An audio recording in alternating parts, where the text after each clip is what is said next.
Chapter 1. Become a generation Kobe. Pingjiang City. The bustling streets were lined with small stalls and vendors. However, at the corner of one street stood an unassuming martial arts school that stood out among the rest. In the courtyard of this school, Mitchell practiced Thai burk under the shade of an old locust tree, his movements as smooth as flowing clouds. Excellent. Upon finishing his set, Mitchell displayed a satisfied smile. In reality, he wasn't originally from this world, but was instead a traveler from another universe. He had unexpectedly found himself transported to this fantastical realm where demonic beasts roamed and cultivators reigned supreme. After crossing over, he awakened with a system. Initially, Mitchell believed this system would grant him extraordinary powers, allowing him to traverse continents and command the elements. However, it turned out this system merely taught him mundane skills like blacksmithing, painting, and healing, as well as various traditional martial arts techniques like swordsmanship, staff work, fist forms, and palm strikes. Over the years, Mitchell had dedicated himself to mastering these skills, amassing piles of weapons in the forge next door and stacks of paper for practice drawings, eventually bringing each skill to their peak level, a state akin to rivaling the gods. But what good was any of this? While his Thai burk was marvelously performed, it belonged to a fantasy world where such things were hardly impressive. He sighed. Having long since resigned himself to his fate, Mitchell took a short break and then picked up a stack of illustrated. Before the argument escalated, the old locust tree awoke with a rumble, stretching its branches, and commanded, "Enough chatter. One more word and Kobe might toss all of you into the scrap pile." The courtyard fell silent once again. Standing at the gate of his martial arts school, Mitchell gazed up at the streaks of light cutting across the sky and mused aloud. There seemed to be a lot of cultivators around lately. Though he couldn't cultivate, Pingjiang City was close to two major sects, and many disciples often visited the city to buy supplies.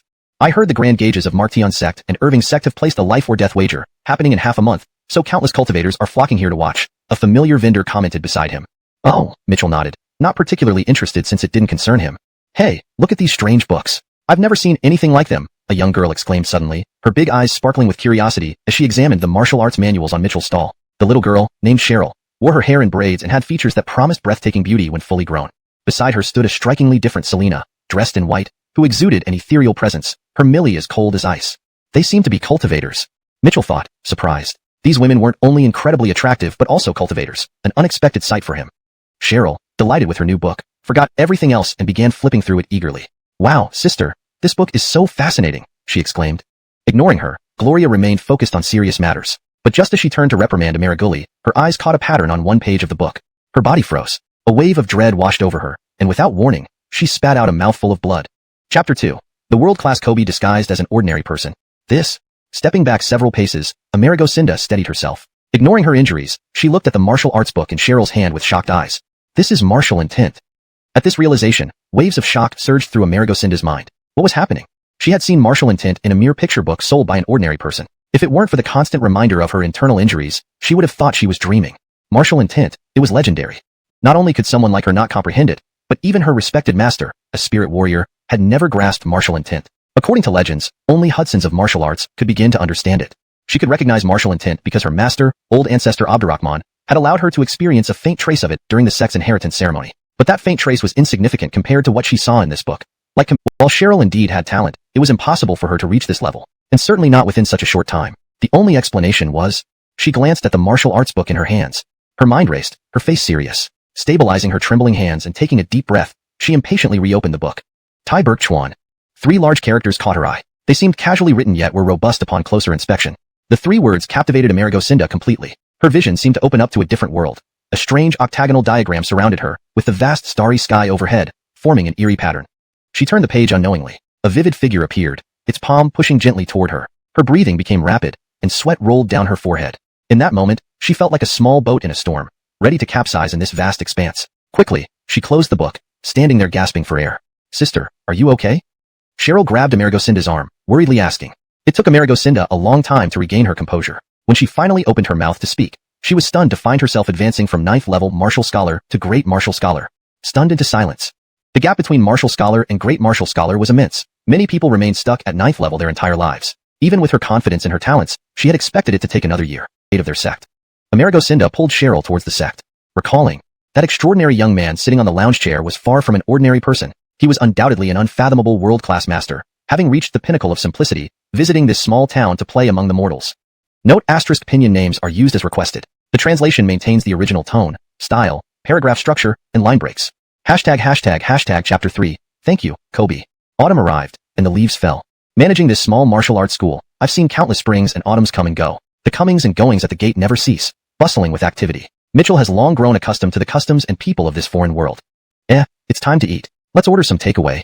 Mitchell stood up and waved to the beef noodle stand across the street. With a snap of his fingers, the attendant on the other side shouted, "Kobe, just wait a moment, it will be there soon." Mitchell smiled and nodded, then lay back down in his recliner. Every day is takeaway, I need a wife. The sun was glaring, so Mitchell squinted, glancing at the girls by the cosmetics shop. He couldn't help but sigh. Recently, Inez hasn't been visiting me anymore. She wants to join a sect for cultivation, but she lacks talent. Don't think too highly of yourself. Do you have what it takes to join our Abdurrahman sect? Get lost. The gauge kicked the boy in the chest and barked, "You brat, this is your final warning. If you dare come back, I'll throw you to the dogs." This is? Mitchell frowned. A pity for the kid, the attendant sighed. No idea where he's from, but for days he's been running to Abdurrahman sect's door. Guess he really doesn't have the talent. Mitchell felt a pang of sadness. Cultivation was indeed brutal. Without talent, you were nothing. It was better being him, a grandmaster, with no great ambitions, but leading a decent life. The boy coughed violently, blood trickling from his lips. He looked at the tightly shut gate with a defiant gaze filled with unwillingness. After a long while, he trudged away dejectedly. As if noticing Mitchell and the attendant watching him, he glanced at them as he passed by the door. His eyes fell on Mitchell's beef noodles, and he swallowed hard, then looked away and continued walking. However, after just a few steps, he stopped, bent down, and picked something up from the ground. Glancing around, his eyes lingered on the noodle stall opposite for a moment. Biting his lip, he finally turned his gaze back to Mitchell. "Elon, I found a gold coin at your door. Is this yours?" The boy approached, holding out a gold coin in his grimy hand. Silent for a moment, the boy resumed eating voraciously. Seeing this, Mitchell smiled, covering his face with a fan to shield from the glaring sun, lying back in the recliner. "Savior, please accept my gratitude. I humbly request to be your disciple." Suddenly, the boy's voice came from beside him. Mitchell turned to see the boy kneeling on the ground, looking at him with firm determination. "You want me to take you as a disciple?" Mitchell asked, surprised. "Yes, I've realized that I lack talent and can't enter Abdurrahman sect. But you saved me, and you run a martial arts school. I beseech you to fulfill my wish." Saying this, Birch bowed his head against the ground again. "If you agree, I am willing to serve you faithfully." Mitchell was speechless. He hadn't expected his first disciple to come under such circumstances. So be it. Regardless of his qualities, just the boy's spirit was hard to resist. "Fine, I agree," Mitchell nodded. "Thank you, Kobe." Birch thanked him sincerely, immediately taking Mitchell's empty bowl to return it to the noodle stand. "What a considerate child," Mitchell smiled fondly. As his first disciple, he couldn't neglect him. When Birch returned, Mitchell led him into the inner room. "Do you use a saber?" Mitchell asked. "Yes." Birch lowered his head. The rusted broadsword at his waist betrayed him. Chance to defeat the Irving Sam? The Abdurrahman Sam was initially startled, then grew angry. "How have I taught you to speak such boastful words? How could the outcome of my battle with Irving be influenced by someone like you? You should return. Stop disturbing me." "Kobe, this disciple dares not speak boastfully." Amerigosinda hurriedly lowered her head and said anxiously, "Please, Kobe, receive me." There was a brief silence in the grand hall before a stern voice rang out. "I have been in seclusion, yet you disturb me like this. If it's not as important as you claim, don't blame me for being unsparing." The revised translation maintains the original meaning while ensuring it reads naturally in English. The term witching is replaced with unsparing to better fit the context and tone of the dialogue. As the words fell, the hall doors thunderously swung open. Amerigosinda heaved a sigh of relief and, with hands respectfully clasping the martial arts book, walked into the hall. She had finally managed to see Grand Ancestor Abdurrahman. Grand Ancestor Abdurrahman sat cross-legged on a mat. The anger on his face slightly diminished as he listened to Amerigosinda, but suspicion lingered on his features. "You mean, a mortal?" Grand Ancestor Abdurrahman asked. "Leave me be. Kobe, I dare not exaggerate." Matilda hurriedly lowered her head and pleaded anxiously, "Please, Kobe, receive me." A brief silence fell over the hall before a commanding voice rang out. "If you're disturbing me during my seclusion for nothing, don't blame me for being unforgiving." The doors of the hall burst open as his words concluded. Matilda heaved a sigh of relief and walked into the hall, respectfully holding the martial arts book with both hands. She finally got to see Christopher Adrian as she had wished. Christopher Adrian sat cross-legged on a cushion, his anger somewhat subsiding as he listened to Matilda's account, his face tinged with suspicion. "You mean, an ordinary person?" Christopher Adrian asked. "Yes, Kobe. To be precise, an extraordinary master who is concealing himself as an ordinary person," Matilda added. "Humph, nonsense." Christopher Adrian snapped angrily. "If there truly were such a master in Pingjiang City, how could I, the illustrious Christopher Adrian, not know? Martial intent indeed, it's laughable." "Please trust me, Kobe. This book was indeed written by that predecessor. You'll see once you look," Matilda quickly said. "Humph." Christopher Adrian let out a short scoff and waved his hand, bringing the martial arts book into his grasp. He glanced at it briefly, then his face twisted in disdain. The book seemed utterly unremarkable, without any distinguishing features or traces of energy. Had Matilda not been one of his most favored disciples, his current anger would have driven him to destroy it immediately rather than waste time on this worn-out book. "Please, Kobe, turn the pages," Matilda urged, seemingly recalling something and adding. "And please ensure your mind is calm to avoid any backlash." Christopher Adrian's face showed impatience, but he casually flipped through the book. In an instant, his casual and impatient expression changed dramatically. Chapter 4. This book was written by a senior. His posture suddenly straightened. Unconsciously, his body began to tremble. Shock, awe, disbelief, and stupefaction. A series of expressions changed on his face, but even so, they could not fully convey his current feelings. It was like an immense wave that was difficult to calm. He had never expected that Chelsea's words were actually true. This unremarkable book, which he had looked down upon, actually contained overwhelming martial intent when opened. The moment he flipped through the pages, it felt as if he had immersed himself into another world. As a martial spirit expert, Christopher Adrian felt so insignificant in the power contained within this book. What? Is Kobe really breaking through? Chelsea clamped her hand over her red lips, watching this scene with surprise and astonishment. The entire Adrian sect erupted in a tremendous commotion. For an entire day, Christopher Adrian advanced from the martial spirit realm to the martial king realm. This step was akin to a carp leaping over the dragon gate. Such progress placed him among the top ranks in the South Sands cultivation world. Haha, Irving, you forced me to accept a duel with you. But now that I've broken through to the martial king realm, I wonder what your expression will be. A radiant glow illuminated Christopher Adrian's face, erasing all previous traces of weariness. Congratulations, Kobe, for breaking through to the martial king realm, Chelsea said, kneeling reverently below. With a flash, Christopher Adrian swooped down, lifting Chelsea with both hands and smiled warmly. Megan, get up quickly. Previously, I wrongly accused you. You are a great benefactor of our Adrian sect, and you'll be recorded in our sect's history. Kobe, it is my duty, Chelsea replied humbly. Right, let's not dwell on this. Tell me quickly about that ordinary person. No, senior. What exactly happened? Christopher Adrian gently stroked the martial book in his hand, eagerly questioning Chelsea. Originally, the founder who had established the sect with one sword was also rumored to be at the Marshal Hudson level. However, this is just my preliminary speculation. To know more, we need to pay respects to this senior, Christopher Adrian thoughtfully stated. Megan, come with me to visit this senior. Hearing this, Chelsea's body trembled, and she stammered, Kobe, What's wrong? Christopher Adrian furrowed his brow. I fear I might have offended this senior. Chapter 5. I speculate that he is a super old monster. After saying this, the worry in Kirsten's eyes finally dissipated, replaced by deep regret. It was as if she deeply regretted her decision. The past couple of days had been particularly distressing and complex for her. She felt an immense pressure that left her barely able to breathe. While Zoman's crisis was resolved with the breakthrough of Christopher Adrian, the memory of her disrespect at the stall weighed heavily on her heart. What? You actually offended him? Christopher Adrian stood up abruptly, staring at Kirsten, his voice heavy. How did you offend him? Why did you offend him? Under Christopher Adrian's persistent questioning, Kirsten hesitantly recounted what had happened at the stall. Christopher Adrian's expression darkened upon hearing her story. Kobe, I was wrong. Seeing this, Kirsten knocked her head hard against the ground, tears streaming down her face. At that time, I truly thought he was just an ordinary person. I had no idea he was an extraordinary recluse. Humph.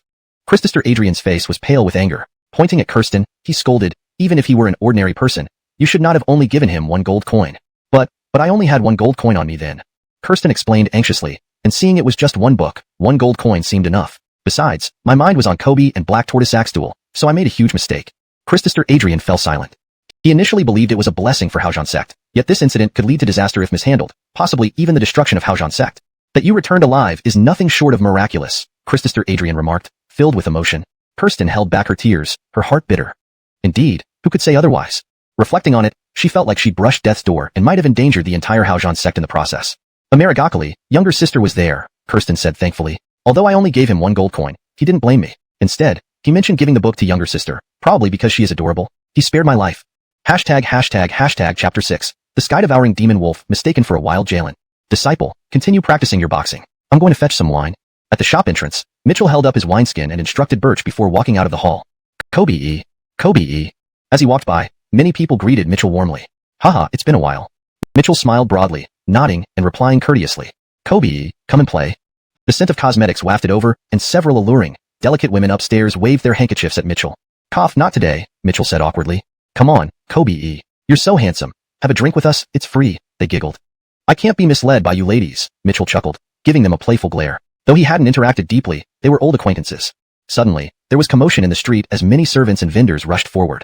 Kobe, go quickly. There's a wild dog running around the street. Jalen meat is delicious and perfect with wine, one vendor shouted.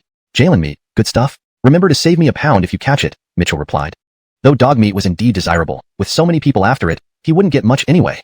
Just as he was about to continue fetching wine, the commotion headed towards him. He saw many people wielding poles and sticks chasing a wild dog. Unnoticed by others, the hidden sun-shaped mark on the dog's forehead flickered. Transparent energy rippled, and it charged straight at Mitchell. Shaolin leg. Mitchell also kicked simultaneously. Bang! They collided violently. What?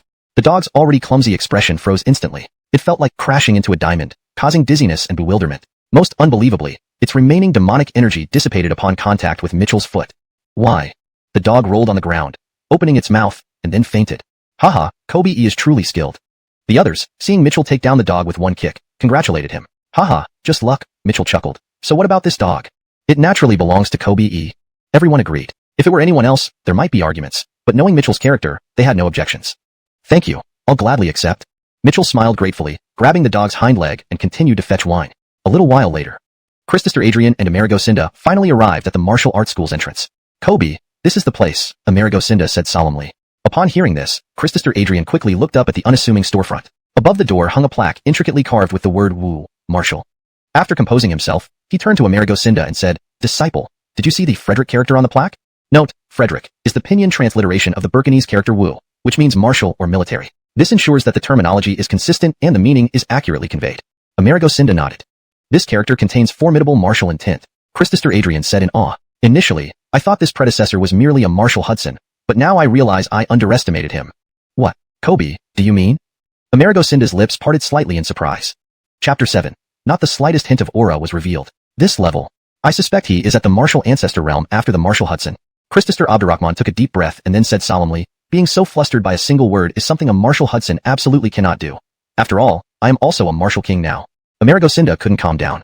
The ancestor of the Abdurrahman sect's Marshall Hudson could cleave through mountains with one sword strike. So, what kind of existence would a Marshall ancestor, a power beyond Marshall Hudson, be? She didn't dare to imagine. If this senior pursued the matter from back then? Megan, you're usually a smart child. Why are you so confused now? Christopher Abdurrahman instructed, as you said, this senior transformed into a mortal to enjoy life, so he definitely doesn't want cultivators to disturb him. Therefore, as cultivators, we must follow local customs and present ourselves as mortals when visiting. Although that senior can see through us at first glance, this appearance is necessary. Kobe makes perfect sense. Amerigosinda hurriedly nodded, forgetting about her white dress, and squatted on the steps in front of the martial arts hall alongside Christopher Abdurrahman. Not long after, Mitchell strolled back with a wine pot in one hand and a wild dog in the other. Seeing this, Amerigosinda trembled slightly and whispered, Kobe. Christopher Abdurrahman immediately reacted, his gaze landing on Mitchell. Indeed, it was a young man. Most importantly, Christopher Abdurrahman also did not detect any cultivation aura from Mitchell. Not even the slightest hint of aura leaked out. Such a realm. Tsk tisk. Christopher Abdurrahman was secretly alarmed. Naturally, Mitchell also saw the two. He ignored the old man and his gaze fell on Amerigosinda, his expression darkening instantly. Why has this annoying Selena come again? Before he could speak, Amerigosinda approached, clasping her fists together earnestly. Senior, it was Megan's fault previously. Please forgive me. Come to think of it, this mysterious senior probably wouldn't value the Abdurrahman sex treasures anyway. Rest assured, we will provide the 9 gold coins right away. Christopher Abdurrahman smiled quickly and waved towards Amerigosinda. Amerigosinda's face fell awkwardly as she hesitated. Kobe, I don't have gold coins here. Christopher Abdurrahman's face turned cold momentarily before he frantically searched his pockets. After rummaging for a while, he found only 3 gold coins left from the last time he derived a cultivation technique, which made him feel rather embarrassed. Mitchell sighed inwardly. It seemed these two weren't rich either. Probably spent all their savings supporting the girl's cultivation due to her mediocre talent. Maybe next time if it doesn't work, Mitchell waved his hand and said, that's not acceptable. Christopher Abdurrahman looked distressed, while Amerigosinda stood beside him, fidgeting nervously. For the esteemed grandmaster and the prideful daughter of the heavens to be unable to come up with 9 gold coins was quite embarrassing. Fortunately, they eventually found a few more coins in their storage bag, making up the required 9 coins, which they handed over to Mitchell. Mitchell weighed the gold coins in his hand and grew fond of the two. Despite their obvious poverty, they managed to gather all they had to compensate for their mistake, showing good character. Thus, Mitchell didn't blame Amerigosinda's previous actions too much and invited them warmly. The matter is past. Why don't you come in, sit for a while and have a meal with me? Considering they'd given him all they had, Mitchell imagined they wouldn't be having lunch themselves. Given their sincerity, it would be rude not to accommodate them. Yes. Christopher Abdurrahman was overjoyed, never expecting this profound senior to invite them to eat. In that case, please come in. I just caught a wild dog that we can drink some alcohol with later, Mitchell said calmly. Upon hearing this, Christopher Abdurrahman and Amerigosinda simultaneously looked at the wild dog, initially not noticing anything strange. However, the next moment, Christopher Abdurrahman shuddered. Chapter 8. This senior actually brought a sky-devouring demon wolf for drinking? Hiss. A sharp intake of breath. Mouth agape, they were shocked speechless. Could he not recognize this legendary sky-devouring demon wolf when others could not? The sky-devouring demon wolf was a behemoth among the demon tribes. Not only did it wield formidable power, but its inherent talent was exceptional. Ordinarily, no one would dare provoke such a creature. Yet this stillness conveyed profound and unfathomable wisdom. Stop gawking, sit over here. Mitchell's voice pulled Abdurrahman, Sam, and Amerigosinda out of their trance, cold sweat trickling down their foreheads. Coming back to their senses, fear filled their expressions. The pictures on the wall contained overwhelming martial intent and deep martial arts principles beyond their comprehension. While these things represented great opportunities for anyone, they could also be a devouring demon if one wasn't careful. Earlier, Abdurrahman, Sam, and Amerigosinda were lost in this vast sea of knowledge, as insignificant as grains of sand in the vast ocean. The deeper they went, the more dangerous it became. Truly, every inch is a world. Who would have thought that in this small Pingjiang city, this tiny storefront, hides such a world? At least the senior woke us up at the right moment. Otherwise, we might have gotten lost in it. Both men looked at Mitchell with palpable relief, filled with gratitude. If not for Mitchell's timely words, the consequences for them would have been unimaginable. Thinking about it, they also felt fortunate that they hadn't rashly entered when Mitchell was away. Otherwise, my humble abode rarely sees visitors, so there aren't many proper seats. Just sit anywhere. Mitchell smiled and poured 2 cups of tea from a nearby teapot, handing them over. Abdurrahman Sam, exuding supreme pride, becoming a figure whose mere stomp could shake the continent. After all, weren't novel protagonists always like that? But who knew it would turn out to be a chicken rib system? In the early years, Mitchell thought perhaps it just needed activation, maybe mastering those boxing and staff forms to the highest level would unlock new domains, but reality proved otherwise. Over the years, he had come to terms with it. What else could he do besides accept his fate? Just stick to this patch of land and make a living. You can wait here while I prepare that wild dog for our meal, Mitchell said with a smile. His initial impression of this old man wasn't bad. Though poor, a friend was a friend, and who knew if they might need help someday. No, you don't have to.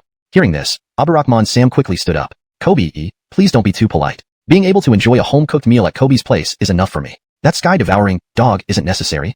Alright, let's eat something simple then.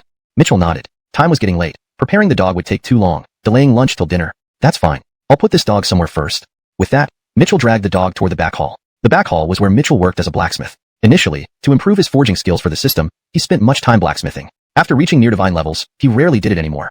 Only helping neighbors forge knives or hoes when asked, supplementing his income. Relieved that Mitchell didn't insist they eat the dog, Abdurrahman Sam wiped the cold sweat off his brow. While Mitchell eating the sky-devouring demon wolf might not faze him, it was a different story for Abdurrahman Sam. One couldn't afford to offend the sky-devouring demon wolf clan. Not even 10 Abdurrahman sects combined. Kobe, I've finished my practice. Just as Abdurrahman Sam and Amerigo Sinda were waiting, a 13 or 14-year-old boy walked in from the side hall. This senior has a disciple? Hearing this, both were startled. A disciple of such a senior must be a genius, right? Eager eyes turned towards Birch. Chapter 9. Hiss, what a terrifying cleaver. Their gazes seemed to want to pierce through Birch. Sensing such stares, Birch felt a bit uncomfortable, but still smiled awkwardly. Guests have arrived, greetings. Hello, they replied. Although they couldn't discern much about Birch at the moment, he was undoubtedly the beloved disciple of a senior, and someone they dared not offend. Both hurriedly stood up, bowing in respect. Please sit for now. I'll go help my master with some tasks, Birch nodded, then headed towards the back hall. After Birch left, Abdurrahman Laoshu and his companion exchanged glances. Kobe, did you see anything in that young man? Why can't I sense anything? Shu sighed. Behind the front hall was a small courtyard filled with flowers and plants cultivated by Mitchell. Besides the flora, several wooden dummies stood erect. A peaceful scene with birds chirping and fragrant blossoms filled the air. Such tranquility. Standing in the courtyard, Abdurrahman Laoshu remarked with a sigh, Disciple, even though our mountain in Abdurrahman sect appears ethereal and holy, it pales in comparison to this place, revealing its ordinariness. After expressing his thoughts, they walked into the kitchen. The kitchen was modest but clean. Inside, they saw Mitchell squatting on a small stool picking beans. Disciple, we should learn from the Gage's mentality. Abdurrahman Laoshu commented again. If we could internalize even a fraction of the Gage's diligence, we probably wouldn't face so many cultivation bottlenecks. Nodding, Amerigo Sinda listened to her master's words and watched Mitchell pick beans, seemingly gaining insight, feeling her mental state improving. Kobe, let us assist you. Abdurrahman Laoshu offered with a smile. I don't know how to thank you. Mitchell looked up and chuckled. There's no need for gratitude. Abdurrahman Laoshu waved to Amerigo Sinda. Seeing this, Amerigo Sinda quickly picked up some peppers and started washing them under running water. Once Amerigo Sinda got busy, Abdurrahman Laoshu tugged at his sleeves, wondering what he should dare to imagine it, feeling as if he were going mad. Most incomprehensible to him was the fact that such a high-quality item was merely a kitchen cleaver in Mitchell's possession. Right, just the knife in front of you. Please proceed. Seeing Christopher Abdurrahman in a daze, Mitchell thought he wasn't sure which knife to use, so he reminded him. Okay. Christopher Abdurrahman nodded rapidly, his hands trembling as he finally picked up the cleaver. It appeared ordinary in hand, yet he felt it weighed 1,000 June. He even felt that with this cleaver, he could take on someone who had half-stepped into the Marshall Hudson realm. Picking up the beans Mitchell had prepared, Christopher Abdurrahman attempted to cut them, but his hands shook uncontrollably. After all, it was his first time handling an item of such caliber, and even after a long while, he hadn't managed to finish slicing the beans properly. This cleaver isn't really practical anymore. I guess it's time for a replacement, Mitchell said apologetically. He indeed planned to replace it. He had forged this cleaver not long after starting blacksmithing. Though still quite sharp, it didn't feel as handy to him anymore.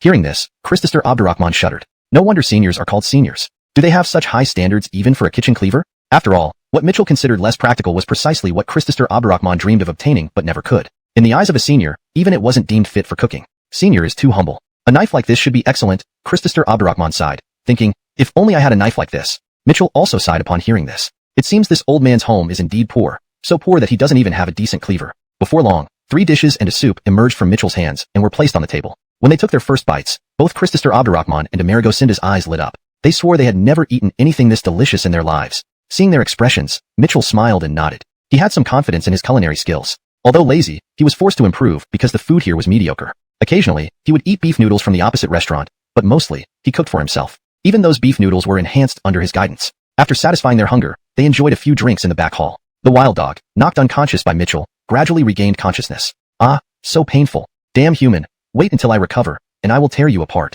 Jalen, full of rage, hated Mitchell intensely. As a descendant of the Sky Devourer wolf clan and son of the Sky Devourer demon Hudson, falling to a mere human was an immense disgrace. Damn it. If I hadn't left my tribe and been severely injured, how could this have happened?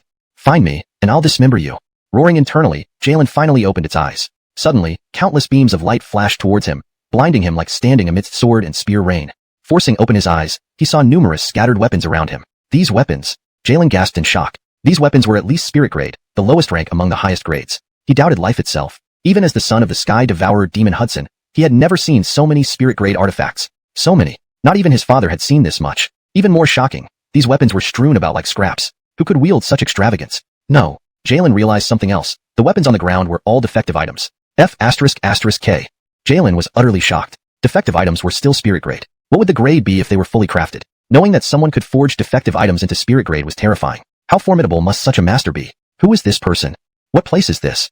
Propping himself up with recovered strength, Jalen cautiously explored outside. Unwittingly, he entered the main hall. In an instant, everything turned upside down. An overwhelming pressure descended, and the wall paintings emitted dazzling light. John types of weapons materialized from the images, hurtling towards him. All woof. Jalen roared, legs shaking, and fled immediately. What horrors did that hall conceal? It scared him nearly to death. What kind of place was this? Running in another direction cautiously. Phew. He breathed a sigh of relief. Thankfully, no such terror awaited him there. However, there was someone. And that damn human was there too. Seeing his nemesis, Jalen's eyes burned with hatred. He arched his body, preparing to pounce and tear apart the loathsome human. Chapter 11. The big shot pretending to be a nobody and gaming the world. No. At the very last moment, Wilson halted his body. The person eating with that mortal was Kobe. Your meal is absolutely delicious. Adrian Laozu's face glowed red. He hadn't expected not only to cook alongside someone like Mitchell, but also to sit down and eat the meals prepared by him. At this moment, there were no words to describe how content he felt. To have such a close interaction with engage of this caliber, it was enough for his grandchildren to brag about for a lifetime. I toast to you. Adrian Laozu stood up and respectfully poured wine for Mitchell before drinking his own cup in one go. Kobe, it was Schwer's fault earlier. Schwer deeply appreciates Kobe's magnanimity. This cup is to you. Matilda wasn't left behind either, as she held her glass up with equal respect and toasted to Mitchell. Haha, no need for formalities. Mitchell accepted their toasts calmly. After all, they had indeed had some misunderstandings between them. This old man's realm? Wilson looked at Adrian Laozu, the sun-shaped mark on his forehead faintly glowing. He murmured, this old fellow may hide well, but not from my sky-devouring wolf eyes. I didn't expect him to be at the Martial King level. Martial King, equivalent to our Demon King. Wilson's voice carried astonishment. In demon tribes, demon kings were regional lords. Even in their sky-devouring wolf tribe, a Martial King was considered engaged with formidable combat power. As for the girl, although only at the Great Demon Kobe realm comparable to our Great Demon Kobe, her innate talent is excellent. Given time, she can grow into a high-level existence. The sun-shaped mark on Wilson's forehead shifted towards Matilda, then he exclaimed in surprise. Why would a highly talented great martial artist and a martial king who rivals engage in my tribe show such reverence to this mortal, even calling him master? Are these two lacking something in the head? Scratching his head with his claws, Wilson was filled with confusion. Just as he was wondering how to kill this mortal, something dawned on him, and he suddenly focused his gaze on Mitchell. SSS. He stared wide-eyed, immediately sucking in a breath sharply. Could it be this mortal? This mortal. Seemingly validating Wilson's thoughts, Mitchell, who was entertaining Adrian Laozu and Matilda, replied courteously when they toasted. You two don't need to be so formal. My humble abode doesn't offer much hospitality. Gah. Hearing this, Wilson shuddered. It felt like thunder had struck his mind. Now he understood clearly. This mortal was far from ordinary but the owner of this house. The spiritual grade weapons scattered in the back hall, the 18 terrifying paintings in the front hall, all bore witness to his accomplishments. Otherwise, why would an expert rivaling engage of his tribe and a talented beauty treat him with such reverence? No wonder when he used demonic power to attack this mortal earlier, what should have been unstoppable by any mortal was easily deflected by him. So, he was indeed a powerful big shot, concealing his strength. He must be like that. Father has often spoken of human experts being mentally off, pretending to be nobodies while harboring incredible abilities. They then play possum and strike unexpectedly. This person must be just like that. Wilson firmly believed in his reasoning. Realizing this, Wilson became uneasy. The works inside this house were things even his father, the sky-devouring demon Hudson, might find challenging to create. This proved that the mortal disguising himself as a nobody was at least on par with his father. A big shot of this level was simply beyond his comprehension. How laughable it was for him to think of taking revenge. It was akin to an egg colliding with a rock. But why did this expert capture me? Wilson was at his wit's end. He had no grievances or entanglements with this person, yet ended up being captured without reason. After capturing him, there was neither injury nor death dealt. But the most frightening thing was the unpredictability, especially with someone of such high status, who could truly guess his intentions. While Wilson was still puzzled, Mitchell finished 2 more cups of wine and increasingly felt that this old man was worth befriending. He thus invited. This visit was rather sudden. If you two are free another time, feel free to drop by my humble abode again. Next time, I'll butcher that dog and make a dog hot pot for you too. Chapter 12. You stay and guard the gate for me. Kobe, it's very kind of you. Seeing that Mitchell actually invited him to come again next time, Christopher Adrian was extremely excited. But thinking about eating that sky-devouring wolf, he became nervous. However, he thought that since this senior had invited him repeatedly, there was no need for him to be wary. Even if the sky-devouring wolf clan pursued it, they would have to think twice before touching him, knowing who he ate with. After all, he was someone who had cooked and dined with a senior. With this in mind, Christopher Adrian became fearless. He cupped his hands together and said, "It is an honor to be invited by Kobe. Next time I'll bring good wine to disturb you again." Sure, Mitchell replied, faintly smiling as he picked up food with his chopsticks. The conversation between the two men was overheard by Wilson at the door. TTD. He shivered uncontrollably, his face full of despair. So this martial artist captured him to make hot pot out of him? Ah hell. At this thought, Wilson felt utterly despondent and curled up on the ground, shaking. Heavens, what do I do? He knew he couldn't fight or run away. No, I can't die. I have always been looked down upon by my father. This trip was to prove myself. How can I be turned into dog meat hot pot without proving anything? Wilson's eyes rekindled with determination. He had made up his mind to plead for mercy and perform well in front of the expert, hoping to spare his life and regain his freedom. An hour later, after finishing their meal, Mitchell and the others left. Thank you for your hospitality, Kobe. Adrian and I will take our leave now, Christopher Adrian said tactfully. Fine, disciple. See them off for me, Mitchell said, patting his belly, waving his hand towards them and then instructing Birch. Yes, Kobe, Birch nodded respectfully, sending the two out of the martial arts academy. Thank you for seeing us off, young master, Christopher Adrian bowed outside, politely speaking. Don't mention it. Kobe says you should visit often, Birch nodded in return. Of course. Christopher Adrian thanked him gratefully and exchanged a few pleasantries with Birch before returning to the martial arts academy. After parting ways, Christopher Adrian stood on the opposite street corner, a smile spreading across his face. Upon leaving, he discovered that his recently attained Frederick Wong realm had stabilized incredibly, even rivaling those who had maintained the Frederick Wong realm for decades. This journey today, truly not in vain. Christopher Adrian marveled. He could never have imagined that his situation, which seemed almost hopeless earlier, had suddenly taken a favorable turn. To him, the greatest benefit wasn't just breaking through his cultivation realm but improving his mental state. Mental improvements were rare and only achievable through self-realization. Mitchell's back-to-basics and tranquil demeanor provided valuable insights. Beside him, Amerigo Cinda also felt relieved. She finally felt reassured having offended Mitchell before. For someone of his caliber, to not hold a grudge and invite her to dinner showed great magnanimity. Comparatively, the so-called prodigies from other sects were nowhere near this senior. Just that young man. I still haven't figured him out, Christopher Adrian sighed as he watched Birch leave. He still couldn't discern what made Birch special. But how else would such a talented person like Mitchell notice him? Megan, when we return to the Adrian sect, let's thoroughly investigate historical records to see what capabilities this young man has that allow him to be accepted under such a senior, Christopher Adrian instructed. Yes. Amerigo Cinda was clearly curious as well, and they soon returned to the Adrian sect satisfied. After Birch came back, he started cleaning up. Mitchell glanced approvingly at Birch. Although raising another person meant extra expenses, having such an obedient disciple was worth it. Walking into the courtyard, he was about to recline on his lounge chair when he noticed a dog staring intently at him. Mitchell was surprised. Wasn't this the dog he dragged back? It had endured many beatings and a kick from him but had managed to survive. Originally planning to prepare a hot pot with it, he hadn't expected its resilience. What a strong-willed dog. The dog's eyes stared pleadingly at him. What does this dog want? Mitchell wondered. Just as he was puzzled, the dog bowed on all fours, bowing its head repeatedly. Though humiliating for a son of a Yanni to kneel before a human, Wilson tolerated it, considering the human's. Mitchell bent down, stroking the dog's head regardless of whether the dog understood him. Who wants to stay with a weirdo like you? Wilson was close to tears. He still needed to prove himself. If he stayed, it would mean losing his freedom, and one day, you might decide to cook him into a hot pot again. But he couldn't express his true feelings. Mitchell's words sounded threatening. He didn't want to lose his newly spared wolf life to become a hot pot again. Thus, he nodded reluctantly. All right, let me give you a name, Mitchell said satisfactorily, furrowing his brow. With Birch joining us and now you, expenses are piling up. Let's call you Wong Kai, to bring more business to our martial arts academy. Wong Kai.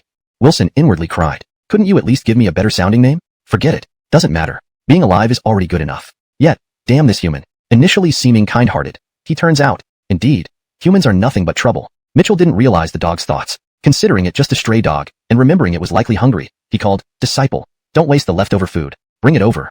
Wilson was stunned. Then, Birch came over with the leftovers from the meal. Disciple, it's quite a miracle this dog didn't die, so I plan to keep him. From now on, don't waste any leftovers, Mitchell instructed Birch. Kobe is compassionate, Birch nodded and replied. I will always save the leftovers for him from now on. Good disciple. Mitchell smiled approvingly. Listening to the back and forth between master and disciple, Wilson's face turned extremely pale with fury. So, they plan to feed him leftovers? Oh no, I am the mighty sky-devouring wolf, son of the Yanni. How can I possibly eat leftovers? What shame, utter humiliation. Human, damnable human, damn your ancestors. Wilson rushed about in the courtyard wildly. To save his life, he had already knelt before this human, but enduring such humiliation was unbearable. This couldn't go on. No way, absolutely not. He clenched his teeth tightly, silently vowing that he would rather die than eat these scraps. Chapter 13. I must escape from this human's clutches. Kobe, this dog isn't eating. Birch looked at Mitchell with a puzzled expression. Maybe he's just shy, Mitchell said, scratching his chin. What should we do then? Birch asked. Just leave the food on that stone slab. He'll eat when he gets hungry. You continue tidying up?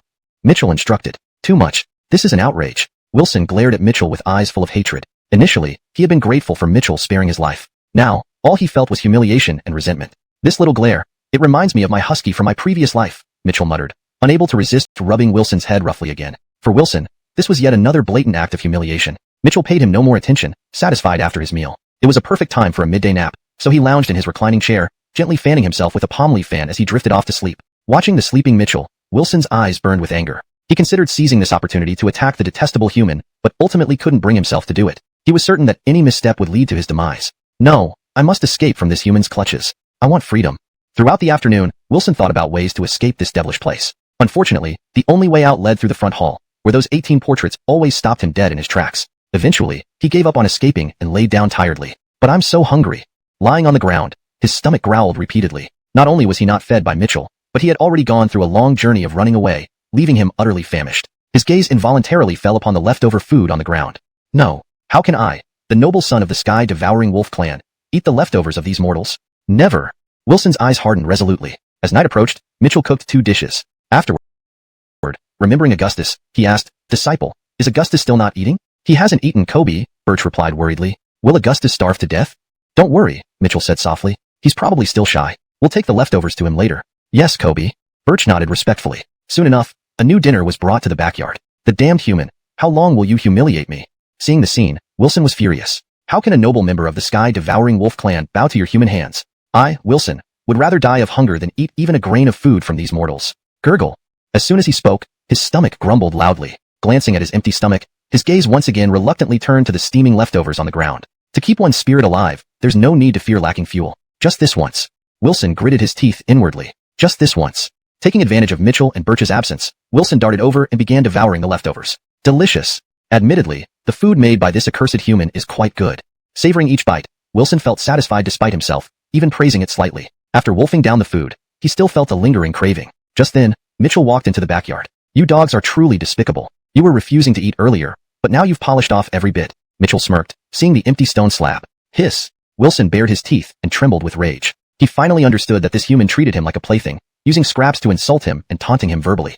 Yet, he dared not lay a hand on him. That night, Wilson grew more resentful. The next morning, when Mitchell came to the backyard, Wilson bared his sharp teeth at him immediately. Mitchell ignored him completely and walked into the back hall. Bored, he remembered the kitchen knife needed sharpening and decided to forge a new one. Forging iron was tiring. It required fire, strength, and skill, all indispensable elements. Since reaching mastery, Mitchell rarely forged anything anymore. Originally reluctant to work due to the effort, something suddenly occurred to him, and he turned his gaze toward Wilson with a smug smile. But to Wilson, this smile was chilling. He didn't know what humiliating trick this hateful human was planning next. Hee, come on. Mitchell grabbed Wilson and brought him to the blacksmith's furnace. The furnace had a bellows that could be pulled to produce intense heat. Mitchell realized he could modify it so that Wilson could pull it like a donkey grinding grain, saving him a lot of effort. Without delay, Mitchell quickly modified the bellows, tied Wilson to it, and hung a bone in front of Wilson's mouth. It worked just like dangling a carrot before a donkey. Thus, Mitchell created a perpetual motion machine powered by the allure of a bone. I'm a genius. Mitchell praised himself, kicked Wilson's bottom, and shouted, Get moving, human. I'll never forgive you. Wilson raged inwardly. Why do you have to humiliate me? You might as well kill me. But facing death, he lacked the courage, and under Mitchell's threat, he reluctantly started pulling the bellows. Though his heart burned with greater hatred, as Wilson pulled, the furnace blazed fiercely. Holding tongs in one hand and a hammer in the other, Mitchell began shaping the red-hot iron. Bang! One strike of the hammer, and Wilson, who had been filled with fury, stared wide-eyed. A look of disbelief spread across his face.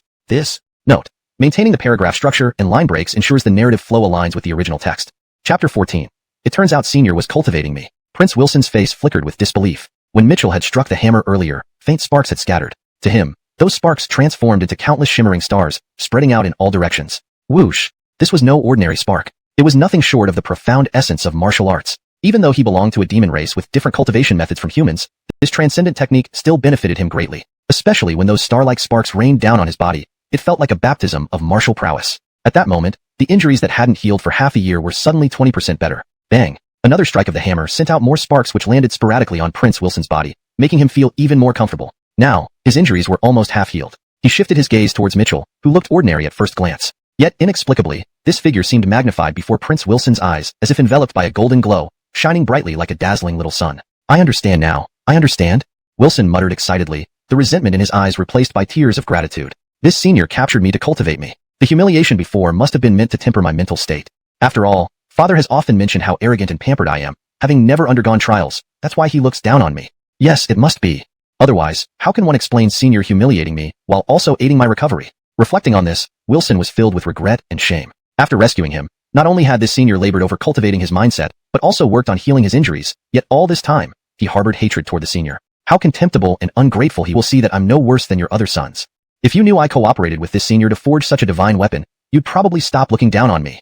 Thinking of this, Wilson looked at Mitchell with gratitude. Benefactor, the tides have turned in favor of me, Wilson, if I stay longer with this senior. Seeing Wilson's lunatic behavior, Mitchell rolled his eyes. Although of unknown breed, he did remind him of a husky. Probably this world's version of a husky. Kobe, we have visitors, Birch said respectfully from outside. Oh, they've come. Mitchell nodded calmly, still examining the newly forged knife as he walked outside. At the entrance stood a young girl of about 17 or 18. She stood gracefully with delicate features. Though her attire was simple, she was undoubtedly a top-tier beauty. Chapter 15. Joining the Abdurrahman sect for cultivation has always been my dream. Inez. Upon seeing this young Selena, Mitchell's eyes lit up. The girl before him was none other than his childhood friend Star, whom he hadn't seen for several months. Star nodded. Come in and sit, Mitchell said with a smile as he took her hand. No need. Star pulled her arm away from Mitchell, hesitating for a moment before saying, I won't sit. I just came to check on you. By the way, I have some good news to tell you. I've successfully entered the Abdurrahman sect and become an outer sect disciple. Really? Congratulations then, Mitchell replied, though his heart felt a mix of emotions. On one hand, he was genuinely happy for Star. On the other hand, selfishly, he didn't want Star to pursue cultivation, knowing it might mean they wouldn't see each other for a long time. I know you're not keen on me cultivating, Star sighed, but joining the Abdurrahman sect for cultivation has always been my dream. You should be happy for me that I finally achieved it. Mitchell forced a bitter smile, sighing deeply. After all, everyone had their own path in life, and he should support Star's dreams. It's good that you understand, Star murmured after a pause. I should go now. I probably won't come visit you again. With that, she walked towards the door. Mitchell wanted to speak, but couldn't find the words. He understood what Star meant. Since she started cultivation, they were no longer on the same path. However, having lived 2 lifetimes, Mitchell had learned to let go. Everyone had their own pursuits in life. Thinking this, Mitchell chased after Star and shouted, wishing you all the best. Just remember your aunt and uncle. I'll take care of them, Star said thoughtfully.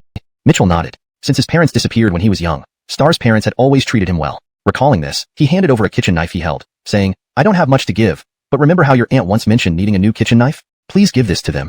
Looking at the knife in Mitchell's hand, Star frowned slightly, her expression unreadable. Inez, are you ready? We must return to the sect, called a young man in white robes, holding a long sword, speaking gently to Star. Gidge Frederick Justino, please wait a moment, just a bit longer. Oh, this is my friend Mitchell, Star said softly. All right, hurry up, the youth replied tenderly without even glancing at Mitchell, deeming him just an ordinary person unworthy of acknowledgement. Who is he? Mitchell furrowed his brow. Star's expression turned complicated as she sighed. I hope you won't blame me. You know my talent is only average. It's thanks to him that I could enter the Abdurrahman sect, so I can't betray him. As for this knife, keep it for yourself. With those words, Star quickly followed the young man in white robes, vanishing from Mitchell's sight. Her words echoed in Mitchell's ears. She can't betray him. But what about me, Mitchell? How ironic. Damn. Mitchell cursed under his breath. Fine, whatever. Putting away the knife in the kitchen, he told himself, apprentice, watch the shop. Then, lying back on a recliner, he downed 2 cups of wine and fell into a deep sleep. In the great hall of the Abdurrahman sect, Christus earlier. Chapter 16. If I can borrow Senior Yi's knife, Irving is nothing. Anatole, do you have anything to say? Dallas asked. Reporting to the ancestor, reporting to the sect leader. Since there's no way to counter Ancestor Irving, why don't we avoid the battle? Anatole questioned. Hearing this, some of the high-ranking members in the hall laughed bitterly. They knew that avoiding the battle was impossible. The resentment between the 2 ancestors had run deep, and decades ago, they signed a dual contract for today. This contract was sealed with their lives and witnessed by the Heavenly Tao. If either avoided the battle, they would be punished by the Heavenly Tao. If Grand Ancestor Adrian backed down, the Adrian sect would lose without a fight. Forget it. Relying on you is useless, Grand Ancestor Adrian barked. Despite his grave expression, he felt considerably more at ease than others. He had already considered a solution. If he could borrow the kitchen knife from Senior E from the martial arts school at the foot of the mountain, this battle might not be hopeless. You all retreat. Grand Ancestor Adrian waved his hand. Ancestor. What are you going to do, Ancestor? Without revealing his plan, Grand Ancestor Adrian dismissed them. Did he know there was no chance of victory and gave up? If so, what about the Adrian sect? The crowd wore thick small city? Foolish, Grand Ancestor Adrian muttered, focused only on seeing Mitchell. As they approached the martial arts school, they saw Mitchell lounging in a recliner at the entrance. This is it, Grand Ancestor Adrian exclaimed, visibly excited. Uncle Kobe, this is just an ordinary martial arts school? Dallas remarked, perplexed. Why does this matter so much? Silence. And remember, no mention of cultivation, Grand Ancestor Adrian sternly warned. Dallas dared not speak further. Ha ha, Kobe, Grand Ancestor Adrian greeted with a changed demeanor. Mitchell removed the straw fan from his face, glanced over, and smiled. Ah, it's you. Yes, it's me.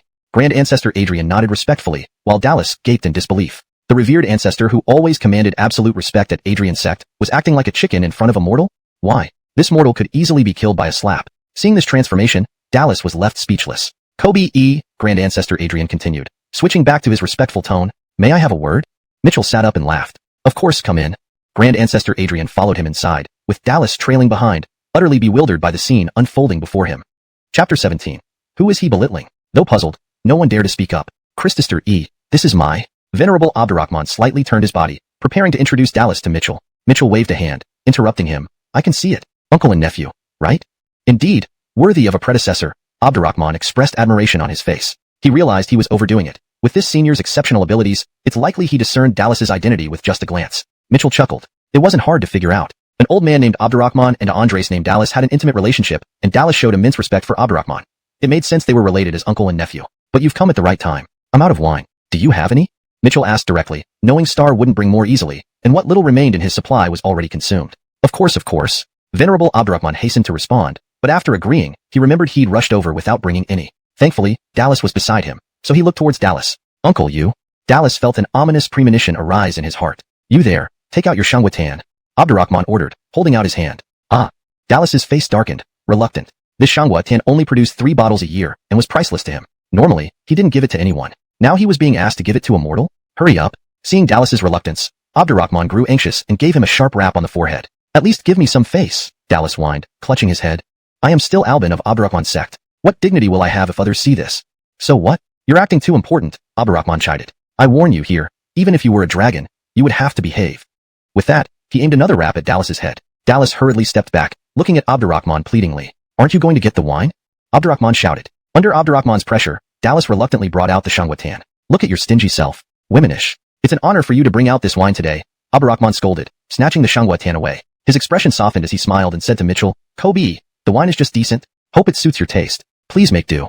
Mitchell laughed. He wasn't one to mince words either. After tasting a small sip, he remarked, it's good wine, but lacks something. Abdurrahman nodded vigorously. Nearby, Dallas nearly lost his composure. Was this mortal getting too cocky? His shangwatan was something rare and valuable. As Albin of Abdurrahman's sect, he only had 3 bottles a year.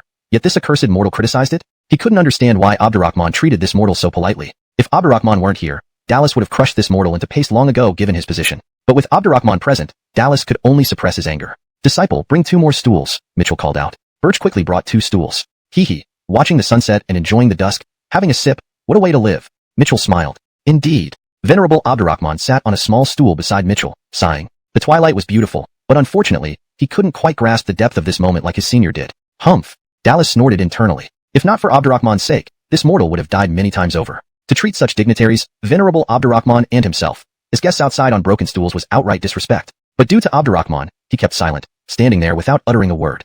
In a fleeting glance, he noticed the martial books laid out beside Mitchell and instinctively reached out to flip through them. Chapter 18.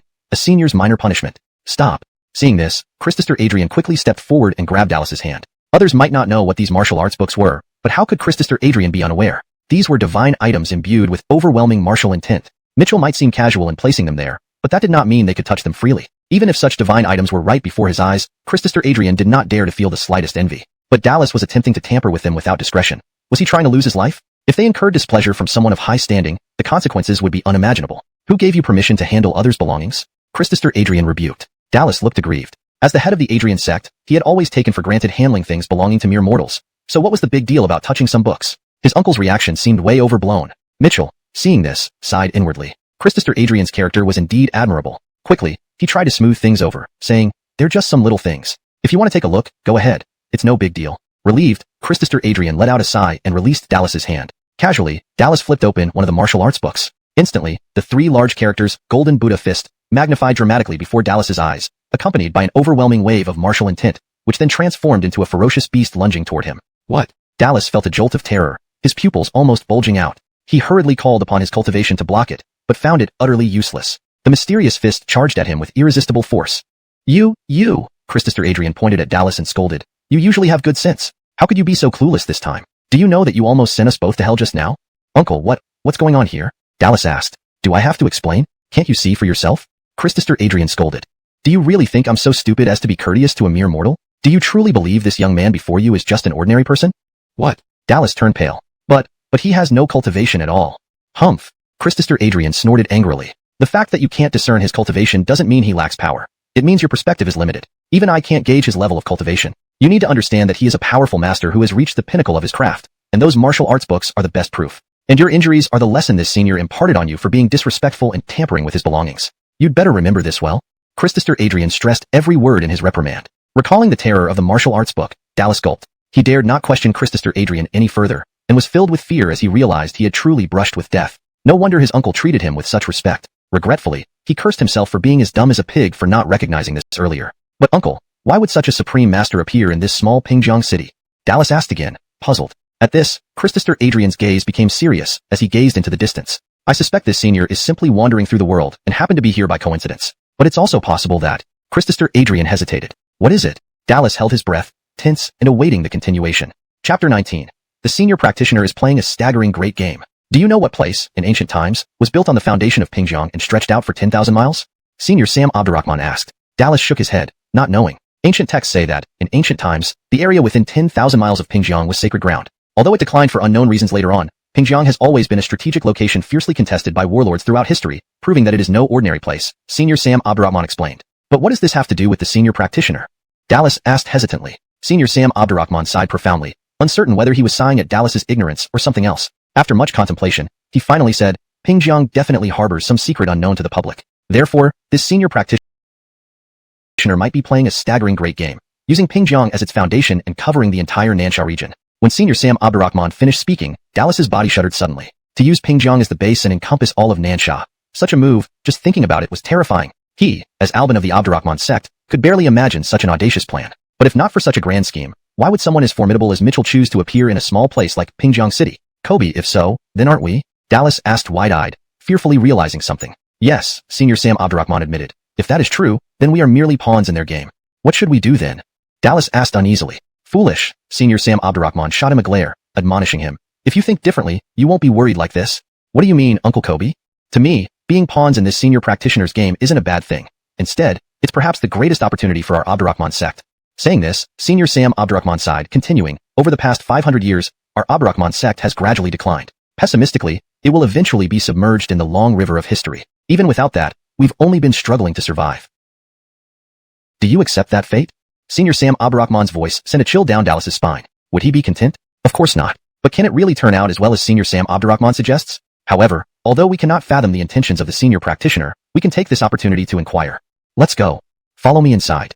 The two entered the martial hall one after another. When Dallas walked into the front hall for the first time, he instantly fell into a trance induced by the 18 pictures, but fortunately, Senior Sam Abdurrahman, having had experience before, pulled him back promptly. Still, Dallas was thoroughly shaken, breaking out in cold sweat. Now, he was completely convinced of the strength of this martial hall's owner. Any concerns over becoming pawns were now gone, replaced by anticipation of the Abdurrahman sect's return to glory.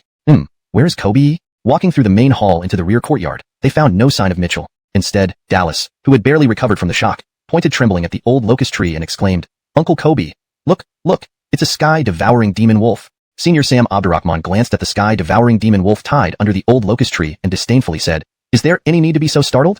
Uncle Kobe, it's a sky-devouring demon wolf. Dallas continued of seeing the sky-devouring wolf. For a moment, both men stared intently at the knife in Mitchell's hand, while Christopher Adrian guessed Mitchell's intentions for suddenly pulling out this knife. Could it be? Could it really be? The thought excited Christopher Adrian so much that his body trembled, especially as he watched Mitchell holding the kitchen knife and approaching step by step. His breathing became more and more rapid.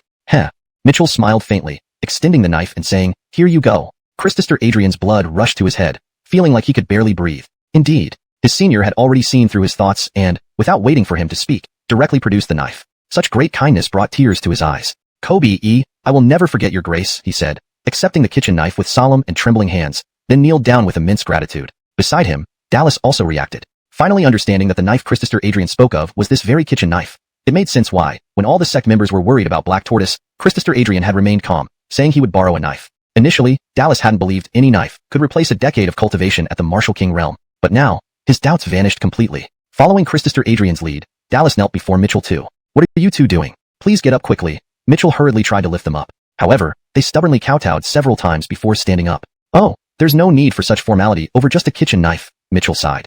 He gave the kitchen knife to Christopher Adrian because, while cooking together previously, Mitchell heard him mentioning how useful a good kitchen knife would be. It was clear that Christopher Adrian yearned for a proper kitchen knife at home. Happily, Mitchell had just crafted a new one, making the old one redundant, so he gave it away. This world is full of contrasts, the rich overflowing with wealth and the poor genuinely impoverished. Especially for someone like Christopher Adrian, who probably didn't even have a decent kitchen knife at home. How did they cut vegetables, or did they just tear them apart by hand? Sigh. Understanding their reaction, Mitchell empathized. To them, this knife must feel like a timely gift. Indeed, to Kobe it's just a kitchen knife, but to me, it's an invaluable lifeline. Christopher Adrian exclaimed emotionally. True. Mitchell sighed softly, feeling a deep sympathy for Christopher Adrian. The gauge carefully stowed away the kitchen knife, his gratitude boundless. Initially, borrowing the knife seemed a daunting task. It was a high-level divine object, and given their brief acquaintance, Mitchell's willingness to lend it was uncertain. Yet, unexpectedly, his senior read his mind and handed over the knife before he could even ask. With this knife, he had a solid chance against Black Tortoise, not only saving Christopher Adrian but also his entire sect. Thus, bowing gratefully wasn't too much. After a long time, both finally calmed down from their surprise. Kobe, your kindness is hard to repay. Though I know my gifts may mean little to you, please accept this, Christopher Adrian said, pulling a fiery red bead from his storage bag. Instantly, the surrounding temperature rose. Uncle, fire pearl. Dallas exclaimed beside him, surprised that Christopher Adrian was offering the sect's treasured artifact.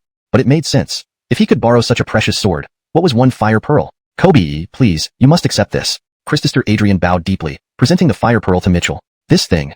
Mitchell examined the fire pearl. Its entirety glowed red, emitting intense heat, likely dug from some volcanic core. This was an alternate world where such oddities were common. It would make a nice keepsake. This is quite an impressive piece, and I like it. So, I'll take it. Mitchell accepted it, recognizing Christopher Adrian's courtesy and character. People like him wouldn't readily accept favors outright, and rejecting it might offend him further. Relieved that Mitchell accepted it, Christopher Adrian felt a weight off his chest, though still somewhat helpless. He had put much thought into choosing this gift, deeming the fire pearl fitting yet significant enough. Yet, Mitchell saw it merely as a decorative item, which disappointed Christopher Adrian greatly. Indeed, status and position shaped one's perspective differently. Expressing gratitude thrice, Christopher Adrian then asked meaningfully, Kobe, do you have any future plans? Might you tell my nephew and me? Dallas eagerly listened. Chapter 21. Kobe, you must also see if I can bear it. What plans could I possibly have? Mitchell sighed, his face revealing a helpless expression as he said, for now, I can only guard this little piece of land to earn a living. Of course, if I can take in more disciples, that would be wonderful too. Oh.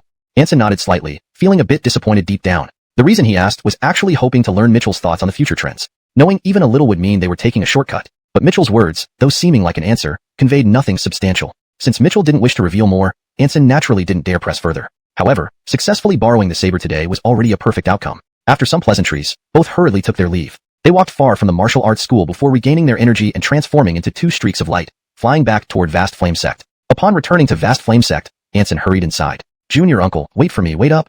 Dallas followed closely behind Anson, his face full of flattery. What is it? Anson turned around with an impatient tone. Hee. Dallas rubbed his palms together and smiled warmly. Junior uncle, can I see that saber? What's there for you to see? Anson scolded. Just one look, just one glance. Dallas bowed humbly. Humph. Anson sneered and impatiently drew out the saber. Whoosh. As the blade emerged, it carried a unique aura. Dallas's small eyes squinted as he cautiously raised his hand to touch it. In an instant, Anson withdrew the saber. You've seen enough. I'm going into seclusion for a day. Inform the senior leaders. We'll have a meeting tomorrow. With that, Anson transformed into a streak of light and vanished. Dallas's hand froze midair, his face twitching. He cursed softly in the direction Anson left but did not dare delay in carrying out his order, quickly notifying everyone about the next day's meeting. Hemlock, come here. Lying in the courtyard, Mitchell beckoned to Wilson. Wilson wagged his tail eagerly and came over, his eyes half closed, arriving at Mitchell's feet. Petting the dog was Mitchell's daily routine. Afterward, Mitchell stretched lazily, then took off his shirt, revealing smooth and healthy skin. I should practice some boxing. If I don't move around, my bones might start falling apart. Saying this, Mitchell loosened up and entered a meditative state before starting a set of Shaolin fists smoothly and gracefully. Although he lacked cultivation, his mastery of the fist techniques had reached an almost divine level, creating strong winds with every movement, each punch exuding an extraordinary beauty. Ow! Wilson stared wide-eyed, barking uncontrollably, practically beside himself with excitement. From the moment Mitchell began, the surrounding space filled with martial intent. Despite simple movements, each strike held profound depth. Without realizing it, Wilson seemed to grasp something, directly breaking through to a higher realm. However, as time went on, he found it increasingly difficult to understand. Strangely, Wilson tried to memorize the boxing moves but couldn't recall any of Mitchell's previous strikes. Meanwhile, Mitchell's set of Shaolin fist reached its peak intensity. When Wilson wanted to observe again, he felt dizzy and overwhelmed by the intense martial intent, nearly bursting under the pressure. Wilson quickly closed his eyes, realizing this was far beyond his reach. Gradually, Mitchell finally finished. Feels good. Wiping sweat from his forehead, having not exercised in a long time made practicing feel exceptionally refreshing. Looking at the excited dog beside him, Mitchell chuckled, rubbing Wilson's head and said, What do you think? Your master is pretty amazing, right? Ayo. Wilson barked twice. You smart fellow. Mitchell drank some water and laughed. If you're so keen, let's try another set. Setting down his teacup, Mitchell resumed his focus. Entering this state was hard one.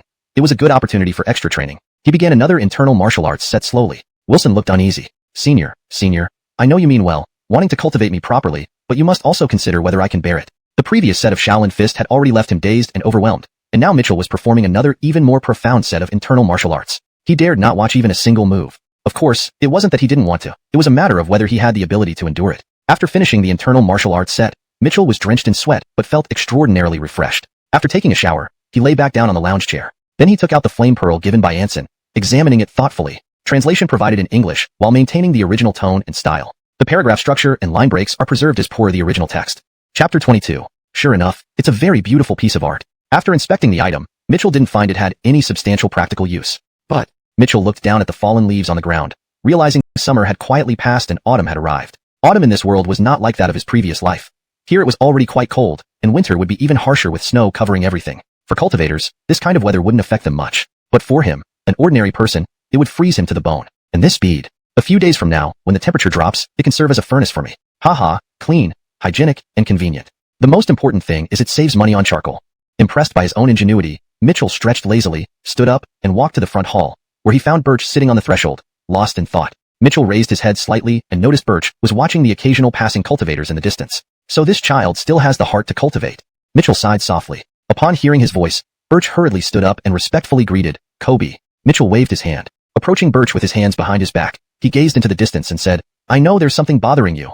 Birch was startled. Mitchell smiled and only asked him to sit on the stool. Autumn had come, and though leaves were falling, it was also a season of abundant harvest. The street in front of their door remained busy, and the two sat in silence outside the martial arts hall without speaking. You may not want a person, and resenting the unfairness of the heavens that left Birch without the aptitude for cultivation. Cultivation sects. They were simply too distant. Zacks and sect masters of Wuxian sect were already far beyond what ordinary people could reach, let alone the legendary figures of the sect's founding ancestors, whom ordinary people only heard about but never saw. The next day, in the grand hall of Wuxian sect, Wuxian ancestor sat at the head seat, his expression a mix of excitement and slight embarrassment. Since borrowing the knife yesterday, he had secluded himself and practiced intensely for a day. This desolate divine blade indeed didn't disappoint, boosting his combat prowess to a new level. However, because the martial intent within it was profound and difficult to fully harness, during practice, he accidentally destroyed the third gage's residence and nearly killed the third gage's favorite disciple, Anatole. Cough, cough, cough. Just got used to this treasure blade. Don't take it too seriously. Wuxian ancestor reassured the two men with pale faces after a long pause. To gain such a treasure is indeed our sect's honor. A minor accident, not worth mentioning, said the third gage, though his heart was filled with curses. Building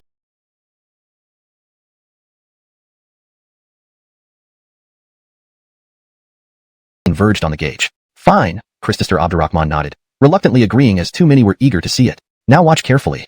With his command, the room fell silent. Everyone held their breath, wide-eyed. Whoosh! A streak of light flashed. In a mere moment, Christopher Abdurrahman had already retracted the blade. Smirking proudly, he said, satisfied? You've seen it. Christopher. The crowd looked disgruntled. Due to Abdurrahman's swift movements, all they saw was a burst of light. That's enough. Daryl and I stay. The rest may leave. Christopher Abdurrahman stated impatiently. Though reluctant, the others departed, leaving only the Daryl and Ives. What do you require from us? The Daryl asked humbly, hoping perhaps some form of compensation awaited them. I feel apologetic about the destruction of your palace and the injury of your disciple. There isn't much I can offer in compensation, so I'll make an exception and let you two see the saber once more, Christopher Abdurrahman declared magnanimously. Though displeased, the Daryl felt some solace in seeing the blade again. Christopher Abdurrahman revealed the blade once more, but only briefly. Nonetheless, it was enough for the duo to witness its true form. They never imagined Christopher Abdurrahman's treasure to be merely a kitchen knife. Yes, a kitchen knife. But both could feel the mightiness of this seemingly ordinary object. The sharp aura and the potent martial intent attested to its divinity. Anatole covertly recorded the image of the blade on a jade slip. Christopher Abdurrahman simply gave him a glance, not uttering a word. After leaving the grand hall of Abdurrahman, Anatole headed towards the outer gate. On the way, people gossiped about him discreetly, yet dared not be overt due to his status. Even so, it did not improve his sullen mood. Star, I heard you were injured. Are you alright? A graceful silhouette in a long gown approached Anatole, expressing her concerns. It was Star. Since joining the Abdurrahman sect, her attire and demeanor greatly improved, making her even more beautiful. My choice was indeed excellent. Her charm could rank among the top 10 beauties of the Abdurrahman sect, Anatole thought, his pale face flickering with appreciation. If not for Star's potential, he, as Engage's personal disciple, wouldn't look upon a mortal unworthy of Abdurrahman's sect. Approaching Star, his earlier lust disappeared, replaced by a gentle smile. Don't worry, I'm fine. You look terribly pale and still claim you're fine? Star, filled with worry, softly questioned. What exactly happened? How could you be injured within the sect? Star's question stirred unpleasant memories in Anatole, a mix of shame and fear. At that moment, when the blade descended, feeling the softness of her body against his, he couldn't help but smile. After their intimate moment, Star curiously inquired, "By the way, Frederick Justino, what kind of saber did Christester obtain? How could even he struggle to control it?" Anatole narrowed his eyes and spoke earnestly this time. "That saber is terrifying, indeed." Star raised an eyebrow. "Watch and you'll understand." Anatole waved his hand, producing a jade slip that emitted a faint glow, revealing the recorded image before Star's eyes. Chapter 24. The Exotic World's Mini-Sun. In the footage, it showed great ancestor Adrian revealing the knife in front of Brett and Anatole. Even though it was only shown on screen, when the knife appeared, its formidable aura still startled Star, causing her to open her red lips in shock. Under the overwhelming pressure, she turned pale. "Look, it's this knife," Anatole exclaimed as the footage briefly showed the complete appearance of the absolute overlord god knife, seizing the moment. "A kitchen knife?" When she saw the full view clearly, Star asked in surprise. "Yes, a kitchen knife," Anatole said with a sigh. "I wonder what mindset the predecessor who forged this knife had, but it doesn't matter much. What matters is that this knife is indeed powerful. With this knife, I'm sure the battle between Great Ancestor and Irving Great Ancestor would be different." Star nodded absent-mindedly, walked back with lowered head. Sigh. Mitchell sighed, realizing Birch lacked the talent to join Adrian's sect. "Greetings, Kobe." Mitchell nodded and gave him a smile, saying warmly, "It's cold, come sit by the fire." "No, thank you, Kobe. I'll practice a couple of routines, then cook dinner and prepare vegetables for you," Birch whispered softly before heading towards the inner hall. Mitchell sighed again. With the cold weather, business had cooled down significantly. "I guess it's time to move on to the next plan." Mitchell patted the dog beside him and went to the desk. He picked up a brush. As he wrote, the title, Zazunbo and Fairy Zixia, appeared on the parchment. This was necessary for Mitchell. Relying solely on the martial arts academy wasn't sufficient. Every winter, he wrote stories hoping to sell them. Last winter, he had written Dream of the Red Chamber, but it didn't find an audience, resulting in failure. This year, after much thought, he decided to write Fairy Zixia and Zazunbo. For a 90s youth from Earth, their love story stirred many emotions within him. He didn't hope for much. If a few people bought it and improved his living condition, he would be satisfied. Unremarkably, there was a guild in Pingjiang City that owed him favors and could help print and sell the book. His neat handwriting filled the parchment. Cough, cough.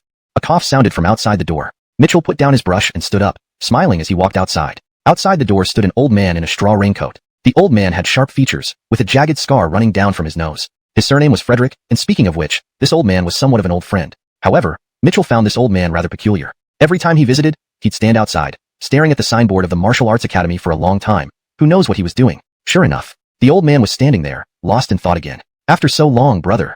Finally coming to his senses, the old man greeted Mitchell. Mitchell's lips twitched involuntarily. What am I supposed to do? He has no idea of our age difference yet insists on calling him as a lifelong friend. This old man's brain must be wired differently. But ever since they met, Frederick old man addressed him this way, so Mitchell got used to it too. "Frederick older brother, it's been a while," Mitchell called out. "Haha brother, I admire you greatly." Observing the well-layered Mitchell, his eyes gleamed with admiration. "We are of the same breed, but you've taken it further than me." Note. In Burkinese literature, characters' names are often stylized based on context. Here I retain some original names like Mitchell, Star, Anatole for consistency, carry them on his back, and slash all the grass around Christie's door while adding sound effects himself. Admittedly, seeing someone so old still exuding middle school vibes was indeed rare. Then, Mitchell went inside and brought out a small table, carrying a set of homemade Burkinese chess with him. As a native of the Yinhuang race, how could he not bring this essence of culture to this foreign world? Of course, it was also one of Mitchell's rare ways to pass time. The reason Mitchell became acquainted with Ailby was because while teaching a neighborhood gauge to play Burkinese chess, Ailby happened to pass by and showed immense interest. Since then, he came to visit Mitchell, not for any other reason, just to play chess. Outside the street, autumn winds blew bleakly. Gradually, drizzle began to fall, dripping from the eaves, and by the table on the steps sat an old man and a young man. One wore a white robe, the other wore a straw raincoat. Unmoved by wind and rain, both were immovable, their gazes fixed intensely on the chessboard. "To be honest, at first, I thought we were on the same level," Ailby said, placing a chess piece and raising his eyes to look at Mitchell. "Haha." Mitchell smiled but remained silent. "But after careful observation, I found you somewhat unfathomable," Ailby added, furrowing his brows. "You can't fathom me, of course." Mitchell chuckled, his face expressing deep meaning. He quietly placed his cannon on the board, inwardly satisfied. His layout was beyond Ailby's comprehension. In just a few moves, he could checkmate. Ailby couldn't help but furrow his brow at Mitchell's words, because these didn't seem like boasts. Especially the self-assured expression on Mitchell's face seemed completely justified. Could he really be stronger than me? Ailby felt uncomfortable, perhaps unattached to anything else, but in this scenario, competition was inevitable. No, he quickly dispelled that thought. The world was vast, with countless cultivation techniques. It wouldn't be unusual for Mitchell to have cultivated a technique that concealed his true level. His inability to see through Mitchell didn't mean he was necessarily weaker. "Zach brother E, your words are a little too full of yourself." Ailby smiled, capturing one of Mitchell's horses. After collecting the piece, he said profoundly, "Even if I can't fully gauge you, I believe we are still on the same level." "That's not necessarily true." Mitchell remained confident, eating his horse aside.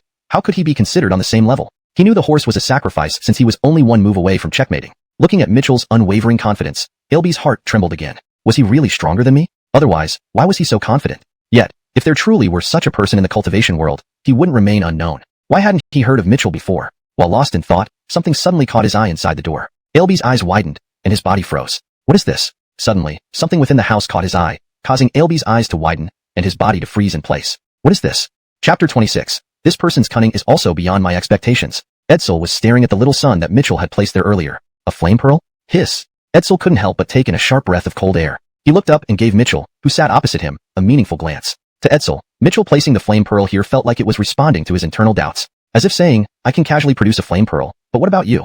At this moment, Mitchell sensed Edsel's gaze, smiled, nodded, and appeared modest. After all, he had won this game of chess effortlessly. Sure enough, upon seeing this, Edsel confirmed that Mitchell was exactly as he had thought. He glanced at the chessboard. Yes, he had lost at chess, but that wasn't the point anymore. Their competition had elevated to another level altogether. Unbelievably, he never expected Mitchell to be able to produce a flame pearl. The value of the flame pearl was more expensive than imagined. Alongside it were the Candace Spirit Pearl, Earth Domain Pearl, Vajra Pearl, and Wood Breath Pearl. These 5 pearls, when combined, could transform into the boundless pearl. Help me check this out? As he spoke, he waved his hand, producing a rake with 7 prongs. Seeing the sudden appearance of the rake, Mitchell didn't think much of it, guessing the old man must have returned from farming. Likely, the rake wasn't working well, and knowing Mitchell's sideline in blacksmithing, asked him to inspect it. Sure. Mitchell took it over and began examining it closely. Noticing Mitchell's careful scrutiny, Edsel couldn't help but smile smugly. This 7-pronged sacred rake seemed dull and unremarkable, yet it was an ancient relic of divine origin, rated as a sacred item. Even though it was somewhat damaged, it could still unleash a tenth of a sacred item's power when energized by Yuan Qi.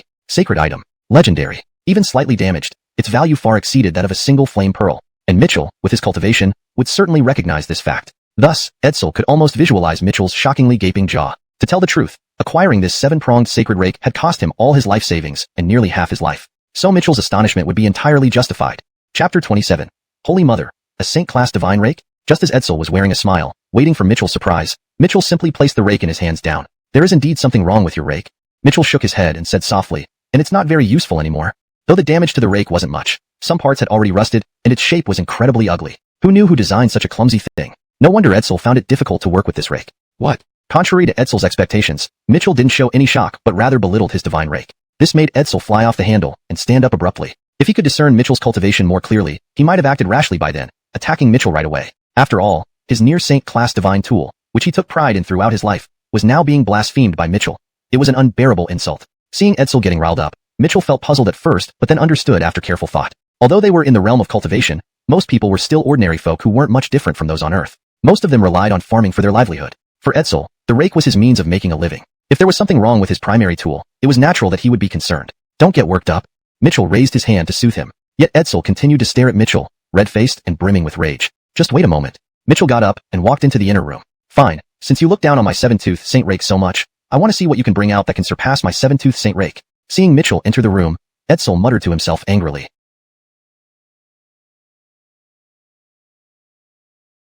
Moments later, Mitchell returned from the inner room and said, "The rake you have is too broken, just throw it away." This comment sent Edsel's anger surging through the roof. It was one thing to belittle his 7-tooth saint rake, but to say it was too old and should be thrown away? This wasn't just belittling, it was outright mocking. Blatant mockery. Edsel couldn't hold back any longer, and stood up to demand an explanation from Mitchell. But in the next moment, he froze. As if struck by lightning. His eyes driven by this obsession, he wanted to compete with Mitchell. But things didn't turn out as he wished. Now, he finally realized that Mitchell wasn't hiding behind some obscure cultivation method. He was genuinely strong beyond Edsel's ability to perceive. Edsel no longer felt competitive. Instead, his gaze towards Mitchell carried a touch of awe and respect. In this world, power dictated everything. Seeing Edsel lost in thought, Mitchell called out, "Hey, buddy, what's up with you?" Hearing this, Edsel looked embarrassed, forcing a smile awkwardly at Mitchell. "Here, take it. It'll serve you well." Mitchell handed over the rake with a smile. Edsel didn't react at first, but when he did, his mind went blank. He stood up abruptly, staring at Mitchell in disbelief. "What? Give it to me?" Edsel's eyes widened in astonishment. "Make it 50% off." Mitchell smiled. 50% was his bottom line. Though Edsel farmed for a living, even at half price, the rake should be affordable. Hearing this, Edsel's body quivered. A 50% off sacred divine rake. If word got out, it might drive countless old monsters across the continent mad. But, even at 50%, he found it unbearably steep. His battered 7-pronged sacred rake had cost nearly all his savings over the years, and this still exceeded its value. What now? Was he to miss this golden opportunity? Edsel looked agonized. Sensing his distress, Mitchell frowned and asked, "Edsel, is it the money?" Edsel lowered his head, ashamed and nodding bitterly. Mitchell sighed. This old man was poorer than he imagined. What could he do? Seeing Mitchell sigh, Edsel became extremely nervous. If Mitchell withdrew this once-in-a-lifetime offer, he'd be heartbroken. Lifting his head, He hesitantly suggested, Zach E. Thorne, perhaps? Mitchell looked at him. I have one unfinished matter. Once completed, I will serve you faithfully, following wherever you go. How does that sound? Finished. Edsel looked nervously at Mitchell. He didn't know if Mitchell would agree. Serve me? Mitchell froze, lips curling skeptically. Was the old man having some kind of midlife crisis? Besides, a rake hardly warranted such loyalty. Not to ping Brody off, Mitchell returned to his desk. In the following days, he immersed himself in writing the fairies Wuxia and the supreme treasure, never stepping out. As autumn deepened, the chilly winds grew stronger outside, but they did not affect Mitchell. Even the piercing cold air was no match for his little sun device. Mitchell had nothing to fear. This year, Mitchell would enjoy a cozy winter. Birch remained quiet as usual, practicing boxing diligently every day while attending to all the tasks around the martial arts school. Air Marvin Wilson lounged by Mitchell's feet. His injuries were long healed, and he occasionally watched Mitchell practice or observed the paintings in the front hall of the martial arts school. His strength was advancing rapidly. One day, Christopher Abdurrahman came to visit. He seemed preoccupied with something when he arrived. Mitchell noticed his state and offered him some words of encouragement from his past life. Though unsure if it helped, Christopher Abdurrahman left full of confidence. The next day, after finishing a set of Thai burk, Mitchell stretched lazily and prepared to go buy some wine. He found the street much quieter than usual. What's going on? Mitchell sat at the beef stall across the street and asked, I usually see cultivation disciples shopping on the streets. Why is it so quiet today? Kobe, he probably doesn't know, the waiter said, generously serving him 2 ounces of beef before gazing at the sky. Today is the duel between Christopher Abdurrahman and Anders. Cultivators have rushed to watch their battle. It concerns the fate of 2 major sects. Ah, Mitchell nodded. He didn't care much about cultivator matters, but he'd heard of this before. After enjoying 2 ounces of beef and 2 ounces of strong liquor, he headed back to the martial arts school, warming up and continuing his writing. There was a natural canyon between the Fireblaze sect and the Black Tortoise sect. In the middle of the canyon was a 1,000-foot wide platform called the Wind Rain Terrace. On the Wind Rain Terrace, Christopher Abdurrahman stood with fierce eyes, exuding overwhelming power. Anders, with white hair and a mocking smile on his face, stood opposite. On both sides of the canyon, one side was crowded with disciples of the Black Tortoise sect, while the other side was filled with those from the Fireblaze sect. All wore solemn expressions. This battle determined everyone's future. Abdurrahman, I didn't expect you to really come? Anders mocked. Humph. Christopher Abdurrahman snorted without further words. Die. Without any build-up, Xian Frederick's powerful energy burst forth like lightning, soaring into the sky before unleashing a formidable palm strike towards Abdurrahman. At that moment, the might of the martial king realm was evident. Before the attack even reached Abdurrahman, rocks beneath his feet cracked and split like spider webs. Abdurrahman refused to be outdone. He stomped hard on the ground, creating a large pit, and lunged forward at blinding speed to meet the palm strike. Bang! A thunderous sound echoed across the Wind Rain Terrace. The powerful energy spread out in all directions, forcing observers to retreat step by step. 2 martial king experts were indeed terrifyingly powerful. Ignoring their own retreat, the crowd stared intensely at the sky, eager to see who had the upper hand in this first clash. In the cloud of energy, a figure tumbled backward hundreds of feet. It was Christopher Abdurrahman. Seeing this, the crowd on Abdurrahman's side looked grim. Among them, Stars Millie turned pale, clutching her hands tightly. She understood the significance of this battle. After working hard to join the Fireblaze sect, would it now collapse? The Black Tortoise sect erupted in jubilant cheers. Ha ha ha, Abdurrahman, you're truly worthless. This day next year will be your anniversary. Xian Frederick laughed mockingly in the sky. Abdurrahman's face darkened upon hearing this. The gap between them was indeed significant. Die. Knowing well the principle of striking a fallen opponent, Xian Frederick swiftly soared into the sky, unleashing another earth-shattering palm strike. This time, the power was even greater and more intense. If Abdurrahman only exhibited his previous level of strength, facing this palm strike would either kill him or leave him critically injured. The palm strike grew larger in the sky, illuminated half the sky, and closed in on Abdurrahman. But Abdurrahman made no move. Many onlookers shook their heads, assuming Abdurrahman had conceded defeat. Especially those from the Fireblaze sect, whose faces were ashen. They seemed to foresee the downfall of their sect. When the palm strike was within 30 feet of Abdurrahman, a smirk appeared on his face. He then pulled out a kitchen knife from his robe. Finally, it's my turn. Translation ends here. Chapter 30. Just to bully you. Seeing this scene, all the onlookers were stunned. A kitchen knife? Then, from the direction of Irving's sect, a mocking laugh echoed. A kitchen knife? Really hilarious. Ha ha ha indeed. The great weapon of the venerable Abdurrahman is just a kitchen knife. Abdurrahman's sect can't be this down and out, right? Is that kitchen knife from their back kitchen? The crowd from Abdurrahman's sect looked extremely uncomfortable hearing these jeering remarks. Although they had seen this kitchen knife before, they lacked confidence in its combat power. Abdurrahman, you are truly at your wit's end. Using a kitchen knife to fight me. Are you looking down on someone? Irving Venerable said with disdain as he pushed out a palm print. We will see.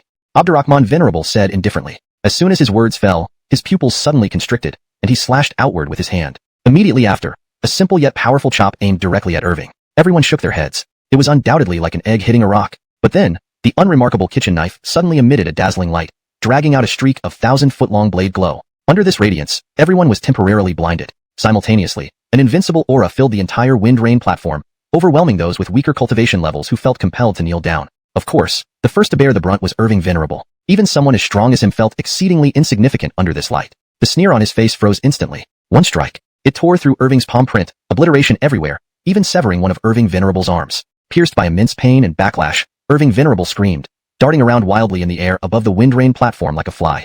Huff. What? Witnessing this, everyone present was unbelievably astonished, gasping in horror. Abdurrahman's sect erupted in unprecedented cheers. Simultaneously, intense gazes focused on Abdurrahman Venerable's kitchen knife. This kitchen knife's power exceeded everyone's expectations. It was terrifyingly potent. Among the crowd, Star's mouth hung open in shock. Though she had seen this kitchen knife in Ives's jade slip, nothing could have prepared her for this shocking moment. More incredibly, she felt increasingly familiar with it, as if she had seen it multiple times before. However, the strong sense of awe momentarily left her unable to recall where she had seen it. Of course, this notion seemed too absurd to be true. How could she, who entered Abdurrahman's sect through connections, have encountered such a supreme divine weapon? Ha ha ha. Abdurrahman Venerable was also stunned by his own strike, emitting confident laughter in midair. Abdurrahman, you despicable man. Why do you have such a terrifying divine weapon? Irving Venerable shouted angrily. If you dare, put down the kitchen knife and fight me fairly. Otherwise, how can you call yourself a hero? Fight you fairly without my kitchen knife? You wish, I'm just bullying you. So what? Humph. Abdurrahman Venerable snorted, laughing loudly as he swung the kitchen knife again, attacking Irving Venerable. Irving Venerable, full of fear, dared not face Abdurrahman Venerable head-on and turned to flee immediately. In an instant, both gauges flew away from the wind-rain platform into the sky above Pingjiang City. Bang!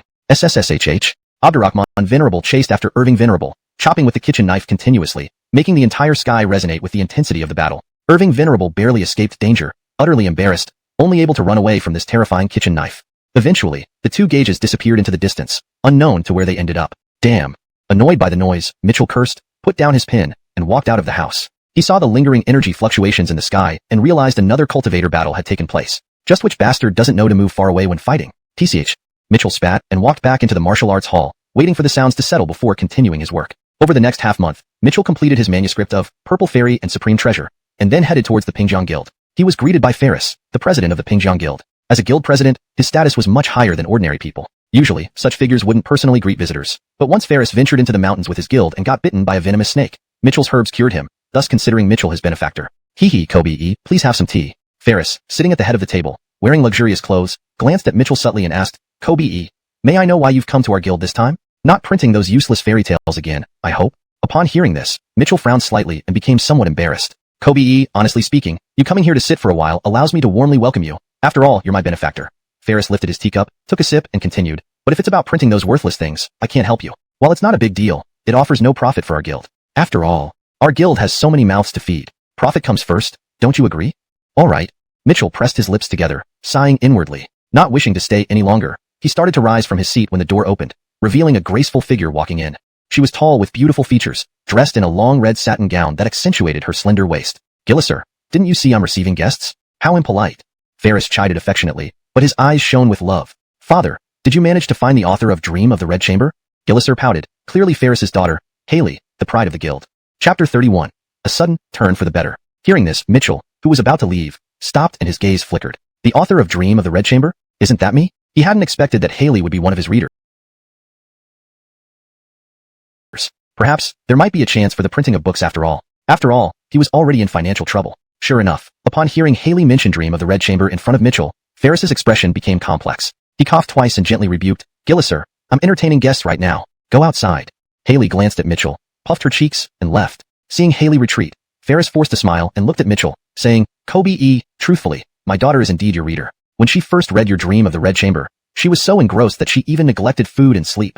However, he soon changed the subject. But she has important responsibilities as the pearl of our Chamber of Commerce. It's not appropriate for her to spend her time on love stories. It's frivolous. To be frank, part of the reason I don't want to help you print the Supreme Treasure is because of my daughter. If your book comes out, she will get lost in it again. Please understand. Mitchell nodded without further comment and prepared to leave. Wait. Ferris called out again. Mitchell stopped and turned to look at him. Ferris stood up and walked toward Mitchell, waving his hand as his subordinates understood and quickly brought in a jade tray. On the tray were 2 rows of gold coins, likely over 100 in total. Mitchell looked at him in confusion. Just now, you saw my daughter looking for the original author, Ferris said, handing the jade tray to Mitchell. Don't reveal your identity to my daughter. Here are 100 gold coins. Take them. Mitchell frowned slightly and looked at the tray. After a brief hesitation, he took only 10 gold coins from the tray and said, These 10 are for the herbs last time. The rest is unnecessary. With that, Mitchell turned to leave. Different paths lead to different destinations. There was no need for further discussion. At the door, Mitchell met Haley waiting there. He gave a polite nod, expressing his respect and gratitude to his readers, the people who supported his livelihood. That was all. After Mitchell left, Haley went back to find Ferris. Father, You promised to introduce me to the author of Dream of the Red Chamber. Why hasn't there been any news? Haley pouted and whined. Gilliser, focus on learning business from the seniors in the chamber. Why read such frivolous books? Ferris gently chided. Business, business, all you talk about is business. I don't like it at all. Besides, reading doesn't affect my business. Haley stomped her foot and said angrily. You can say what you want, but you won't see him. He probably won't publish any more books, Ferris said sternly. Why? Haley asked anxiously. He's just a poor villager. If it weren't for me helping him last time, how could he have published anything? Ferris said with disdain. Moreover, it doesn't bring much profit to the chamber, so we won't be working with him anymore. But, Dream of the Red Chamber sold really well, and the chamber made a lot of money because of it, Haley said reluctantly. Why stop cooperating? While it did bring some profit, it's not the focus of our chamber. Compared to our main goals, the profit is too insignificant, Ferris explained seriously. And we are currently in a critical competition period with the Bao Justino chamber. We can't afford to be distracted. Seeing that Haley wanted to say more, he waved his hand authoritatively. Enough. I have work to do. Take Miss back to her room to rest. Despite Haley's struggles, 2 servants led her away. After leaving the chamber, a cold autumn wind blew past Mitchell, making him look somewhat dispirited. Life. It's tough wherever you go. Seems like if I want to earn money by publishing books, I'll need to find another way. Just as he reached the entrance of the martial arts hall, he saw 2 familiar figures, one big and one small, sitting on the steps before the hall, their chins resting on their hands as they waited for something. They were Melody and Cheryl from the Adrian sect. As cultivators, they had extraordinary demeanors, naturally attractive with elegant physiques. Passers-by couldn't help but glance at them. Seeing Mitchell return, both women showed relief and came forward to greet him. Greetings, Elon. Melody bowed, though she didn't dare to meet Mitchell's eyes. Cheryl, on the other hand, scrutinized Mitchell curiously, as she had heard her master-engaged sister speak highly of this man and advised her to be respectful. It's you too, Mitchell nodded and smiled, asking, where's brother Adrian? Why didn't he come? My uncle is recuperating at home recently. He specifically sent us to check on Elon. Melody extended a beautifully packaged basket and softly said, these are fruits we gathered from the mountains. Uncle asked us to give them to Elon. Thank you, thank you. Mitchell accepted the basket with a smile, opening it to reveal several fruit-like white crystals, which looked delicious. Seeing Mitchell smile, Melody felt less constrained. She had to admit, interacting with this senior was very comfortable. Feeling at ease, she started chatting with Mitchell, asking, Elon, where have you been? As for me, Mitchell chuckled bitterly, saying, I was idly writing a book to make some extra money but couldn't find a place to publish it. Elon writes books to supplement income but can't find a place to publish? Melody was startled. Chapter 32. Who exactly is this Thorn? But then she thought, Thorn has always been extremely reserved and never reveals his true identity, which likely leads to this kind of confusion. Emotions, mundane affairs, joys and sorrows, puzzles and troubles. All these are what true life experiences entail. At that moment, Sandra seemed to have gained some deeper understanding. Indeed, each time she interacted with the Kobe, she would unexpectedly gain new insights. Kobe, shall we assist you? After recovering her composure, Sandra cautiously asked again. Thorn's eyes lit up slightly. Well, Amerigali's father is the president of Baofeng Chamber of Commerce. Why don't we all go see him? Sandra explained. Since the Kobe had descended into the mortal world, helping him through the mortal's connections should not violate any rules. That's wonderful. Thorn's gloomy mood instantly lifted, like seeing a light at the end of a dark tunnel. Upon hearing this, Sandra was overjoyed. She also looked forward to finding out what book Thorn had written, but she believed it would definitely be a bestseller. Beside her, Cheryl also smiled brightly. Despite her young age, she was very shrewd. If the book by this supreme expert were sold through their Chamber of Commerce, it would undoubtedly present a tremendous opportunity for them. After sitting for a short while, the 3 directly arrived at the Baofeng Chamber of Commerce. The one who received them was President Jude. He was tall and full-faced, especially happy upon seeing his beloved daughter return. Of course, he was also very courteous to Sandra. After all, no matter how you look at it, Sandra was Cheryl's senior sister and the favorite disciple of Christopher Adrian. Who might this gentleman be? Jude gently asked, looking at Thorn. This is Thorn. Sandra quickly introduced him. Without waiting for Jude to speak, she immediately invited Thorn to the seat of honor. Pleased to meet you, Thorn. Jude bowed slightly to Thorn, flashing his gaze and pulling Sandra aside. Niece, who exactly is this Thorn? He whispered, aware as the chamber president that he needed to tread carefully. He saw clearly how respectfully Sandra treated Thorn. More strangely, his usually lively and mischievous daughter, Cheryl, behaved unusually well in front of him. This made him even more curious about this Thorn. Sandra glanced at Thorn, who was sipping tea, as if asking for permission. After a long pause, seeing that Thorn showed no objections, she leaned in and solemnly said in a low voice, Uncle, I cannot reveal too much about Thorn's identity, but remember, even my revered teacher must humbly call him Kobe. Today could be an unprecedented opportunity for your Baofeng Chamber of Commerce, so please seize it well. Hearing this, Jude trembled. He sucked in a cold breath. He never doubted Sandra. Her serious tone convinced him. He didn't expect that she would bring such a significant figure, someone whom even Christopher Adrian respected. What kind of person could that be? As a mortal merchant, he published books for some living expenses, not expecting the chamber to invest so much effort. Why not? Frankly speaking, I enjoy reading. Besides, our chamber has long planned to expand into this field, Jude replied smoothly, leaving nothing unaddressed. For a moment, both Cheryl and Sandra stood speechless. Cheryl couldn't help but think sarcastically. How come I never heard that our family's chamber was planning to expand into this field? Chapter 33. Unprecedented and unequaled reaction. Mitchell had intended to refuse, but it was hard to turn down Jude's warm invitation. He reluctantly accepted, suspecting that the Baofeng Chamber of Commerce might indeed be planning to develop in this direction. After leaving the Baofeng Chamber of Commerce, Mitchell returned to the martial arts hall, feeling much more relaxed. With the full support of the Baofeng Chamber of Commerce, he could earn some money and wouldn't have to worry about this aspect anymore. Meanwhile, Amerigo Cinda and Cheryl also returned to Abdurrahman's sect and promptly reported the matter to the ancestral Kobe Abdurrahman. Good, very good. Ancestral Kobe Abdurrahman was delighted as he said, "It seems our relationship with Senior is getting better. It's just a pity that although Senior lent me the divine saber, I failed to slay Irving beneath its blade." Yes, Amerigo Cinda sighed slightly, still puzzled. Kobe, when you chased ancestral Kobe Irving for 10,000 miles with the divine saber, it seemed like you would certainly slay him. Why didn't you? Alas, our previous intelligence on Irving was flawed. Ancestral Kobe Abdurrahman says eyes. Go on, I need to meditate further. When I come out, we will visit Senior again. Saying that, Ancestral Kobe Abdurrahman closed his eyes. Yes, disciple will take my leave. Amerigo Cinda held the jade box reverently as she bowed out. Time passed quietly. Autumn deepened. Mitchell's work, under the full operation of the Baofeng Chamber of Commerce, was successfully published. At the martial arts hall, Mitchell sat by the bed, placing his palm on Birch's forehead. Kobe, I'm fine. Birch opened his eyes and said, rest easy. Once I feel better, I'll go cook. Not fine at all? Mitchell's face darkened as he chided softly. Look at your fever, and your swollen hands and feet. Lie still and don't move. Mitchell rarely got angry, so Birch silently shut his mouth. Seeing this, Mitchell sighed lightly. He blamed himself for not paying enough attention to Birch. The boy practiced boxing every day, causing muscle strain and severe swelling. Combined with the cold and flu, Birch looked haggard. After covering Birch with a blanket, Mitchell went to the front hall, picked up a bamboo basket, and planned to go to the back mountain behind Pingjiang City to gather medicine for Birch.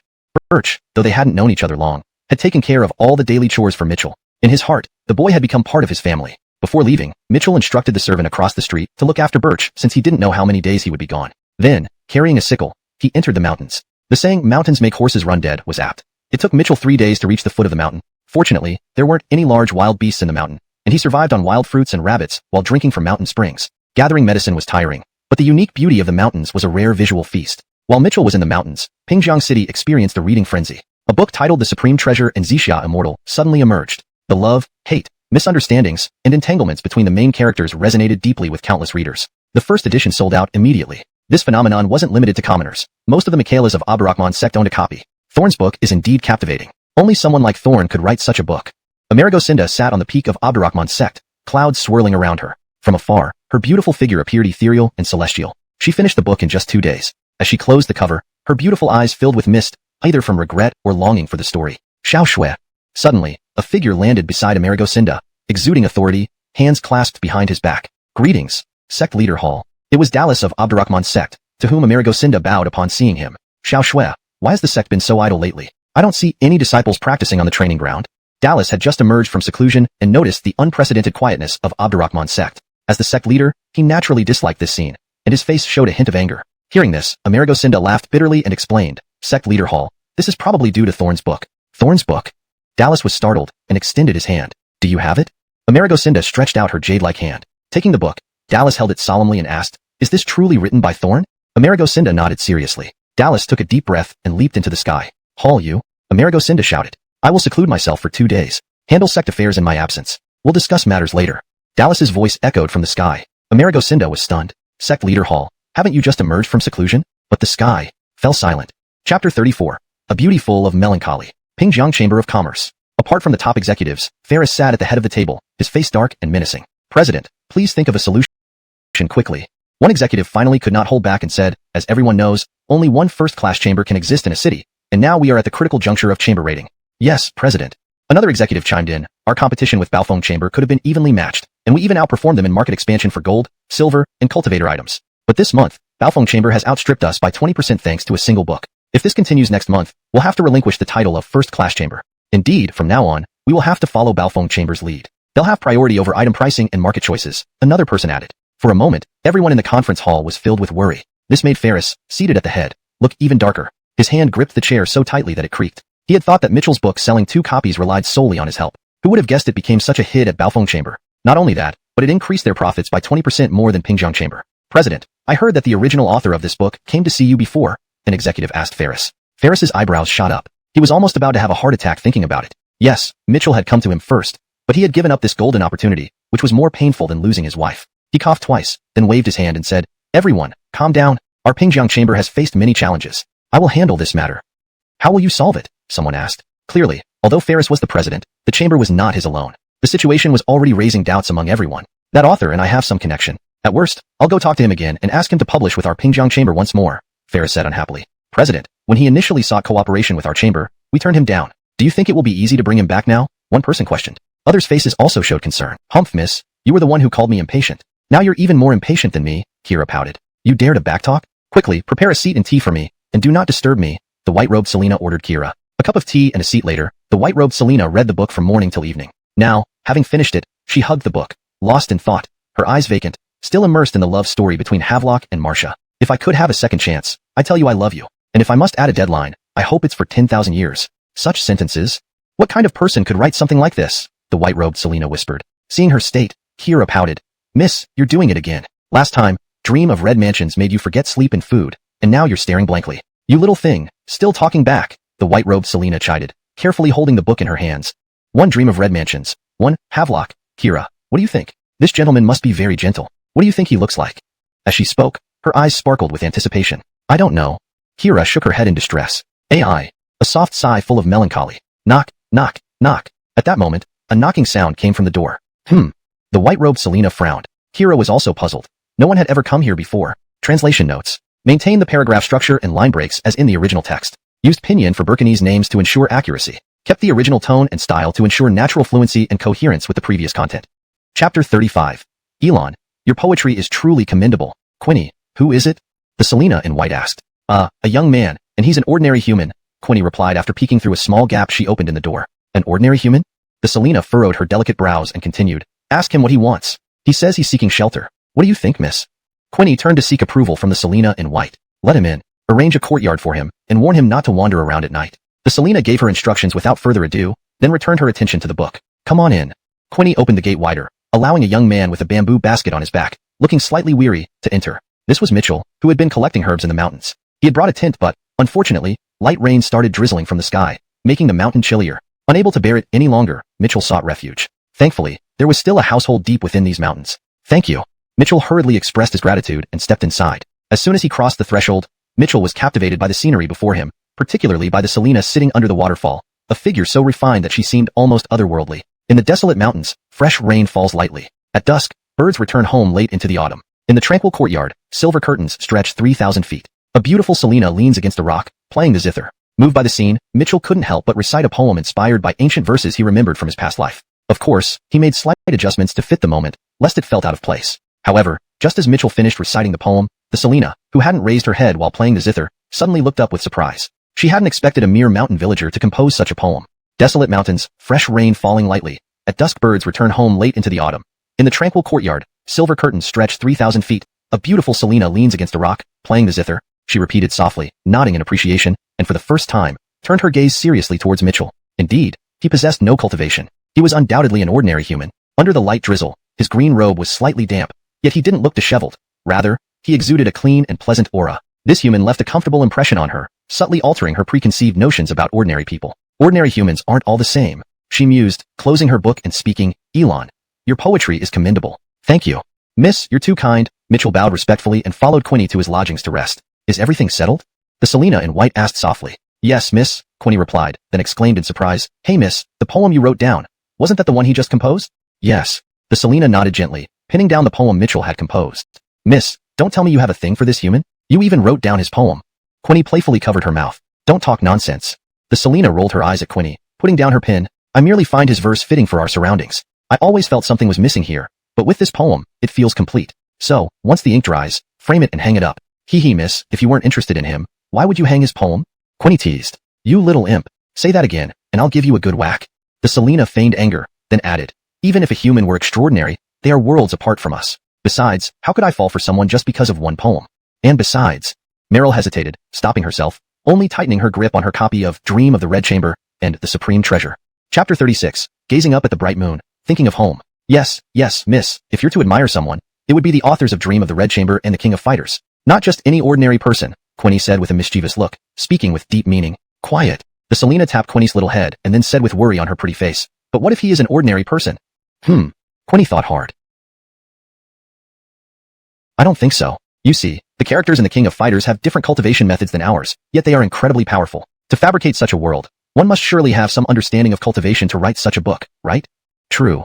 The Selena cast an appreciative glance at Quinny. She agreed with this as well. Simple love stories might indeed be written by common folk, but the King of Fighters described a whole world of cultivation. Characters traveled hundreds of thousands of miles and possessed supreme treasures like the Moonlight Treasure Box. Could an ordinary person ever imagine such a world? Quinny, from today onward, help me find this gentleman as soon as possible. I wish to meet him quickly, the Selena instructed softly. Sure, miss, I understand your thoughts. I'll send out the message right away. Quinny chuckled lightly, then retreated. Inside the room, Mitchell changed his clothes and wiped himself down, feeling much more comfortable. Then, he grabbed a wild rabbit from the bamboo basket and went to the open space in front of the house. After a day's journey without food, now settled, he had to reward himself properly. He immediately set up a barbecue grill. Soon, a fragrant rabbit was roasted by Mitchell, golden brown and juicy. Sprinkling seasonings only made it more mouth-wateringly delicious.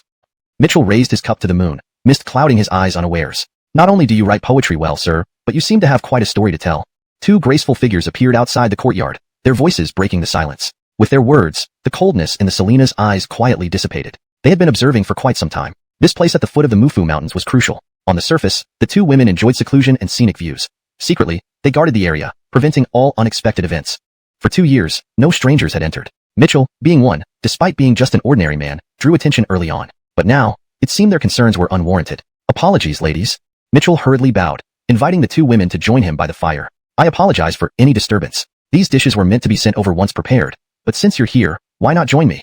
The Selena in white glanced at Mitchell. For some reason, she felt differently about this ordinary young man. Though usually indifferent to such earthly fare, she found herself sitting down beside him almost by instinct. Translation note. Chapter 36. Raising my head to look at the bright moon, lowering it to think of home. Yes, yes, yes. Miss, if you're going to like someone, it would be the author of Dream of the Red Chamber and Supreme Treasure, not an ordinary mortal, Mau Mau said with a mischievous look, speaking with profound meaning. Hush. The lady tapped Mau Mau's little head and then worryingly continued. But what if he is just an ordinary mortal? Mau Mau thought deeply for a moment. I don't think so. Look, though the cultivation methods in Supreme Treasure are different from ours, they are still incredibly powerful. To fabricate such content, one must have a certain understanding of cultivation to write a book like this. True. The lady glanced approvingly at Mau Mau. She agreed. A simple love novel might be penned by a mortal, but Supreme Treasure described a cultivation world filled with characters capable of traveling hundreds of thousands of miles and possessing treasures like the Moonlight Box. How could an ordinary mortal depict such a world? Mau Mau, starting today, I want you to help me find this gentleman as soon as possible, Emery instructed softly. Sure, Mississippi. I know what you're thinking. I'll send out messages right away. Mau Mau stifled a laugh and retreated. In the room, Mitchell changed his clothes and wiped himself down, feeling much more comfortable. He then grabbed a wild rabbit from the bamboo basket and came to the open space in front of the house. After traveling all day without eating anything substantial, he intended to treat himself now that he had settled down. He set up a barbecue grill. Soon, a fragrant roasted rabbit emerged from Mitchell's hands, crispy yet not greasy. After adding seasoning, it emitted an irresistible aroma. Smells delicious. Despite the temptation, Mitchell did not rush to eat it. Freshly roasted food can easily cause overheating in the body. Instead, he dug a small pit, retrieved a wild chicken wrapped in lotus leaves from the basket, and buried it. He then skewered a roasted fish. Before long, the fish was perfectly cooked, its skin crispy and appetizing. The beggar's burkeken was unearthed, filling the air with a delightful aroma. Though only a mortal, Mitchell never took his meals lightly. Even if he couldn't finish everything, he ensured every meal was enjoyable. A good drink would make this perfect. Mitchell brought out his wine gourd. With everything ready, he patted his hands in satisfaction. A drumstick and a sip of wine, Mitchell felt content. Despite it being late autumn, many small animals were still active in the mountains, making sounds like cicadas. Moths fluttered around the fire. Mitchell looked up. The moon hung high in the sky, full and bright. After a few sips of wine, he wasn't drunk but was in a pleasant mood. Suddenly, thoughts of his homeland from his previous life surfaced in his mind. The familiar skyscrapers, bustling city traffic, late-night gaming sessions of Honor of Kings and League of Legends, and memories of family, brothers, and friends. Raising my head to look at the bright moon, lowering it to think of home. Mitchell raised his cup to toast to the moon. His eyes misted over unconsciously. Elon, your poetry is impressive. It seems you have many stories to tell. Two elegant figures appeared outside the courtyard, speaking aloud. The coldness in Emery's eyes melted away as she finished her sentence. They had been observing him for some time. Mufu Mountain was significant. On the surface, the two women enjoyed peace and tranquility, sightseeing. Secretly, they guarded the place, preventing any accidents. No strangers had entered for 2 years. Mitchell's presence and commotion caught their attention immediately, even if he was just a mortal. However, they realized now that their concerns were unwarranted. My apologies, ladies. Mitchell bowed respectfully and invited them to join him by the fire. I hope I didn't disturb you. These foods were prepared for you. But since you're here, why not share a meal? The white-robed lady glanced at Mitchell. For some reason, she felt something different about this mortal youth. Although she usually had no interest in mundane food, she inexplicably sat down. Cultural references and names from Burkinese literature or media, such as Dream of the Red Chamber, The King of Fighters, are kept as close as possible to their original titles for authenticity while ensuring clarity for English readers. Chapter 37. How true. A graceful lady, a gentleman seeks. Allow me to introduce myself. I am Mitchell. May I inquire the honorable surnames of the two young ladies? Mitchell asked politely. Raquel. This is my younger sister Millicent. The Selena in white whispered softly. Pleased to meet you, Miss Bai and Miss Pia Piao. Come, have some food. Mitchell nodded, and then wrapped 2 pieces of meat in lotus leaves, handing them to Raquel and Millicent. Hey, this stuff is so greasy, and it looks dirty too. Our young miss won't eat that, Millicent said with a frown. Millicent, do not be rude. Raquel gently reprimanded her, then looked apologetically at Mitchell. Since this was made by young Kobe, Pia Piao will thank you for your kindness. With those words, she took the chicken delicately with her slender hands, but only nibbled on a tiny piece, sending it into her cherry-like mouth. Clearly, she wasn't very interested in Mitchell's food and had merely accepted it out of politeness. However, as soon as the food entered her mouth, Raquel's beautiful eyes slightly widened. Your food is truly delicious, young Kobe. She couldn't help but exclaim in admiration. Though she had long surpassed the need for sustenance due to her cultivation, the succulent chicken, tender and rich in flavor, had stirred her appetite. She couldn't resist tearing off another small bite. Miss, really, it's that good? Millicent asked incredulously, knowing full well how rarely Raquel indulged in such pleasures. Intrigued, Millicent quickly tried a small piece herself. Wow, it really is delicious. Millicent, straightforward and candid, lit up her large eyes as the flavors danced on her tongue. Forgive my manners. Mitchell nodded indifferently. He wasn't surprised by the 2 women's reactions. He had anticipated it. In this world, most people were too busy cultivating or earning a living. Their diet was simple, lacking even basic seasonings like salt or MSG. It was no wonder they reacted so strongly to the refined cuisine from his homeland. Mitchell's calm demeanor left Raquel somewhat impressed. She seldom praised anyone. In her sect, countless outstanding disciples would have been overjoyed just to receive a glance from her. Yet, this mortal showed no signs of being moved. Was he pretending? She observed him closely. His face was sincere as he ate and drank, lost in his own thoughts. No pretense, no artifice. His gaze was pure, his words unassuming. He hadn't even lingered on her beauty more than necessary. This mortal was intriguing indeed. Raquel scrutinized Mitchell, her lips curving upward involuntarily, before suddenly asking, What do you think of me, young Kobe? Humble yet wise, gentle and virtuous, Mitchell replied with a smile. Raquel raised an eyebrow and continued, You know I didn't ask about that? Mitchell shook his head, amused. Divinely beautiful, a marvel that could topple cities. Raquel giggled behind her hand. Do you like what you see? She pressed, watching Mitchell's reaction carefully. I do, Mitchell answered frankly, nodding honestly. His candid response surprised Raquel. She felt an unexpected thrill, compelling her to ask again, why? A graceful lady, a gentleman seeks, Mitchell replied, taking a sip of wine. How true. A graceful lady, a gentleman seeks. Raquel sighed admiringly, reassessing this mortal once more. But there's something I can't understand. She continued. What is it? You say you like me, yet why don't you look at me more? Raquel smiled, tilting her head. Are you lying to me? Mitchell shook his head helplessly. It's just that I admire you, but you are not mine. And one more thing, she prompted. Yes? One must not look if it is improper. Indeed, you continue to surprise me with your wisdom, young Kobe. Raquel couldn't help but stand up and bow slightly toward Mitchell. Today, this humble girl has learned much from you. In maintaining the original structure and tone, this translation conveys the dialogue naturally and coherently while preserving the characters' personalities and emotions. Chapter 38, a pity, but he doesn't read books. Miss is too kind. Mitchell also rose and nodded slightly. As the compliments poured in, he accepted them with grace. The depth of a 5,000-year culture was merely the tip of the iceberg. Although these phrases didn't originate from him, they were a perk of being a time traveler. Interacting with you is very pleasant, Raquel praised. Mitchell merely smiled. In their conversation, Raquel unconsciously finished her chicken leg, and Mitchell tore off a few pieces of fish meat for her as a way to return the compliment. Beside them, Millicent had oil all over her mouth, but listened to their conversation with rapt attention. This was the first time she had seen her young mistress praising someone so much. From the poetry you recited just now, you probably aren't from around here, right? Raquel asked again. Yes, and not really. At this, Mitchell couldn't help but sigh, gazing at the bright moon and thinking of his hometown. He couldn't help but take a long sip of wine. Indeed. You are someone with many stories, Raquel observed. Looking at Mitchell's somewhat dejected profile, she felt an unusual interest rise in her heart towards this ordinary man. She softly asked, Would you be willing to share your story with me, Pao? I would not. Mitchell directly refused. Raquel twitched her lips. She had never been refused before, and it was unexpected that Mitchell would refuse so straightforwardly. It felt strange and unpleasant to be turned down. Mitchell only glanced at her apologetically, offering no explanation. His story traced back too far, to another world, another civilization. Moreover, it was his biggest secret besides the chicken rib system in his mind. Well, I've been abrupt. Please excuse me. I won't disturb you further, Raquel gently said, then stood up with Millicent to leave. But just as she got up, she paused. Turning back, she asked, By the way, do you read books? Books? No, I don't. Mitchell shook his head apologetically. Oh, okay. Raquel nodded. For the first time, she looked at Mitchell with a hint of disappointment. Although Mitchell was just an ordinary person, she rarely met anyone like him, and she didn't mind becoming a good confidant with him. She had hoped Mitchell had read those 2 masterpieces. Unfortunately, after eating and drinking, Mitchell leaned against the railing and stared into space for a long time. Night fell, and Mitchell returned to his room, retrieving the copy of Dream of the Red Chamber he had brought along and placed it under the hard bedboard before gradually falling asleep. The next day, Mitchell woke early, found Raquel and Millicent, and prepared to take his leave. If you need a place to stay when you come into the mountains next time, you can come here, Raquel said after some deliberation as they bid farewell. Thank you, Miss Pia Piao. Mitchell nodded to both women, shouldered his bamboo basket, and headed down the mountain. Why did you invite him back, miss? Millicent asked, puzzled. Raquel smiled. Mitchell was just an ordinary person and posed no threat or impact on their plans. Moreover, his cultivation and insight earned her sincere admiration. Though admiring an ordinary person seemed far-fetched, it seemed to be the case here. Thus, she didn't mind if he came again. Too bad he didn't read books. Otherwise, there would be more topics to discuss. All right, but it's fine if he comes. The fish last night was really delicious, Millicent chuckled, longing for the tasty food again. Go tidy up the room he stayed in, Raquel said, exasperated. Millicent stuck out her tongue and obediently went to clean the room. Soon, she ran back shouting, Miss, come see this. Interacting with you is very pleasant, Raquel praised. Mitchell just smiled. During their chat, Raquel unconsciously finished tearing her chicken leg apart. Mitchell then tore off some fish meat to reciprocate her compliments. Beside them, Millicent's mouth was full of oil as she listened intently to their conversation, surprised at every turn. It was her first time seeing her young mistress praise someone so highly. From the poetry you recited earlier, you don't seem to be from around here. Raquel asked again. Yes, and not exactly. Mentioning this, Mitchell couldn't help but sigh, gazing at the bright moon, which made him miss home. He took a long sip of his drink. Indeed. You are a man with many stories. Raquel looked at Mitchell's slightly desolate profile and found herself intrigued by this mere mortal. She softly asked, would you tell your story to me? No. Mitchell refused directly.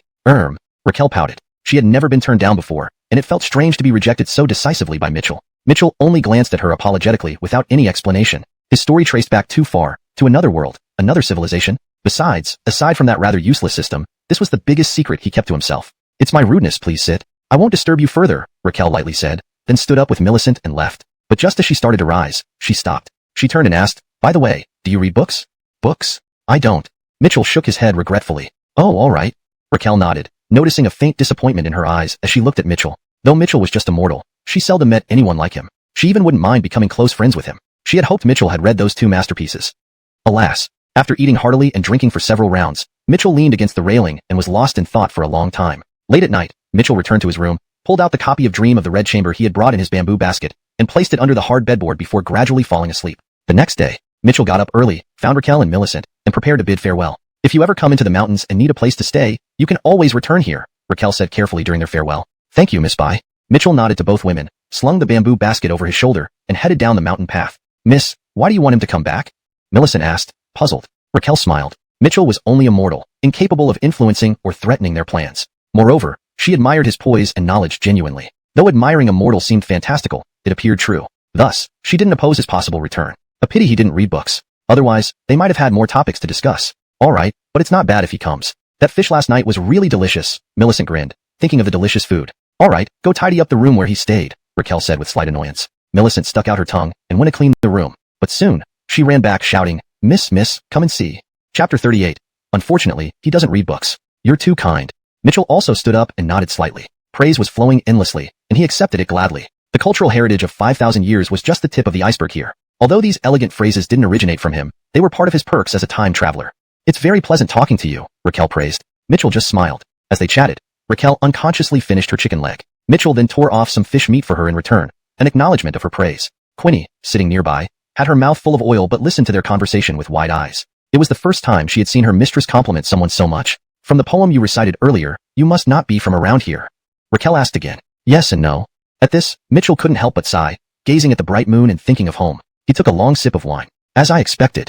You're quite a man with a story, Raquel said, looking at Mitchell's somewhat melancholic profile. She felt an unusual interest in this mortal, softly asking, would you tell me your story? No, thank you. Mitchell declined outright. Raquel pouted. She had never been refused before, and Mitchell's clear rejection stung. Mitchell merely glanced at her apologetically, but offered no explanation. His story was far too distant. It belonged to another world, another civilization. Besides, this was his greatest secret next to that useless system. Perhaps it was presumptuous of me. You may continue your rest, sir. I won't disturb you further, Raquel gently excused herself, rising to leave with Quinny. But just as she stood, she paused and turned back. Oh, by the way, do you read books? Books? I don't. Mitchell shook his head regretfully. All right then.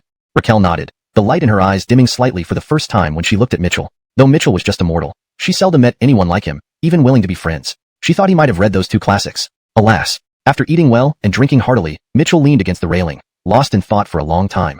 Midnight came. Mitchell returned to his room, pulled out the copy of Dream of the Red Chamber from his bamboo basket, and placed it under the hard bedboard, gradually falling asleep. The next morning, Mitchell got up early, found Raquel and Quinny, and prepared to bid farewell. If you ever need a place to stay again, you can come here, Raquel finally added as they parted. Thank you, Miss Raquel. Mitchell nodded to the two women, slung his bamboo basket over his shoulder, and left down the mountain path. Why would you invite him back, miss? Quinny asked, puzzled. Raquel smiled. Mitchell was just a mortal who posed no threat or impact on their plans. Moreover, his demeanor and knowledge earned her genuine respect. Though respecting a mortal seemed extraordinary, that was the reality. Thus, she did not mind his return. Unfortunately, he didn't read books. Otherwise, they might have more common topics. Alright, but having him visit wouldn't be bad either. That fish last night was really delicious, Quinny grinned, her mouth watering at the memory. Fine, go tidy up the room he stayed in, Raquel said with a slight huff. Quinny stuck out her tongue and obediently went to clean the room. However, she soon ran back, shouting, Miss, come and see. Chapter 39. Turns out young Kobe reads this work too. What's going on? Raquel stood up, her brow furrowed. Miss, come quickly. That damned mortal has stolen your book, Quinny shouted loudly. What? Raquel's face turned cold, and an intimidating aura emanated from her. Her slim figure blurred into motion, and in an instant, she was at the door of the room. She pushed open the door and walked toward the bedside. Sure enough, by the head of the bed, there lay a copy of Dream of the Red Chamber. Seeing this, the coldness on Raquel's face deepened, her aura carrying a trace of murderous intent, as if her most beloved treasure had been defiled. Something's not right. In the next moment, she realized something was off. She leaped back into her own chamber, and when she returned, she held another copy of Dream of the Red Chamber in her hand. Oh, miss, 2 copies of Dream of the Red Chamber? What does this mean? Quinny's small mouth gaped open as she saw the second copy in Raquel's hands. We've misunderstood young Kobe. Raquel reigned in her cold demeanor, comparing the 2 books side by side. She soon noticed that their conditions differed. It seems this Dream of the Red Chamber belongs to young Kobe, said Raquel, her voice tinged with surprise. Turns out young Kobe reads this work too. But didn't he say last night that he doesn't read? Quinny asked, puzzled. Raquel nodded. This was also what perplexed her. She murmured softly, perhaps young Kobe has some unspoken reason. Oh. Quinny nodded. I didn't expect that as a mere mortal, young Kobe shares so many common interests with me. Gently caressing both books, she recalled the mortal man who had invited the moon with wine the previous night. She then instructed softly, Quinny, keep young Kobe's Dream of the Red Chamber safe. Return it to him when he comes again. All right. Quinny hurriedly took the book and looked at Raquel. Miss, you don't really have feelings for that mortal from last night, do you? Raquel shook her head with a bitter smile. How could I? He may be talented, but he still falls short compared to the great scholars who wrote Dream of the Red Chamber and Supreme Treasure. We merely share a lot in common. Besides, he is only a mortal. Okay, all right. Quinny nodded, unable to understand her mistress. She hastened to add, then I will immediately send word to find the scholar you mentioned. The mountain path was rugged. After 2 more days of gathering herbs in the mountains, Mitchell finally collected all the required medicinal plants. Of course, in addition to what Birch needed, Mitchell gathered quite a few others, making his harvest plentiful overall. After several days of travel, he finally returned to the martial arts school. Birch's condition had worsened rather than improved. Without resting, Mitchell immediately prepared medicine for Birch. After drinking the medicine, Birch's fever subsided considerably, and Mitchell breathed a sigh of relief. Is Thorn here? Just as he sat down, shouts came from outside the door. Mitchell stepped out to see the steward from the Baofeng Chamber of Commerce. The steward showed utmost respect to Mitchell, not only because President Jude and Amerigo Cinda respected Mitchell, but also because the benefit his book brought to the Baofeng Chamber of Commerce was worth it. Ah, it's you. Is there something wrong? Chamber of Commerce approaching with 2 people, smiling broadly. President Mao. Mitchell frowned slightly but remained polite, nodding. What brings President Mao here? Cough, cough. D cleared his throat awkwardly, then forced a smile. Kobe, to be honest, I'm here to apologize for the incident last time. As he spoke, he waved his hand. The 2 men behind him opened the chest, revealing gleaming gold coins. 8,000 gold coins. Please accept this, young Kobe. D gestured generously, simultaneously giving Mitchell a meaningful look. 1,000 gold coins. How could Mitchell resist? It was equivalent to an ordinary person's annual income. Chapter 40. Is 10,000 gold coins a lot? Mitchell's brows furrowed, and he cast a meaningful glance at Ferris. Oh, Thorn, don't be so formal. Seeing that Mitchell seemed startled, Ferris puffed out his chest slightly and said, though 1,000 gold coins is indeed quite a sum, please don't feel any burden. This is my apology to you. Just accept it. Upon hearing this, the expression on Mitchell's face deepened in meaning, and he came straight to the point. President Mao, why don't you just tell me what's on your mind? Cough, then I'll come right to the point. With a cough, Ferris smiled warmly and said, since you left the other day, I've been thinking. Now is an era of cultural revival, which aligns perfectly with the development of our chamber. So, I plan to continue cooperating with you, Kobe, and leverage all resources of our chamber to help promote your book. Mitchell's gaze flickered slightly. He instantly understood Ferris's intent. He had probably realized that the Supreme Treasure could bring benefits to the Pingjiang chamber. Truly, the weasel never visits with good intentions. This old skinflint. Inevitably, Mitchell raised the corner of his lips and calmly asked, President Mao, what you're saying now is different from when you told me outright that publishing books isn't profitable. So, I think President Mao should prioritize the chamber's interests. Ferris was rendered speechless by Mitchell's words and quickly tried to explain, you see, I made a mistake that day. How could Kobe take my random talk seriously? I believe Kobe isn't someone who holds grudges over small matters. No, I've taken what President Mao said to heart. Mitchell's eyes narrowed as he spoke frankly. And besides, I, Mitchell, am someone who does hold grudges. You. Mitchell's words infuriated Ferris, whose face turned dark as he said, what do you mean? Do you really think our chamber can't do without you? Let me tell you, if you don't cooperate with us, how much do you think your book will sell for? If your chamber doesn't need me, then it's even better. Mitchell sneered and turned to leave, waving his hand. Please go back. Wait. These words hit Ferris where it hurt. He had only meant to provoke Mitchell, but hadn't expected Mitchell to be completely unfazed. Forcing a smile again, he grabbed Mitchell. What now, President Mao, still pulling around? Are you into this? Mitchell tilted his head and asked coldly. Ferris's face twisted as he let go of Mitchell, hesitating before asking, all right, just name your price. What would it take to restart our cooperation with the Pingjiang Chamber? Not interested.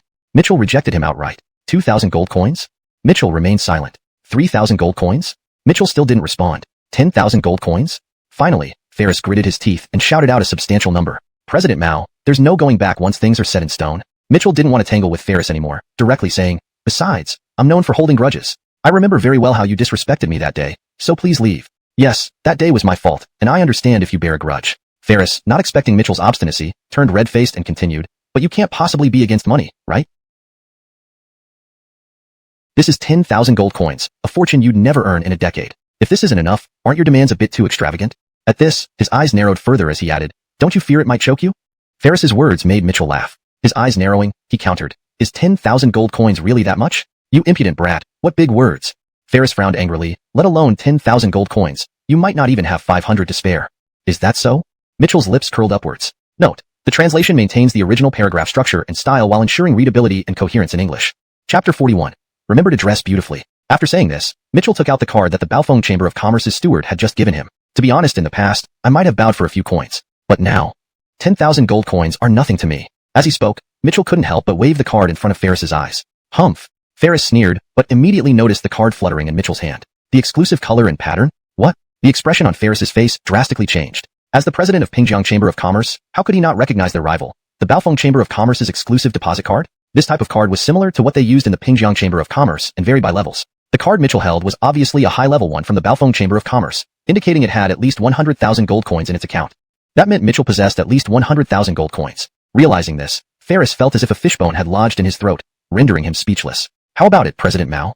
Seeing Ferris's distressed expression, Mitchell narrowed his eyes and showed a pure smile as he asked, You won, humph. Ferris's face turned blue with anger, almost spitting out blood as he shouted, let's go. Watching Ferris leave disgraced, Mitchell disdainfully put away the deposit card. Using money to slap someone's face, how satisfying. Of course, Mitchell had never intended to act rich or harbor any grievances. Even when Ferris refused to issue the book to him that day, he would not have been angry, understanding that Ferris was acting in the best interest of the chamber. However, Ferris should not have belittled Mitchell's efforts and humiliated him with 100 gold coins. A man can be poor, but his will must never be poor. Therefore, when Ferris came this time, Mitchell naturally didn't give him any good looks. Ferris returned to the chamber with a dark expression. Waiting for him were all the senior members of the chamber. Upon learning that Ferris had returned without success, everyone's pressure weighed heavily on him. President, didn't you assure us confidently that you would bring back the author?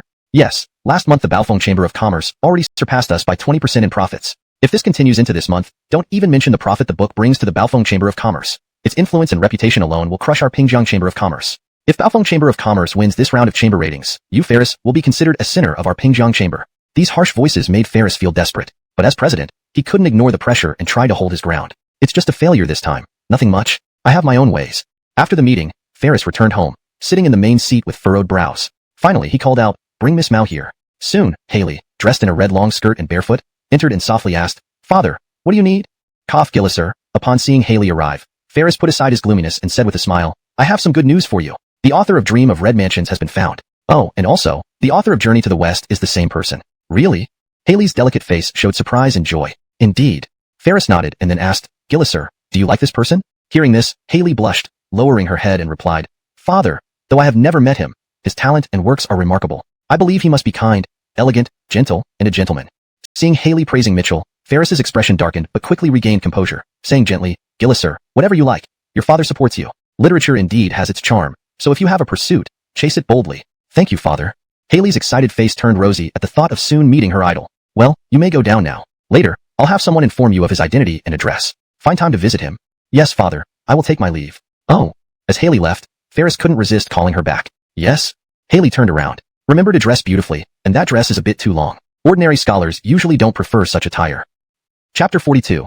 The Move of Xuanwu Sect. In a mysterious, dimly lit grand hall, 2 rows of stern-faced, formidable experts stood at the lower seats. Moments later, a Andres with white hair and an imposing aura entered. Without showing anger, his mere presence commanded respect. All the experts at the lower seats lowered their heads as he walked in. Salute to the sect leader. Salute to Kobe. The white-haired man maintained his stern expression and slowly sat on the throne at the upper seat. His piercing eyes scanned the people below. Nobody dared to breathe heavily, bowing even lower. After a long while, the white-haired man waved his hand, and everyone finally breathed a sigh of relief, standing up. It was clear that he held absolute authority here. Unfortunately, his right sleeve hung empty. He was Brogan, the gauge of Xuanwu sect who had battled Aaron, Zach Abdurrahman. Those present were all high-ranking officials of Xuanwu sect and Brogan's personal disciples. Since Brogan's defeat, the morale of Xuanwu sect had been low, and now they didn't dare to utter a word. Dead silence. How is the investigation coming along? Finally, Brogan's authoritative gaze swept across the room, and his hoarse voice echoed through it. Upon hearing this, everyone remained silent. Seeing this, Brogan grew angry and shouted, "I ask you, how is the investigation going? Who can tell me where Josh got that kitchen knife from?" "Kobe, I have captured a personal disciple of Abdurrahman sect. Perhaps we can get some clues from him." A Selena with a sultry figure and revealing attire, holding dual blades, stepped forward respectfully. She was Brogan's personal disciple, Harriet. Not only did she possess extraordinary talent and formidable combat skills, but her sultry appearance and beauty were also a potent weapon, often catching opponents off guard and leading to their downfall once they let their guard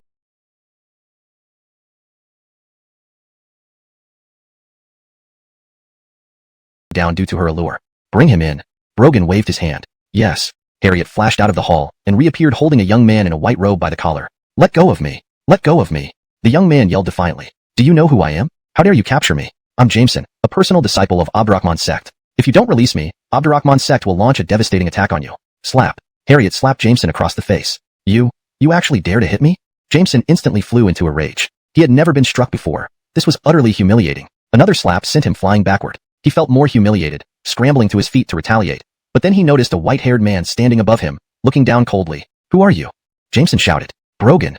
"What?" Jameson was shocked. He never expected the man before him to be Zach Xuanwu. That meant he had been captured by Xuanwu sect? "I ask you, where did Josh get that knife from?" Brogan asked from above, his voice hoarse. "Why should I tell you?" Despite knowing it was Brogan, Jameson still retorted arrogantly. Brogan's gaze hardened, and he spoke in a deep voice. "Are you not afraid of me? Why should I fear you? You're just a failure who lost to our sect's gauge. I advise you to release me immediately, or else my gauge, wielding the divine sword, will make you suffer endless torment," Jameson threatened. "Very well."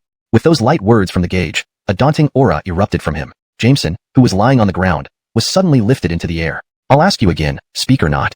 "Not," Jameson defiantly replied. Brogan narrowed his eyes, grabbed Jameson by the neck with a powerful grip, causing veins to bulge out on his face. Simultaneously, an immense pressure crushed down on Jameson's body.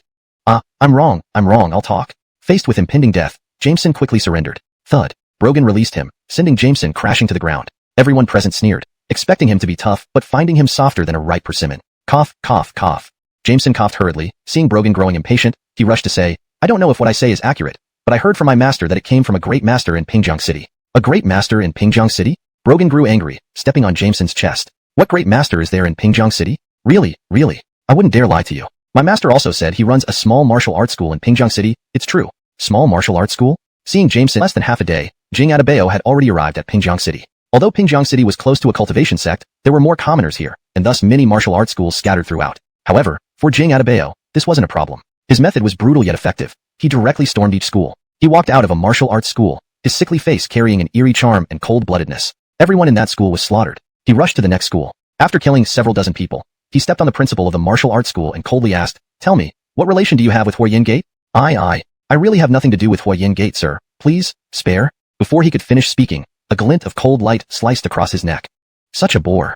The strange face flickered with impatience. He licked the blood off the dagger and stomped the principal's head until it burst before heading to the next martial arts school. Like this, Jing Adebayo followed the city map, massacring each martial arts school without sparing men, women, or children. "Disciple, I've bought some candy for you to take with your medicine." Mitchell returned cheerfully with bags full of goodies. He showed meticulous care toward this disciple. "Thank you, Kobe." Birch's eyes were moist with gratitude. Ever since he could remember, apart from his parents, only Mitchell truly cared for him, and he secretly remembered this kindness. Oops. Just as he entered, Mitchell tripped over a step, nearly falling. "Are you alright, Kobe?" Birch hurried to support Mitchell. "Damn, this lousy design." Mitchell glared at the step, which had tripped him before. It was downright inhumane. One step per stair was too short and girlish. 2 steps per step strained his legs even more. "Kobe, let me fix this step tomorrow," Birch promised, truly concerned for Mitchell, always eager to help. "Good boy." Mitchell patted his head, saying, "You've just recovered. Wait till you're better. Now, go inside and take your medicine." Following, the master and disciple went indoors. Watching Birch finish his medicine, Mitchell finally felt relieved and lounged in the recliner, basking in the sun. Lately, he felt good. Birch was better. He had money now, just a bit bored. Had he turned into a slacker? "Hemlock, come here." Mitchell beckoned Wilson, who ran over, tail wagging, obediently lying at Mitchell's feet to be petted. Street. A gentle breeze blew leaves askew. A shadow landed in front of a martial arts school. The gaunt man checked his map and narrowed his eyes, muttering, "Only a few more schools left, and they're getting smaller, truly disappointing." With that, he licked his lips and walked toward the next martial arts school. Chapter 44. Something's off.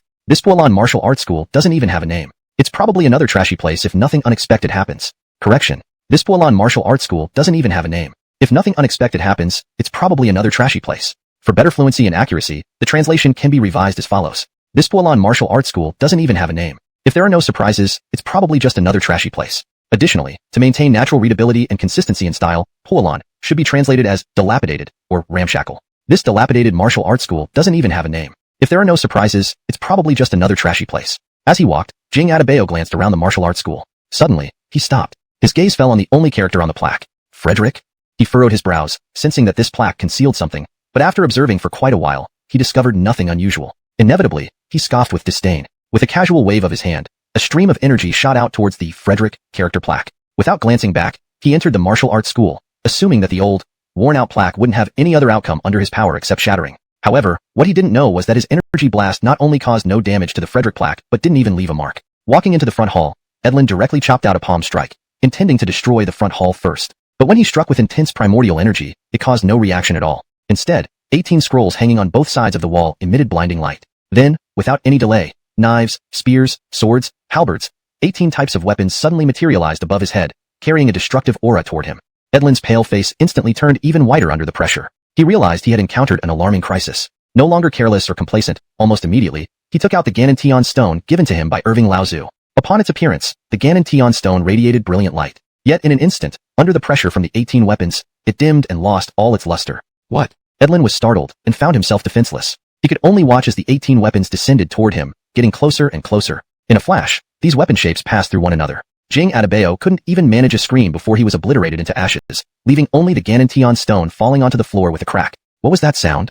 Mitchell, who was nearly asleep, was abruptly woken up. He jumped up, sitting straight. Then he walked forward with Birch, discovering that apart from a rock much larger than a brick, the hall was empty. D***M*N. Which disrespectful bastard threw a stone into my house? Mitchell cursed loudly. On closer inspection, he saw that the floor had collapsed slightly under the impact, making him extremely upset. But he found no one outside when he chased out. Disrespectful brat. I curse you that your son won't have a behind. Unable to find the culprit, Mitchell could only vent his anger. Afterward, he instructed Birch, disciple, help me throw this rotten stone out. Yes, Kobe.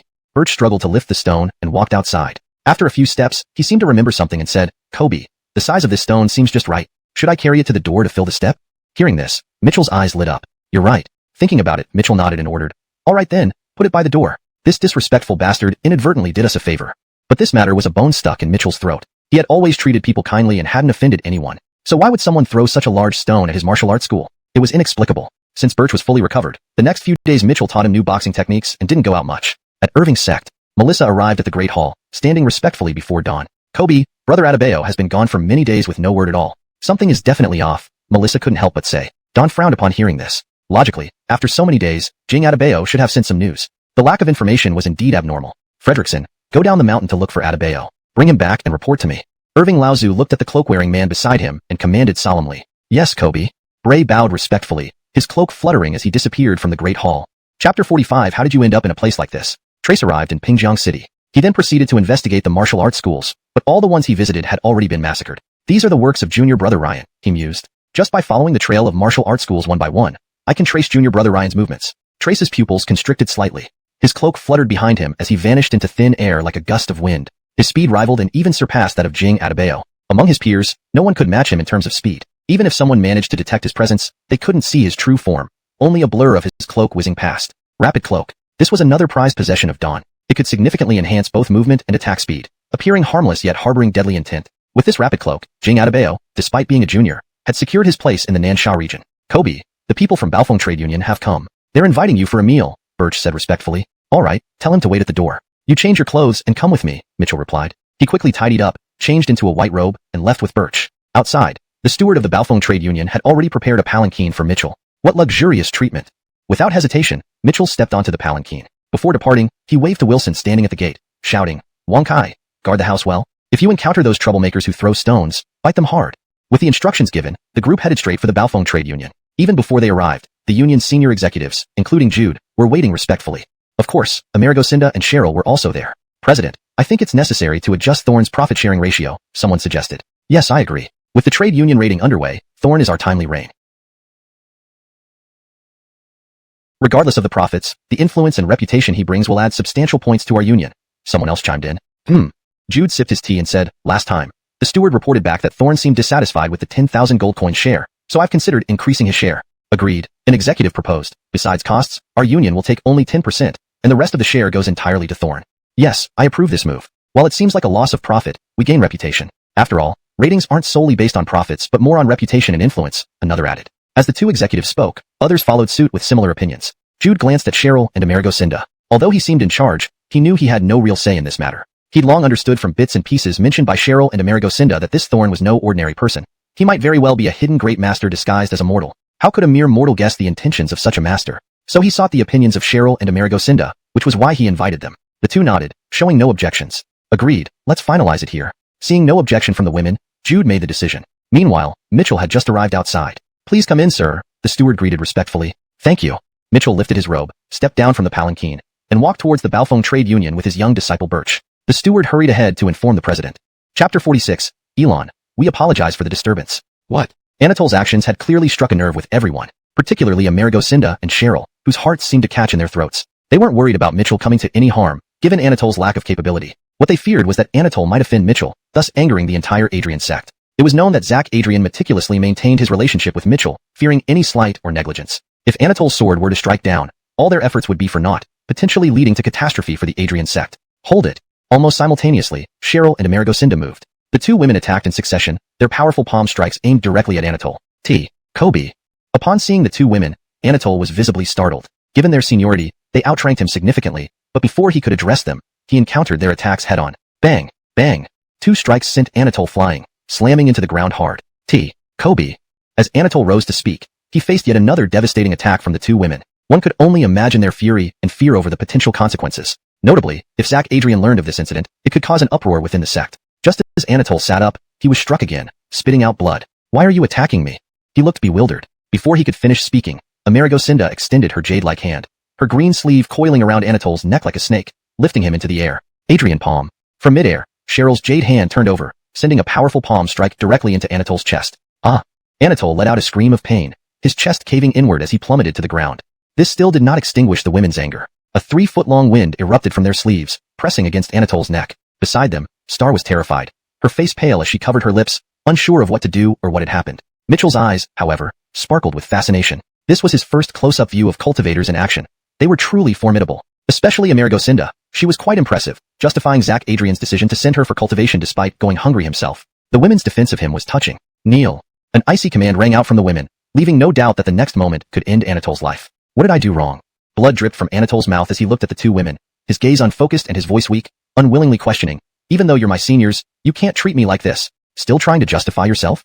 Hearing this, the women grew even angrier. What more could he have done wrong? That one strike nearly brought doom upon the Adrian sect. Without remorse, they slapped Anatole repeatedly, showing no mercy. Soon, Anatole was left beaten and barely conscious on the ground. Seeing this, the two women hurried back to Mitchell, apologizing profusely. Elon, we apologize for startling you. With those words, they lowered their heads in embarrassment. Nearby, Jude and others dared not breathe loudly. None could predict such an outcome. However, Star was shocked by the scene before her. Why?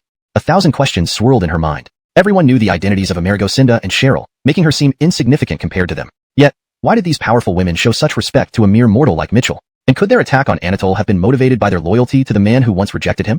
Note, the original text contains some inconsistencies and plot elements that may require clarification. For example, there seems to be a misunderstanding about the hierarchy and relationships between characters. Please ensure character names and titles are accurate for consistency. Chapter 47. You are not qualified. Why exactly? Star's heart was in turmoil, as if a fog had enveloped her mind, making everything unclear and unfathomable. I humbly ask that you do not take this matter to heart. I will report this person to the sect, and we will certainly give you an explanation, Sandra said, her head lowered uneasily. Very well, very well. Mitchell waved his hand with a smile, though he was quite upset with Ives. Seeing him in such a miserable state did provide some relief. Meanwhile, he inwardly commended Adrian's sect for its commendable conduct. He had heard before that Adrian's sect forbade its members from easily harming mortals, but he hadn't fully believed it until now. With the utmost caution, they finally invited Mitchell into the inner hall to take a seat. However, the task of receiving Mitchell could be left to Jude. Sandra and Cheryl had more pressing matters at hand. The two women emerged with cold expressions, their eyes flashing with murderous intent as they looked down at Ives, who lay on the ground like a dead dog. Sister, what should we do? Cheryl asked. He is ultimately the disciple of the third gauge. We cannot act rashly. Once we return to the mountain gate, we will report this to Kobe and decide further action, Sandra replied with an icy expression. Cheryl nodded, then turned her gaze to Star. What about her? Sandra's expression darkened, her piercing gaze fixed on Star as she walked towards her. The aura Sandra emitted was far beyond what Star could endure. She felt as if a heavy stone pressed against her chest, her face turning deathly pale as she backed away. Name. Sandra spoke icily. I am Star, disciple of Adrian's sect. Star stammered, trembling under such intense pressure, quickly bowing in respect. Why don't you kneel before me, a mere disciple? Sandra asked coldly, giving Star a disdainful glance. Star shivered, kneeling without hesitation, sweat pouring down her face as dread filled her heart. Give me the rest of your information. Sandra lifted her chin, her tone icy. Disciple Star, Outer Sect Xian Hall, under the management of Zach Fong, joined Adrian's sect a month ago, Star said without any concealment. Hearing this, Sandra's icy eyes flickered, and she commanded, hand. Ah. Star jumped in fright. Ignoring her reaction, Sandra grabbed her arm, channeling energy into it, causing her face to freeze with ice-cold fury. Your talent is far below the standard required to join our Adrian sect. Who had the audacity to let you join without proper scrutiny? Sandra demanded coldly. Star trembled violently, terrified. From today onward, you are expelled from Adrian's sect. Sandra's words were unyielding, final, as if passing judgment. They struck Star like thunder, resonating deeply in her mind. Star's face paled drastically, all color draining away. Her heart filled with unbearable resentment. She had sacrificed so much to join Adrian's sect, and now she was cast out with a single word. How could she possibly accept this? Unable to control herself, she screamed hysterically, why? Is it because of that mortal, that Mitchell? Chapter 48. A Jalen faithful to its duty. Slap. Hearing Star's impolite address to Kobe, Amerigosinda's hand moved, and a thick stream of air directly struck Star's face. I warn you, don't ask what you shouldn't. If it's something you're not qualified to know, then you'd best respect that. Amerigosinda gave her an icy glance. With a wave of her jade-like hand, the token hanging from Star's waist shattered into pieces. From this moment on, she was no longer a disciple of Abrakman's sect. Not qualified? Watching Amerigosinda's departing back, Star sat paralyzed on the ground, holding her swollen face, trembling, with a dazed expression. Marshall Hall. Bark bark bark. Wilson lay in the hall. Whenever a stranger approached the door, it would arch its body, revealing a menacing snarl. He had completely embraced this role. Sometimes he even forgot he was a sky-devouring wolf, faithful and diligent. Having followed Mitchell for so long, the 18 pictures in the front hall no longer elicited any hostility from him. For this, he felt rather smug. This must be recognition from the gauge. At this moment, a gust of wind swept in. Wilson lifted his head and saw a cloaked man appear before the Marshall Hall. Wilson's pupils contracted as he sat up straight. He sensed clear hostility and pressure emanating from this person. Trey surveyed the surroundings sharply. His palm moved, releasing a surge of essence energy, causing his brows to furrow immediately. Why do I sense junior brother Adebayo's aura here but can't see him? Moreover, this Marshall Hall hasn't been ravaged. It seems likely that junior brother is here. His eyes narrowed slightly, focusing on this small Marshall Hall. Move, don't block the way. At this moment, a vendor pushing a cart passed by. Seeing Trace blocking the road, he hastily shouted. A flash of cruelty crossed Trace's eyes. His cloak waved behind him, and the vendor let out a scream, disappearing without a trace, leaving only a solitary overturned cart on the ground. Hiss! Wilson was terrified. Knowing he wasn't a match for this man, he quickly hid in the shadows. Blind commoner. Trace muttered disdainfully and walked towards the Marshall Hall, unaware that he was stepping on a shaking heaven stone, entering unawares. Something strange? As soon as he entered, he felt an eerie atmosphere in the hall, but his expression didn't change. Instead, his cloak shifted protectively before him. Just a minor illusion, nothing more. But as soon as his voice fell silent, his entire demeanor changed. The 18 weapon paintings suddenly emitted golden light, bringing about a destructive force aimed at him. What? Sensing the destruction coming from the paintings, his expression instantly changed. His cloak flicked, transforming into a streak of light as he rushed toward the door. Despite his speed, even after escaping outside, he still couldn't avoid his fate. In an instant, he was obliterated into ashes. Only his cloak remained floating in the air, along with a single bone lying on the ground. Even this bone was a result of his cultivation in a peculiar technique. Otherwise, there wouldn't have been even a scrap left. Huff huff huff huff. Wilson witnessed the entire scene, his eyeballs nearly falling out, his heart almost stopping. Indeed, it was terrifying beyond measure. Meanwhile, at the Baofeng Chamber of Commerce, Mitchell was drinking with Jude and others. Mitchell was delighted. Unexpectedly, the Baofeng Chamber gave him another 10,000 gold coins today. Amerigosinda, having dealt with Star and Uives, accompanied Mitchell throughout. Noticing that he didn't seem concerned about Uives' matter, they sighed in relief, admiring the gage's broad-mindedness. Finally, after feasting to their heart's content, Mitchell took his little apprentice Birch home. He didn't let them escort him. Instead, he strolled through the bustling market with Birch, ready to spend some money now that they were wealthy. Niece, really, everything will be fine? Asked Jude worriedly to Amerigosinda after Mitchell left. The gage has always been broad-minded, rest assured. Even if anything happens, our Abdurrahman sect will handle it, Amerigosinda reassured softly. Jude nodded, then suddenly remembered something. Right, niece, Thorn's book is a big hit lately. Many people are secretly inquiring about him. What do you think?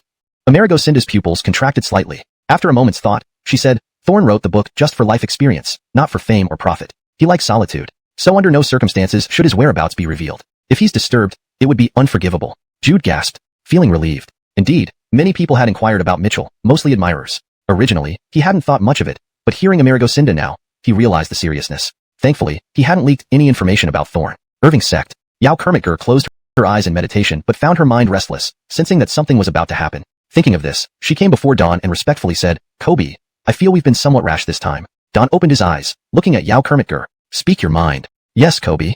Yao Kermitger frowned. "We assumed the high-ranking expert in Pingyang City was an illusion created by the Abrakman sect, so we sent Halls Adebayo and Mark directly to investigate. But these two have always acted straightforwardly. Given their personalities, they might rush in recklessly. If that expert is indeed an illusion, as we suspected, it's no problem, but if..." The translation aims to maintain the original tone and style, ensuring the English rendition flows naturally and coherently. Chapter 49. Where did you pick up this rag from? At this point, Mary Beth's gaze turned toward Dawn. As expected, Dawn's eyes suddenly widened. He instantly grasped the severity of the situation. If what I've said was true, and not an illusion created by the Abdurrahman sect, then Jing Adebayo and Bray coming to attack. Imagine, the person who could craft such divine weapons would certainly not be an ordinary individual. Jing Adebayo and Bray alone wouldn't stand a chance. "So Kobe, I think it's best if I go down the mountain myself to investigate," Mary Beth said softly. "Go." Dawn waved his hand. After Mary Beth left, he intended to continue meditating, hadn't torn up the house. "All right, take that bone away." Mitchell waved his hand and instructed. Wilson paused. Looking at Mitchell, he seemed indifferent to the bone. This shouldn't be the case. Considering the attack yesterday, surely there should be some reaction? Could it be that he already knew about yesterday's incident? Thinking this, Wilson gave Mitchell a meaningful look. The more he interacted with this person, the less he could figure him out. Simultaneously, he remembered if seeing that scene yesterday was intentionally arranged by the senior. He hadn't forgotten Mitchell's specific instructions before leaving. Reflecting on this, Wilson felt a chill run down his spine. If it were indeed so, then the senior was warning him. If he were disobedient, he might face the same fate. With that thought, he hurriedly picked up the bone with his mouth, ready to dispose of it. Seeing that Wong Kai was obedient, Mitchell nodded. He casually picked up the rag from the ground and called out to Birch, "Disciple, our home hasn't been cleaned for quite some time. Use this rag to wipe everything. Don't forget the pillars and the signboard outside the door." "Yes, Kobe." Birch respectfully followed the order. Meanwhile, a graceful figure landed at the entrance of the martial arts school, observing everything happening inside. Chapter 50. The Dojo Man, too insufferable. Having witnessed everything, Mary Beth appeared to have lost her soul. Her eyes reddened with the threat of tears, her steps heavy as she struggled to move, fear gripping her hardly placed there by him. Devil. This was her definition of Mitchell. "Are you really fine? Would you like to come inside and sit for a while?" Mitchell asked, genuinely concerned. No need." At the thought of entering his house, Mary Beth's fair face altered dramatically, filled with panic. She disregarded her severe internal injuries and hastily left, dragging her heavy feet. All she wanted was to escape from here, from human sight, and quickly return to Xuanwu Sect to report to Demon. "Do I look that frightening?" Watching Mary Beth's hurried departure, Mitchell touched his face, puzzled. After leaving Mitchell, Mary Beth almost rushed nonstop back to Xuanwu Sect. Despite her cultivation level, by the time she returned, she was near exhaustion. The disciples of Xuanwu Sect were shocked at Mary Beth's anxious and disheveled appearance. Normally, Mary Beth, the personal disciple of Demon, was seen as high-ranking and possessed beauty and wisdom. Never had they seen her in such distress. The news of Mary Beth's return quickly reached the higher-ups. By the time Mary Beth arrived at the Grand Hall, all the senior members, including Demon, were already waiting. What happened? Demon frowned deeply, his gaze fixed on Mary Beth, sensing an ominous foreboding. "Kobe." Senior brother Adebayo and senior brother Frederick Justino. Mary Beth's eyes reddened, her voluptuous frame trembling. Fright shattered the nearby stone table to pieces. Overwhelming anger radiated from him. Truly intolerable. 2 direct disciples died so tragically, their remains used as food for pets. This was nothing short of a great humiliation for him. His sudden action made everyone in the hall hold their breaths. "So, what about my 2 treasures?" Finally, Demon demanded in a deep voice, breaking the silence. In the Grand Hall, only Demon's voice remained. Chapter 51. Attempting to annihilate completely those 2 treasures. Dawn's question made Simone's face turn even paler. She stammered, "Those 2 treasures have already been what?" Dawn's expression darkened as he questioned in a raspy voice. Realizing she could not hide it any longer, Simone glanced at Dawn and even anticipated his furious reaction. After taking a deep breath, she spoke heavily. "I hope you do not lose your temper, Kobe. Your shaking heaven stone has already been used by that wicked person to fill the steps." "What?" Upon hearing this, Dawn indeed erupted. He stood up with a powerful aura radiating from him, staring intently at Simone and questioning her word by word.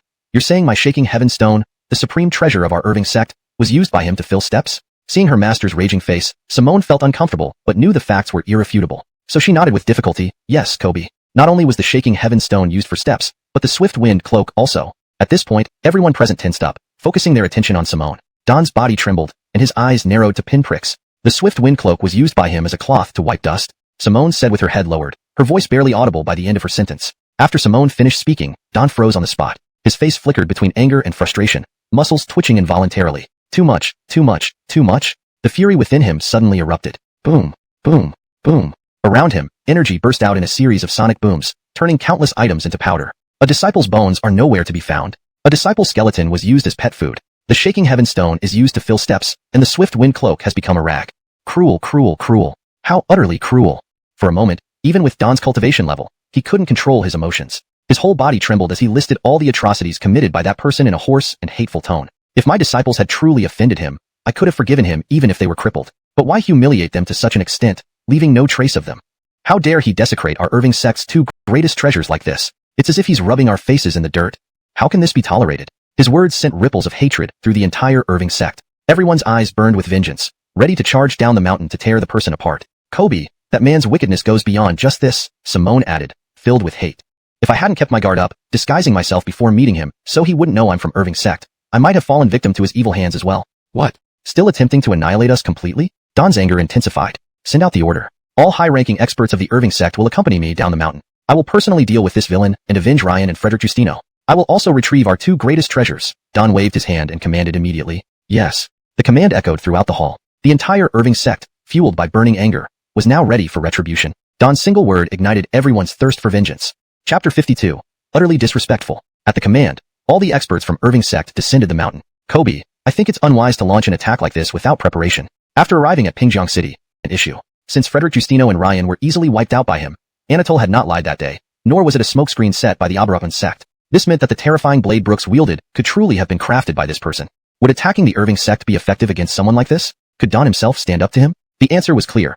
He had created a weapon capable of letting Brooks wreak havoc across 3,000 miles. His true power was probably otherworldly. Don hesitated, considering retreat. But recalling how one disciple vanished without a trace while the other's bones fed dogs, he couldn't swallow this humiliation. Then, follow my orders and send a covert operative to investigate first. Clearly, Don wasn't acting impulsively. After careful consideration, he made this decision. Well, today's weather is quite pleasant.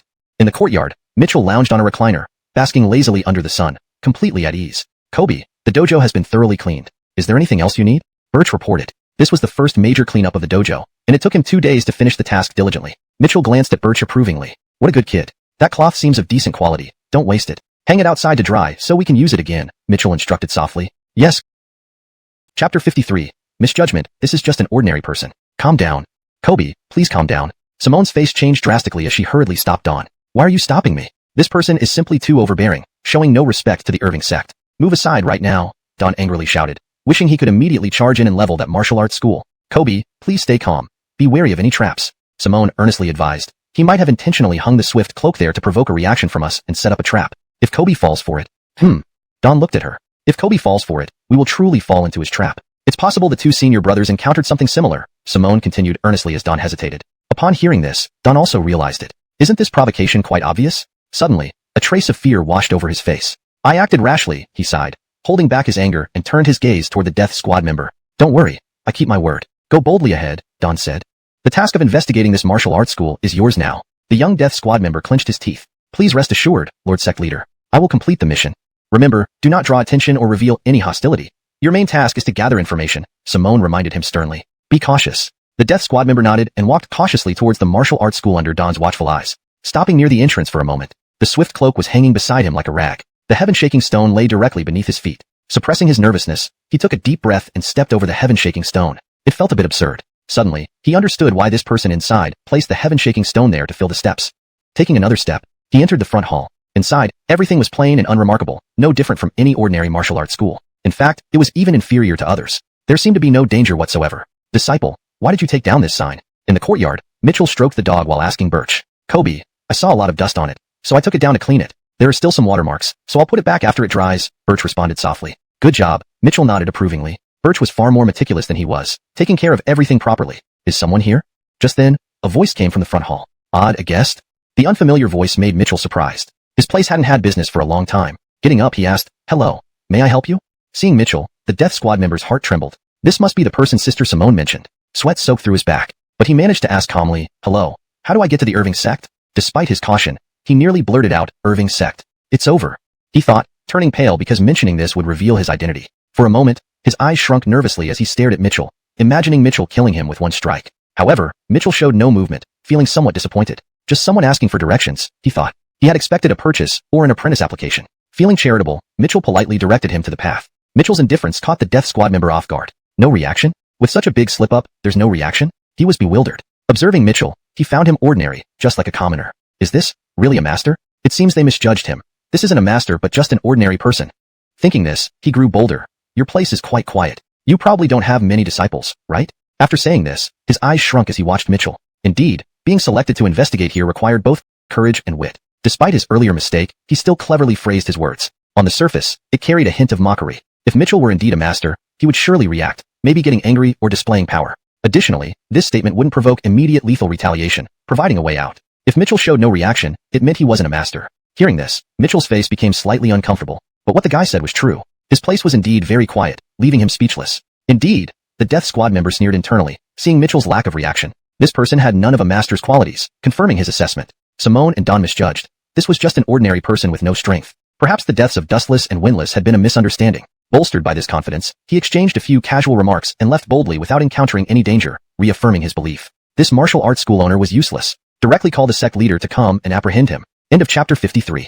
Chapter 54.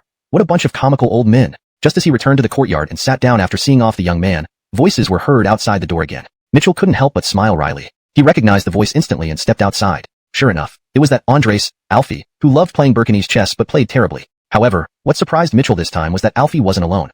3 other old men around his age had come with him. Mitchell glanced at these 3 old men and involuntarily curled his lips. They looked truly comical. One of them was as skinny as a rail, pitch black in complexion.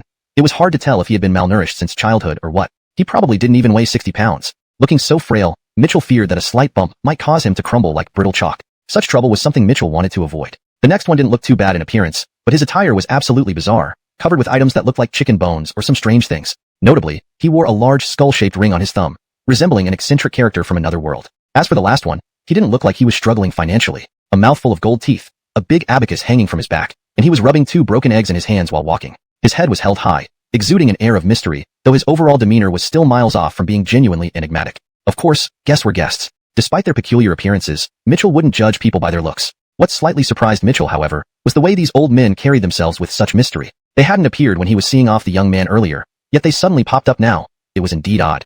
Thorn, Alfie greeted respectfully with clasped hands, clearly having changed how he addressed Mitchell after their previous encounter. It's been a while. Please, come in and sit down. Mitchell invited warmly with a wave of his hand. Yes. Alfie nodded excitedly. Initially, he had been quite nervous, fearing Mitchell might be upset by bringing strangers unannounced. Now, he realized Mitchell's breadth of mind far exceeded his expectations. Hurry, Thorn is inviting us in.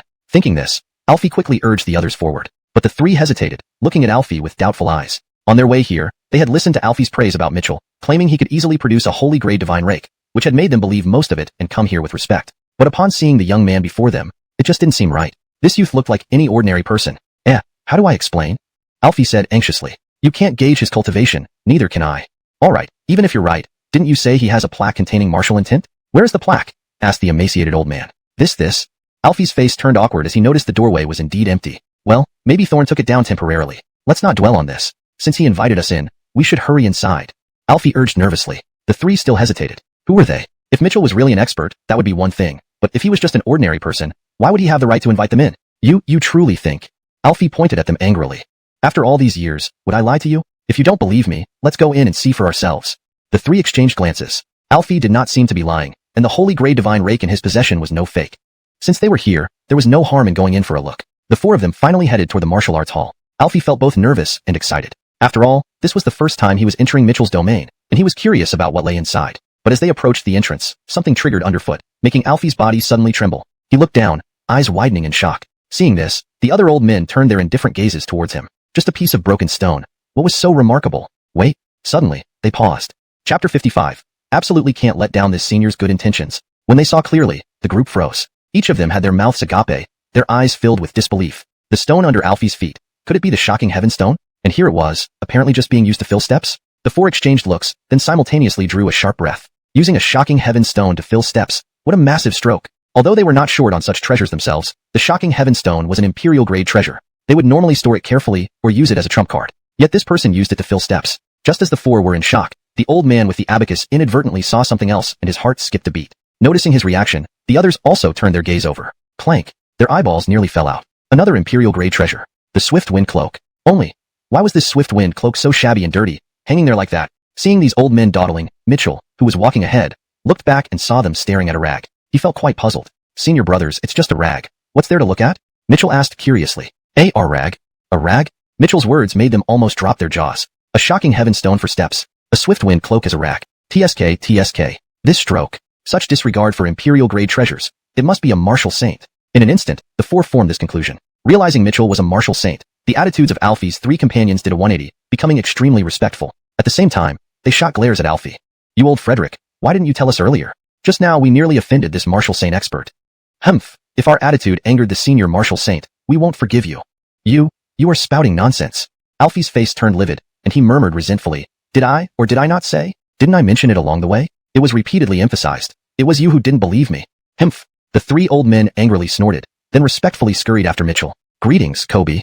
Just as they entered the front hall, they found Birch climbing down from a ladder after rehanging the 18 divine weapon paintings he had taken down earlier. The disciple has worked hard. Guests have arrived. Please fetch some chairs for me, Mitchell gently instructed. Yes, Kobe. Birch obediently went inside to get the chairs. Mitchell smiled and said, there are things drying inside, making it rather crowded. Let's sit here in the front hall. Elon, you're too kind. The four old men nodded and finally entered the front hall. Immediately, the 18 divine weapon paintings expanded in their sight, with surging martial intent and heavenly Tao power enveloping the entire hall under a strong aura. What? At the sight, the four old men were practically rooted to the spot. In an instant, the overwhelming martial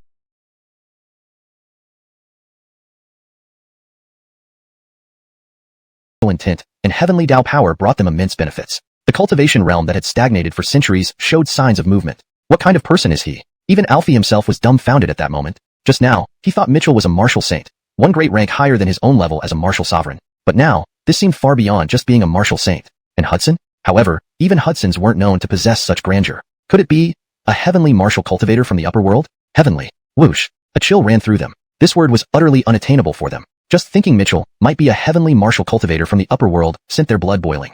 No wonder he looked like an ordinary person. They suddenly understood why they couldn't see through Mitchell's cultivation level. Please take a seat. Chairs in hand, Mitchell handed them over and added, wait here a moment, I'll go fetch some water for you. With that, Mitchell headed towards the backyard. As soon as Mitchell left, the four old men exploded into chatter. Martial intent, such powerful martial intent. I've never seen anything so powerful before. My realm which has been stuck for centuries is moving. Yes, mine too. And it comes with heavenly Tao power. Heavenly martial cultivator, he must be one. I didn't expect to encounter one. For a moment, all four were moved to tears. The martial intent and heavenly Tao power contained in the wall paintings were indeed beneficial. But soon enough, the four began feeling discomfort. I can't take it anymore, the abacus old man blurted out first. This martial intent is too strong. I can only grasp so much more. If I sit any longer, I'll risk going berserk. Yeah, I can't either. The skinny old man echoed. It's a pity, such a big opportunity, but we can't absorb it. How about we sit outside instead? Etzel suggested, sweating profusely. As soon as he finished speaking, the skeleton old man hurriedly moved his chair outside. Despite their reluctance, the others knew they couldn't endure it and hastily followed suit, sitting outside. Why are you all outside? Emerging with water, Mitchell asked curiously. The four old men, expressing gratitude and embarrassment simultaneously, replied, outside has better scenery. Better scenery? Right, better scenery. The rest of them kept smiling politely. All right. Mitchell nodded, understanding the old men. After all, they were Gagely, and enjoying the sunshine wasn't unreasonable. After setting down the water, he suggested, let's play a few games of chess. Wait here while I fetch the set. Yes. The four old men eagerly nodded. Just then, Birch came out carrying a dried plaque, put up a ladder, and hung it up. Almost instantly, the four sensed a powerful martial intent emanating from the plaque. Thankfully, its intensity wasn't as overwhelming as in the front hall. Unable to help it, the four old men's eyes sparkled with appreciation. Clearly, this senior knew they couldn't comprehend the martial intent in the front hall, and had purposely hung the plaque for them to study. This kindness, this great favor, absolutely cannot let down this senior's goodwill. Tears welled up in their eyes. They quickly aligned their little stools in a row and sat obediently, absorbing the martial intent from the plaque. Chapter 56. Outwitting Mortals. Inside a courtyard. This was a temporary stronghold for the Xuanwu sect after arriving in Pingjiang City. In the hall, it was eerily quiet. Brogan sat at the head of the room with a dark expression, while Jana and other senior members sat beside him in silence. They were all waiting for news from the dispatched death squads. Kobe, do you think he can successfully return? Finally, Jana could not hold back her anxiety, furrowing her eyebrows as she stood up to ask. Brogan remained silent. Yet, deep down, he too felt uncertain. During the time the death squads were gathering information, he had calmed down considerably and reflected deeply. Though he was their Kobe, he knew in his heart that the talents of Ilium and Chavi surpassed his own. They far outshone him in his youth and had now reached the Rex realm. Rex, an entity of considerable power even within the entire Nansha region. With the possession of the Ganantion stone and Swift Cloak, they would have a chance of escaping unless they encountered an ancient veteran Abdur with years of experience. In other words, killing Ilium and Chavi wouldn't be easy, even if he personally intervened. Moreover, those two were missing without a trace after falling into the hands of that person. Additionally, the Ganantion stone and Swift Cloak, being imperial-grade treasures, were revered by Abdurs and even Frederick Hudsons. Why did that person treat them so lightly? Just to humiliate the Xuanwu sect? Unlikely, given the value of these items. The most probable reason was that the person truly regarded the Ganantion stone and Swift Cloak as insignificant. Considering these points, that person must be at least a veteran Abdur who has been powerful for many years, possibly even a Frederick Hudson or higher, perhaps a Frederick Saint. In any case, he, Brogan, lacked confidence in facing such power. Realizing this, his expression darkened further. He also doubted that the dispatched death squad would return unscathed. Seeing Brogan's demeanor, the hall fell into silence again, and everyone's faces displayed solemnity. Clearly, what Brogan understood, the others also grasped. The chances of the death squad returning were slim. However, just as morale was low, a servant rushed in to reporting to the sect leader, Cristobal has returned. Upon hearing this, everyone paused, and simultaneously rose to rush outside. This news was an unexpected joy. Sure enough, at the entrance, they saw Cristobal, sent as part of the death squad, grinning confidently, looking quite triumphant. His mission was indeed flawless. Not only safe, but it even granted him a leap forward, becoming a personal disciple. How did it go? Brogan and others anxiously approached, questioning him immediately. Reporting to the sect leader, reporting to the Zax, I've completed my task. Cristobal smiled and reported. I have gathered reliable information. That person is nothing special, just an ordinary mortal. Oh. Hearing this, disbelief spread across their faces. This news vastly differed from their previous speculations. You're not lying? Brogan frowned, sending a wave of pressure toward Cristobal. I swear on my life, Kobe, there's no lie here. The deaths of Brother Elium and Brother Chavi must have been misunderstood. I even suspect they are still alive, Cristobal hastily declared, then recounted everything that happened at the martial arts pavilion. Hearing this, everyone nodded in agreement. It seemed Cristobal's account was indeed accurate. Just an ordinary mortal. Brogan clenched his fists, his anger flaring up. To think they had been outwitted by a mere mortal, it was an insult. If that's the case, I shall deal with this personally and end him with one strike. Whether it's an illusion created by the Haoyin sect, I'll obliterate him. With a cold laugh, Brogan shot off angrily toward the martial arts pavilion. Others followed suit. Translated faithfully to maintain the original tone and style, ensuring natural English fluency and coherence with the previous content, including the paragraph structure and line breaks. Chapter 57. The Unfortunate Dawn. Very soon, led by Dawn, they quickly arrived at a hidden spot not far from the entrance of the small martial arts school. Humph! A mere mortal dares to waste my time like this. Watch as I turn him into mincemeat. Dawn said furiously. Kobe, I think we should be more careful and verify the information Adriel obtained before proceeding, Melissa said with concern, frowning delicately. Humph! You want me to be cautious over a mere mortal? Dawn said, unable to contain his rage. Kobe, I just feel something isn't right. And look, Melissa cast a sharp glance at the martial arts school, her tone grave. This place has been under our surveillance, but now there are several old men sitting outside. Don't you find it suspicious? Humph, that's merely your carelessness in monitoring, Dawn said dismissively. And mortals have many relatives. These old men are probably just some uncles or great-uncles. In my eyes, whether they're uncles or great-uncles, they're nothing but insignificant ants. Dawn snorted angrily, finding the presence of the martial arts school extremely annoying. He released his imposing aura, leaving a trail of afterimages as he hovered in midair, sweeping down towards the school with formidable might. In the blink of an eye, he was directly above the martial arts school. The four individuals, who had been deeply immersed in sensing the martial essence from the plaque bearing the character Wu, martial, suddenly opened their eyes as they felt a disturbance overhead. This edit ensures the translation accurately conveys the meaning of the original text, reads naturally and fluently in English, maintains consistency in terminology and style. Specifically, sensing the martial essence is changed to deeply immersed in sensing the martial essence for better fluency and accuracy. Disturbance above them is adjusted to disturbance overhead for more natural phrasing. For piercing gazes shot straight toward Dawn, who dared to attack this martial arts school so boldly. More infuriatingly, they had been interrupted while feeling the martial intent. However, the enraged Dawn ignored the looks from the four men once had severed meridians and later practiced evil techniques to defy fate. Lastly, the farmer-like man holding a rake. This was likely Alfie, who, after being tricked in a city, slaughtered everyone in anger and then vanished without a trace. Recognizing these identities, Dawn felt like crying. These four world-renowned madmen, long vanished from the scene, had all appeared at the martial arts school simultaneously. What was going on?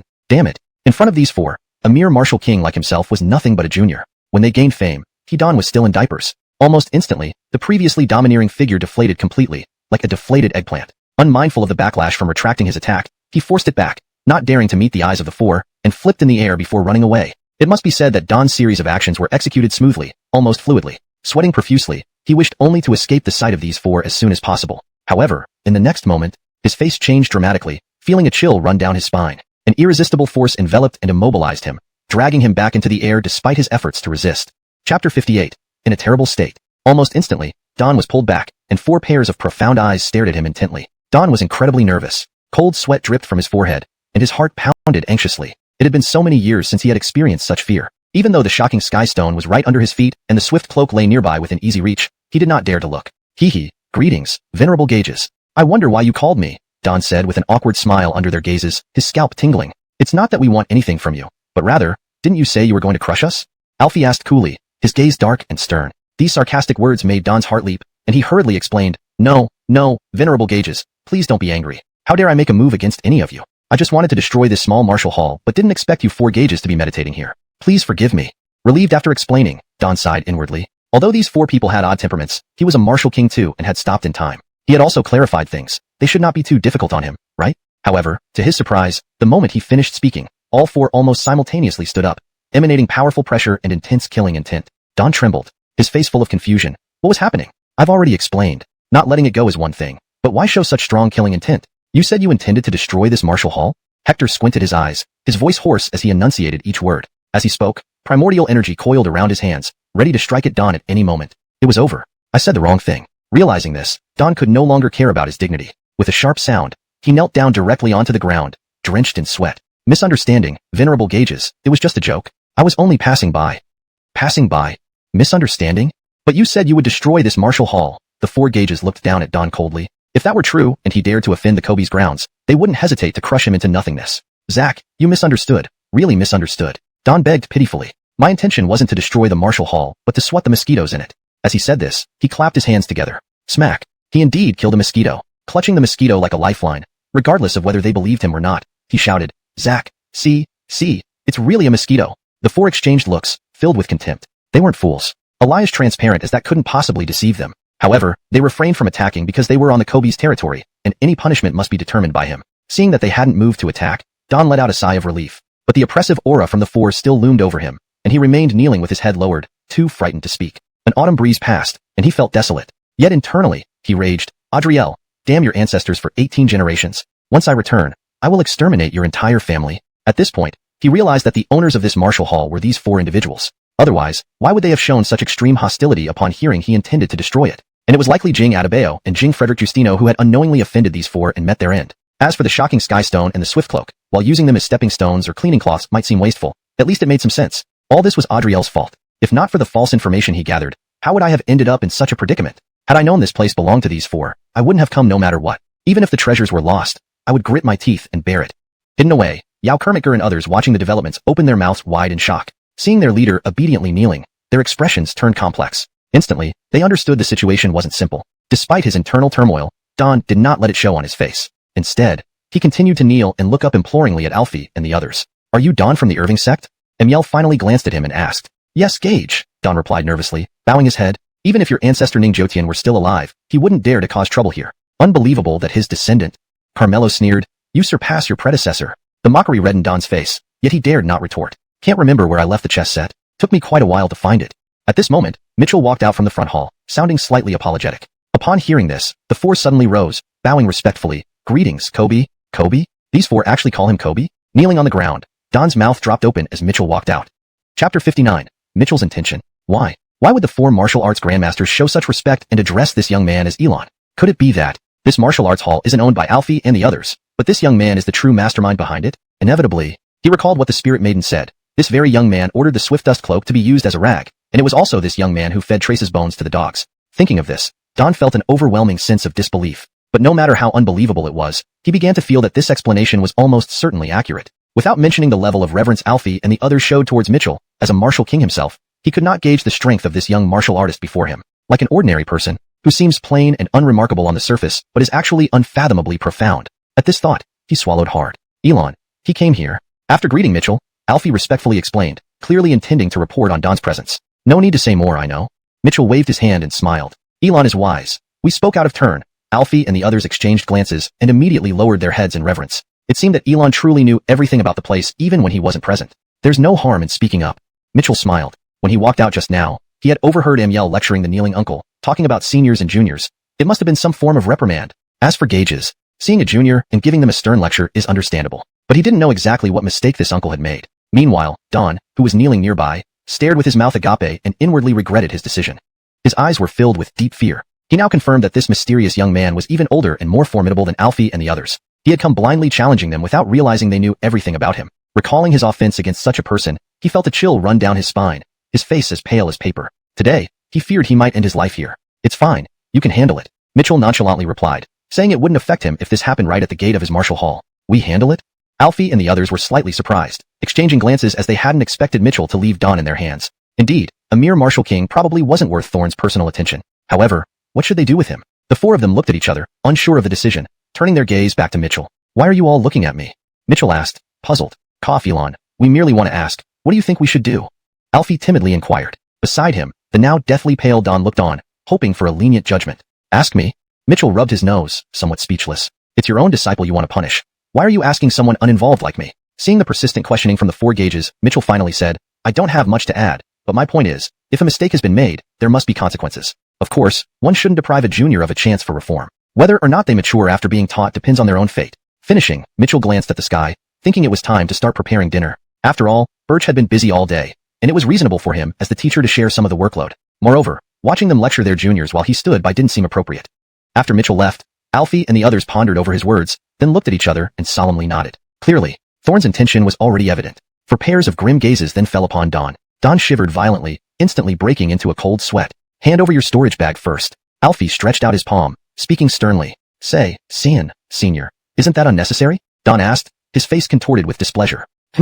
Alfie's voice grew cold. He was genuinely afraid of being pulled back and only wanted to distance himself from this martial hall. The oppressive aura from these 4 gauges terrified him beyond measure. But most terrifying of all was that mysterious young man. Though he seemed inconspicuous, it was precisely this elusive and unfathomable quality that made him so unsettling. This trip was a complete disaster. Forget avenging Jing Adebayog and Trace, or reclaiming the Thunderstone's swift dust cloak. Not only did he nearly lose his life, but he also lost all the resources of the Irving sect. Most hateful of all, looking at the black mist spreading on his right arm, he felt like dying. Translation done maintaining paragraph structure and tone as per original text. Chapter 60. I'll let you off. His body crashed heavily onto the ground, and Don spat out a mouthful of blood. Ignoring his injuries, he darted away immediately. He was truly terrified of being dragged back. All he wanted was to be as far from this martial arts hall as possible. After all, the oppressive aura these 4 old men emitted was terrifying enough. But what frightened him most was that mysterious young man. Even though he appeared nonchalant, it was precisely this unpredictable and unfathomable feeling that made it the hardest to bear. This trip had truly left him at an incredible loss. Forget avenging Jing Adebayo and Trace, or retrieving the Shockstone and Swift Wind Cloak. He almost lost his life in the process. The critical part was that all of Irving Sect's resources were also taken. What was worst? He glanced at the black mist swirling around his right arm, momentarily wishing for death. This very arm had been cut off by Brooks just some time ago. Before coming to Pingjiang City, he used sect secrets, mobilized numerous resources, and even expended part of his lifespan to regenerate this arm after the bone was severed. But who knew he wouldn't achieve anything here and would only manage to crush a mosquito, suffering such torment again. Arg. Just thinking about it, it felt like his heart was aching. However, preserving his life was the priority. Glenn's heavenly poison creature wasn't something ordinary. If he didn't sever this arm, he would die within 3 days. After much hesitation, he gritted his teeth and unwillingly chopped off his own arm. Seeing the severed arm on the ground, Don became increasingly infuriated as he dashed towards where Andrea and others were. Kobe. Leader. Everyone hurried over, their faces heavy with solemnity and complexity upon seeing Don's missing arm. Where is Adrielle? Don roared in rage. Leader. It's a misunderstanding. Adrielle hid behind Mary Beth, trembling and pleading with a mournful expression. Misunderstanding? Don clenched his teeth, extending his arm and directly grabbing Adrielle by the neck, twisting it violently. Crack. In a fit of uncontrollable anger, Don snapped Adrielle's neck without a word and threw him to the ground. I'll let you have your misunderstanding. I'll let you have your misunderstanding. It seemed killing Adrielle still didn't satiate his fury, as he stomped repeatedly on Adrielle's body until it turned into mush under his sheer strength. Seeing Don's rage, everyone else around lowered their heads, not daring to breathe loudly. It was understandable. Anyone encountering such circumstances might react similarly, let alone someone like Don who usually lorded over as Albin of the Irving sect. Leader, what do we do next?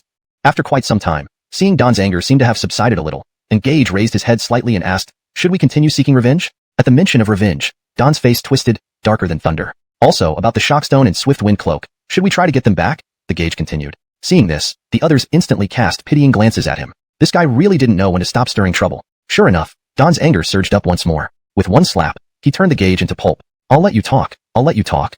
After killing the Gage with one slap, he ruthlessly mutilated the corpse before finally stopping.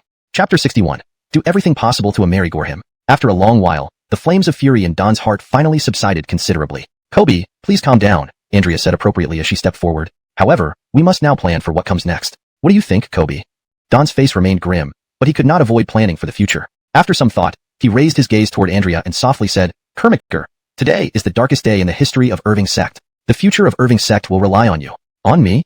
Andrea opened her surprised red lips. Don nodded heavily, giving a helpless glance towards the direction of the martial arts gym. Although unwilling, he had no courage to take revenge against such an unparalleled expert. Seeing Don like this, Andrea felt unsettled and couldn't help asking, Kobe, what exactly does that gym have that it can actually? Hearing this, Don's mouth twitched, and he sighed deeply, saying with lingering fear, 4 martial lords, 1 martial sage, or even a Marshal Hudson. What? Even though they had guessed that the gym members were powerful, everyone still gasped when Don revealed the truth. Such a tiny gym actually had 4 martial lords, and 1 martial sage, or even a Marshal Hudson. No wonder. No wonder someone as formidable as Don met such a tragic fate. So? Andrea frowned as she looked at Don. So I want you to stay in Pingjiang City. Don said, eyes narrowing. The foundation of our Irving sect is here. Though we've had friction with Abdurrahman Min for over 1,000 years, both sides have managed to maintain a balance. But now, this balance is shattered.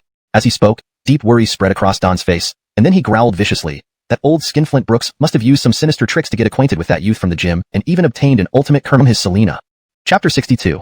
This is the Kobe's leniency. What? Yao Kermitger gaped in disbelief. She had never expected that Don wanted her to stay for this reason. I know, this puts you in a difficult position, Don said earnestly, but it concerns the future of our Irving sect. Its entire fate rests in your hands. Furthermore, if you really can become his Selena, it wouldn't be such a hardship for you. After all, he's at least a martial saint cultivator. Aren't you always one to admire and pursue power? Having said that, Don looked questioningly at Yao Kermitger. Yao Kermitger bit her red lips, pondering over Don's words. He did have a point. Putting aside whether he was an emperor or not, just being a martial saint was enough to make countless people submit. If it hadn't been for these incidents, that young man would indeed have been someone she revered and pursued. And if she truly became that youth Selena, Yao Kermitger would definitely rise up the social ladder. Not only would she be someone above others, but Irving sect would also reap the benefits. Kobe, I don't mind, but will he really take a fancy to me? A lack of confidence spread across Yao Kermitger's face. If she were dealing with ordinary men, her natural beauty combined with her seduction skills would undoubtedly secure the man. But someone who was at least a martial saint, what kind of women could he not get? Why would he choose Yao Kermitger? Don frowned too. Yet, with no other options available, he could only console her. Kermitger, I believe in your abilities. Success lies with effort and destiny. You can do it. All right. Yao Kermitger suddenly felt the weight of the task heavily upon her shoulders. But this mission, fraught with both danger and potential gain, also stirred up her inner resolve and anticipation.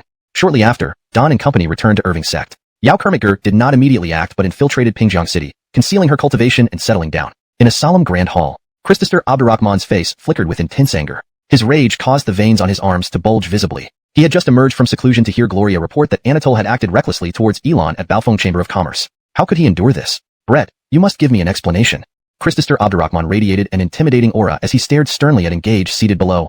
Anatole, I must kill him. No, I'll flay him alive. At these words, Brett's complexion changed dramatically, and he fell to his knees. Calm down, my lord. Please give Ives a chance. Ask anything of me, and I'll willingly pay the price. Brett pleaded anxiously. My lord, to be honest, Ives has another identity apart from being my disciple. An illegitimate child, right? Christopher Abdurrahman coldly remarked. My lord, so you already knew. Brett lowered his head awkwardly. Hemph, if he weren't your illegitimate son, would I even bother discussing this with you? Christopher Abdurrahman continued in a harsh tone. Otherwise, that Anatole would be dead already. Thank you for your mercy, my lord. Brett bowed deeply and begged. Please to consider all I've done for the sect over the years. Spare Ives's life. I'm willing to bear Ives's punishment. With that, Brett clenched his jaw, unleashed a surge of energy, and severed one of his arms cleanly, which then landed before Christopher Abdurrahman. Pale-faced, he looked sincerely into Abdurrahman's eyes. If it's not enough, I'm prepared to lose another arm. You, why put yourself through this? Christopher Abdurrahman flashed out, sending 2 streams of energy to stop Brett's bleeding meridians. Mercy, my lord.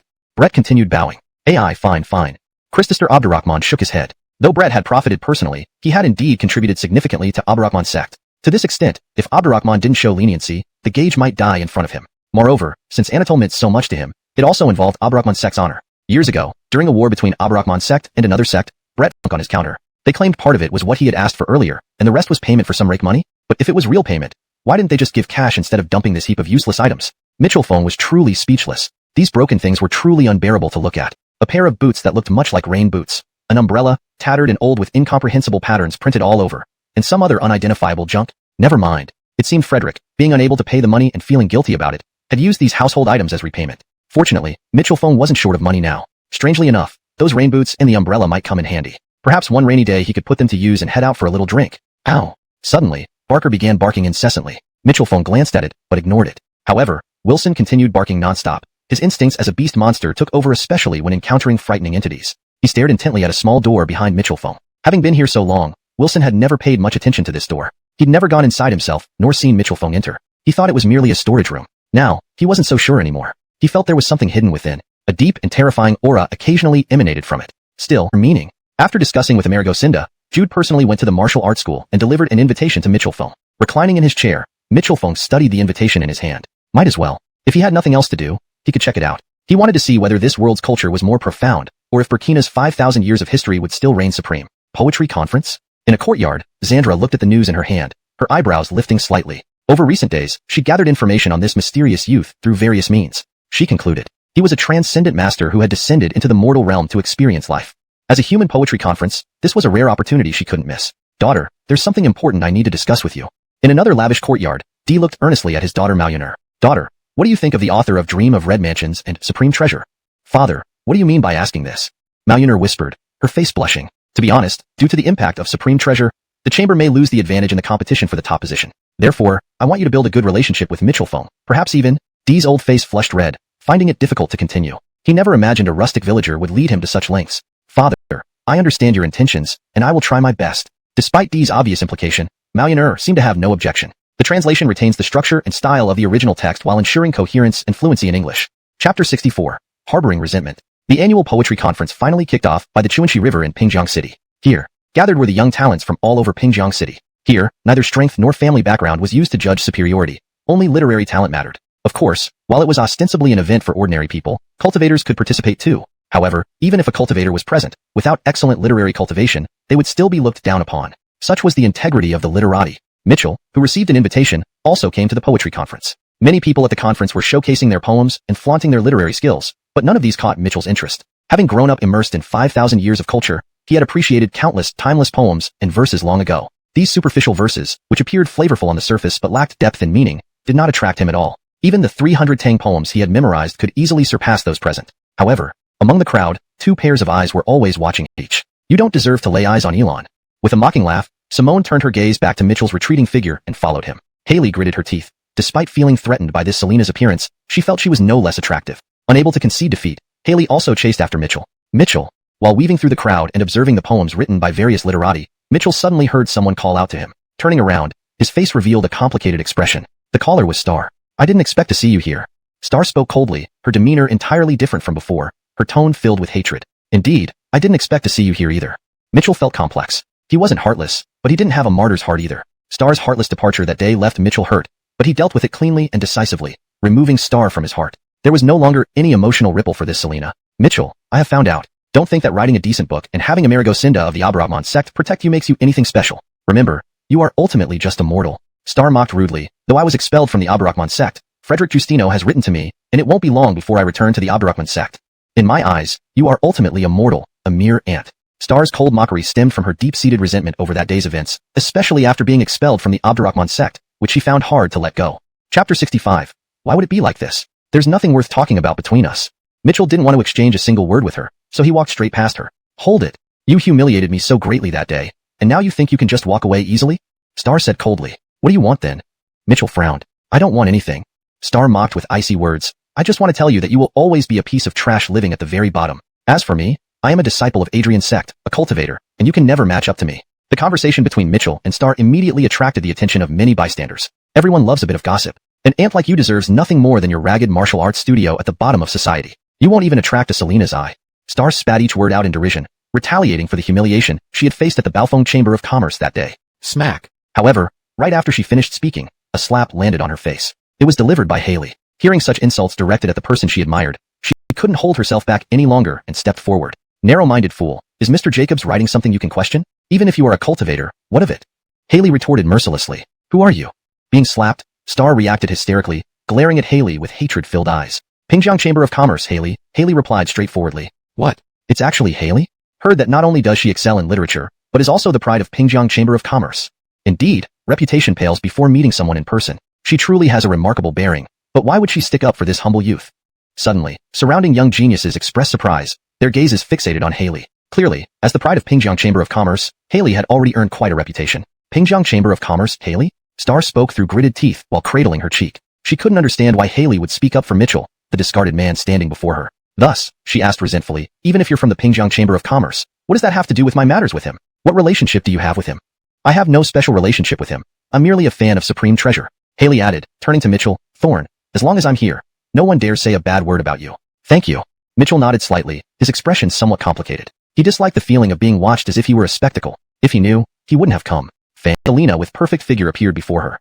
Chapter 66. Star's Moment of Glory. The sudden appearance of the figure immediately drew exclamations from the crowd. The newcomer was a stunning beauty, no less alluring than Haley. Her enchanting demeanor left many captivated and mesmerized. More importantly, she struck with even more ruthless force than Haley. A bright red handprint soon appeared on Star's oval face. For a moment, countless eyes turned to Mitchell, wondering who he was, that he could elicit such reactions from these two women. The newcomer was none other than Simone. The searing pain on her face almost drove Star to lose her composure. She never thought she would be slapped again. What perplexed her even more was that the one defending this man, whom she had discarded as useless, a mere ant. With murder in her eyes, she stared at Simone and spat out hatefully, "Who are you?"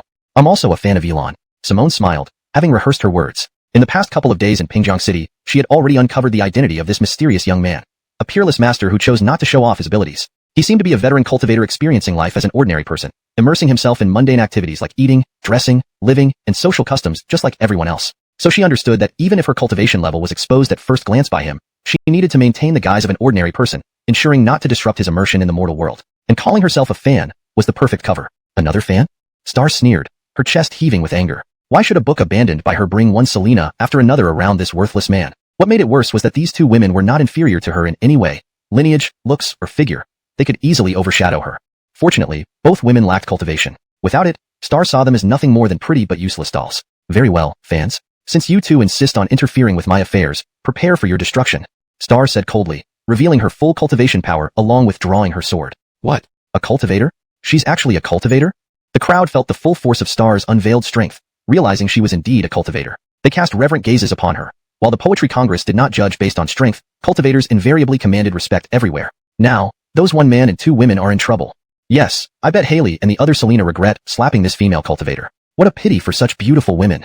As the crowd murmured, their expressions of awe and sympathy only heightened Star's arrogance. She reveled in their reverence and fear. Now, it was time to humiliate these three people, starting with the two lowly women. Her gaze fell upon Haley, and the pressure intensified. Haley shivered, unaccustomed to the weight of a cultivator's aura, her complexion draining of color. How does it feel now? Weren't you quite ruthless just moments ago? Star asked icily. Haley's face turned ghastly white. She couldn't utter a word. Now, I want you to kneel. Star pressed further. Haley's expression changed drastically as she shook her head furiously, unable to bear the humiliation. Not kneeling. Star's expression hardened, her sword flashing toward Haley. Ah! Terrified, Haley collapsed onto the ground before the sword could reach her. Star scoffed. Worthless mortals are still just that. I haven't even touched you yet.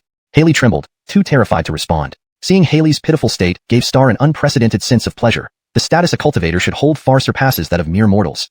Then, she directed her icy gaze towards Simone, shifting the oppressive energy. This slap had been harder than Haley's. She intended to thoroughly humiliate her. Chapter 66. Star's Moment of Glory. The sudden appearance of this figure immediately caused an uproar among the onlookers. The person who made the move was a stunning beauty, in no way inferior to Haley. Her alluring demeanor left many mesmerized. More importantly, this Selena's attack was even more ruthless than Haley's. A bright red handprint quickly appeared on Star's oval face. Everyone turned their gazes towards Mitchell, wondering who he was that could command such loyalty from these two women. The newcomer was none other than Melissa. The burning pain on her face almost drove Star to lose her composure. She hadn't expected to be slapped again. What she found even more incomprehensible was that the reason behind it was this man she had once cast aside. A good-for-nothing, a mere ant. Eyes brimming with murderous intent, Star glared fiercely at Melissa and shouted hatefully, "Who are you?" "I'm also Thorne's admirer." Melissa smiled slightly, having prepared her answer. Over the past few days in Pingjiang City, she had thoroughly investigated this mysterious young man. Despite being an unparalleled expert, he kept a low profile, seemingly living a life of simplicity to experience ordinary human life fully. This clearly indicated someone who had returned to a simple life after achieving mastery, living, eating, dressing, and interacting with people as any commoner would. Therefore, Melissa understood that even though her cultivation might be obvious to him, she should still maintain the guise of an ordinary person to approach him without disrupting his lifestyle. Being an admirer was the perfect cover story. Another admirer? Star sneered viciously, her chest heaving with anger. Wasn't it just one lousy book? Why did this man she discarded attract one beautiful Selena after another? What was even harder to bear was that neither of these two women was inferior to her in any way. Whether in origin, appearance, or physique, they were all superior. Thankfully, both of them lacked cultivation. Without cultivation, they were merely beautiful but powerless figures, wastes in Star's eyes. Excellent fans indeed. Since you two bitches have interfered in my affairs, you will now face destruction. Star snarled, revealing her full strength as she drew her long sword. What? A cultivator? She's actually a cultivator? The spectators, feeling Star's overwhelming aura, were stunned to realize she was a cultivator. Involuntarily, they began to look at Star with awe and reverence. Although the poetry competition did not judge by power or status, the undeniable truth was that cultivators always commanded respect wherever they went. This isn't going to end well for those two girls and that man, murmured the crowd. Yeah. I bet Haley is regretting slapping this female cultivator. Pity for such beautiful women. The crowd's murmurs and reverent reactions filled Star with pride and arrogance. She relished this fear and admiration. She savored the feeling of being feared by others. Now it was time to humiliate these three, starting with these two contemptible women. Thinking of this, Star turned her icy gaze toward Haley, her aura pressing down on her. Haley shuddered in terror. As an ordinary Selena, how could she withstand the pressure of a cultivator? Her complexion paled instantly. Didn't you hit me quite hard just now? Star asked coldly. Why aren't you so strong now? Haley turned deathly pale, unable to utter a single word. Now, kneel down, Star demanded menacingly. Haley's expression changed drastically as she shook her head. She couldn't accept such humiliation. Not kneeling. Star's face hardened, her sword flashing as she moved toward Haley. Ah! Even before the blade reached her, Haley screamed in terror, collapsing to the ground. Seeing this, Star sneered disdainfully. You're just like an ant. My sword hasn't touched you yet, and you're already like this? Haley trembled, too frightened to speak, filled with fear of Star. Haley's pitiful gaze gave Star unprecedented satisfaction. This was the position cultivators deserved, far above ordinary mortals. Suddenly, Star shifted her icy gaze to Melissa, directing her oppressive aura at her as well. This slap from Melissa had been even harder than Haley's. She intended to humiliate Melissa even more ruthlessly. Chapter 67. Damn, what are you? However, in the face of Star's intimidation, Simone showed no ripples. Instead, she even wore a mocking gaze. You, why are you unharmed? Star's expression changed as she asked in disbelief. For some reason, Simone's composure made her feel very uneasy. Could there be something wrong with her cultivation? But that was not the case. She could distinctly feel her terrifying level of cultivation. Why should I have any trouble? Simone said with a smile curling at the corner of her lips. Why aren't you afraid of me? Star asked somewhat frantically. I'm a cultivator. Why isn't this mortal like you afraid of me? Don't you fear that I can kill you? So what if I am a cultivator? Simone sneered. Come and kill me then. This outright provocation darkened Star's face. Simone's audacity made her increasingly nervous, yet it only intensified her hatred towards Simone. Because this questioned the authority of being a cultivator. Die. Enraged, Star waved her long sword, pointing directly at Simone without any pretense. This sudden scene caused a significant change in the faces of onlookers who silently mourned for Simone in their hearts. Ding! Unexpectedly, accompanied by the hum of the long sword, Star's sword flew out of her hand and dropped into the river. What? Everyone looked unbelievably shocked because they hadn't seen what happened clearly, but Star's sword had already landed in the river. Star's expression turned pale with fright, staring at Simone in horror. Others were unclear, but as an eyewitness, she knew perfectly well that Simone simply flicked her fingers against the sword. The force transmitted was enough to make her release the sword involuntarily. Even now, that force still made her arm numb. You. Looking at Simone, Star's face went white as she instinctively stepped backward. What do you mean what? Simone narrowed her eyes, stepping toward Star, speaking in a low voice. What courage gives you the audacity, a mere 9th level warrior, to act so wildly? As she spoke, Simone silently emitted a wave of pressure enveloping Star. Star retreated anxiously, especially under this pressure, her fear quickly spreading in her heart. Her previous arrogance was completely gone, leaving only intense terror. She couldn't comprehend why this distinguished cultivator treated Mitchell, a mere ant, with such respect, even becoming his fan, addressing him as Elon. Do you think you, a mere 9th level warrior, deserve to be called a cultivator? Simone pressed mercilessly, each word striking deep. Do you deserve it? Star remained speechless with a bitter expression. I'm asking you. Simone pressured again. Just as she spoke, she slapped Star across the face. You. What do you mean what? Another slap hit Star's face as she continued pressing. Answer. With such a low cultivation, do you deserve to be called a cultivator? No. Star stammered, her face filled with unwillingness. What no? Simone kept pressing, slapping her again. Instantly, Star's face became swollen and red, tears streaming down her cheeks in humiliation. This scene left everyone, including Mitchell, speechless. Wasn't this Selena too harsh? Seeing Simone about to slap again, Star tearfully and reluctantly admitted, No, I don't deserve it. Humph, then get lost. Simone scoffed, smacking her one more time. Ah. With a scream, Star tumbled into the air before crashing heavily into the river. Without sparing Star another glance, Simone turned to look at Mitchell, her expression now gentle. Greetings, Elon. She said softly, bowing slightly to Mitchell. Thank you for your help, miss. Mitchell responded lightly. Elon is too kind, Simone replied gently. I fear Elon doesn't know who I am. I am? But Mitchell interrupted her mid-sentence with a smile. There's no need for such formality. We've met before. Met before? Hearing this, Simone froze in shock. Could it be he had known her identity all along? Had her disguise been seen through the last time? Involuntarily, Simone broke out in cold sweat. Thinking of this, she hastily explained, Elon, truly sorry. The last time was because... There's no need. It's not a big deal.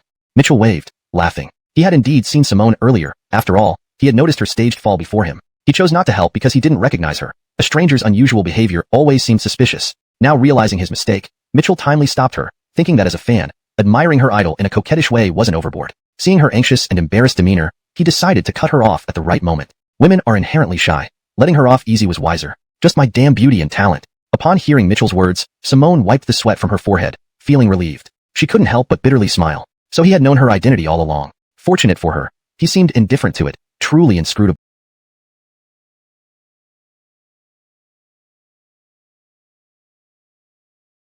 But reflecting deeper, it made sense. He viewed Xian Frederick's sect as a minor sect, not worth remembering. Only hoping he hadn't seen through her purpose. Thinking of this, Simone felt both bashful and tense. Thank you too, Miss Gillislee. Mitchell lifted Haley gently, speaking softly. Thank you, Elon.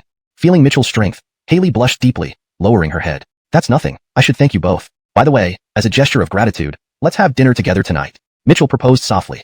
Hearing this, the two women lit up immediately, eagerly agreeing. This scene envied others, drawing envious gazes. After this incident, Mitchell had lost interest in the poetry contest, casting a complicated look at Star still in the river before leaving with the two women. After Mitchell and the others left, a figure in a white robe swiftly arrived, landing among the crowd. Wow, another cultivator. The crowd scattered upon seeing the newcomer, not expecting yet another cultivator. It was Anatole, who had just descended from the mountain. Having barely escaped the Abarakman sect prison, he eagerly met Star here. Inez, where are you? Anatole called loudly. Brother Frederick Foam, I? Just then, Star emerged from the river, not yet cleaned up, encountering Anatole face to face. What happened to you? Anatole's expression darkened as he urgently asked. I. Tears streamed down Star's face. And why are you holding your face? Anatole frowned further. Brother Frederick Foam, I was bullied. Star sobbed pitifully. My face is injured. What? Who dared to do this? Inez, don't be scared. I will avenge you. Let me see how badly your face is hurt. Anatole spoke gently, worriedly examining Star's injury. But now I'm very ugly. It will take a long time for me to recover. Brother Frederick Foam, you won't dislike me, will you? Star asked hesitantly, her face full of doubt and anxiety. Brother Frederick G, how could I ever dislike you? Let me take a look, I've said with concern. Okay. After hesitating for a while, Star finally lowered her hand, revealing her swollen face. In an instant, Ives's eyes nearly popped out of his head. What the hell are you? As he spoke, he kicked Star, sending her flying into the river with a splash. How could I possibly dislike you? Let me see quickly, Anatole said with concern. Note, Shanwu was incorrectly transliterated. It should be translated to dislike or reject for better context and fluency. All right. After much hesitation, Star finally lowered her palm, revealing her swollen cheek. Instantly, Anatole's eyes nearly bulged out of their sockets. Damn, what are you? As he spoke, he kicked Star, sending her flying backward into the river with a heavy splash. But I look so ugly now, and it will take a long time for me to recover. Brother Frederick Justino, you won't shamu me, will you? Star asked hesitantly, her face full of uncertainty. How could I ever dislike you? Let me see, you Frederick said with concern. All right. After much hesitation, Star finally lowered her hand, revealing her swollen face. In an instant, you Frederick's eyes nearly popped out of his head. What the heck are you? As he spoke, he kicked Star, sending her flying backward into the river with a splash. Note, for better readability and natural flow in English, I have made slight adjustments and avoided direct repetition of dislike, as per the note provided. Chapter 68 Kobe, I think I understand. Anatole kicked Star away and immediately fled. His eyes welled with tears he couldn't let fall. How ugly. What the hell is this? Ah, help, help. However, no one heard Star's cries for help as she was sucked into a whirlpool in the water. By the time anyone noticed and looked over, Star had already vanished completely within it. After returning from Chuanchi River, Mitchell went back to the martial arts hall. Just as he entered the courtyard, he saw Hemlock trembling on the ground. Its terrified gaze pointed directly at the small door behind Mitchell's lounge chair. Wonkai, what's wrong with you recently? Mitchell rubbed his head, trying to comfort him. Alwo. Wilson barked incessantly towards the small door. You can't be.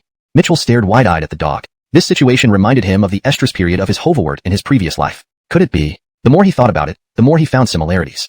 Okay, I'll help you with this problem another day, but for now, bear with it, Mitchell said, soothing Wilson. After that, Mitchell stood up, stretched lazily, and felt quite bored since dinner was still hours away. Disciple, I'm going to the Ehong courtyard to play landlord with those girls. Keep an eye on the martial arts hall for me, Mitchell whispered, recalling the several little sisters at the Ehong courtyard. He hadn't played landlord with them for a long time. With the quiet afternoon, they probably didn't have any customers yet. Finding them to pass the time would be perfect. Yes, Kobe. Birch nodded obediently but couldn't resist asking, by the way, Kobe, what is playing landlord? Huh. Mitchell rubbed his head and laughed. Even if I told you, you wouldn't understand. Kobe, I think I do understand because whenever I fetched wine for you, I often passed by there and saw those little sisters with those. Birch hesitated, struggling for words before mumbling. So, can you take me along when you go to the Ehong courtyard to play landlord? He turned red, embarrassed, but his eyes were full of hope as he looked pleadingly at Mitchell. What do you understand? Mitchell laughed helplessly. Those playing cards were only in his hands, crafted by himself, and he taught the girls at the Ehong courtyard. Birch had never seen them, so how could he understand? Kobe, I really do. Birch eagerly insisted. You don't know anything. For now, focus on your practice. I'll teach you about playing landlord later. Mitchell patted his shoulder gently and then strolled out leisurely. But I'm not so young anymore. Birch scratched his head in confusion. Though Kobe refused him, he had to suppress his excitement deep inside. Alwo.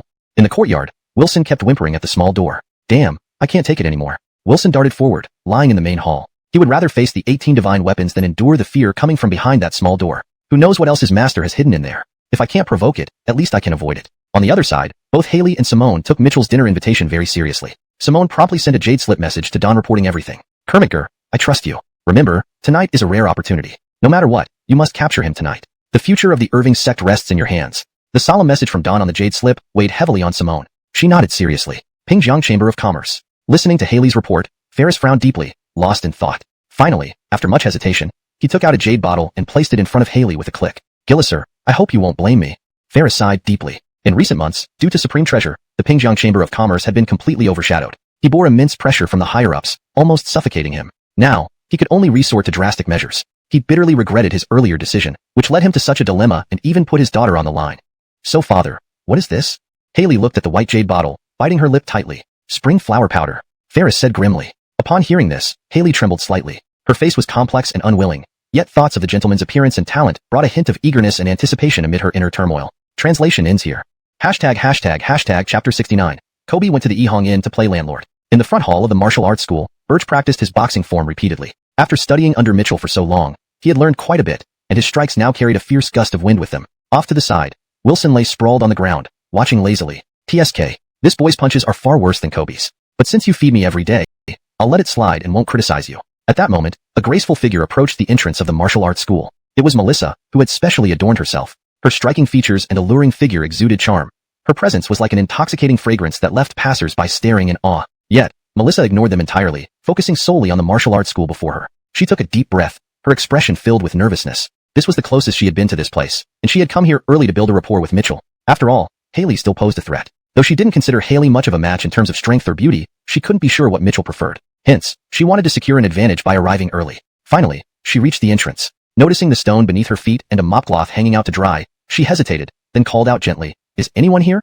Birch, who had been practicing nearby, hurried out and replied respectfully, "Whom are you looking for?" "Hello, young sir. I'm here to see Thorn." "I'm sorry, but my master is not here. Please come back another time," Birch said apologetically. "Not here?" Melissa raised an eyebrow, biting her lip as she asked, "Can you tell me where your master went?" "Well," Birch looked flustered. "Could you please tell me?" Melissa blinked flirtatiously at Birch, suggested otherwise. He seemed cultured on the surface, but wasn't entirely proper behind closed doors. With this knowledge, achieving her goals would be much easier. Overjoyed, Melissa turned to leave, but stopped after a few steps. Her gaze fell on the swift cloak hanging nearby. After hesitating for a moment, she gritted her teeth and swiftly pocketed it. Ah! At the same moment, Wilson, who had been lying in the school, barked loudly. Birch frowned, picking up the long saber given to him by Mitchell and rushing outside. The instant he stepped out, he saw Melissa attempting to steal the swift cloak. "How dare you steal something?" Birch exclaimed angrily. "You look so beautiful, yet you act like this?" Melissa's face flickered with surprise, never expecting to be caught. Yet she remained unperturbed, maintaining her flirtatious demeanor.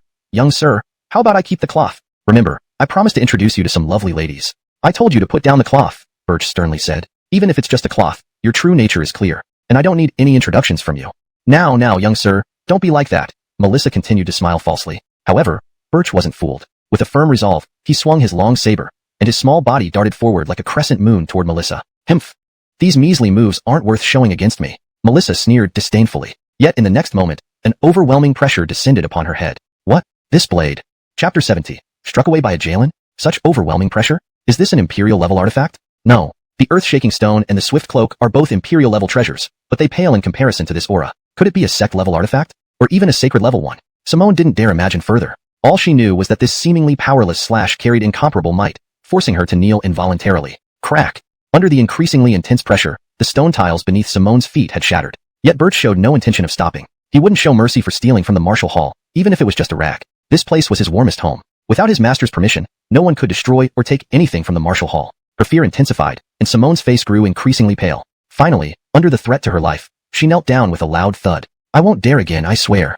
Swish! The long knife halted mere inches above Simone's head, causing her to break out in cold sweat. This was the closest she'd ever been to death. Despite the humiliation of kneeling, Simone felt a bitter smile and regret on her face. Indeed, this boy being that person's disciple, she shouldn't have underestimated him from the start. Thinking this, she hurriedly handed over the swift cloak. "I warn you, if you dare steal from my martial hall again, next time I won't hold back." Birch took the rag and gave her a fierce glare before turning away. Before leaving, Wilson also shot a disdainful look at Simone. Himph! A mere martial spirit, daring to act wildly. Although this kid seemed foolish, he was still his master's disciple, far beyond what a martial spirit could provoke. Unfortunately for her, Wilson's scornful gaze did not go unnoticed by Simone, adding more humiliation. Birch was fine since he was that person's disciple, but she, a human, had just been disdained by a dog, which was intolerable. So while Birch turned away, she glared fiercely at the dog. "Oh, you're still Bufu?" Should be translated to, "You're still Bufu?" To, "Are you still Bufu?" Or better, "Are you still Bufuchi?" Which in proper English would be, "Are you still Bufuchi?" To, "Are you still Bufuchi?" Or more naturally, "Are you still Bufuchi?" For a more natural and fluent English translation, "Are you still Bufuchi?" can be translated as, "Are you still Bufuchi?" Or more naturally, "Are you still Bufuchi?" Or even, or simply, "Are you still Bufuchi?" To convey the meaning accurately and naturally in English, "Are you still Bufuchi?" Or more simply and naturally, "Are you still Bufuchi?" Given the context, the most natural and accurate translation would be, "Are you still Bufuchi?" Or simply, "Are you still Bufuchi?" For clarity and natural flow in English, "Are you still Bufuchi?" Or simply, Are you still Bufuchi? Ultimately, the most natural and fluent English translation is, are you still Bufuchi? However, to improve readability and ensure it conveys the intended meaning, are you still Bufuchi? Or simply, are you still Bufuchi? To maintain consistency in terminology and style while ensuring it reads naturally, are you still Bufuchi? Or simply, are you still Bufuchi? To finalize, the most natural and fluent translation is, are you still Bufuchi? Or more clearly, are you still unwilling to accept defeat? Or simply, are you still Bufuchi? After reviewing all options, the most natural and fluent English translation for, you're still Bufu, would be, are you still unwilling to accept defeat? This maintains the meaning, reads naturally, and fits the style of the original text. Wilson immediately flared up. I may seem like just a pet now, but... His forehead's sun-shaped mark faintly lit up, shooting out a beam of light. What? Simone's complexion changed drastically as she summoned all her cultivation to resist the attack. But the light beam was unstoppable, crashing into her chest like a destructive force. Tui! Simone flew backward, slamming into the ground and spitting out blood. Her eyes flickered with disbelief. She, Simone, had been struck away by a dog again? How? How could this be? Wait, this dog isn't right. It seems to be the legendary sky-devouring demon wolf? Hiss! She sucked in a sharp breath. How unfathomable this martial hall is. Apart from its master, even the four great martial sects aside, now there's a disciple wielding a sacred-level artifact and a sky-devouring demon wolf disguised as a dog. Regret filled her heart. She should never have impulsively tried to steal the swift cloak. A momentary mistake can lead to eternal regret. It looked like she would need to execute her plan tonight to settle everything. At last, the banquet began. Mitchell came earlier to make reservations. Now rich, he naturally chose a finer place, the best restaurant in Pingjiang City, with small bridges over running water and fireworks at night. Thanking the girls for their help today with such elegance was only fitting. Girls do love this sort of thing. After reserving the spot, Mitchell waited on a bench in the restaurant's main hall. A young man holding a paper fan approached, looking quite refined. He smiled and asked, "Can you move a bit, brother?" Mitchell nodded and shifted over. Once seated, the youth thanked him, then said, "You're here to eat too, right?" "Yes." Clearly a friendly chap, Mitchell returned the smile and nod. "Do you see any ladies?" The youth smirked. Mitchell rubbed his nose and nodded. Edged. The youth bowed slightly and whispered, "I'm Jasper, and I'm waiting for a girl too." He continued, "Brother, chasing this girl wasn't easy. It took 3 months before she agreed, but thinking of her beauty, it's worth it." Just then, a graceful lady in a long dress entered. "Xiao Yu," Jasper called out, pulling Mitchell closer to introduce. "Brother, this is Emery I told you about, Lily." "Hello, Miss Rue." Mitchell smiled. "Hello." Lily nodded and greeted him. "Guy, want to join us?" Jasper grinned, leaning closer and lowering his voice. "Impressive, huh?" Jasper's eyes shone with pride as he spoke. "Yeah, she's beautiful, but I'm waiting for others," Mitchell praised. Indeed, Lily was stunning, exuding grace. "All right, carry on. I'll be off." Just as Jasper prepared to leave with Lily, a commotion at the entrance drew everyone's attention. Then, a well-dressed Selena with an excellent figure walked in, a clear aristocrat. Haley, right behind her, Simone strutted in with her sizzling body and slightly upturned crimson lips. Simone. The arrival of these two women captured everyone's attention instantly. One stood gracefully with an otherworldly demeanor. The other exuded charm and drew everyone's gaze. Even Jasper's eyes widened, momentarily ignoring Lily standing beside him. Chapter 71. Kobe, shall we play landlord tonight? F***K. F***K. Look quickly.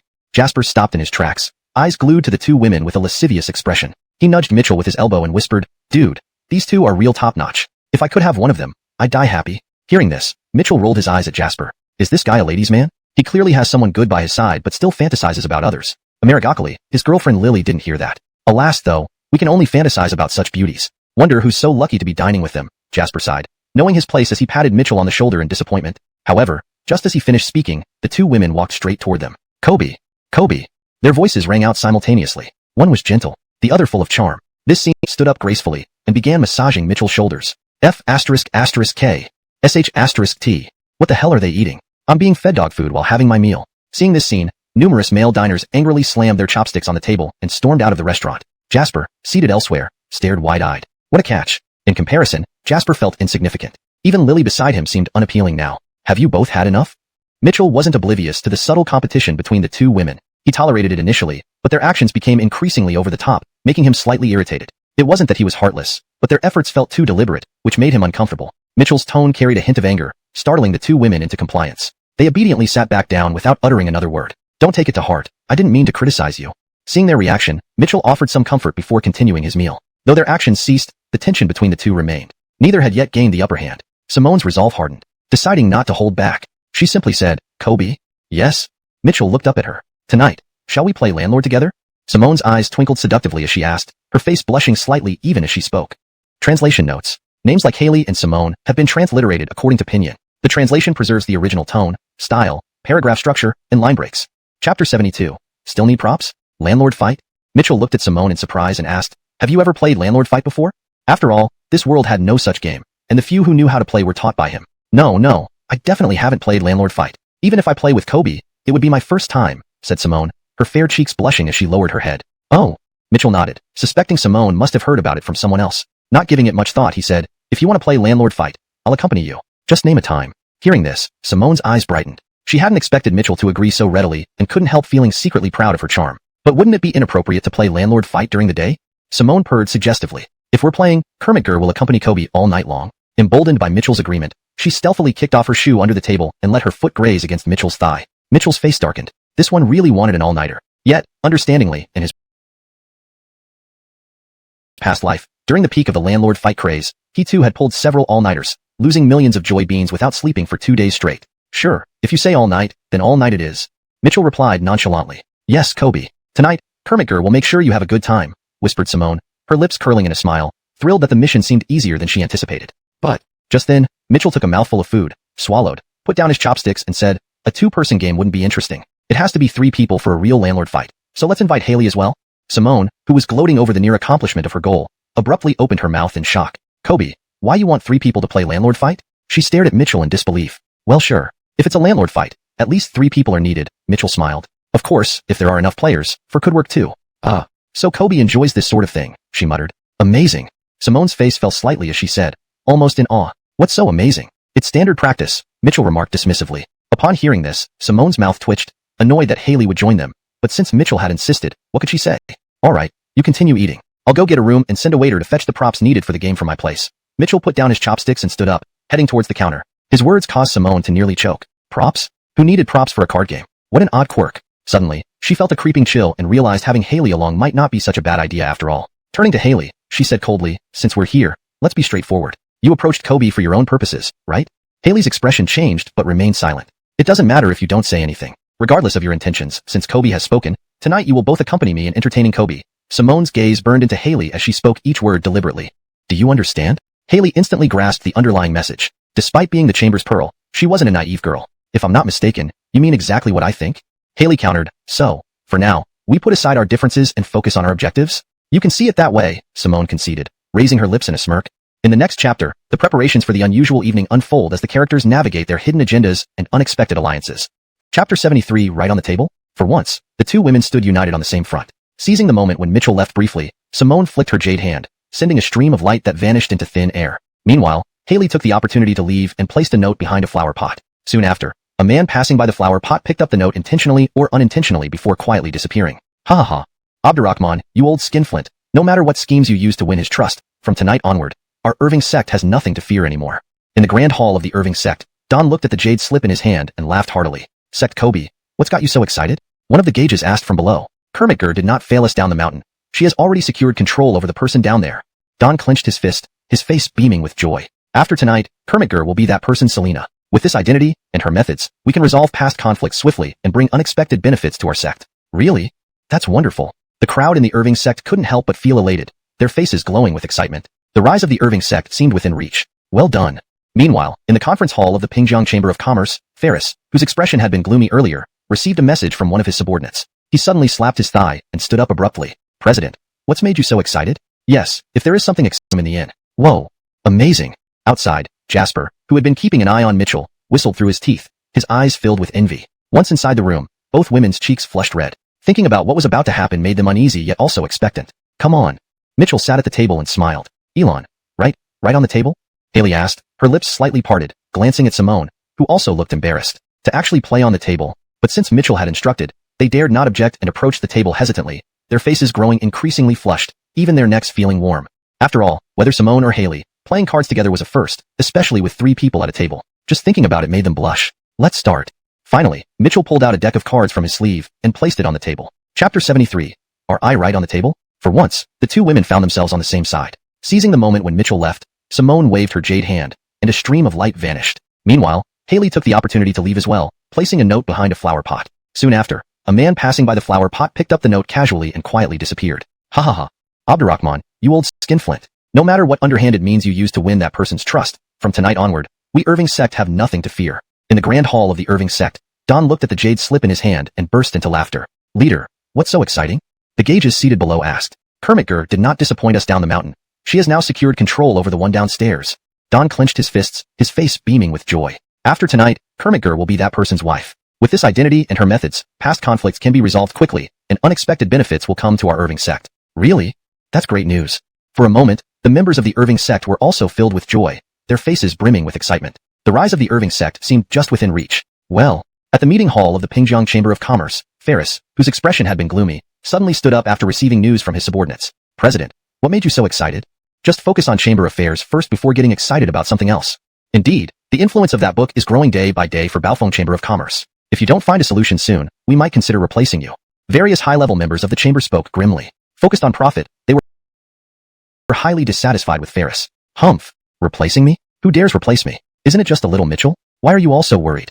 Ferris, sitting at the head, brandished the note in his hand, declaring proudly, things have reached this point, and I will no longer hide it from you. My daughter is going to secretly become engaged to Mitchell. In the future, he will respectfully call me father-in-law. What? Is this true?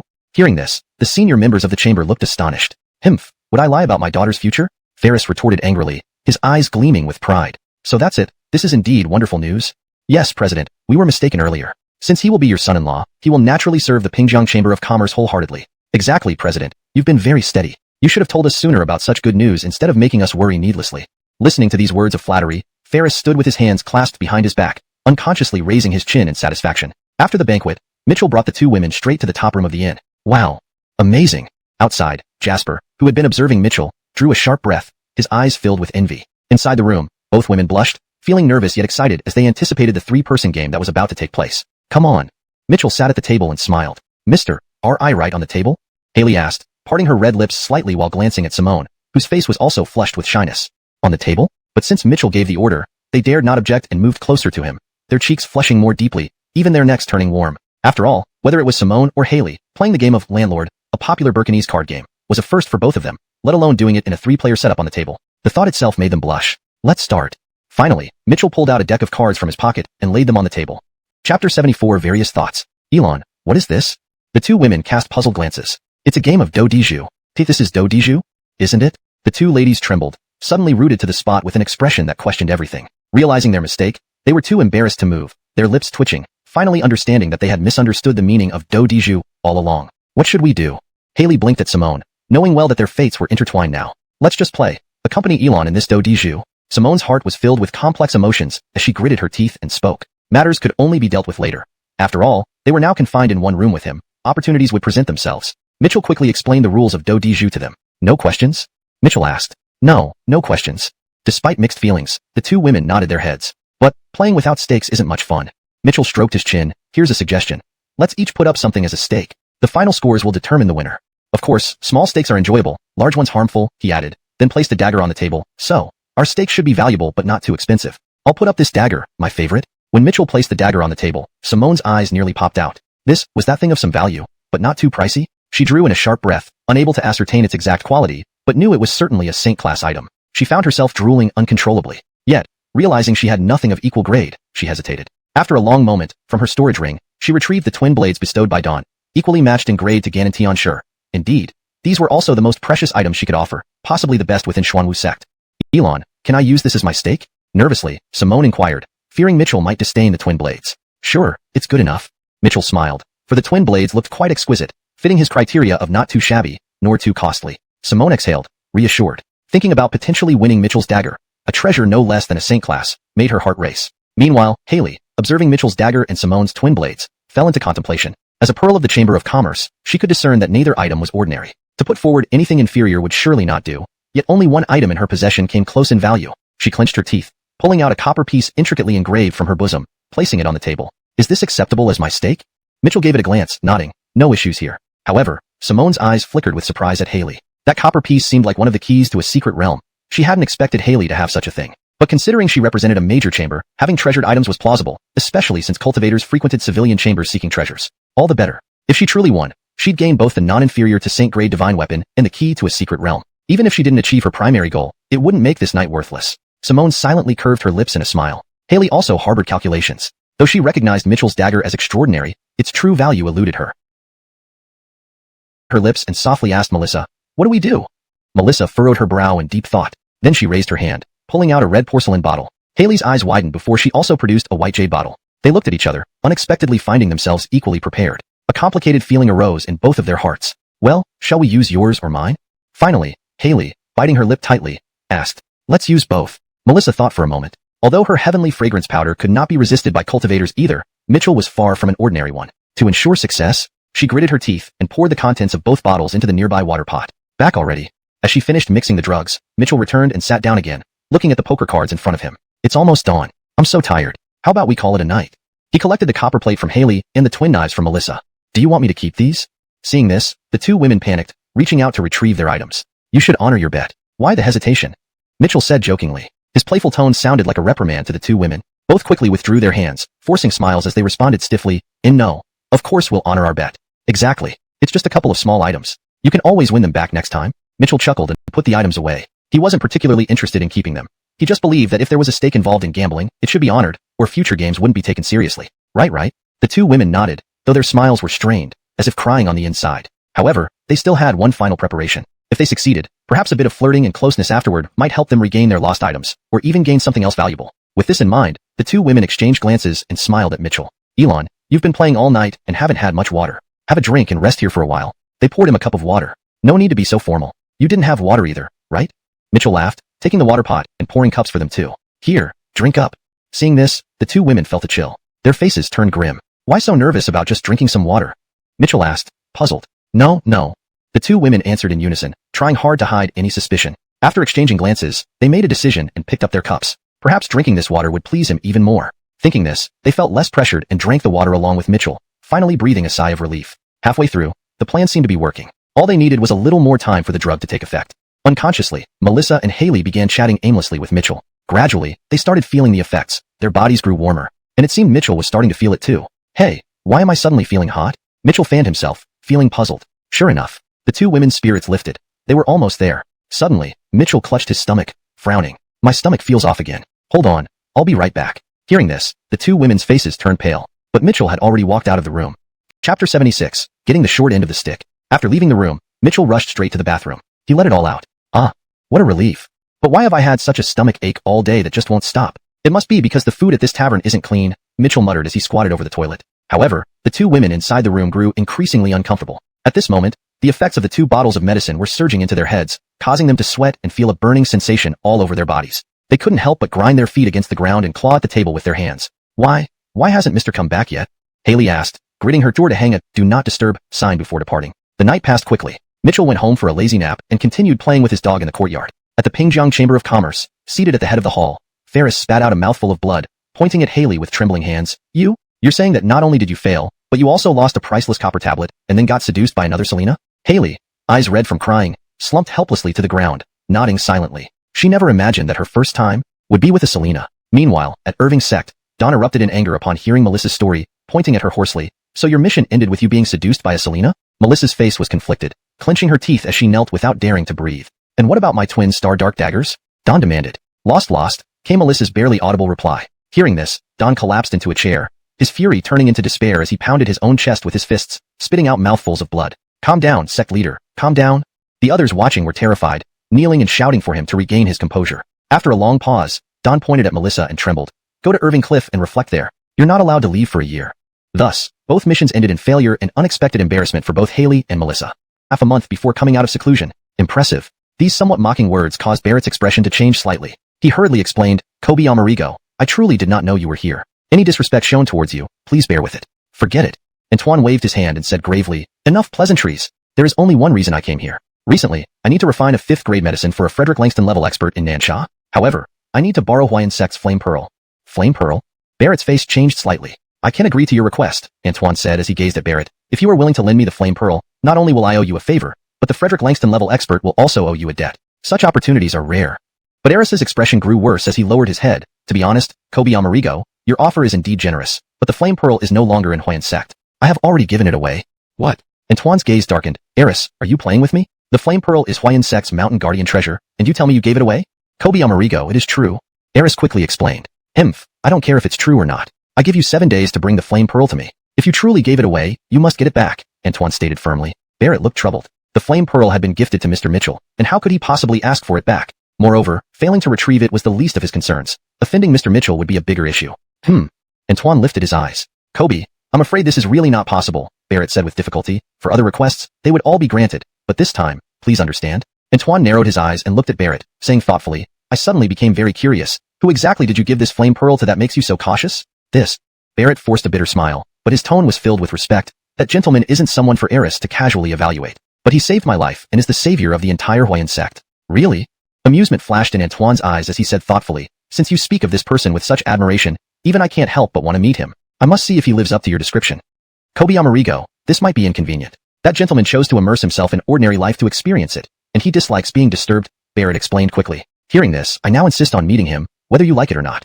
Antoine smiled and simultaneously turned the nearby table into powder, a wave of pressure pressing down on Barrett. Seeing this, Eris gritted his teeth, cold sweat appearing on his forehead but persisted. Kobe Amerigo, it really can't be done. Humph. Antoine flew into a rage, instantly moving next to Gloria outside, a terrifying pressure enveloping her, gripping her neck tightly. Seeing this, Barrett shouted, Stop.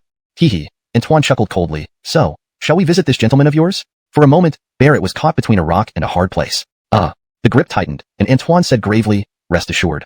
I only wish to obtain the flame pearl, nothing else. Fine. Seeing Gloria struggling to breathe, Barrett had no choice but to yield. Then after I finish my business, 5 days later, you will take me to see him. Antoine smirked and finally released Gloria. Barrett nodded unhappily, his expression filled with helplessness. Just hope you won't blame me for bringing people to disturb your tranquility, Elon. Note. In translating the names, Huayan refers to fiery flame. Thus the name, Eris, retains its original pinyin format, emphasizing its Burkinese origin while remaining consistent with character naming conventions in English translations. Chapter 78. The Great Heavenly Yin Array. Drew, what are you doing? Let us out immediately. In a canyon behind Mount Mufu, birds sang and flowers bloomed in what appeared to be an idyllic paradise. However, this place was now riddled with danger, every step filled with peril. Alfie and the others never imagined that after leaving the martial arts school, Drew would bring them here under the pretext of exploring for treasures, only to trap them. Drew, I warn you. If you don't let us out, Dunk, will never forgive you, roared Dunk, his anger overwhelming. Glenn and Alfie also glared with intense hatred. They had not expected betrayal from one of their own. Ha. Shout all you want. It won't do any good. Drew sneered with deep disdain, saying, let alone getting out. It's difficult for you to even move a step. This place looks peaceful, but in reality, it's treacherous. Not only is there a natural array here, but 30,000 years ago, it was the site of an ancient battlefield. The great powers who fought here then fortified this natural array with several other powerful formations. Of course. Drew raised his head and continued coldly, I added my own layers too. I laid 2 additional layers on top of the original formation. So, even if a celestial being were here, they couldn't save you. What? Upon hearing this, Alfie and the others grew grave, their faces turning pale. If true, the 3 could only wait to die here. Why are you doing this? Alfie asked with anguish. Naturally, it's because of the holy grey divine rake in your hands, Drew smirked. You, Alfie, lack both power and intellect compared to me. What right do you have to use such an excellent item? You actually, Alfie spat out a mouthful of blood in extreme fury. Give it over. Drew merely sneered, waving his hand. With no resistance from Alfie, the holy grey divine rake transferred into Drew's possession. Enraged, Alfie trembled but was powerless. The compounded power of these formations not only restricted their movements but also suppressed their cultivation levels. In Drew's hands, they were mere fish on a cutting board. But Alfie was not willing to give up. Through clenched teeth, he said, This divine rake was given to me by Kobe. I've already sworn an oath to serve him. By stealing this from Kobe, aren't you afraid he will come after you? Indeed. If Kobe finds out about this, you'll be utterly annihilated. Mentioning the master of the martial arts school, Glenn and Dunk seemed to see a glimmer of hope and chimed in, hoping to instill fear in Drew. Haha. But Drew only laughed louder. What are you laughing at? The trio retorted coldly. I laugh because you 3 are naive. Drew smiled cynically. Let me tell you, I'm not afraid of him. In fact, the treasures in his martial arts school have been on my mind for some time. You dare defy Kobe and covet his treasures? You'll meet your doom before you even know what hit you, Alfie spat. Haha. True, that person is indeed formidable. Normally, I wouldn't dare think about it. But recently, a divine opportunity has presented itself for Drew. Drew grinned. What opportunity? Alfie and the others looked puzzled. Tomorrow happens to be a rare occurrence on the Xinjiang continent, a Ein year, Ein month, and Ein day. Thus, Drew wore an enigmatic smile, leaving the sentence unfinished. However, Alfie and the others stared wide-eyed. You can actually cast the lost 10,000-year great heavenly Ein array, such a malevolent formation. How is that possible? Suddenly, their faces turned deathly white. Ha. You old fools finally caught on. Drew laughed loudly. That's right. I've mastered the great heavenly Ein array. If I surround the martial arts school with it, everyone below the realm of a mortal will lose their cultivation unknowingly. Then, the Kobe you revere so much will become my plaything. Chapter 78. The Heavenly Ein Formation. Drew, what are you doing? Let us out immediately. In a valley behind the Mufu mountain, it appeared serene and tranquil with birds singing and flowers blooming, seemingly like an idyllic paradise. However, danger was lurking everywhere at this moment. Alfie and his group had never expected that after leaving the martial arts academy, Drew would bring them here under the pretense of treasure hunting and trap them inside. Drew, I warn you, if you don't let us out, Dunk and I will never forgive you. Dunk's fury boiled over, shouting heavily towards Drew. Glenn and Alfie's eyes also blazed with intense hatred, realizing they were betrayed by one of their own. Ha ha ha. You can shout all you want, it won't help. Drew's eyes gleamed with ridicule as he said, forget getting out. Even taking a single step now is extremely difficult for you. This place looks peaceful on the surface, but in reality, it's a perilous spot. There's not only a natural formation here, but 10,000 years ago, this place was also the site of an ancient battlefield. During the battle, numerous formations were added to this natural array. Of course. Lifting his head, Drew sneered coldly and continued, I didn't just sit idle either. I laid 2 more layers on top of the original formation, so even deities can't save you out of here. What? Hearing this, Alfie and the other 2 revealed expressions filled with deep concern, their faces losing all color. If it was true, they could only wait to die here. Why are you doing this? Alfie asked, heart-wrenching pain lacing his voice. Obviously, it's because of the holy divine rake you have. Drew sneered, your strength and intelligence both fall short of mine. So what qualifies you to wield such a fine tool? You actually, outraged to the core, Alfie spat out a mouthful of blood. Hand it over. Drew laughed coldly and waved his hand. Alfie had no resistance, and the holy divine rake instantly fell into Drew's hands. The transfer of the divine rake left Alfie trembling with anger, powerless to resist. These combined formation powers not only restricted their movements, but suppressed their cultivation. Thus, under Drew's control, they were like fish on a chopping board. But Alfie refused to give up easily. He gritted his teeth and said word by word, this divine rake was given to me by our Kobe, and I have sworn allegiance to him. You dare to snatch away Kobe's belongings like this? Are you not afraid he will come after you? Indeed. If Kobe finds out about this, you'll be obliterated. Talking about the Academy Master, Glenn and Dunk seemed to see a glimmer of hope, urging Drew to reconsider through their reprimands, hoping he might show some restraint. Haha. However, Drew burst into laughter. What are you laughing about? The 3 coldly questioned.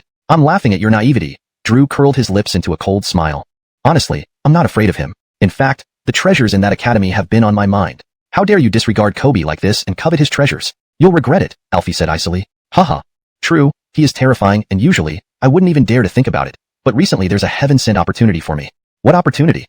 The trio wore puzzled expressions. Tomorrow, coincidentally, is a once-in-a-myriad-year occurrence on the Xinjiang continent. A een year, een month, and een day. Therefore, Drew stopped speaking, adopting a mysterious air. Yet, Alfie and the others stared wide-eyed. You know the lost 10,000-year heavenly een formation? Such a dark formation. How is that possible? Their faces turned deathly pale all at once. Ha ha ha. You old fools, it seems you aren't entirely dumb, Drew laughed loudly. Yes, I have indeed mastered the heavenly een formation. By setting it up around the academy, anyone below the immortal realm will lose their cultivation without realizing it. At that time, your revered Kobe will be nothing more than my plaything. Chapter 79. The small door, pushed open. Upon hearing this, the 3 men felt a storm of shock rage in their hearts, and their faces turned ashen. For Hector's words were true. This grand array was terrifying indeed. Of course, the conditions required were extremely stringent. It could only be sustained for a brief moment under an ominous year, month, day, hour, and minute. Usually, even if Hector knew the workings of this grand array, it would be useless. Yet who could have thought that tomorrow would be a once-in-10,000 years date? By the way, I might as well tell you, I also know the secret method to seize fortune, Hector said nonchalantly. What? This statement hit Alfie and his companions like a heavy bomb had been dropped on them. You are going to strip Kobe of his fortune? Alfie's lips trembled as he stared fiercely at Hector. Don't think so much, Alfie, you're quite sharp, Hector sneered coldly. That person is immensely powerful, even we can't gauge his cultivation. We don't know if he's a Marshall Saint or Marshall Hudson. Moreover, with countless treasures, such a person should possess an incredibly fortunate destiny. And as long as I, Hector, can strip him of his luck, maybe within my lifetime, I can step into the Marshall Hudson realm, perhaps even become one of those legendary immortal warriors. You received Kobe's martial intent at the martial arts hall last time and repay kindness with enmity. How dare you act against Kobe? I'll fight you to the death. Alfie's neck flushed red with anger. He hadn't forgotten Mitchell giving him divine tools generously, nor had he forgotten the benefits he felt from experiencing martial intent at the martial arts hall last time. In a moment, his entire aura erupted, even forcefully breaking free from the array's constraints and attacking Hector. Mitchell looked at Hemlock, lightly stroking him while saying, "Don't worry, when I get the chance, I'll definitely help you out properly." However, Hemlock didn't hear a word from Mitchell. His eyes grew wider, fixated on the little wooden door behind Mitchell. He always felt that whatever was inside that small door was about to come out. Would it be a fierce creature of prehistoric times, or a world-shattering monster? Involuntarily, he swallowed hard. Creak. Sure enough, the small door creaked open. Almost instinctively, Wilson shivered, his fur standing up, staring intensely at the opening door. Chapter 80. The System's Reward. Following this, under Wilson's watchful eyes, a white, crystal-clear skull emerged with a crunching sound. Whoa! Seeing the skull, Wilson sharply drew in his breath. Although he couldn't discern the skull's cultivation level, the intense sense of danger it exuded was undeniable. Moreover, the skull emitted not an iota of vitality. It was clearly just an inanimate object. Yet why would an inanimate object move and exert such immense power? Little Jalen couldn't comprehend it. He darted swiftly to Mitchell's feet. What's going on? Mitchell glared at Wilson irritably before turning his gaze backwards. Damn. Upon seeing the skull, Mitchell exclaimed in fright, but quickly regained his composure. Irritated, He rushed towards the skull and started kicking wildly. Always you. This retarded thing, scaring me half to death. Mitchell cursed loudly, feeling disgusted by the skeleton. Simultaneously, he silently berated the system severely. This had been his most frustrating issue. You talk about this rotten system. Unable to teach him how to make money or cultivate. Fine, whatever. But for its rewards to be so lackluster, that was truly unbearable for Mitchell. Indeed, this skull had been the reward given when Mitchell first merged with the system. Not only did it have no practical use whatsoever, but it also proved annoyingly obtrusive, doing nothing all day, floating around like a ghost. Eventually, Mitchell locked it in a storeroom, even forgetting about it. Who knew it would actually run out on its own? Abba. Kicked down by Mitchell, the skull chattered its jaws, slowly getting back up again. F***ck. The sight of this thing made Mitchell lose his temper. He threw a punch directly at it. Crack. With a series of clinks and jingles, the skull fell off, rolling to the corner. The remaining skeletal body fumbled on the ground until it found its head, clumsily piecing itself back together. Dumb thing, you've got it on backwards. Mitchell yelled irritably. Aha. The skull continued to chatter as it turned its head with both hands, finally positioning it correctly after a long time. Well, there won't be any good days from now on, muttered Mitchell gloomily. He picked up a black robe nearby and tossed it over the skull's head, saying, put it on yourself, don't go around scaring people. Aha. The skull stammered, clumsily dressing itself in the robe. Due to its small frame, it was entirely enveloped within. Afterward, a figure dressed in black robe swayed around the courtyard. No one knew what it was doing. Meanwhile, Wilson watched, almost popping his eyeballs out, especially when he saw Mitchell mercilessly thrashing the skeleton, while it showed no reaction at all. He was utterly shocked and could barely contain his astonishment. TSK. No wonder the master is the master, truly terrifying indeed. Mitchell stretched lazily, finding himself bored. He stood up saying, such fine weather, Rare. You stay here. I'm going to bask in the sun by the gate. As he spoke, he moved a chair to the steps outside the martial arts hall. He lounged, watching passersby and listening to the hustle and bustle of vendors, enjoying an odd sense of comfort. The interwoven buildings were suddenly pierced by a shadow that flashed, then stood tall on a rooftop, eyes coldly fixed on the small martial arts hall ahead. His clothes fluttered. A calculator hung behind him. It was Philippe. The heavenly in great formation, 8 cardinal directions, 16 pulse gates are all set up. Only a brief moment away from perfect timing. His voice faded. He lifted his gaze toward the sky. Those chilling eyes gradually closed. Stormy winds and dark clouds amassed overhead, cloaking everything in a frigid atmosphere. When the wind swept through, Philippe's eyes abruptly snapped open. The hour has arrived. Activate. As his words trailed off, an invisible mist enveloped the martial arts hall from above, shrouding it completely. A mysterious aura drifted across the sky. The entire martial arts hall became eerily silent. Humph, with the formation activated, unless you're a deity, you're merely a toy in my hands. Philippe sneered. Aware that this unique time span lasted only a brief moment, he didn't dare hesitate. His cloak swirled as the abacus behind him soared into the air. Rush, rush, rush. A piercing sonic boom rang out as countless abacus beads fell off, dispersing into the high sky before vanishing into chaos. Coalesce. As he formed intricate hand seals, the vanished beads gathered and transformed into a transparent sword, thousands of feet long, plummeting straight down towards the martial arts hall, aimed right at Mitchell lying in the recliner. SSS. Instantly, storms clouded Pingjiang City, winds roaring fiercely. Even though it's just a full smug look vanished instantly, staring at the scene by the entrance of the martial hall, his entire body frozen like ice. Because that full force blow from him, the illusory sword created using the heaven communicating skill, when it hit Mitchell, did not cause any harm to him but instead vanished into nothingness. It was as though it had never appeared. How can this be? How is this possible? Jesus was drenched in cold sweat, his eyes wide open, his mouth gaping enough to swallow a light bulb. Weren't his powers sealed? Why could he still block my attack? Jesus' mind was filled with 10,000 questions. Even if there were some issues with the heavenly in formation, blocking an attack should at least cause some commotion. Why did the attack vanish upon contact with him? This was simply too bizarre. But then he thought of something. After all, even if this person wasn't a Marshall Hudson, he was at least a martial sage. Even if his cultivation was sealed, the defensive strength he had cultivated remained. Relief spread across his face. So that's it. Jesus' lips curled upward, fear vanishing, replaced once again by confidence. Although this person's power was terrifying and his full strength attack failed to break through the defense, it only made Jesus even more determined. The stronger Mitchell was, the more unparalleled the sense of achievement in killing. With an extremely annoyed expression, he slapped out with his hand. Thereafter, under Cord's stunned gaze, the life-snatching insect that was about to enter Mitchell's body was directly slapped away, then heavily crashed into the adjacent wall. Slap! A faint sound echoed as it shattered against the wall. Only its chitinous shell fell to the ground. Gah! The moment the life-snatching insect was killed, Cord's eyes almost popped out, filled with terror. At the same time, his body suffered backlash, spurting out a mouthful of blood. But he didn't care about his suffering body, nor did he even look back at the life-snatching insect he had nurtured for thousands of years. He stomped on the void and ran. Too terrifying, too bizarre. Now, all he wanted was to escape from this place, preferably as far away as possible. Clearly, the dark formation had taken effect. Clearly, his cultivation had been restricted. Why was this happening? He truly couldn't understand. Moreover, his life-snatching insect wasn't just deadly but also renowned for its near-indestructible shell. Whether it endured burning or drowning, or even a full-force strike from a Marshall Hudson, its shell would not be easily broken. Yet, with just a casual swipe, Mitchell crushed the life-snatching insect, which he cherished like a life root. Shattered? Thinking of the gruesome scene of his. However, just as he sped off, he found the black-cloaked figure appearing before him again, still standing quietly in the air, without a single trace of presence. But Cord's face changed drastically, because he hadn't even seen how the black-cloaked figure had moved in front of him. It was as if they had always been there. Who are you, really? Cold sweat dripped down Cord's forehead, yet he gritted his teeth and asked. The black-cloaked figure remained still, without any reaction. Humph, pretending to be a deity, since you won't speak, I can't be blamed. Cord coldly snorted, knowing that this black-cloaked figure wouldn't let him leave. Thus, he thought it best to act first. With a cold voice, the momentum of a martial ancestor spread through the air. His palm flipped into a forceful strike, sending a massive wave of power toward the black-cloaked figure. Boom, boom, boom.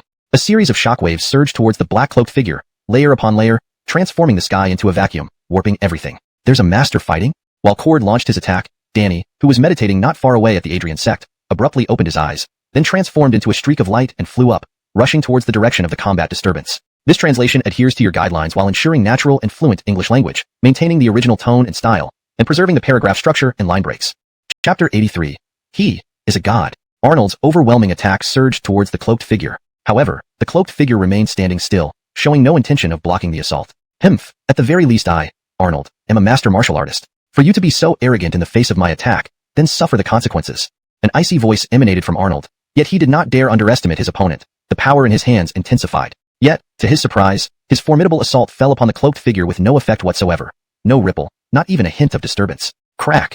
Witnessing this, Arnold was almost paralyzed by fear. In an instant, he retracted his attack, stamped his foot on the void, and streaked away in an arc. Now, he had one word in mind. Run. In just the span of a single breath, Arnold had traveled several thousand feet in midair. At this moment, the previously motionless cloaked figure finally moved, lifting his black-robed sleeve slowly. Simultaneously, Arnold, who was fleeing like the wind several thousand feet away, suddenly froze as if mired in uttered.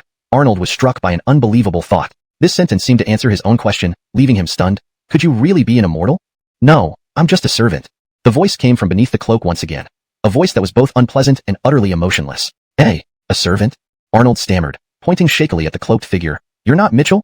I certainly am not the master, the voice answered from under the cloak. Hearing this, Arnold's pupils dilated. The disbelief spread across his face. The person before him was so powerful that he initially assumed this was Mitchell wearing a cloak. But it wasn't. He was just Mitchell's servant? Heaven. Arnold felt his mind would explode. A highly skilled expert like this was merely Mitchell's servant? That Mitchell? Suppressing the shock within, Arnold stared intently at the cloaked figure. Who exactly is he? Is he truly an immortal? Having asked this difficult question, Arnold watched tensely.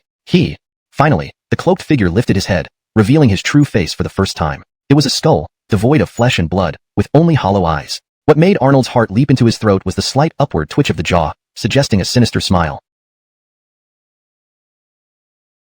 The jaw of the skull beneath the slightly lifted black robe seemed to lift again. Then, the long black sleeve waved. Boom! With a thunderous roar, a bolt of heavenly lightning struck Hector. Simultaneously, torrential rain began pouring down around him. Snap! In the next instant, the heavy rain abruptly stopped, and extreme cold spread across the sky. Hector instantly froze into an ice sculpture. Sizzle! Moments later, the sky was engulfed in raging flames, reducing the newly frozen Hector to a charred mess. Whoosh! Just as the fire died down, a fierce wind enveloped Hector, twisting his body under its powerful gale.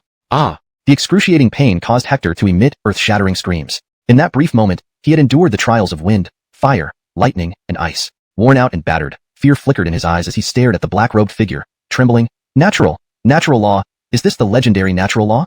So, do you believe now? Or if you don't?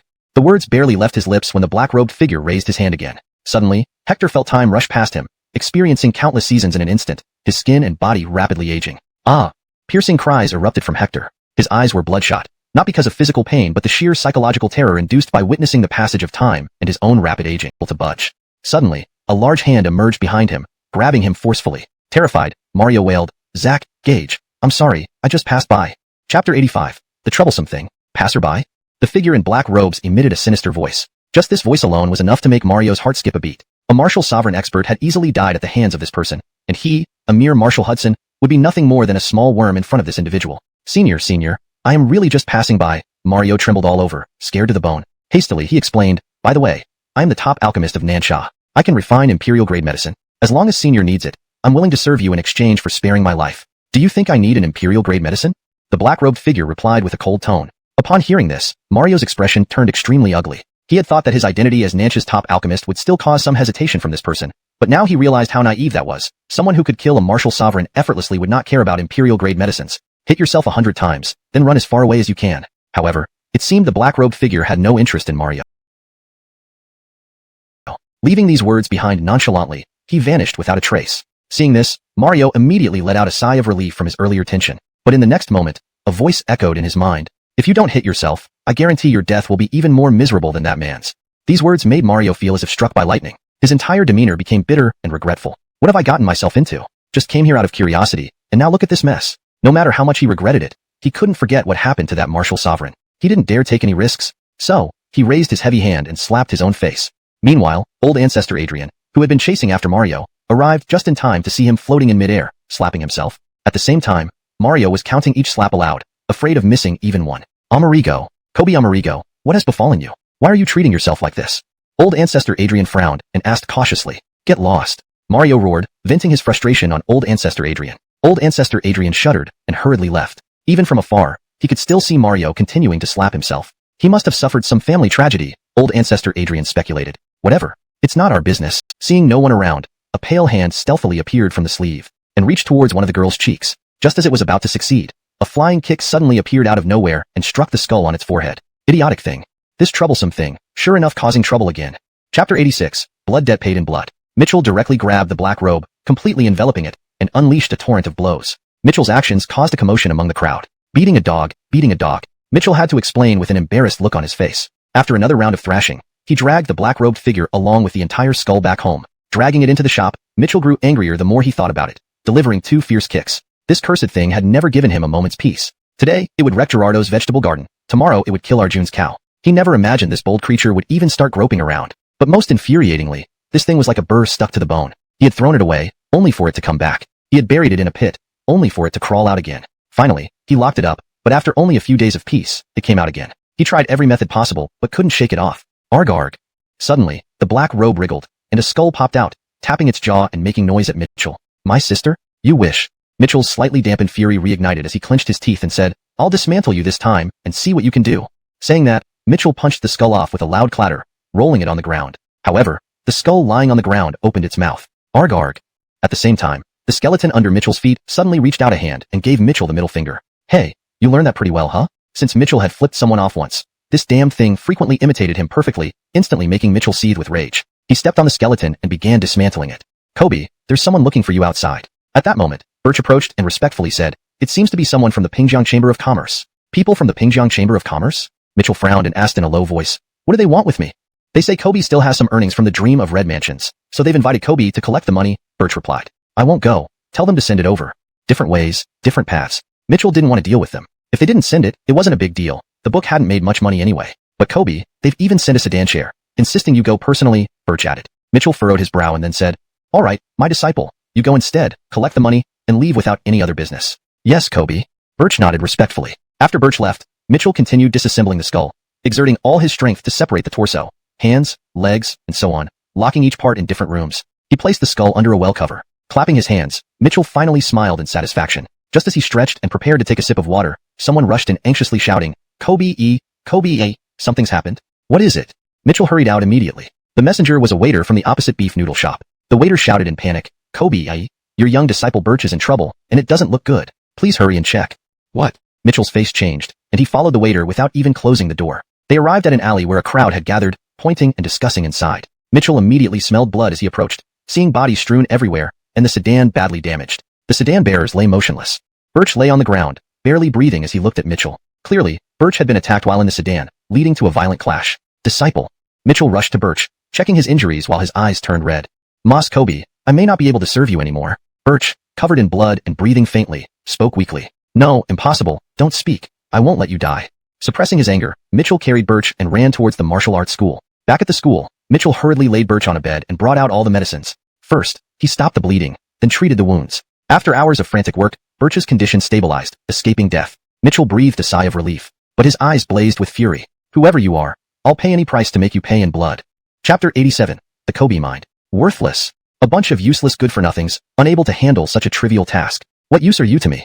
In the main hall of the Pingjiang Chamber of Commerce, Ferris glared at his kneeling subordinates, slamming his hand on the table while bellowing in rage. He had been under immense pressure lately, especially after his daughter's personal efforts failed. He faced strong opposition from the entire upper echelons of the chamber. Desperate times called for desperate measures, and that was when he conceived this plan. Since Mitchell couldn't be made to serve the Pingjiang Chamber of Commerce, destroying him outright would similarly help the chamber out of its predicament. However, it was beyond his comprehension that after meticulously devising this strategy, it had failed completely. "Please forgive us, President," said Albin of his subordinates, his head banging against the ground respectfully. "We didn't know Mitchell hadn't come, but instead sent his disciple." "Humph," Ferris snorted. "Once you knew it wasn't Mitchell, why did you still act rashly? Now Mitchell will be on guard. Haven't you just ruined any chance we might have had next time?" "This, we did prepare to stop once we saw it wasn't Mitchell." The leading subordinate grimaced. But his disciple recognized our target as Mitchell and launched an attack first. Moreover, this little brat wasn't bad at fighting either. He killed several of our brothers barehanded before meeting his own end. "Humph. All you do is find excuses," Ferris snapped furiously. "Not killing Mitchell this time. Finding another opportunity would be incredibly difficult." "Forget it, father. Let them off," interjected a youth in elegant attire walking in with a gentle smile. It was none other than Ferris's son, Fisher, gauge brother of Haley.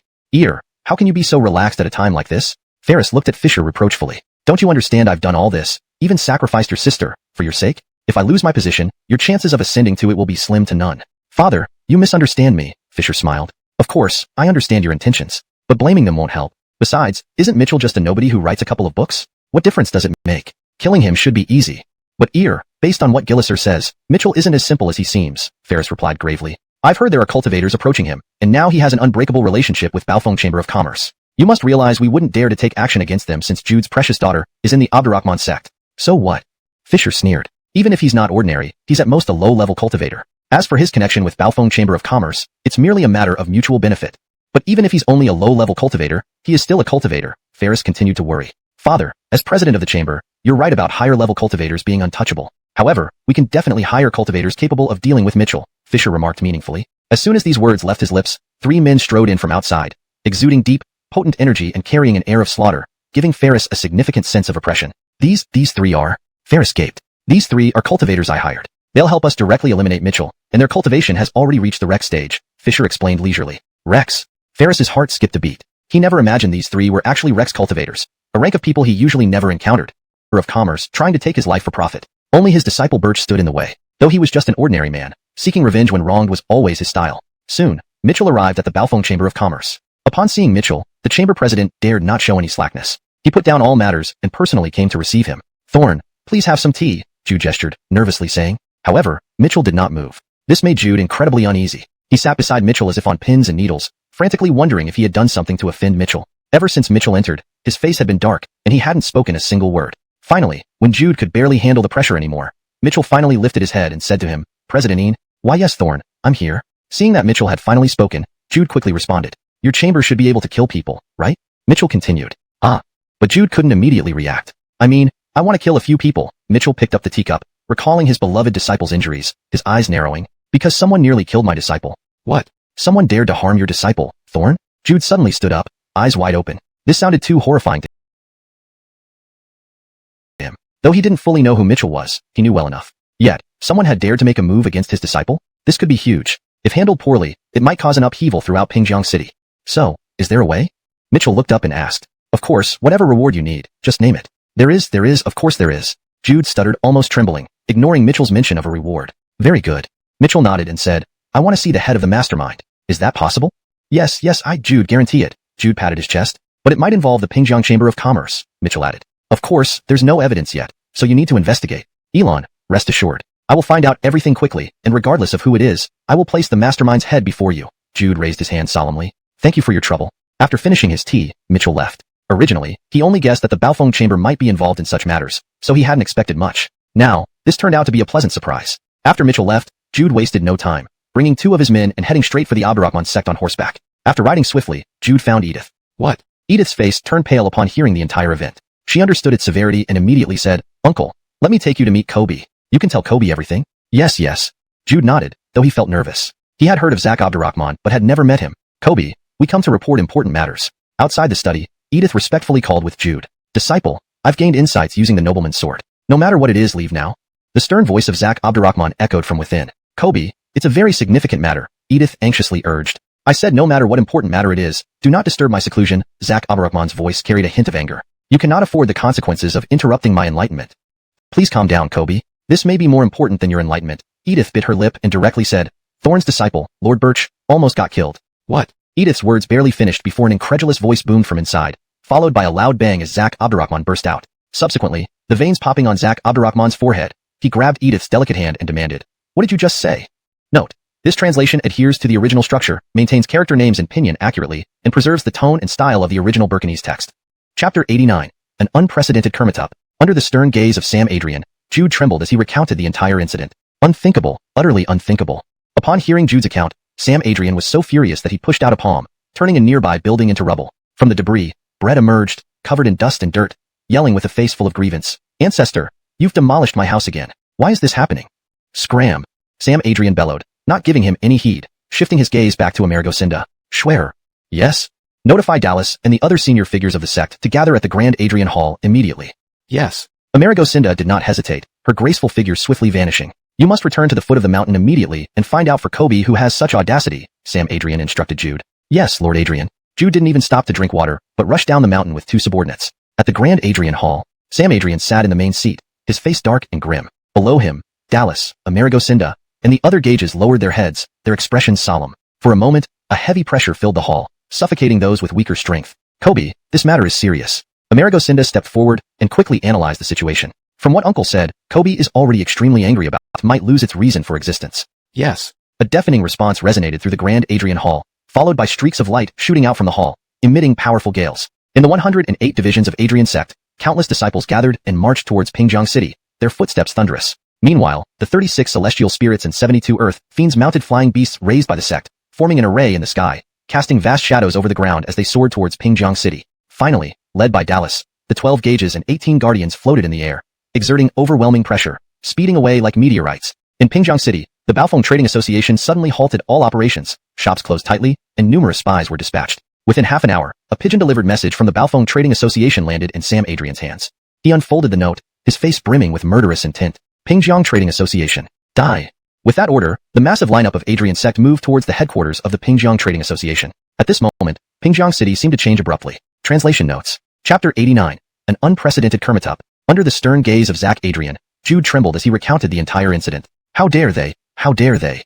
Upon hearing Jude's account, Zach Adrian was incensed, his hair standing on end. He unleashed a palm strike that instantly leveled a nearby building. From the ruins, Brett emerged with dust and dirt covering him, complaining bitterly, "Zach, you've demolished my house again. What's the reason this time?" "Scram!" Zach Adrian barked, ignoring him entirely as he redirected his attention to Matilda. "Schwer." "Yes." "Notify Dallas and the other senior members immediately. Gather at the Adrian Grand Hall." "Yes." Matilda didn't hesitate. Her graceful figure darted away swiftly and vanished. "Go back down the mountain now and find out who has the audacity to do such a thing," Zach Adrian instructed Jude. "Yes, Lord Adrian." Without even pausing for a sip of water, Jude rushed back down the mountain with two subordinates in tow. Adrian Grand Hall. Zach Adrian sat at the head of the assembly, his face dark and menacing. Below, Dallas, Matilda, and the other Gages all lowered their heads, their expressions grave. For a moment, an overwhelming aura filled the hall, making it difficult for those of lesser strength to breathe. "Kobe, this matter is serious." Matilda stepped forward, quickly analyzing, based on Uncle's word. "I want those who have angered Elon to regret ever being born." The hall fell into shock upon hearing Zach Adrian's command. Such an unprecedented lineup was rare even during intersect wars. But indeed, if they couldn't extinguish Elon's fury, the Adrian sect might as well cease to exist.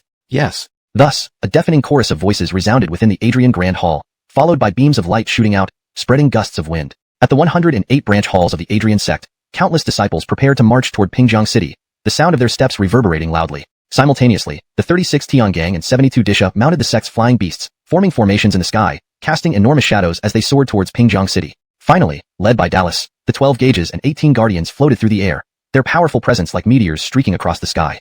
Meanwhile, in Pingjiang City, the Baofeng Guild's business suddenly halted. All shops closed their doors tightly, and countless intelligence operatives were dispatched. Within half an hour, a pigeon carrying a message from the Baofeng Guild landed in Zach Adrian's hands. Opening the note, murderous intent surged across his face. Pingjiang Guild. Die. With that order, the massive formation of the Adrian sect marched towards the location of the Pingjiang Guild. At that moment, the skies over Pingjiang City darkened abruptly. The term, celestial spirits and earth fiends, refer to specific titles within the sect's hierarchy. Ferris was about to leave. One of the martial spirit experts leisurely shouted, "Are you leaving us here to watch idly? That's very impolite." Hearing this, Ferris hesitated, lowering his head. "Esteemed guest, you heard the report just now. The Baofeng Chamber is willing to shut down for that little punk, intending to attack us. As president, I must oversee this situation. And my son is still here accompanying the three of you." However, the martial spirit expert showed no intention of letting Ferris leave. Instead, he curled his lips, tapping the chair insistently. Seeing this, Ferris reluctantly sat back down but couldn't stop thinking about the Baofeng Chamber. "Why worry so much, President Mao?" The martial spirit seemed to read Ferris's mind. Leaning back, he tapped the table. It's just a small chamber. With us here, what do you have to fear? Hearing this, Ferris's eyes lit up with realization. That's right. With 3 martial spirit experts by his side, what did he have to fear from Baofeng? Yet, he still had some reservations. Esteemed guest, if it were only the Baofeng chamber, we wouldn't be concerned. But Baofeng has ties with Abdurrahman sect. Abdurrahman sect? The martial spirit snorted. Though old Abdurrahman may have some power, we 3 brothers are also at the martial spirit level. Do you think Abdurrahman sect would willingly offend us over a small chamber? They know what's more important. Yes. Upon hearing this analysis, Ferris slapped his thigh suddenly. All doubts washed away. Here, esteemed guests, I toast to you. Ferris raised his glass, his face flushed. That's the spirit. The martial spirit smiled, raising his cup. Let's drink and eat while we wait for Mitchell and his men. Once they're all here, we'll deal with them all at once. No mercy. Ha ha ha. Ferris drained his glass and laughed heartily. Now, he could rest easy. All he needed to do was wait for Mitchell and Baofeng to deliver themselves to their doom. At this moment, several birds flew across the sky. Following closely behind, dozens of shadowy figures swooped through the air, looking down coldly at the Pingjiang chamber below. Moments later, the 36 celestial stars and 72 earthly fiends rode on flying beasts, casting vast shadows over the ground, creating immense pressure. And nearly 100,000 disciples from the Abdurrahman sect's 108 halls surrounded the Pingjiang chamber, preventing anyone from escaping. Finally, an imposing figure appeared. A livid Amerigo Abdurrahman, who brought out his legendary cleaver, unknowing the gravity of the situation. President, it's bad. Mitchell's people are attacking. As Ferris and the martial spirit experts enjoyed their drinks, the Roberto shouted again, stumbling and rolling in from tripping over the threshold. President Mao, your subordinate is really cowardly. One of the martial spirits sneered. Embarrassed, Ferris rebuked the Roberto harshly. I told you, I'm entertaining esteemed guests. Calm down. Even if they do attack, with these 3 esteemed guests here, what's there to worry about? But President, they've brought many people, the Roberto insisted frantically. We can't be too complacent. Irksome. But the martial spirit didn't want to hear another word from the Roberto. With a wave of his hand, the Roberto turned into a spray of blood. He then looked at Ferris and said leisurely, President Mao, your people don't seem to trust us? How can you say that? How can you say that? Ferris quickly explained, a mere Roberto doesn't understand your prowess. Seeing Mitchell's numbers scared him. In your esteemed eyes, no matter how many come, they're just here to die. Chapter 91. Silver Spear Wax Head. Very good. The 3 martial spirits nodded approvingly. But, your honors, since they are here now, he cast a hopeful glance at the trio and cautiously asked, could you please take care of them right away? No hurry. They're just a bunch of trash. After finishing this jug of wine, it won't be too late to deal with them. The martial spirit expert gently lifted the wine jug and personally poured a cup for D. Third brother, they're just a bunch of trash. Brother and I don't need to get our hands dirty. You can handle it alone, one martial spirit said as they left. Don't worry, big brother. There's no way they can summon any formidable figures. Such a trivial matter doesn't require both of you. I can handle it alone, the martial spirit replied. Good. Haha. With their proud laughter echoing, the group finally stepped outside. However, as soon as they stepped out, the 3 martial spirits felt their legs weaken, almost stumbling to the ground. What met their eyes first were dozens of glaring eyes, their owners floating in midair, exuding a cold and intense aura. What truly made the 3 martial spirits despair was that none of the dozens of figures in front of them had a cultivation level weaker than theirs. All woof. Simultaneously, a series of roars rang out, followed by a massive flock of flying beasts circling overhead. On each beast sat heavily armored warriors, poised to strike at the command. Charge! Charge! Charge! And from unseen places came deafening shouts from countless disciples of the Abdurrahman sect, whose voices, though unseen, created an oppressive pressure, as if ready to flatten the Pingjiang Chamber of Commerce at any moment. Of course, what made the trio most fearful was the Damn it, are you blind? Can't you see what kind of lineup is across from us? Even if we combined our forces, let alone 3 martial spirits, even 3 martial kings might fall here. For a long while, the 3 couldn't manage to utter a single word. The only thought in their minds was to quickly sever ties with the Pingjiang Chamber of Commerce and run away. This matter, this lineup, they could not afford to provoke it. Huh? Your excellencies? Yet, Ferris, lacking any tact, spoke again, blinking his eyes and directing a questioning gaze at them. K off. The lead martial spirit slapped Ferris hard across the face, making stars burst before his eyes. At the same time, he said, President Mao, we've finished buying the goods. We're leaving now. Clearly, by saying this, they wanted the Heimin people to think that the 3 of them had come merely to buy things. After speaking, the 3 martial spirits hastily exchanged glances and prepared to leave from the side, quickly reaching the door without anyone blocking them. This made the 3 breathe a sigh of relief, revealing smug smiles on their faces. But just as they were about to escape, Ferris, who had just reacted after being slapped, suddenly called out, Your Excellencies, what do you mean by this? Didn't you confidently declare that you'd help us take care of these people? Why are you suddenly leaving us hanging? Screech. Ferris's words instantly changed the 3 martial spirits' expressions drastically. Without a moment's hesitation, the martial spirit aura around the 3 erupted violently. With a stomp of their feet on the ground, they attempted to fly away. But just as they took off, an extremely dangerous presence enveloped them. Looking back, they saw Brooks standing in midair, swinging a large hand. A kitchen knife in his hand emitted dazzling light before flying out of his grasp. In the air, the knife transformed into an increasingly larger glow until it reached 100 feet wide, slicing down horizontally. Boom! Rumble! A series of sonic booms echoed as countless buildings collapsed. The knife's glow left a massive gully hundreds of feet long in front of the three martial spirits, dust billowing into the sky. Cold sweat dripped from the three martial spirits as they froze in place, witnessing the power of that single knife strike. Though the gorge in front of them meant little and could be easily crossed, it now seemed like a chasm they dared not step over, because they knew that one more step would likely land that knife right above their heads. That one strike was too terrifying. It seems all three of you have gotten involved in this matter? High above, Grandfather Adrian's piercing gaze suddenly focused on them, a stern voice following. Meanwhile, the gazes of other members of Heya men turned towards them as well. These stares made the three martial spirits shudder, feeling almost mentally broken under the collective pressure. Ferris, F***K your grandma. Finally, one of the martial spirits turned back and cursed at Ferris in rage. If it weren't for him blabbering at such a critical moment, they would have long escaped. I'm asking you, are you also involved in this? Grandfather Adrian continued pressing, unmindful of their quarrels. Knowing they couldn't avoid it, the three martial spirits stiffened and responded firmly, yes, we are involved. But so what? Even if the three of us aren't your match, if you truly want to attack us, you must consider our status. Oh. Grandfather Adrian's eyes narrowed slightly. We are from Nansha Zhatiangang. You should know, during its prime, Zhatiangang far surpassed Heya Min.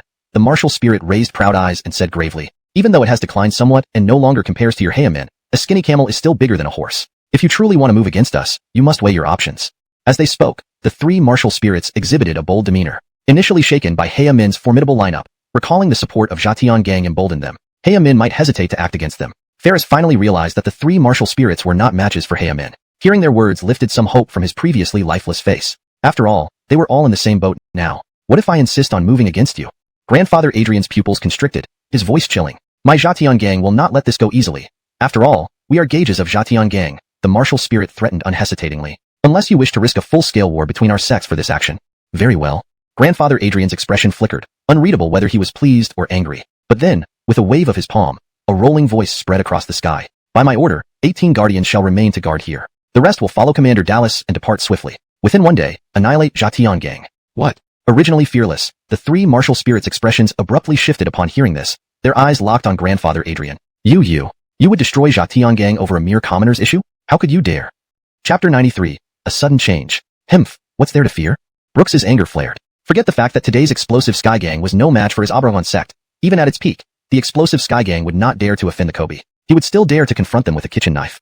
Following Brooks's command, the army of Abragon sect marched out abruptly. What? The three Rex experts of the explosive Sky Gang immediately widened their eyes. They had thought that Brooks was merely bluffing and didn't expect him to really take action. After the Abragon sect's army marched out, Brooks gave another angry snort. Following his order, the 18 Dharma protectors who stayed behind to guard launched an attack on the three Rex experts. The 18 Dharma protectors were the backbone of Abragon sect, all having reached the Rex realm. Attacking the trio was practically a sure win. Three cries of anguish rang out as the three Rex experts were captured by the 18 Dharma protectors without putting up any resistance. Seeing this, Ferris and his son trembled violently, cold sweat streaming down their faces. They had never imagined that the three trusted Rex experts would be so easily defeated. Even though they knew they would flee when confronted, they at least expected some resistance. Suddenly, the father and son felt sharp pains in their hearts. After capturing the three Rex experts, Brooks's stern gaze suddenly fell upon Ferris and his son, accompanied by a heavy pressure. Crack! Under this pressure, Ferris and his son could not hold on for a moment, their knees hitting the ground heavily, despair evident on their faces. Were you the one who sent people to harm Kobe's disciple? Christopher Abdurrahman asked heavily, his presence becoming more oppressive with each word. Not me. Under this pressure and fear, Ari's mental defenses crumbled, screaming hysterically. I didn't have anything to do with it. He did. Saying this, he pointed urgently at Ferris, shouting madly. It's all this old man's doing. I had nothing to do with it. You. Seeing his son turn against him, Ferris felt a surge of blood to his heart, spitting out a mouthful of blood. Everything he had done was for Ari's future, but Ari instantly betrayed him. However, Christopher Abdurrahman wasn't interested in their conflict. His mind was set on appeasing Kobe's anger, but after hearing Ari's words, Christopher Abdurrahman fixed his cold eyes on Ferris. So, you are the mastermind? Hearing this, Ferris's face turned deathly pale, realizing he couldn't escape today. Lifting his reluctant gaze to Christopher Abdurrahman, he croaked, if I guessed correctly, you are the Christopher Abdurrahman of Abdurrahman sect? Christopher Abdurrahman said nothing but continued to give icy looks. Ferris hung his head. He clearly saw that this was a full-scale assault by Abdurrahman sect on his small Pingjiang Chamber of Commerce. But what he couldn't understand was why a mere Mitchell could cause such a big commotion, even prompting Christopher Abdurrahman to personally come out and launch a full-scale attack. Who is he exactly? Unable to resist, Things have come to this. Go die in the next life and open your eyes. Christopher Abdurrahman lost patience with Ferris and pressed his palm down lightly, sending a massive force crashing down. Under this pressure, Ferris's veins ruptured, his organs shattered into pieces, and he collapsed to the ground with wide-open eyes. Congratulations, Kobe, you've eliminated the culprit. Ari screamed frantically beside him. So Kobe, can you spare me now? Himph, you deserve death even more. Christopher Abdurrahman snorted, giving him a contemptuous look before delivering a blow. leaving Ari no chance to beg for mercy as he was shattered instantly. Not casting a cold glance at them, he then turned his dark gaze towards the three Rex experts. Now, it's your turn. The three Rex experts revealed their fear and threatened. If you dare touch us, the explosive Sky Gang will not let you off. Is that so? Christopher Abdurrahman's face darkened as he instantly crushed one of them. You actually dared to kill us? Seeing their comrade dead, the other two screamed wildly. Do you really think the explosive Sky Gang is just a simple facade? We guarantee that every member of your Abdurrahman sect will be left without a trace. Noisy. Brooks thrust out his palms, ending the lives of the remaining two instantly. Ha ha ha. But just as Brooks relaxed, three wraith-like figures floated out from their bodies. You can't kill us. If you dare, come to the explosive Sky Gang and find us. We're waiting for you, haha. With these words, the three wraiths disappeared in an instant. Damn it. Christopher Abdurrahman's expression changed drastically, wanting to chase them but found no way to. He never expected that these three had such secret methods. Jude. Christopher Abdurrahman hurriedly called out. Yes. Jude promptly responded. Bring Ferris and the others' heads to the Kobe. I must go and eliminate those three. Christopher Abdurrahman instructed. But what about the rest of Pingjiang Chamber of Commerce, who are not involved? Jude asked respectfully. Capture them first, don't let anyone escape. Then seek Kobe's decision. Pausing slightly, Christopher Abdurrahman said solemnly. If Kobe says live, they live. If Kobe says die, they die.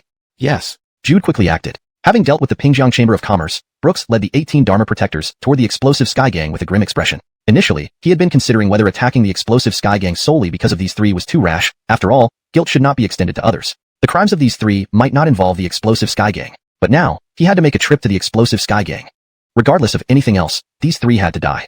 Chapter 94. Unusual Circumstances. This situation is not looking good. In the martial arts hall, Mitchell placed his palm on Birch's forehead, frowning. Although Birch had clearly been out of mortal danger, he was still not regaining consciousness. Perhaps only that medicine can work.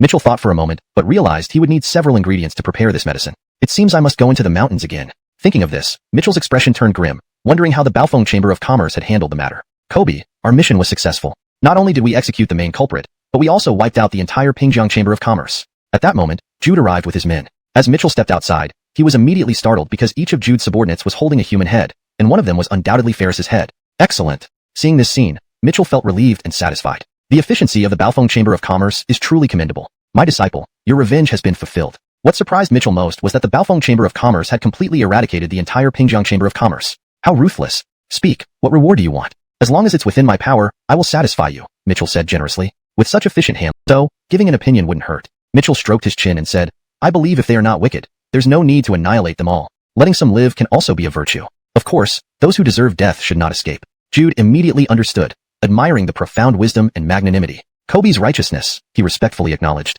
It's nothing much. Mitchell smiled. Then, Kobe, shall we attend to other matters? Jude asked deferentially. Sure, walk safely. Do come often, Mitchell nodded, courteously responding. Hearing this, Jude was greatly moved. Certainly, certainly. Though Kobe didn't provide material rewards, these words weighed more heavily than any treasure, because this indicated Kobe's approval, which was invaluable in the long run. Meanwhile, Brooks had already arrived at the Jiayin Gang with 18 guards. However, as soon as they got there, his expression darkened. His sect's 36 celestial warriors, 72 earthly fiends, along with various gauges including Dallas, were all sealed within a large formation. What happened? Brooks asked telepathically. Uncle Kobe, let's move. This Jiayin Gang isn't as simple as it appears, Dallas responded telepathically while leading everyone to resist the formation's oppressive force. Just as Brooks was unsure of what to do, a strong sense of danger washed over him. Then, above the formation, a figure in white robes appeared, hands behind his back, cold eyes fixed intensely on Brooks. Hashtag chapter 95. The knife is mine. Hiss. Christopher Adrian's face changed drastically. This was a Marshall Hudson level expert. The Sky Exploding Gang had hidden their strength so deeply, even having a Marshall Hudson level expert. Finally, the white-robed figure turned his gaze over, indifferently asking, a small spin mountain sect daring to attack my Sky Exploding Gang? Quite courageous indeed. Christopher Adrian's expression darkened, but he did not lose composure, raising his head and saying, May I know who you are, sir? Morris. The white-robed figure replied with an indifferent tone. Morris? Christopher Adrian was taken aback, recalling a legend from Nansha. A decade ago, a genius emerged, achieving the Martial King realm by the age of 20. Just as he was at the peak of his glory, he vanished without a trace. Many speculated he had perished in some secret realm. Who would have thought he joined the Sky Exploding Gang and advanced from Martial Spirit to Martial Hudson in just 10 years? Such talent was terrifying. I never expected to encounter you here, Christopher Adrian said solemnly. But do you know that 3 gauges of your Sky Exploding Gang were misbehaving outside, offending someone they shouldn't have? So what? Morris replied coldly. You. Christopher Adrian's face turned livid with anger.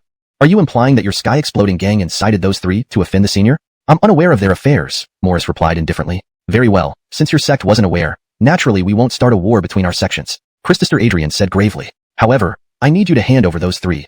I need to report back to that senior. Upon hearing this, Morris's eyes narrowed. You exploded their physical bodies and now come here demanding them? You have quite the nerve, Morris said coldly. Shouldn't you be considering how your Adrian sect can escape this situation? Christopher Adrian's face was twisted with discomfort, but he still held his ground, saying, Elon, this matter didn't originate from my Adrian sect, but concerns another senior. I hope you will take it seriously. No need for consideration. I will not hand them over. Morris replied coldly. Even if some senior comes to demand them, let them come here themselves.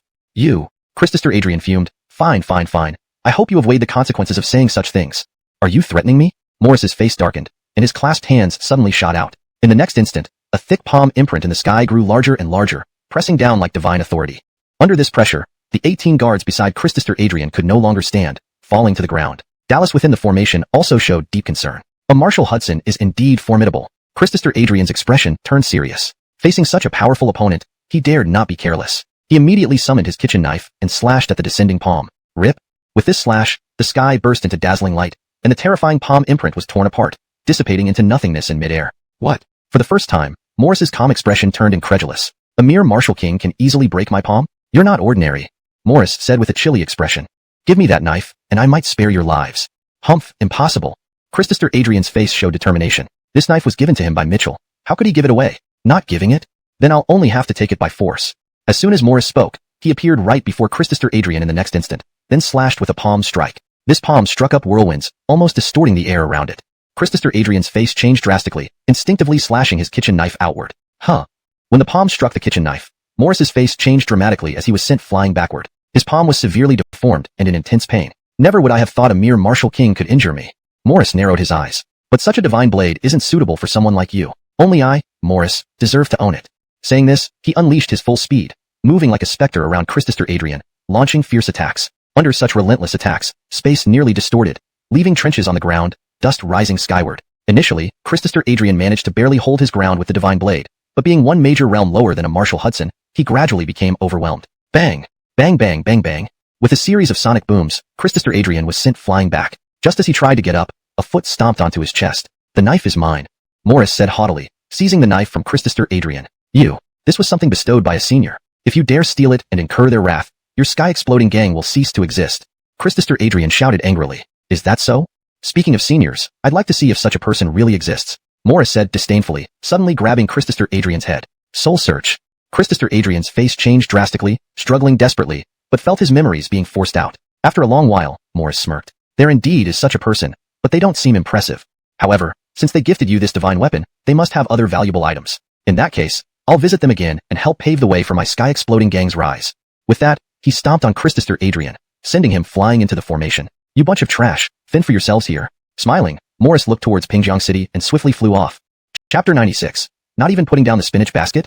Hudson Frederick's speed was terrifying. Soon, Morris arrived at Pingjiang City, following the route ingrained in Great Zach Adrian's memory. He headed straight for the martial arts hall. With a single bound, he reached the entrance of the small martial hall. At the same moment, the skull under the manhole cover opened its mouth. Ababa. As the sound faded, an invisible change occurred in the martial arts hall, though no one could discern exactly what had changed. After the transformation, the skull smacked its lips and rubbed its skullcap against the manhole cover, attempting to wear it through and escape. Himph. Do I really look like some peerless expert, saying that this signboard contains profound martial intent? Morris scrutinized the Frederick character signboard for a long time before sneering disdainfully. Where on earth was there any martial intent on this sign? It was clearly just an ordinary, unremarkable board. With that thought, he strode arrogantly toward the front hall of the martial arts hall. Stopping momentarily by the steps, he glanced down at the threshold stone beneath his feet, his lips curling into a smile. This person does have a bit of interesting flair, but only just so much. It's Abdurrahman, that old waste, who embellishes him as something impressive. In all likelihood, he's just a silver-tipped spearhead, impressive on the surface but useless in reality. He snorted coldly and stepped into the front hall with a single stride. Upon entering, he was still somewhat cautious. After all, according to Great Zach Adrian's memories, the 18 divine weapons depicted in the paintings here were incredibly powerful. But now, although the paintings were present, they had no spiritual energy or fluctuations. They were nothing more than decorative pieces of scrap paper. He now confirmed that this so-called peerless expert was merely a figment of Brooks's imagination due to overthinking. Of course, this person did possess some foundation. Take the sky-shaking stone at the entrance. It was ultimately an imperial-grade treasure, along with Great Zach Adrian's cleaver. However, this suited Morris even better. If you insist on putting on airs with your rundown martial arts hall, then I shall indulge you and kick your place to ruins. Morris sneered, leaping across and landing a kick on the large drum in the center of the front hall. Boom! The thunderous sound reverberated throughout the entire martial arts hall. Inside the hall, Mitchell wasn't there. Only Wilson, who had been sleeping, was startled awake by the drumbeat. He slowly opened his eyes and glanced toward the front hall. Is this another Marshall Hudson? Forget it. Let him be. He'll die anyway. No point staying awake for this one. Yawning, the dog indifferently lay back down and closed its eyes again. Kacha kacha. Under the manhole cover, the skull continued grinding against the cover. It seemed that Morris's arrival and the sound of the drum did nothing to disturb the tranquility of the martial arts hall, not even enough to stir a dog. The lack of response from the first drumbeat darkened Morris's expression. He slammed another punch into the drum. Boom. Another deafening bang echoed, even heavier than before. Just then, Mitchell returned with a basket of spinach, calling out, "Coming, coming." Why all the banging? As Mitchell entered the front hall, Morris's gaze abruptly shifted to him, sizing him up. Indeed, he couldn't detect any cultivation at all. Yet, this didn't surprise Morris. From great Zach Adrian's memories, he had anticipated this. Most likely, this person had learned some peculiar cultivation technique to bluff others. "I know you are the owner of this establishment." Morris lifted his gaze and said coldly, "Today, I am here for one reason, to challenge your hall." "Challenge my hall?" Thinking it might be business, Mitchell's brows furrowed instantly, his tone turning chilly. "Do you understand what it means to challenge a martial arts hall here?" "Of course." Morris smirked, adding coldly, "A challenge is a matter of life and death. The losing party will cede ownership of the hall." Mitchell's eyes narrowed slightly. Morris wasn't wrong. This was the unwritten rule in this world, which made challenges extremely rare. And this was his first encounter since opening the hall. "You can leave. I don't want to fight you." Mitchell sized Morris up disinterestedly. "You're not my match." "Pretty confident, aren't you?" Feeling such disdain, Morris exuded a strong aura of menace, replying coldly, "Let me tell you frankly, I came here specifically to challenge this hall." Hearing this, Mitchell shook his head. If this was about a martial arts hall, it meant mortals were involved. Fighting mortals held no fear for him. After all, he was well versed in 18 types of martial skills rivaling those of gods. Was he really someone to be trifled with? "Well then, if you want to fight, I'll oblige." Saying this, Mitchell carried the spinach basket in one hand, whilst the cold-faced Morris was stunned by the slap, and was then slammed into the ground by the sheer force of it. How could this be? Even after hitting the ground, Morris's disbelief remained etched on his face. His proudest, most powerful strike had been so easily countered? Even with his imperial martial artist prowess, he hadn't seen how it was done. Yet, the burning pain on his face brought a sense of humiliation. Morris, a prodigy since birth, became an imperial martial artist at 30, the youngest in South Sands, had never faced such humiliation. "You should die." With bloodshot eyes, he declared, activating his powers within his broad meridians, his overwhelming aura ready to erupt. However, a basket of spinach was thrown at his head, slamming him into the ground once more, crushing his momentum and forcing his imperial powers back inside him. Choke. As the force reversed, Morris's meridians went into turmoil, causing him to spew blood from his mouth. "With your weak strength, not even Gerardo next door, who sells cattle, could be beaten by you. Who gave you the nerve to come here and challenge me?" Mitchell said condescendingly, holding the spinach basket. You should die." Hearing this humiliating taunt, Morris felt even greater shame, trembling all over. Without getting up, he raised his hand, summoning a transparent orb. Heaven's soul pearl, kill for Mitchell would let him go, especially since he dared to challenge him. This counted as a mortal enemy. Mercy? Not possible. While Mitchell hesitated to kill chickens, this was another world where he'd discreetly taken a few lives already. Chapter 98. A complete change. So Mitchell grabbed him by the collar, and with Morris's eyes filled with terror, he directly snapped his arm, then threw him heavily to the ground. Morris's heart was filled with despair. Even if he utilized all his cultivation, Mitchell's attacks were excruciatingly painful when they hit him. He was now lying on the ground, barely clinging to life. "Senior, I was wrong. Please let me go." His voice was hoarse as he pleaded in regret. "Let you go?" Mitchell walked over coldly and stomped on Morris again. Seeing that he was gradually calming down, Mitchell started thinking about how to get rid of this guy without getting his hands dirty when a noise came from the inner room. "Disciple?" Hearing this, anxiety immediately spread across Mitchell's face. Glancing at Morris, then looking at his own clothes, he hesitated for a moment before saying sternly, "Bolivar, all right, I'll remember that. For now, I will let you off, but in a few days, I'll personally come to your place." With that said, Mitchell left Morris alone and hurried into the inner room. After all, a running monk could still be found at his temple.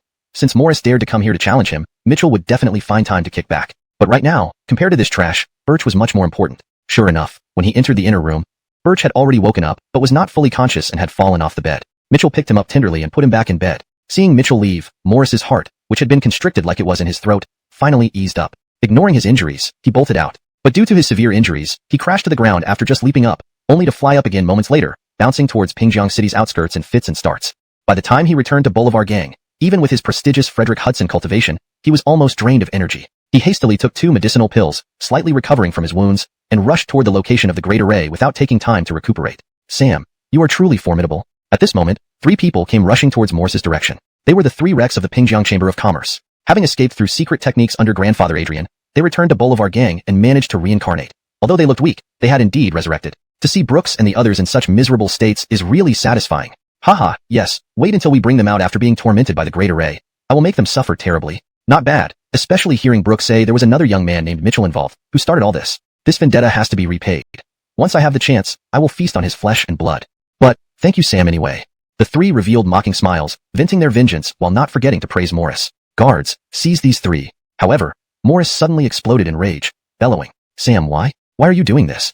The three Rex's faces instantly changed, incredulous as they looked at Morris. But having just reincarnated, their strength hadn't recovered yet, so they were easily captured. Why? Hearing this, Morris got angrier. His gloomy gaze focused on the three as he spoke heavily. If not for them, why would he stubbornly run to that small martial arts hall and be humiliated, nearly losing his life? Of course, what terrified Morris the most was Mitchell's last words. Soon, he would come knocking. Once this happened, Bolivar gang wouldn't stand a chance. Thinking of this made Morris angrier. With a wave of his hand, he tore the palms of the three apart, letting them scream loudly as he sternly ordered, "Lock these three away temporarily. Bring them back when I command it." Then, Morris rushed to the great array. Upon seeing Morris, Brooks glared hatefully at him. Searching his memories was a tremendous disgrace to him. Even worse, this person insulted Kobe multiple times, which was absolutely intolerable. But devious, he surprisingly saw Morris open the gates of the Jiayin gang and welcome the entire Adrian sect inside. This move left Venerable Adrian astonished. Opening the mountain gates so completely, despite Morris's strength, was undoubtedly putting the Jiayin gang at the mercy of the Adrian sect. "Uncle, what is Morris up to?" Dallas approached Venerable Adrian, eyes filled with caution. "Is he trying to harm us?" Venerable Adrian frowned and shook his head. "Although I don't know his intentions, we've already been sealed within the formation. He doesn't need to take such risks." Dallas nodded in agreement. They were like fish in a barrel. Any attempt to harm them further would be unnecessary. But, what should we do? Morris is a Marshal Hudson, and he holds the lives of our disciples in his hands. Let's go along with it, and see how it plays out. With that, Venerable Adrian and the other high-ranking members were invited into the Jiayin gang. On the wide training ground, Morris ordered 10,000 tables set for a grand feast, serving the disciples of the Adrian sect. At the main table, headed by Morris and Venerable Adrian, the senior members from both factions took their seats. Seeing the lavish spread, even Venerable Adrian, known for his calm demeanor, was astounded. Many of the delicacies were unfamiliar to him. This single table alone was worth a fortune. "Haha, Brother Adrian, welcome to our Jiayin gang for the first time. Enjoy yourselves." As he spoke, Morris waved his hand again. "Bring in my precious treasure for Brother Adrian." A graceful maidservant appeared, carrying a jade tray with an exquisite red box on it. "This box?" Venerable Adrian glanced at it, impressed by its value. It seemed to be crafted from rare red aromatic wood. "Brother, this is something special." Morris picked up the red box and introduced it. Inside is a blend of precious materials, including huajin and xiling leaves, made by our alchemists. It's called huazi. "Brother, trust me, only 20 huazi sticks are produced annually. One puff will send you into ecstasy, equating to over 10 days of intense cultivation. I usually keep these hidden away, but today, for your visit, I'll share." He then extracted a huazi stick from the red box. Indeed, it released a rich aroma that seemed to enhance one's cultivation. "Now, please, light this huazi for Brother Adrian." Venerable Adrian eyed the huazi warily, torn between curiosity and skepticism. Despite his reservations, he asked sternly, "Morris, what do you want?" "Why, brother? What makes you think I have an ulterior motive just because I'm hosting you?" Morris pretended to be offended. "Is it wrong for me to invite you to dinner without reason?" Invigorating his spirit. Upon exhaling, his inner chi stirred, purifying his cultivation. "Indeed, this is excellent." Venerable Adrian couldn't help but praise. "Haha, since brother likes it, take the whole box," Morris generously offered. "Ah, how could I accept such a gift?" Despite his words, Venerable Adrian's hand slipped the red box into his robe. Such a valuable item would save him a year's worth of cultivation efforts. They then moved on to drinking, enjoying specially brewed alcohol from martial cultivators. Within less than an hour, Venerable Adrian and the others were tipsy, their cheeks flushed. "Escort brother to rest." Morris promptly ordered attendants to assist Venerable Adrian and the others toward their rooms. Watching Venerable Adrian's retreating figure, Morris smirked subtly. Achieving Marshal Hudson status by 30 and leading the Jiayin gang wasn't due to talent alone. It required adaptability and strategic thinking. Understanding when to act was the mark of true wisdom. Engage arrived beside Morris, presenting a dossier containing detailed information on Brooks, Dallas, and numerous gauges of the Adrian sect, noting their personalities, preferences, and temperaments. "Good. Do you know what to do next?" Morris asked. "I understand," the gauge replied, then hesitated. "But leader, isn't the Adrian sect merely a small sect? Is this level of attention necessary?" Morris's expression turned serious. Taking a deep breath, though Morris concealed it well, Abdurrahman still noticed that Morris was injured, and gravely at that. Piecing these clues together, Abdurrahman deduced that Morris must have found the Zak, been beaten within an inch of his life, and fled back. Returning to treat the Abdurrahman sect abnormally well, calling him Brother Abdurrahman, it was clear that Morris wanted to use Amerigo Abdurrahman as protection. Realizing this, Christopher Abdurrahman slapped his thigh suddenly, his drunkenness fading instantly. How careless! He felt regretful. What significance did he, Amerigo Abdurrahman, hold before the Zak? If the Zak truly wished to kill someone, what role could he play? If things went wrong, he might find himself in mortal danger due to Morris. The damned Morris, such deep scheming. Christopher Abdurrahman cursed bitterly. His mind began to work on how to return Huazi to Morris, while quickly leading the Abdurrahman sect disciples away from here. Because he knew very well, you can't stay aboard this pirate ship. However, just as he made up his mind, the door to his room swung open. Frowning, Christopher Abdurrahman looked up and widened his eyes in surprise. Serenity entered the room. They were not much older than teenagers, small in stature, and carrying a hint of baby fat. What drew the most attention, however, was their attire. One wore a white dress. Shoo! The two girls blew gently into his ears from either side, their fingers circling around his chest. This nearly drove Christopher Abdurrahman into complete madness. "D***mn dog of Morris, your grandma." You're despicable. Christopher Abdurrahman cursed loudly, his body shooting upwards, smashing a hole through the roof, transforming into a streak of light as he plunged into a nearby pond belonging to the Zhatian gang. In this scene, the translation maintains the original tone, paragraph structure, and line breaks, ensuring the story flows naturally and coherently in English. ##### Chapter 101. Become in-laws? How's it going? At the back mountain of the Zhatian gang, Morris stood with his hands behind his back. Reporting to the Sam, things aren't going smoothly with Brooks, and Gage behind him said with a frown. Morris's pupils contracted, and he said in a solemn voice, if I'm not mistaken, Brooks has likely seen through my intentions. He even returned this box of flowers. Sam, what should we do? The Gage frowned. And is the person you mentioned really that terrifying? Terrifying? Morris chuckled bitterly, as if his thoughts were transported back to that day. His face twitched before he spoke seriously. The word, terrifying, isn't enough to describe him. Sigh, throughout my life, I've always been cautious, but I never thought I would face such a calamity. If only I hadn't done that.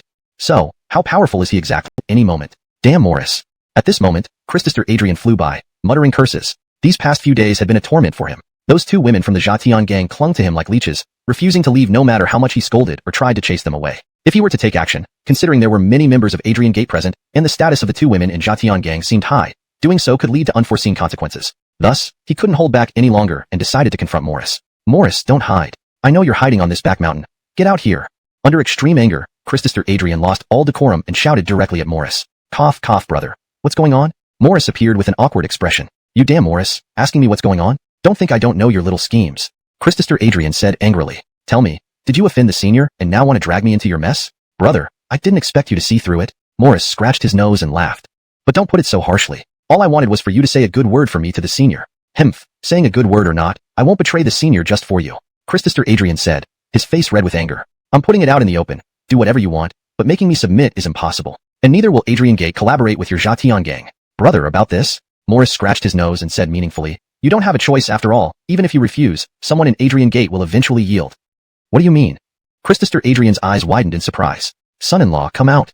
Morris called leisurely. Son-in-law? What son-in-law?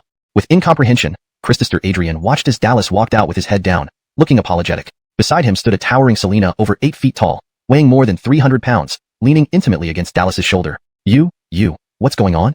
Christopher Adrian stared wide-eyed, hurriedly asking. Dallas kept his head down, full of regret. Senior, I'm sorry, my son-in-law finds it embarrassing to speak. Let me help him, Morris laughed. Sometimes love comes when you least expect it. Over these few days, Brother Dallas and my sister met by chance and quickly fell in love. Therefore, Adrian Gate and Zhatian gang are now in-laws. What? Christopher Adrian nearly spat out a mouthful of blood, pointing angrily at Dallas. You, shame on you as Albin of Adrian Gate. You turned out to be so useless, actually falling for such a... He glanced inadvertently at Morris's sister, covering his eyes immediately. He couldn't finish his sentence. She was simply unbearable to look at. Spicy to the eyes. Chapter 102. Morris, you are despicable. Morris, you are despicable. Ancestor Abdurrahman swore furiously. Oh come on, brother. You can't blame this on me. Morris quickly raised his hand, saying with a solemn face, I swear by heaven and earth, they came together all because of love. Uncle Kobe, we indeed did so out of love? Shut up. Enraged to the core, Ancestor Abdurrahman roared loudly, veins popping up on his forehead. Dallas kept his head down, too afraid to speak. Seeing this, Morris hastened to say, Oh brother, although this happened rather suddenly, it's said that one may dismantle a temple but should not break up a marriage. Isn't it great for our two sects to become relatives? Yes, Uncle Kobe, I agree. Although there were some minor conflicts earlier, everyone in our Abdurrahman sect has witnessed the sincerity of Hildred's apology. Turning enemies into friends and becoming closer through matrimony wouldn't be better? Dallas murmured, not just me, many disciples and gages in our Abdurrahman sect have also found their love. What do you know?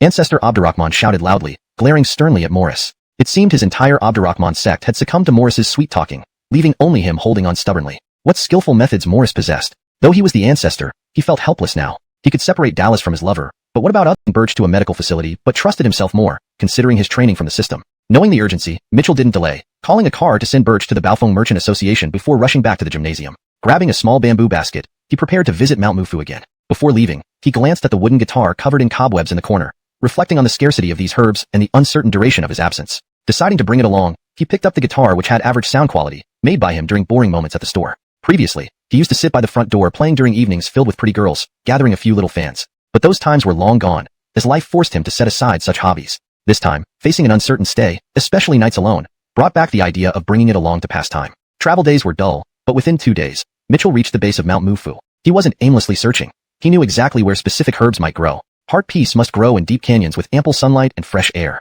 With a map bought from the city, he located a direction and headed off. Chapter 103 Beware, there's an array. Edsel, how are you holding up? In the drizzling rain, Micah and Glenn both called out with worry in their voices. Ever since being trapped here by Hector, the three of them had already been reduced. Alfie's expression darkened even further, filled with guilt. It's all because of me. If I had seen through Hector earlier, I wouldn't have brought Thorn into this trouble. It's all my fault. Don't worry, heaven will bless Thorn. Besides, he's so powerful, how can someone like Hector harm him? Micah comforted. I hope so. They sighed together, but deep worry lingered in their hearts. Usually, they wouldn't fear Hector harming Mitchell, but with the terrifying heavenly in great array, the situation was indeed worrying. The rain had stopped at some point. Suddenly, Glenn saw something and exclaimed loudly. Look! The other two turned their gazes. They noticed a figure slowly walking towards them from the middle of the hill. Upon recognizing the figure, the three of them nearly jumped in excitement. Thorn! Ha ha ha, it's Thorn. It's actually Thorn. Alfie trembled, laughing as if he had gone mad. That's what I said. Micah slapped his thigh in excitement. With Thorn's immense power, how could Hector possibly hurt him? Hector has probably been taken care of and learned about our condition, coming specifically to rescue us. For a moment, these three nearly 10,000-year-old gages shed tears of joy. The road wasn't easy, filled with swamps everywhere, so Mitchell didn't walk quickly. After a slow, prolonged journey, he finally spotted three figures ahead. Oh, aren't those old brother Frederick and the others? What a coincidence. Mitchell, surprised, figured he should greet these acquaintances in the mountain. Thus, Mitchell walked straight towards them. However, upon seeing Mitchell's route, the trio's expressions changed instantly, shouting loudly. Beware, there's an array. Thorn. Don't come directly this way, Thorn. While shouting, they waved their hands wildly, fearing Mitchell wouldn't realize the severity. Huh. At this distance, Mitchell could barely hear their shouts, unable to understand clearly. They're probably greeting me. Such enthusiasm. Thinking this, Mitchell smiled and continued towards them. Oh no. Seeing this, the trio's faces changed dramatically. They knew it wasn't just Hector's arrays here. Due to the terrain and ancient battlefield, there were natural and countless ancient arrays present too. Despite Thorn's strength, accidentally getting caught in one would cause serious trouble. Chapter 104. Kobe is truly terrifying. For a moment, the three men felt as if their hearts had leaped into their throats. However, Kobe ignored their words, leaving them feeling powerless. Yet, what they calmly and softly spoke. Seeing Mitchell's gesture, the three exchanged uncertain looks and hesitantly asked, Kobe, you might not mind such a dangerous place, but we are trapped here. Can we really just come out like this? Perhaps. Isn't this too hasty? Kobe should at least disable the array, right? But Mitchell frowned, somewhat displeased. Do I have to carry you out of a small puddle? These three old men are overly dramatic. Noticing Mitchell's dissatisfaction, the three realized their doubts had upset Kobe. They dared not speak further, quickly grabbing Mitchell's hand and reluctantly preparing to exit. However, to their surprise, Alfie was smoothly pulled out without any obstruction or unexpected events. Then, the second and third person also exited without any hindrance or interference, as if the array had become ineffective. Yet, clearly, they hadn't seen Mitchell dismantle the array or perform any other actions. Sigh. Their eyes revealed disbelief, and their respect for Mitchell grew immensely. They realized they had once again underestimated Mitchell. Not only could he ignore the array himself, but those following him could also be directly immune to it. What kind of cultivation must one have to achieve such an effect? Thank you for saving us, Kobe. The three bowed respectfully. What's there to thank? It's just a small puddle. Mitchell waved his ##### Chapter 105. This world storms, not as harsh as his gaze. What? Mitchell's words instantly made Alfie, who had been looking dejected, widen his eyes in disbelief and look at Mitchell with hopeful anticipation. Elon, you mean, my injuries can still be healed? Alfie's voice trembled as he asked, his whole body shaking with excitement. Of course they can. Although it's quite severe, it's not beyond healing. Don't worry. It's not a big deal, Mitchell said softly. Mitchell's statement shocked the three men present. A ruptured dantian was something they had never heard of being repaired. Even in the Xinjiang continent, there was a saying, bringing someone back from the dead is easy, but repairing a damaged dantian is harder than ascending to heaven. Yet this man seemed to think it was no big deal. For a moment, the three men felt an immense admiration for Mitchell, especially for his calm and composed demeanor, which instilled a deep respect in them. As he spoke, Mitchell took off the bamboo basket on his back and retrieved a few herbs. He then crushed the herbs together and pressed them onto Alfie's abdomen, covering the wound with a soft slap. All right, you can hold it with your own hand. After saying this casually, Mitchell put the bamboo basket back on his back. Would this even work? Alfie, holding his stomach in a daze, doubted it. Not that he didn't trust Mitchell, but could broken dantian really be healed by these obscure herbs just like that? But the next moment, his eyes widened drastically as his entire body shook violently. The herbs were now emitting warmth, which transformed into a pure force, concentrating on his damaged dantian. In no time, the signs of repair were evident. Seeing Alfie's reaction, Ian and Glenn also looked surprised. Clearly, the medicine was taking effect. Is it actually repairing? Both men asked simultaneously. Alfie nodded solemnly. Whoa. The two exchanged glances, inhaling sharply, their gazes filled with reverence for Mitchell. Such skill. Unprecedented. Bang. In the midst of his excitement, Alfie dropped to his knees, speaking earnestly with a trembling voice. Elon, your kindness will never be forgotten by Alfie. It's just a small matter, nothing to fuss over. Why so formal? Mitchell shook his head, thinking this old man must have been on the brink of death to react this way. But Alfie refused to get up. For a martial cultivator, having a destroyed dantian was worse than death. To him, Mitchell's help was greater than saving his life. Elon, you sold me the divine rake at a low price last time, and now you've bestowed such great kindness upon me again. I have nothing to repay you with except myself. Please accept me as your servant. I will do anything for you. even if it means going through fire and water. Alfie knelt, his forehead touching the ground. You're too kind. Mitchell tried to pull Alfie up, but every time he stood, Alfie would kneel again, leaving Mitchell quite moved. These people in this world certainly had strong hearts of gratitude. Just a rake and some herbs, and they showed such profound appreciation. Sighing at the kneeling Alfie, Mitchell finally said, fine. How about this? In the future, you can help me with tasks. There's a patch of barren land behind my martial hall that I plan to cultivate. You can help me with that. Thank you, Elon. I will dedicate my life to you. With tears streaming down his face, Alfie got up, overwhelmed with emotion. While Ian was happy for Alfie, he couldn't hide his envy. Following this master meant endless benefits. Well, I need to continue deeper into the mountains. You should return to Pingjiang City, Mitchell said gently after some pleasantries, then continued walking deeper with the small bamboo basket on his back. Elon, why don't we accompany you? Alfie quickly suggested. We can help carry things along the way. Yes. Ian and Glenn also looked hopefully at Mitchell. However, Mitchell frowned. These three old men took out a small spade from his waist, patted his palms, and began climbing the cliff, intending to pick the heavenly heart calm. Not far away, an ancient tree, draped with dead vines, hosted a pitch-black crow perched on its branches. Beside the crow, a large centipede was crawling around. Incredibly, both animals had human-like expressions in their eyes. How is this heavenly heart calm? Suddenly, the crow spoke in a human voice. Reporting to Lord Vernon, the heavenly heart calm is fully matured. We just need to wait for His Majesty, the demon Hudson, to come and harvest it, replied the centipede, also speaking in a human voice. His Majesty will emerge from seclusion in 2 days, and come here to collect it personally. The crow said solemnly, this plant is very important to His Majesty. You must guard it well for these last 2 days. There must be no mistakes. Yes, Lord Vernon, the centipede respectfully responded. Good. Satisfied, the crow nodded and glanced at the heavenly heart calm. Caw. It wasn't until he looked that he was startled, almost losing his feathers, by the sight of a human already near the heavenly heart calm during their conversation. Hurry! Stop that cursed human! The crow shouted loudly. Hearing this, the centipede was greatly alarmed. Following immediately came intense anger. Its countless legs scurried up the tree trunk as it rushed towards the heavenly heart calm. The crow did not lag behind, being a flying back and swung it. Smack! The iron spade hit the crow with perfect accuracy, smashing it against the cliff wall, feathers flying everywhere, before it plummeted to the ground, dead. Hiss! The centipede, halfway up, saw this scene and was utterly terrified. Its legs curled up as it quickly retreated around a rock, then fled, its countless legs now even missing 2 due to the hasty escape. Lord Vernon had been killed by 1 spade. How could a mere worm stand a chance against such a terrifying human? I must report this to the demon Hudson. Soon, it disappeared into a crevice, unnoticed. After disposing of the crow, Mitchell finally plucked the heavenly heart calm, completing 1/3 of his mission. The next, Candace spirit grass, which grows near water. Mitchell opened his map and headed towards the next destination.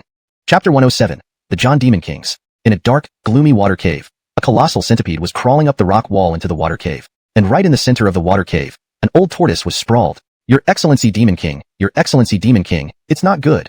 The centipede shouted anxiously. Just now, a human came to snatch the heavenly heart spring and even smashed Lord Vernon to death with a shovel. I barely managed to escape and report back to you at the cost of 2 broken legs. What? Upon hearing this, the lazy old tortoise suddenly stood up, causing tranquil water to surge and splash waves several dozen feet high. You say someone stole my heavenly heart spring? Who is it? I don't know who it is. I just know it's a human, and he's still at the heavenly heart spring, the centipede said hurriedly. Come on, take me to find him. I must kill this damned human. The old tortoise radiated overwhelming fury and instantly turned into a streak of light before disappearing, while the centipede hurriedly followed behind. It seems the map indicates there's a water cave inside here. Not sure if there are any Candace spirit herbs. Mitchell arrived at the edge of a stream, finding a cave entrance leading to the water cave nearby. Following the stream upstream, Mitchell finally found the entrance to the water cave and walked in. Inside the water cave, it was bone-chillingly cold and pitch black. No fingers could be seen before one's eyes, and only droplets falling from above the rock walls onto Mitchell's shoulders brought a chill. Mitchell shivered, then took out the flame pearl from his pocket. As soon as the flame pearl lit up, it illuminated the entire cave and also gave Mitchell a warm feeling. Having finally been able to see clearly, Mitchell was pleasantly surprised to spot the Candace spirit herbs. Your Excellency Demon King. On his order, the 18 Demon Kings disappeared into the wind. Your Excellency, don't be angry. Mount Mufu is our territory. He won't get far. The centipede grinned sycophantically and instantly transformed into a human centipede hybrid. Though it retained its multiple arms and legs, it bowed obsequiously. Please wait here, Your Excellency. Let me give you a shoulder rub. Speaking, the many hands perfectly synchronized and started massaging Airy. You useless creature are only fit for such tasks. Otherwise, for losing the heavenly heart spring, I'd have fed you to the Sebastian, Airy sneered. Yes. The centipede wiped away sweat and worked harder. Half an hour passed quickly, and the 18 Demon Kings returned to Airy's side, their faces grave. Kneeling on the ground, they whispered, reporting to Your Excellency, we've searched the entire mountain but haven't found any trace of the human. What? Airy leapt up, his powerful aura sending the centipede flying backward. His dark eyes fixed on the 18 Demon Kings, silencing them. Spread out your search wider. You must find this damned human, Airy gritted through his teeth. Yes. The 18 Demon Kings vanished again. Your Excellency, what should we do? the scent voice but to crawl slowly behind Jareth, suppressing its annoyance. Mitchell cautiously placed the freshly harvested spirit Candace grass into his bamboo basket, wiped off his sweat, and revealed a satisfied smile. Just then, Jareth and the centipede finally crawled inside, witnessing this scene. Who's there? What kind of person has such audacity to come into my cave and steal my spirit Candace grass? Jareth's eyes widened in shock, freezing on the spot. After all, this was his lair, where even ordinary demons kept a wide berth. He couldn't believe someone dared to steal here. The demon lord. He is the human who stole the heavenly heart tranquility. The centipede stuttered, wiping its front legs over its eyes anxiously. What? Jareth's eyes bulged, and an overwhelming rage erupted within him. He was looking for that wretched human everywhere, and now the culprit had the audacity to come directly to his stronghold, harvesting his perfectly ripe spirit Candace grass. This was unforgivable. Utterly unforgivable. Die. As sky-piercing anger erupted, powerful demonic energy surged wildly within him, ready to manifest and attack Mitchell. However, just as it was about to take form, a voice of surprise echoed out. Huh. What a large tortoise. Following the voice, a foot came down on Jareth's shell. This stomp forced Jareth, who was about to transform, back abruptly, like being pressed under 10,000 mountains. Even Jareth, the mighty demon king, was immobilized. What power is this? Beneath the foot, Jareth's eyes were wide with terror. Yet what burned brighter was indignation and humiliation. How could he endure having his proud demon king body stepped on by a mere human? Die. You must die. Inside Jareth's mind raged hysterically as his formidable strength surged chaotically within, struggling fiercely, trying to overturn and retaliate from under this foot. Well done, old tortoise, still quite strong? Feeling the strength from beneath his foot, Mitchell became irritated. Putting down his bamboo basket, he grabbed the tortoise from underfoot, lifted it high above his head, and slammed it down heavily. The fall made Jareth dizzy and his vision blurred. Fear suddenly overshadowed his hatred. He could hardly believe that his immense demon king strength seemed entirely useless against this human. It was unprecedented. Could it be? A sudden thought occurred to him. Could this human have achieved the level of martial saint, or Hudson among humans? Otherwise, how could he wield such divine skills and act so boldly, ignoring Jareth's authority to pick spirit Candace grass inside his cave? Sigh. At the thought, Jareth drew in a cold breath. If so, this human could rival the holy demons or demon Hudsons of the demon world. Under such prowess, what chance did Jareth stand? What should he do? Jareth's mind raced with panic, the greatest crisis since becoming a demon king. Lost in thought, Mitchell's gaze fell upon the centipede beside. There's actually such a big centipede too? Mitchell frowned. These creatures were repulsive, but words were unintentional. Hearing them had an effect. The centipede was instantly frightened. He truly witnessed this human's terror, first killing Vernon with a spade, now stepping on the demon king. With such power, the centipede harbored no thoughts of fighting back. So in the next moment, it flipped onto its back and lay motionless on the ground. Faking death? Seeing this, Jareth's eyes widened in dismay. Good night, wind centipede. Facing danger, you neither protect nor help me, and instead fake death right in front of me. It infuriates me. Yet this gave Jareth an idea. Pausing, he gritted his teeth, rolled his eyelids, and collapsed flat, pretending to be dead as well. Although as a proud demon king faking death was humiliating, escaping this human's deadly hands was worth it. Besides, no one would see. Translated faithfully from the original Burkinese text provided, maintaining the structure, style, and essence of the story. This herb is hard to find. I'll just have to search around and hope for luck. Saying this, Mitchell slung the bamboo basket over his shoulder, carried the turtle in one hand, and left the water cave. After Mitchell departed, the night breeze Magnus scrambled to its feet, eyes wide with fear, trembling with aftershocks. Recalling the tragic state of the demon sovereign, it hurriedly fled the cave, perhaps too hastily, losing 2 more legs along the way, yet still not daring to stop as it crawled towards the mountains. Quickly, a grave misdeed has been done. Everyone come out, demon sovereign Jareth is going to be stewed. Shouting frantically, it alerted the surrounding demons. The news spread quickly, alarming all the demons across the mountains. Upon hearing this, the 18 demon kings rushed back and gathered in a dark canyon. Night breeze Magnus, what happened? Sebastian asked sharply, his eyes fixed on the centipede. John Demon Kings, you must do something. That human is merciless.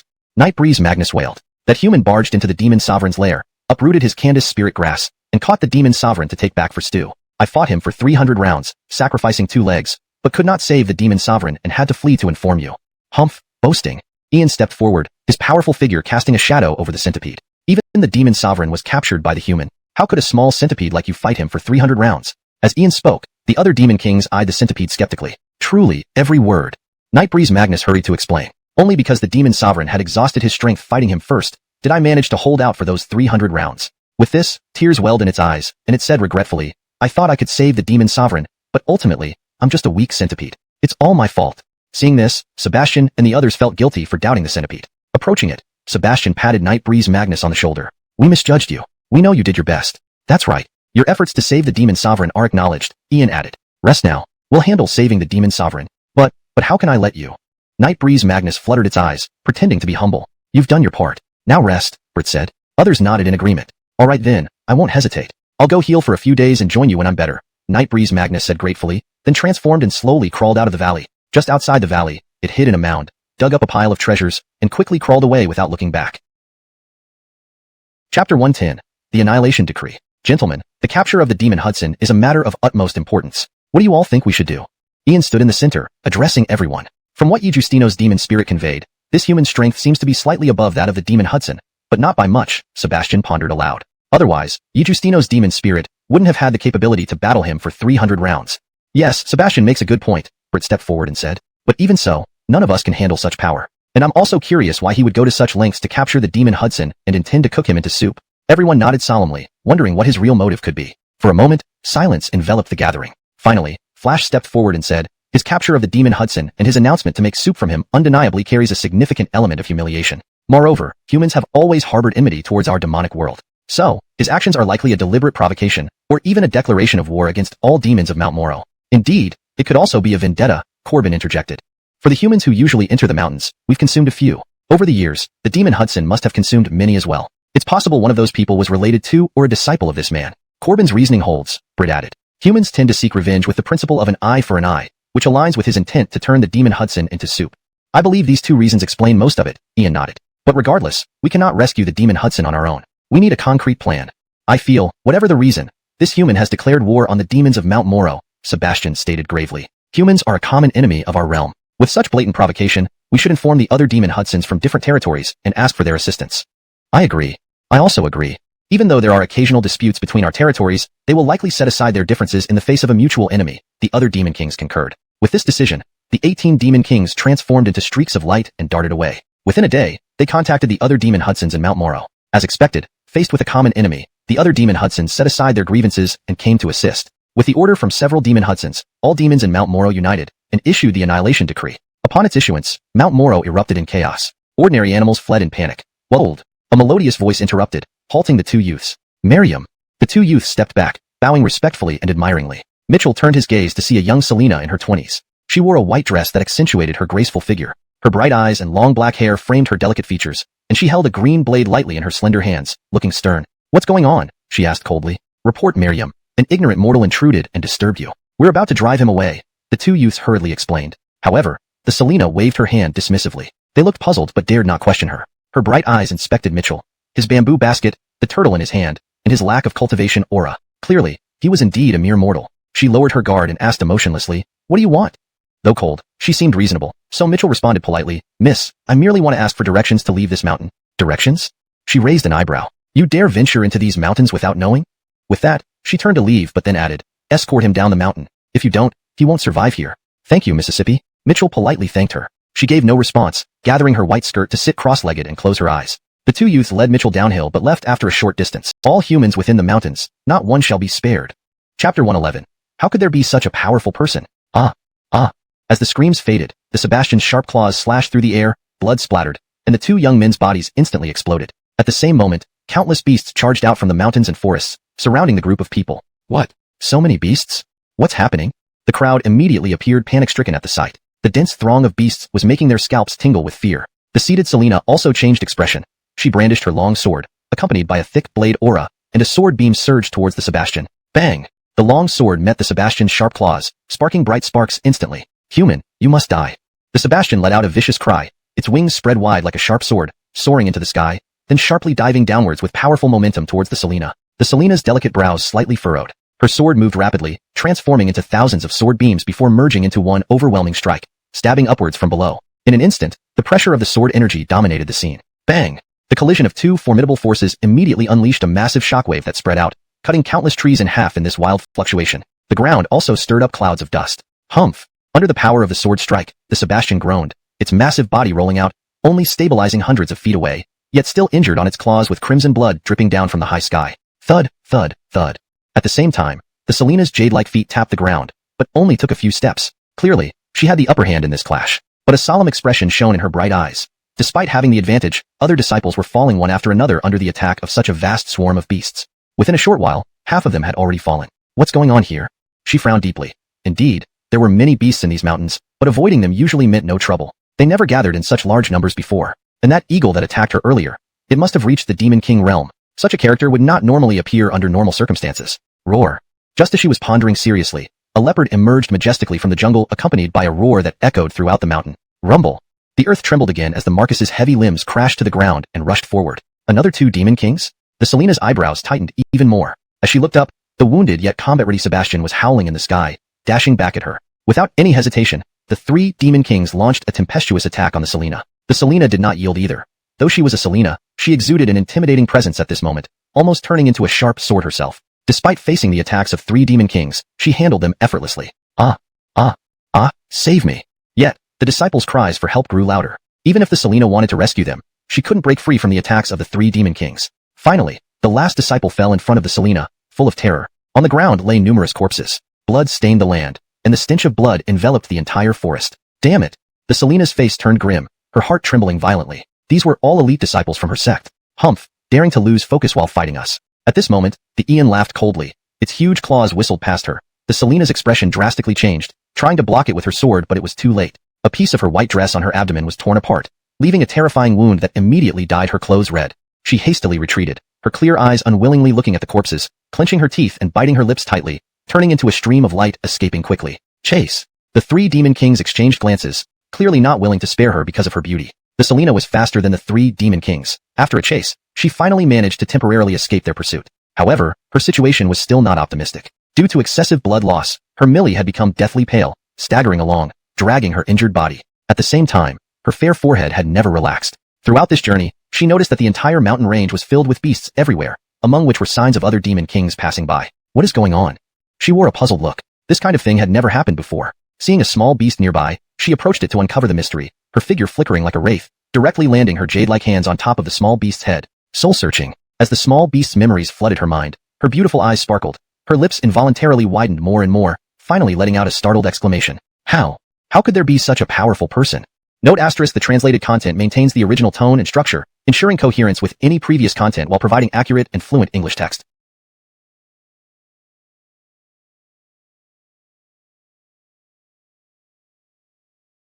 Chapter 112. Things you mortals cannot imagine. Just as she was taken aback, an intense sense of danger washed over her. Soon after, sounds from different directions ahead indicated that the pursuers had arrived. Her eyebrows knitted together.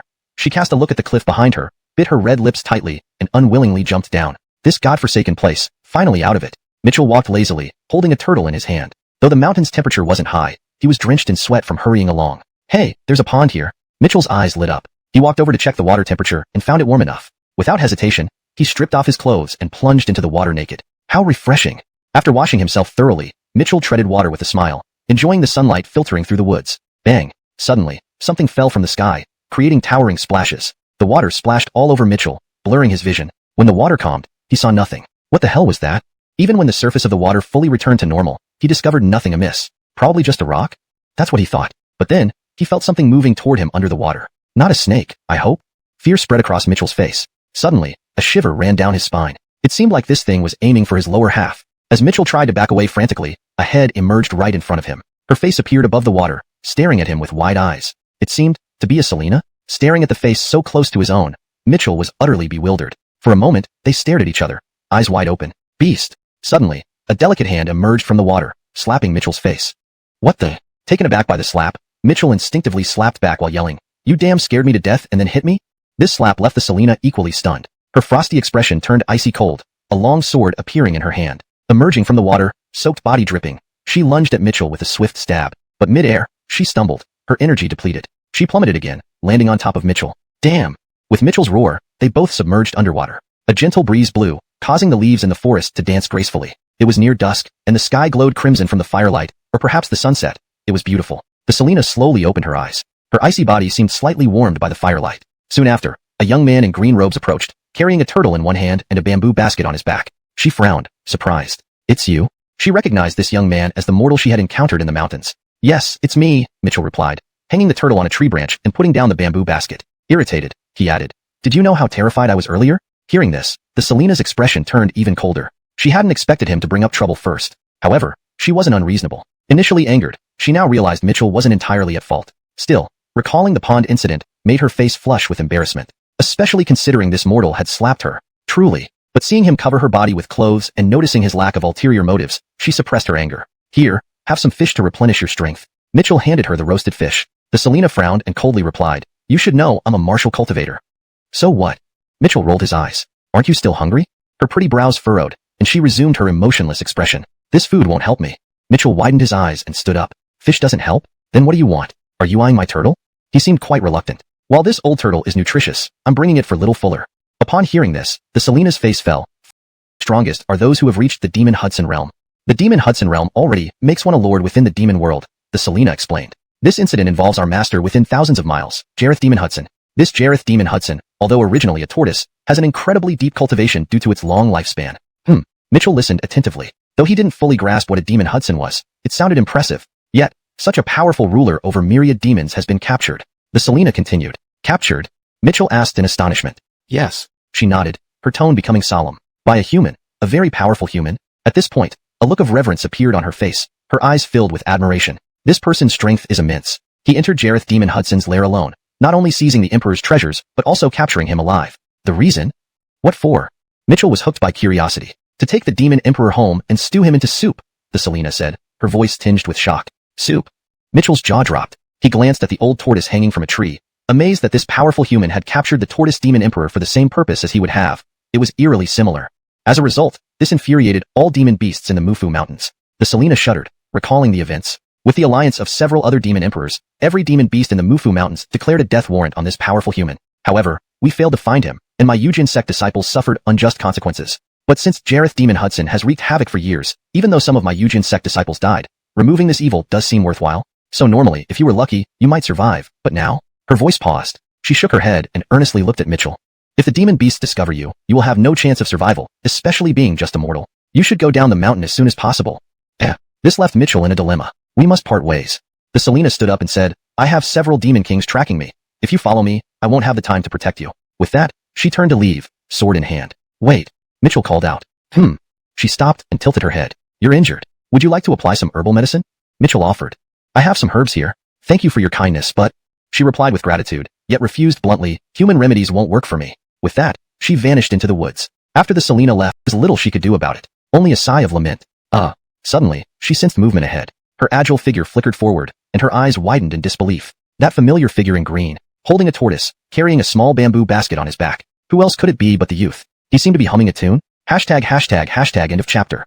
Chapter 114, Powerless. The Selena's delicate face showed intense surprise. Over these 3 days, she had been extremely cautious at every step, yet she still encountered many demonic beasts. There were several close calls. In the end, it was only through her strength and some luck that she managed to survive. However, this ordinary man holding a turtle had remained unscathed. Even his plain blue robe remained spotless. Had the mountain's demonic beasts forgotten how to fight? Or were they blind? Or was this ordinary man just incredibly lucky? Why did she have such bad luck? No matter how she thought about it, she couldn't figure out how Mitchell had remained unharmed. To her, even a martial spirit expert would be in an almost certain death situation in these mountains today. With great doubts in her heart, she swiftly moved and chased after Mitchell. It's you?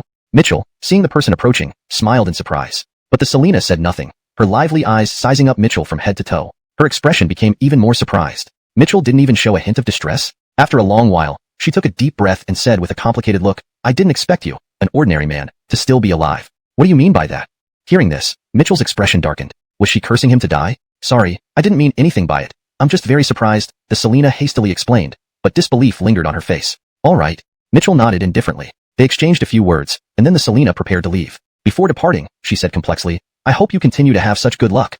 Mitchell couldn't help but laugh wryly. This Selena was really a bit neurotic. The mountains weren't as dangerous as she made them out to be. He hadn't seen any real trouble all these days. Still, the Selena had been kind enough to arrange for someone to escort him down the mountain when he asked for directions earlier. So, he pulled out a small package and said, I have an insect repellent bag here, made from herbal medicine. You should take it. The Selena glanced at the repellent bag and frowned. I think you need this more than I do. You probably need it more, Mitchell replied leisurely. Besides, this stuff is optional for me. He wasn't wrong in saying so. In his mind, although she was a cultivator, she would still dislike snakes, insects, and ants, whereas he, being a man, had much higher tolerance for such things. I need it more?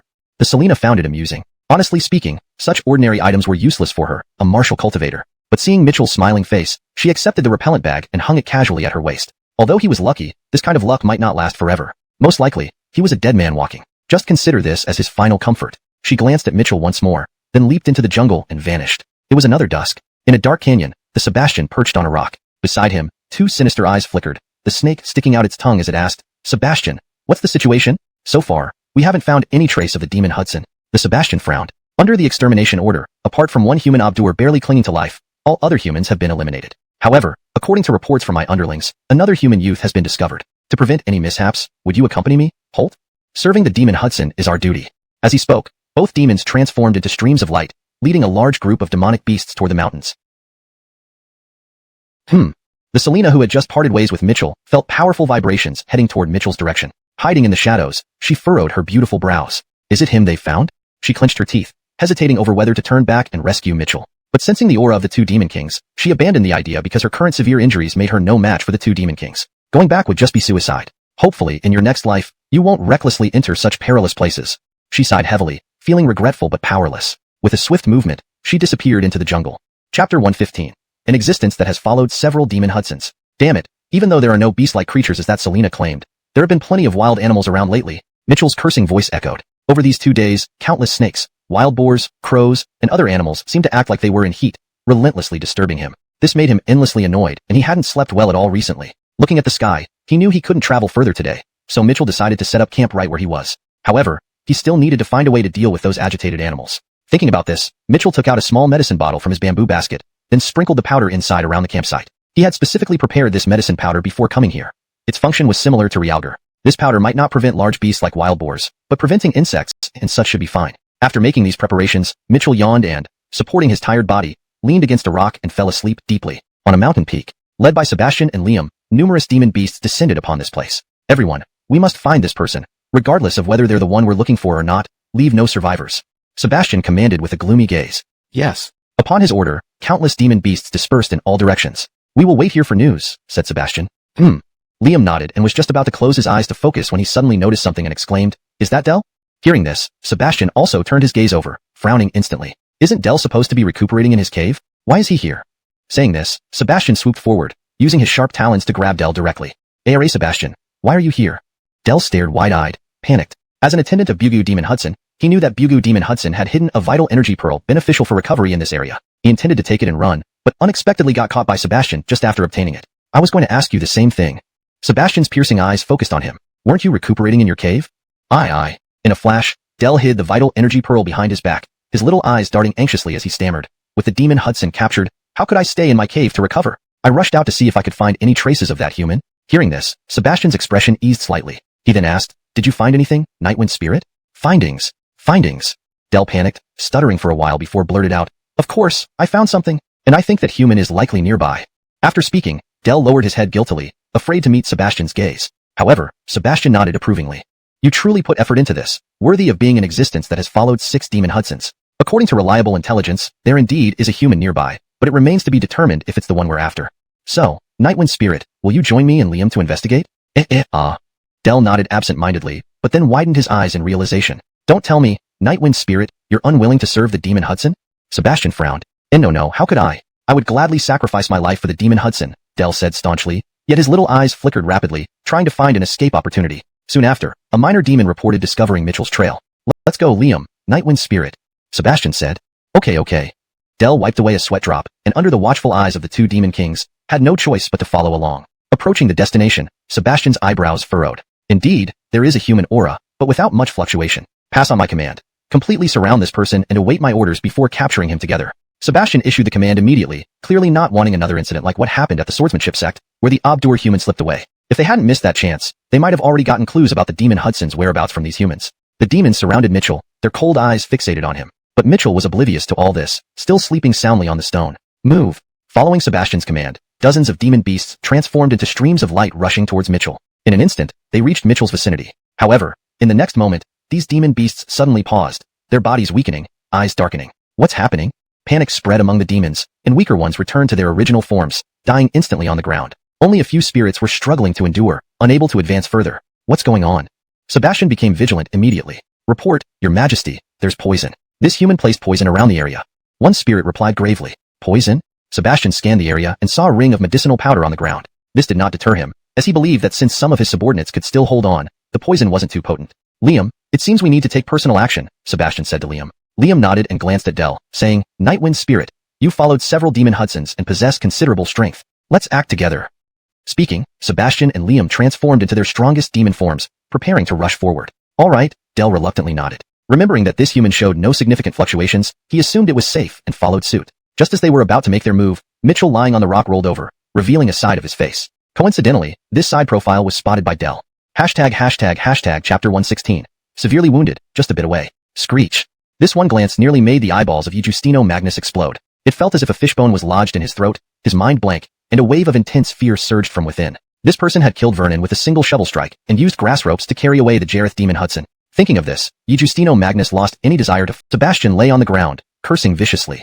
Hurry, call for reinforcements. Liam fared even worse than Sebastian, his body writhing violently on the ground, rubbing against it so intensely that his skin began to tear. Sebastian dared not delay and, using the last bit of energy within him, fired off a stream of light that shot outwards. Just then, Mitchell, woken by the commotion, opened his eyes. He hadn't noticed until he looked. How many beasts had gathered around already? My medicine is truly impressive. Mitchell couldn't help but boast. Initially, he thought it would only ward off snakes and insects, but now even cicadere, pangolins, and other animals were dying in large numbers. Truly a sin. Looking at the corpses strewn across the ground, Mitchell felt a pang of regret, but seeing the nearly dead snake, he couldn't resist. Smacking his lips, he grabbed the snake with one hand. I haven't eaten anything yet. Lately, I've been eating too much barbecue. My mouth is full of blisters. A bowl of snake soup will fill my stomach and clear my heat, Mitchell muttered, pulling out a small pot from his bamboo basket. After boiling some water, he skinned the snake and threw it into the pot.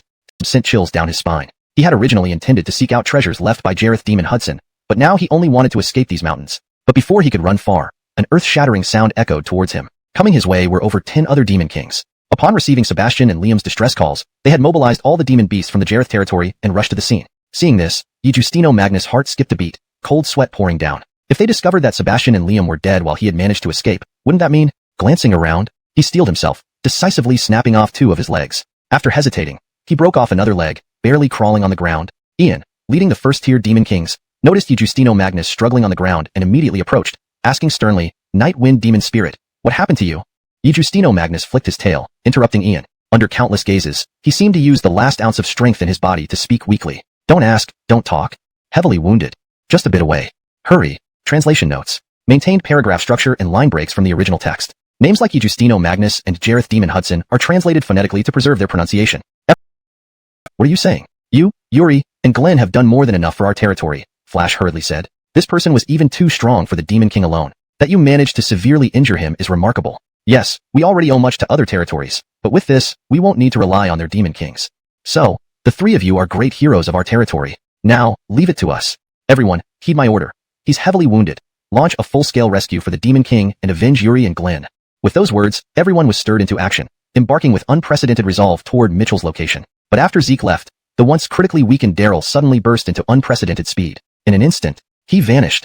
These Cloud Road flowers are hard to find. Mitchell drank his snake soup, ate eagle meat, and gazed at the continuous mountains, sighing deeply. Feeling satiated and noticing it wasn't dark yet, he decided to explore nearby mountains. After all, he had time, but Birch might not wait long. So, taking up his small iron spade, he prepared to set off. Just 2 steps away, Mitchell weighed the old turtle in his hand, then hung it on a tree branch. After all, carrying a several-pound turtle wasn't practical. He would return before dark, so hanging it temporarily wouldn't be an issue. What's happening here?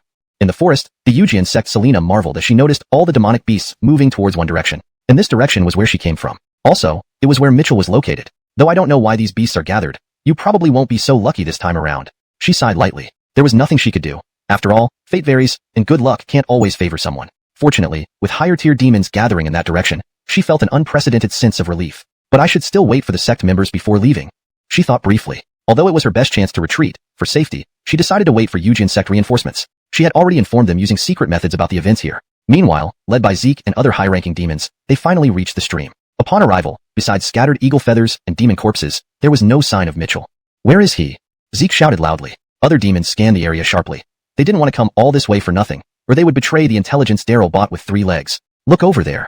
Suddenly, Flash cried out. Hearing this, everyone turned their gaze. By the small stream, beside a blue stone, an old turtle hung from a tree trunk with a grass rope. Wasn't that the very airy Demon King they yearned for? Seeing their revered Demon King hanging like this, their eyes nearly bulged out of their sockets, blood rushing to their heads. Follow my order, save the Demon King.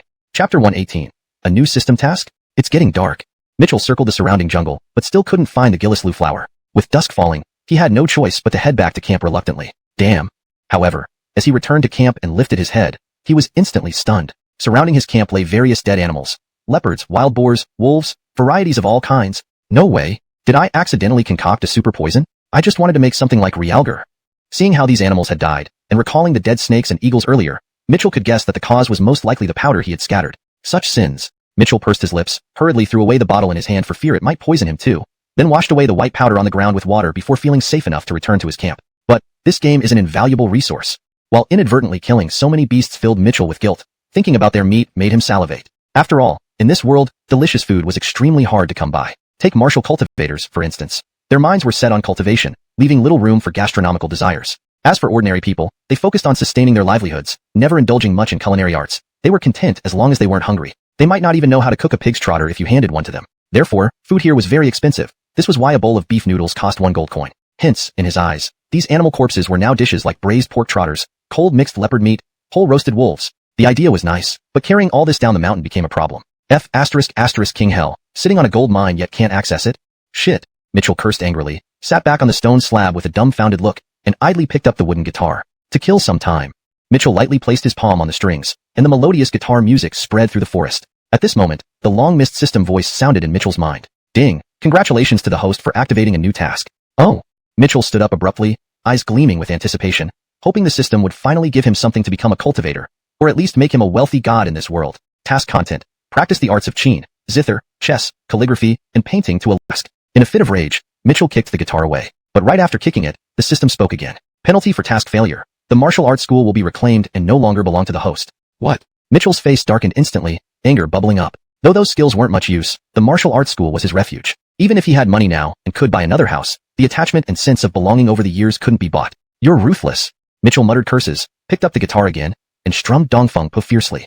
Chapter 119. A song of East Wind Breaks. Who was playing the song East Wind Breaks on a lute? As he strummed his guitar, he hummed this classic song from his past life. On the surface, it seemed like he was trying to ease his distress this way, but in reality, Mitchell had succumbed to the system's pressure. If anything happens to Alati, my family will never let your swordsmanship sect off, said Milagros with an imposing aura as she and another figure flashed towards the mountain range. Coulter's face turned grim upon hearing this. He had only come to complete a simple task in the mountains, yet his disciple Vincent had encountered such bizarre incidents. Coincidentally, Vincent's aunt, Milagros, had come to visit him at the swordsmanship sect, leading to these events. But even though Milagros said this, Coulter could not afford to be upset. After all, the Li family ranked among the top 3 families in Nansha. But according to Alati's messages, this mountain is filled with beasts. Apart from some minor monsters, the strongest one here was just this centipede. Milagros observed her surroundings while speaking. However, this centipede is quite amusing. Seeing us too, it pretended to be dead. Anyway, bringing it back would make for an invaluable medicinal ingredient.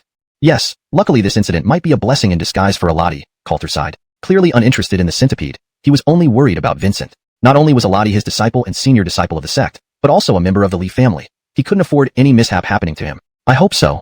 The two kept observing the movements below as they flew forward. That's... Suddenly, Milagros slowed down mid-flight and eventually stopped. Following her gaze, Coulter's eyes widened in shock, breaking into stammering despite his composed demeanor. Those are more than 100 demon spirits and over a dozen demon kings' corpses? Indeed. Milagros nodded solemnly, unable to suppress a gasp. Such devastation was terrifying. Even for a Marshall Hudson like herself, dealing with such an ensemble wouldn't end well. Moreover, beasts were typically united. Wouldn't such actions stir up a hornet's nest? She admitted that she might have the capability to kill so many spirits and kings, but not the courage to do so. No wonder the spirit and king beasts disappeared from this mountain. They all ended up here. Coulter recovered, stunned. But who has the power to pull off something this massive? It must be him. Milagros directed her sharp gaze at Mitchell, surrounded by numerous corpses. Him? Coulter frowned. But he shows no aura and seems like an ordinary person. It's hard to say. Milagros shook her head. An ordinary person wouldn't remain calm amidst so many beast corpses. Most likely, it's someone practicing special cultivation techniques, making their level unclear. That makes sense.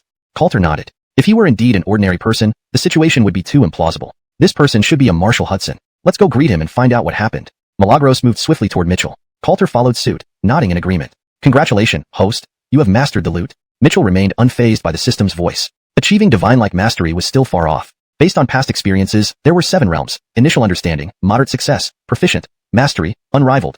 Amerigother's face turned grim. Initially, he had only come to the mountains to complete a simple task, but never expected his disciple Vincent to encounter such an extraordinary situation. Coincidentally, Vincent's aunt, Milagros, came to visit him at the Eugen sect, leading to this incident. However, even though Milagros said so, Amerigother couldn't help but agree. After all, the Li family was one of the top 3 families in Nansha. Just Alati mentioned that the mountains were filled with beast spirits, but along the way, we only encountered some minor spirits, the strongest being this centipede here. Milagros observed her surroundings while speaking. But how amusing. This centipede actually pretended to be dead upon seeing us. Still, it could be a priceless medicinal ingredient if we take it back?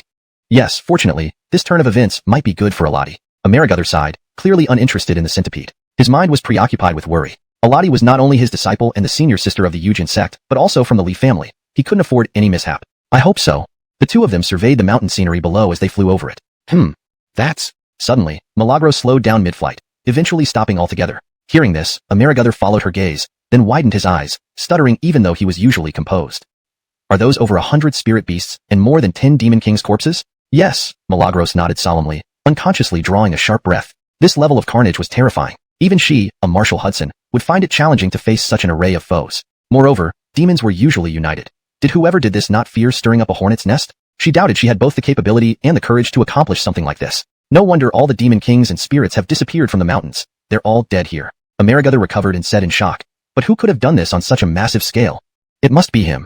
Milagros directed her sharp gaze toward Mitchell, surrounded by the corpses. Him? Amerigother frowned. But he has no aura. He seems like an ordinary person. Not necessarily. Milagros shook her head. Surrounded by so many beast corpses, wouldn't an ordinary person be terrified? He likely has a special cultivation technique that hides his strength. You might be right. Amerigother nodded. If he were an ordinary person, it would make no sense. This person should be a Marshal Hudson. Let's greet him and find out what happened. Milagros spoke. And you'll understand why I reacted this way. Amerigother frowned, finding this unbelievable. Nevertheless, he complied. As he settled down, his face transformed from casual to one of profound shock. This is Chapter 119, A Song of Dongfeng, who was playing the pipa and singing a song of Dongfeng. As he strummed his guitar, he hummed a classic song from his past life, seemingly to dispel his unhappiness. In reality, Mitchell had succumbed to the system's pressure. If Aladi encounters any harm, my Li family will never forgive your Yujin sect. At that moment, accompanied by powerful energy, two beams of light streaked toward the mountains. Upon hearing this, Su Mose's expressions turned grim. He had only come to the mountain to complete a small task, but didn't expect his disciple Vincent to encounter such a bizarre event. Coincidentally, Vincent's aunt, Milagros, was visiting him at the Yujin sect when this happened. However, despite Milagros' strong words, Su Moju could not afford to lose his temper, considering the Li family was one of the top 3 prestigious families in Nansha. According to Aladi's message, there are rampant beast spirits in these mountains, but on our way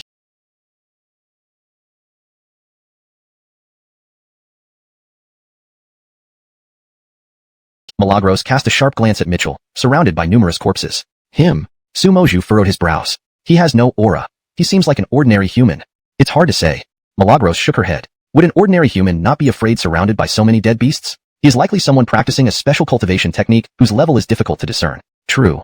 Su Moju nodded. If it were indeed an ordinary human, it wouldn't make sense. This person should be a Marshal Hudson. Let's greet him and ask what happened, Milagros suggested before speeding toward Mitchell. Su Moju nodded and followed suit. Ding! Congratulations to the host for mastering the art of music to a divine level. Mitchell remained unperturbed upon hearing the system's voice, knowing he was still far from being comparable to a deity. Based on previous experiences, he knew these skills were divided into 7 realms. Initial grasp, minor achievement, proficient, divine, unmatched in the world, returning to simplicity, and godlike. He wanted to master the 4 arts, music, chess, calligraphy, and painting, to reach the godlike level, which would take several months at least. And he was lucky. Perhaps because he used to play the guitar often, his musical skills quickly reached the divine level, saving him much time. Let's practice a bit more.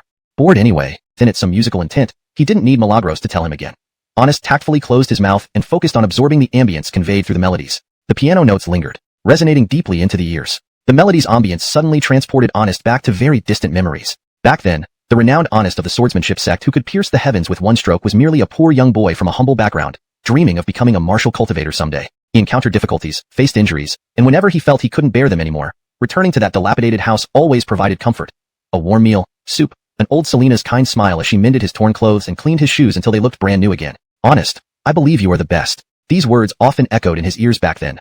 The gradually hunched silhouette, that benevolent smile, her gentle care, his old mother. Time flies, years pass. Unknowingly over 1,000 years have slipped by, and Honest found that the voice had long faded into obscurity. Her soft words of instruction had not surfaced in his mind for a long time, and that once naive youth eventually grew into a great pillar. But she was no longer around. Mother. Unconsciously, the music had stopped, leaving Honest entrapped in memories. This dignified gauge of the swordsmanship sect now had tears welling up in his eyes. It seems we underestimated him. At this point, Milagros spoke softly beside him. This isn't just any emperor-level martial artist. With the depth of musical intent contained within this music, he must be at least a martial venerated level being. As she spoke, Milagros also wiped away tears from the corner of her eyes. Not realizing how red her eyes had become, she didn't know which memory had been triggered by the music. Martial venerated, that explains it. Honest glanced at Milagros, understanding why even a formidable half-step martial sovereign like her would react this way. It could only be done by someone at the higher level above martial sovereign. Let's go pay our respects. Milagros drew a deep breath, her expression now much more serious, changing from just greeting to paying reverence. Honest nodded. The two soared gracefully through the air towards where Mitchell was. Phew, intense practice session. Mitchell appeared speechless, rubbing his slightly stiff arms while looking up and seeing two figures flying towards him. More cultivators? Mitchell was slightly surprised as he observed their graceful movements and felt a twinge of envy. If only his broken system was more reliable, he might be able to roam the seas too. However, encountering cultivators again didn't throw Mitchell off too much. After all, it wasn't his first time dealing with cultivators like Edith and the sword-wielding girl he met earlier in the mountains. Still, Mitchell couldn't help but wonder why these two were looking for him. Finally, the two landed before him, and Mitchell put down his guitar, standing up. To Mitchell's surprise, instead of asking what they needed, the two bowed deeply to him with respectful voices. Milagros. Honest. Paying respects to the predecessor. They spoke in unison, cautiously observing Mitchell and finding that even at close quarters, there was no trace of energy emanating from him. An exchange of glances confirmed a storm of questions raging inside their hearts. Could he be immortal? Impossible. The musical intent alone should have immersed anyone deeply. It was far beyond what any mortal could do. Marshall venerated. Confirmed. But Mitchell, puzzled, asked, "Are you two mistaken? I am not your predecessor. I'm just a commoner, here to collect medicinal herbs." Commoner?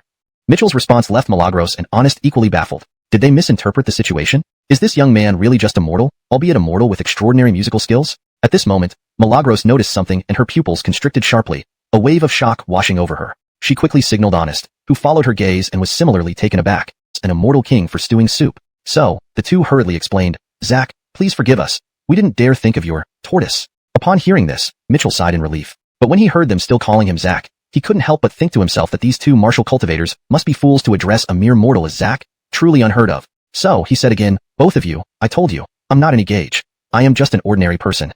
Their expressions paused momentarily but quickly reacted. At their level, they naturally knew that many ancient monsters like to hide their cultivation levels, re-entering the mortal world to feel ordinary life. They believed the person before them must be such a being. Glancing at each other in understanding, they hurriedly opened their mouths and simultaneously changed their tone.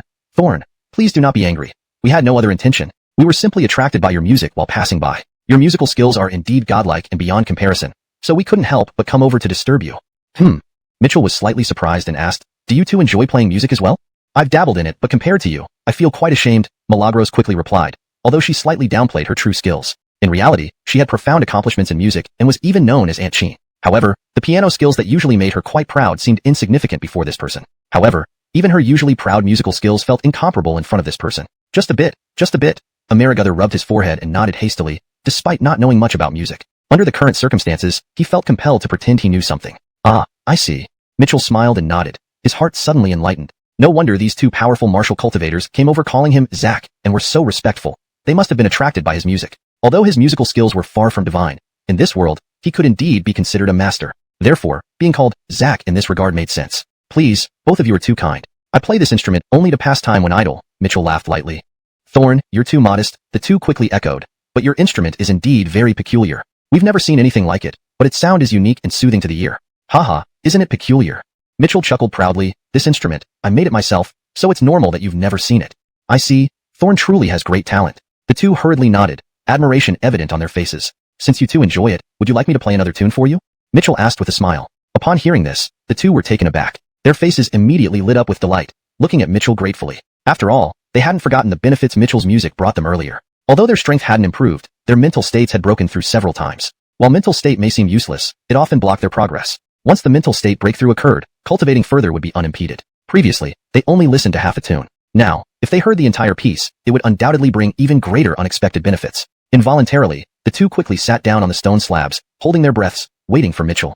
##### Chapter 122, Mitchell's request. The guitar music finally began to play, its melody drifting into the air. As the sound reached their ears, the two martial emperors seated on the stone slabs shuddered violently. This song felt entirely different from the previous one. The earlier piece had transported them back to the past, but this one felt like it carried them beyond the boundaries of time, straight into the future. On the mountaintop, Milagros stroked a long zither, looking down upon all living beings as she controlled the world through her music. In the heavens, Amerigother's sword pierced the sky, destroying the stars and cleaving through the universe. She composed joy. He had broken through from the 5th level of Marshall Hudson to the 6th level directly because of this melody. He thought it would take at least another century to achieve this, saving him a tremendous amount of effort. Breaking through to Martial Ancestor in his lifetime now seemed hopeful. Therefore, if you need anything, Elon, feel free to ask us. We will do anything within our power, even if it means ascending Mount Doom or diving into flames, they said in unison. You are too kind. Mitchell felt somewhat embarrassed. It was just playing the guitar for them. Did they really need to be so grateful? Involuntarily, Mitchell formed a much better impression of the cultivators in this world. Apparently, the world of cultivation depicted in TV shows and novels, where practitioners viewed ordinary people as ants and engaged in endless schemes, was not real. Instead, cultivators were particularly appreciative and respectful, even more so than commoners. Seeing the sincere expressions on their faces, Mitchell couldn't easily refuse them but didn't feel right asking for any rewards. After all, he wasn't lacking in money at the moment. So, he pondered for a bit and then said, "If you really want to thank me, there's something you could help me figure out? Please tell us, Elon." They immediately responded respectfully. I accidentally killed quite a few wild animals just now. While it was a bit sinful, someone of his caliber wouldn't lack one, nor need it. Therefore, what he required must be something even more advanced. With this thought, Milagros' eyes widened again. Could it be? Note: maintained paragraph structure and line breaks for consistency.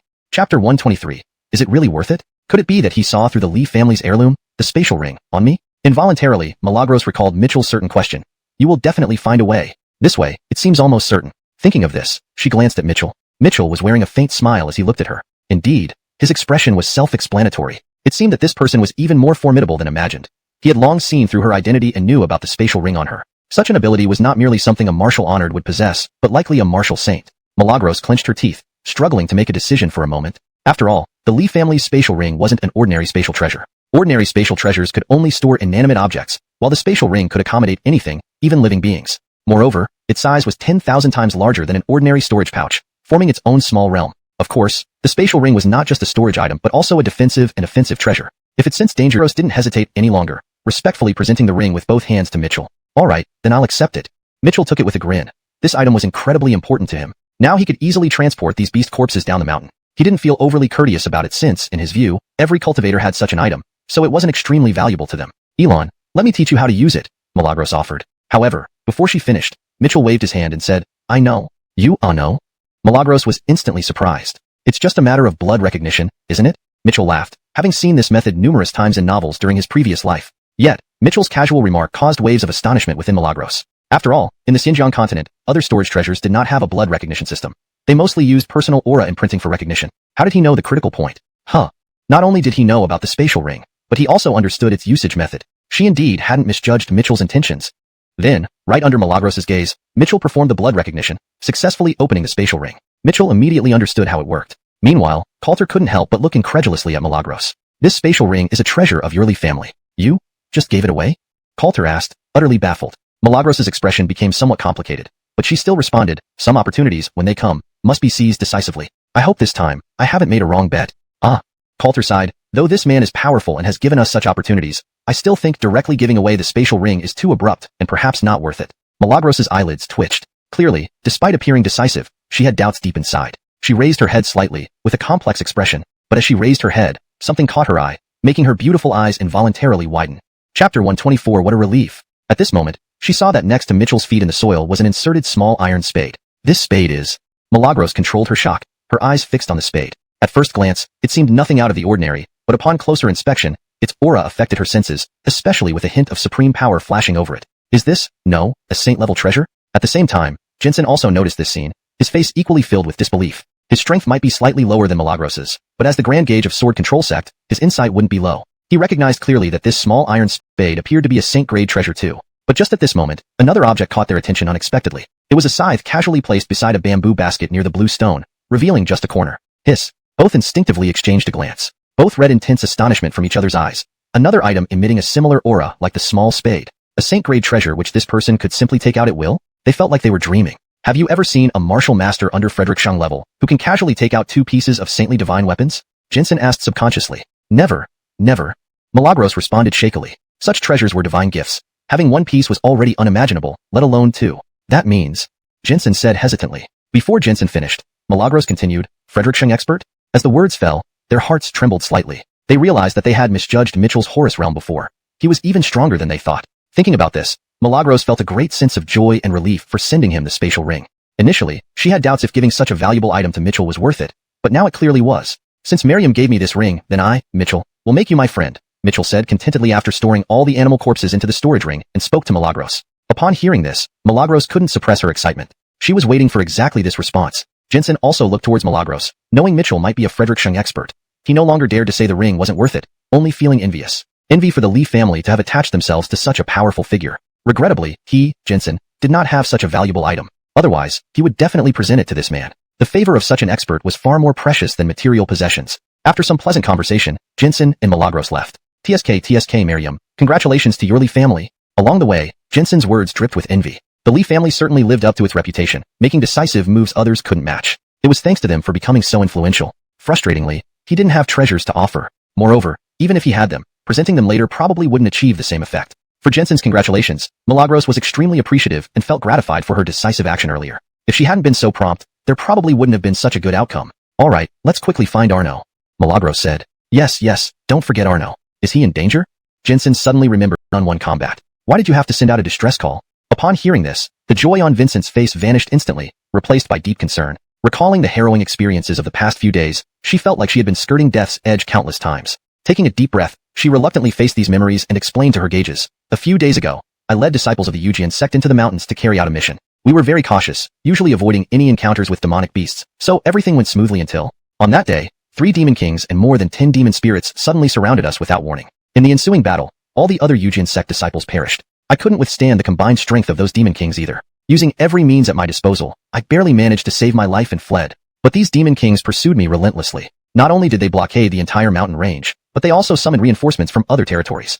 As she spoke, fear lingered in Vincent's eyes. Listening intently, Milagros and Amerigother frowned deeply, sensing the perilous journey through her words. Don't worry, Alati. You're safe now with your aunt. Milagros quickly embraced her niece, gently stroking her back. But did you manage to figure out why these demonic beasts suddenly became so aggressive?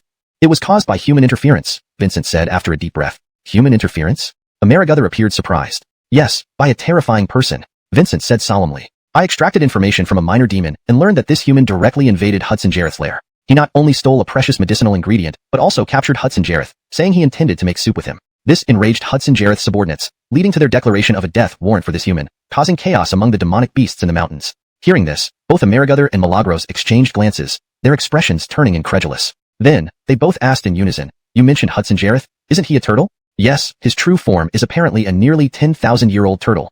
Vincent nodded, her puzzled gaze turning towards them. But how did you know Hudson Jareth is a turtle, Aunt Kobe? Because we've met that turtle. They exchanged another glance, a bitter smile playing on their lips as they pieced together the events. The terrifying human Vincent described must be the same one they encountered earlier. After all, the behavior of wanting to stew a demon emperor was something they'd only witnessed from that particular individual. And that Hudson Jareth must be the turtle they saw hanging from a tree. You've met him? Vincent's eyes widened in disbelief. Bestowed upon your master and me an opportunity. Elena is on the verge of breaking through to the martial ancestor realm, Milagros said with a happy face. Milagros' words surprised Vincent once again. It seemed that person was indeed much more terrifying than she had imagined. Congratulations, Elena. Congratulations, Kobe. Vincent said respectfully, but her mind was elsewhere. Suddenly, an image flashed in her mind. Although she only briefly met this slender figure, his natural and transcendent demeanor lingered in her thoughts. Especially how he, being merely a mortal, faced the mountain's fierce demonic beasts without any panic, which amazed her greatly. Perhaps it was the boldness of youth, but his calmness also affected her, making her more composed during the multiple battles she faced. But, would anyone always have such good luck? Now that the mountains are peaceful again, are you still alive? Alati, let's hurry and set off. At this moment, Milagros urged earnestly. We can see if that senior is still here when we go down the mountain. If he is, I'll take you to visit him. Yes, meeting such a high-level expert will be very beneficial for you. Amerigother added eagerly from the side. As they spoke, they exchanged glances. Clearly, they had the same goal. If they could meet that person and he took a liking to Vincent, giving her another opportunity, it would be the best outcome. Elena, Kobe, I know you're doing this for my own good, but I don't know that expert, Vincent, seeing through their intentions, said apologetically. So I don't want to bother him, and besides, I have more important things to do. Upon hearing this, Milagros and Amerigother furrowed their brows. Alati, what could be more important than meeting this senior? Amerigother frowned, speaking sincerely. Do you know, if you could gain his favor, even a casual instruction could save you countless detours on your cultivation path. If he grants you something more, it would benefit you immensely. Yes, Alati, seize this chance now that the senior is still in the mountains. Come with us to pay our respects. It's for the best. Milagros also urged from the side. I appreciate your intentions, Kobe and Elena, but you know I'm not someone who seeks connections, Vincent said with a frown, clearly anxious. Moreover, I do have something important to do. Why are you so stubborn, child? Milagros scolded softly. Tell us, what's so important that it surpasses meeting this senior? I need to find someone. Vincent said. Who? Milagros and Amerigother were full of doubts. A mortal. Vincent bit her lip tightly. Mortal? Both were taken aback and quickly asked, why do you need to find a mortal? Especially one who was likely already devoured by demons. Chapter 127. Just look again at what that turtle really is. Despite her unwillingness, under the firm insistence of Milagros and Jensen, Vincent had no choice but to follow them in the direction they had come from. This direction seems to be where he was earlier. As she flew through the air above the forest, Vincent's eyebrows twitched, and her lively eyes scanned the surroundings, hoping to catch sight of that familiar figure. However, amidst the lush greenery, there was not a single trace of him. Her expression couldn't help but darken. It wasn't because she harbored any affection for this mortal. Rather, it was because his repeated safety amidst the beast-infested mountains left her profoundly astonished. We're here. The senior is just ahead. At this point, Milagros' excited voice came from the front. Yet, Vincent's mind was completely elsewhere, and she barely glanced in the direction they mentioned, still scanning the area in an attempt to find him. The three landed on the ground and walked towards Mitchell's location. Alati, remember, this senior has immense power, yet his heart has already reached the state of returning to simplicity, even calling himself a mere mortal. So we must not offend him. Milagros reminded her. As she spoke, the trio approached Mitchell, who also noticed them, put down his guitar, and looked at them with a faint smile. However, Milagros and Jensen were instantly stunned. They never expected that the senior they spoke of was the same mortal Vincent mentioned. What an incredible coincidence. But they quickly realized that it must be because Vincent lacked the insight to see this person's true depth. Tiske, you silly girl, how could you be so dense? Milagros scolded her hastily. It's not that we misjudged him. Your strength is too low to perceive his true depth.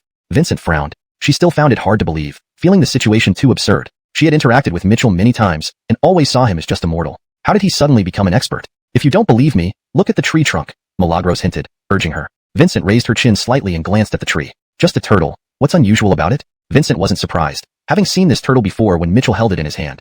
You foolish girl, why are you so dim-witted this time? Channel your essence energy and take a closer look at that turtle, Jensen shouted impatiently. Vincent frowned. Reluctantly, she channeled her essence energy, enveloping her eyes, and casually glanced at the turtle. It seemed to have something unusual about it. Curiosity piqued. She focused intently. Then, she finally saw the wonder of the turtle, leaving her utterly stunned. Milagros and Jensen greeted with slight deference. It's you.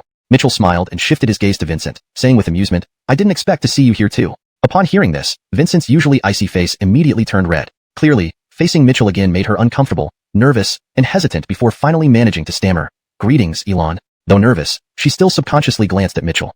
Outstanding and extraordinary in demeanor. Especially Mitchell's perennial faint smile, as if everything was under his control. Nothing could shake his calmness. Ironically, previously, she had found this ordinary person pleasant to be around. Mitchell was unsurprised by their respectful address. Judging from their features, Milagros bore some resemblance to Vincent, likely relatives. As Milagros called him Elon due to his musical talent, it was reasonable for Vincent to do the same. As I said, there's no danger in these mountains, Mitchell continued smiling. Look at me, perfectly fine, right?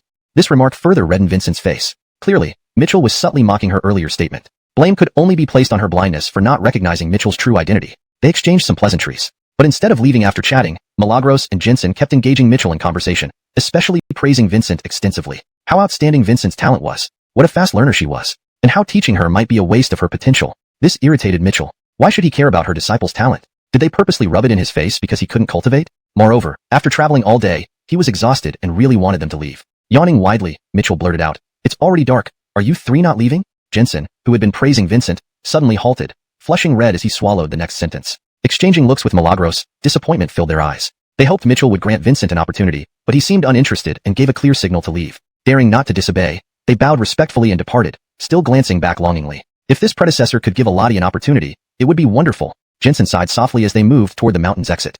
Indeed, Milagros echoed, feeling disappointed herself. Meeting such a powerful figure and establishing a connection only to fail in securing an opportunity for Vincent was heartbreaking. Elena, Kobe, let's drop it. Vincent blinked, looking complex. Previously, I was impolite to this predecessor multiple times. His tolerance already makes us fortunate. With that, she lowered her head. Well then.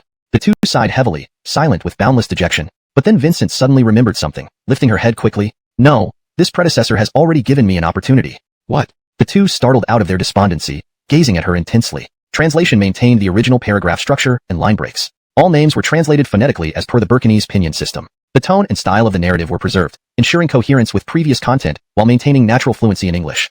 Chapter 129. Almost sacrifice justice for kin. What is it? Both asked in unison, their voices thick with urgency. It's a sachet, said to repel insects, Vincent said. Quick, bring it out. The two urged anxiously. However, Vincent hesitated, stuttering for a while before saying with a grim look, At the time, I thought he was an ordinary person, so I didn't pay much attention to this sachet and somehow lost it. What did you say?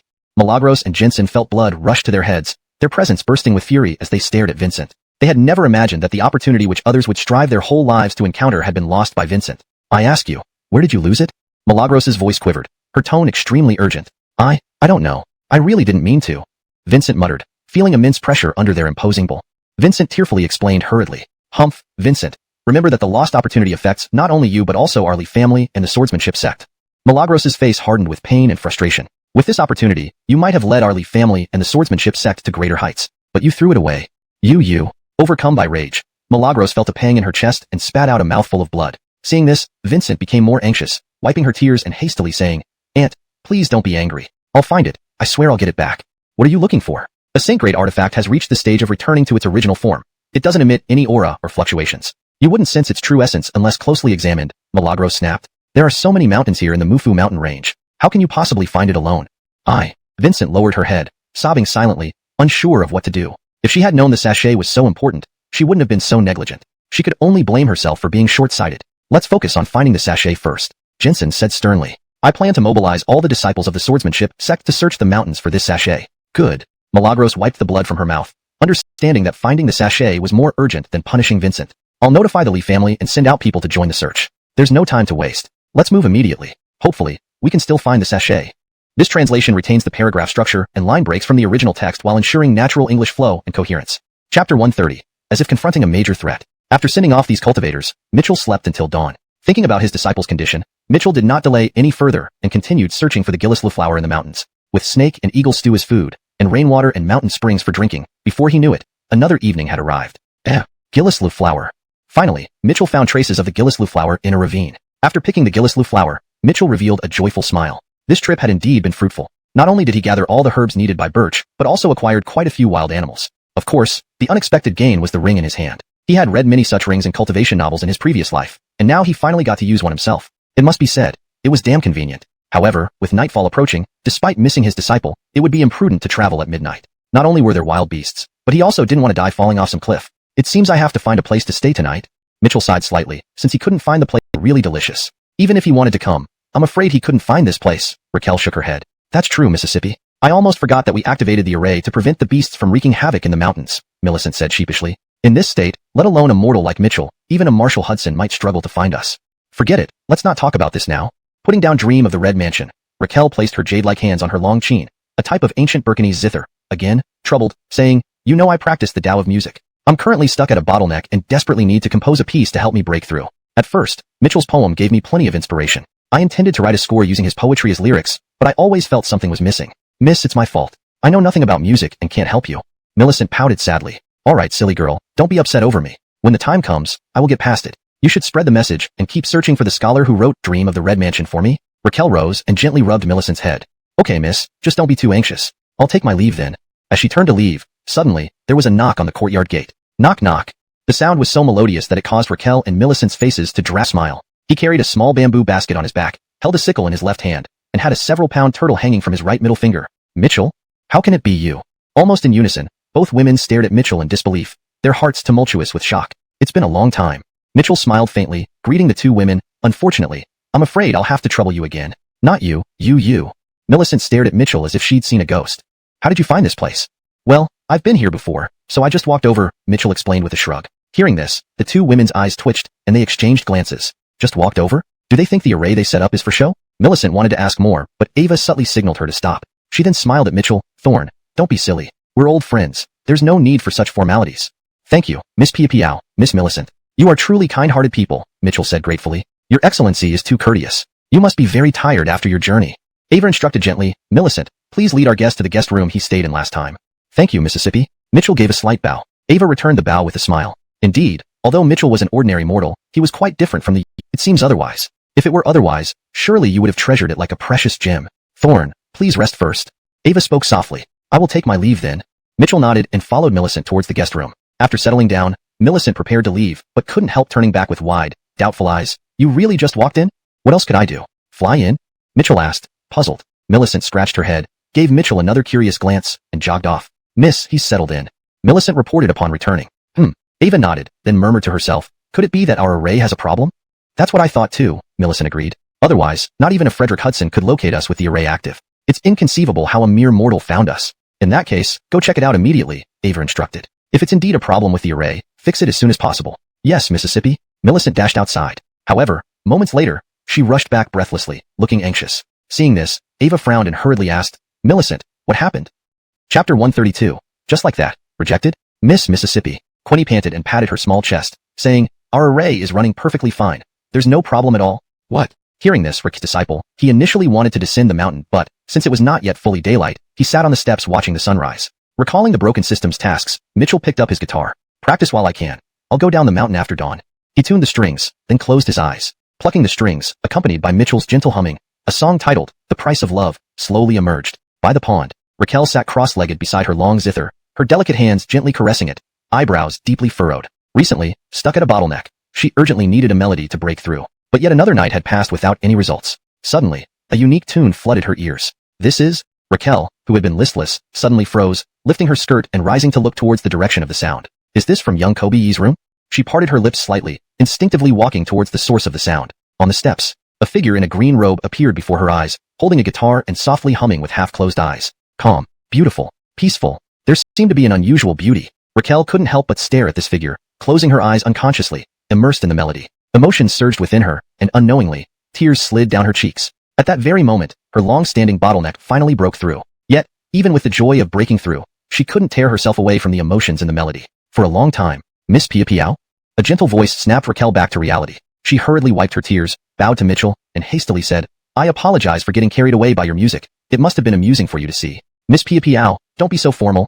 I should be the one apologizing, Mitchell said regretfully as he put away his guitar. I fear I've disturbed your rest. Not at all. To hear your music is a blessing of my past life, Raquel quickly replied. In fact, I'm still not done enjoying your tunes.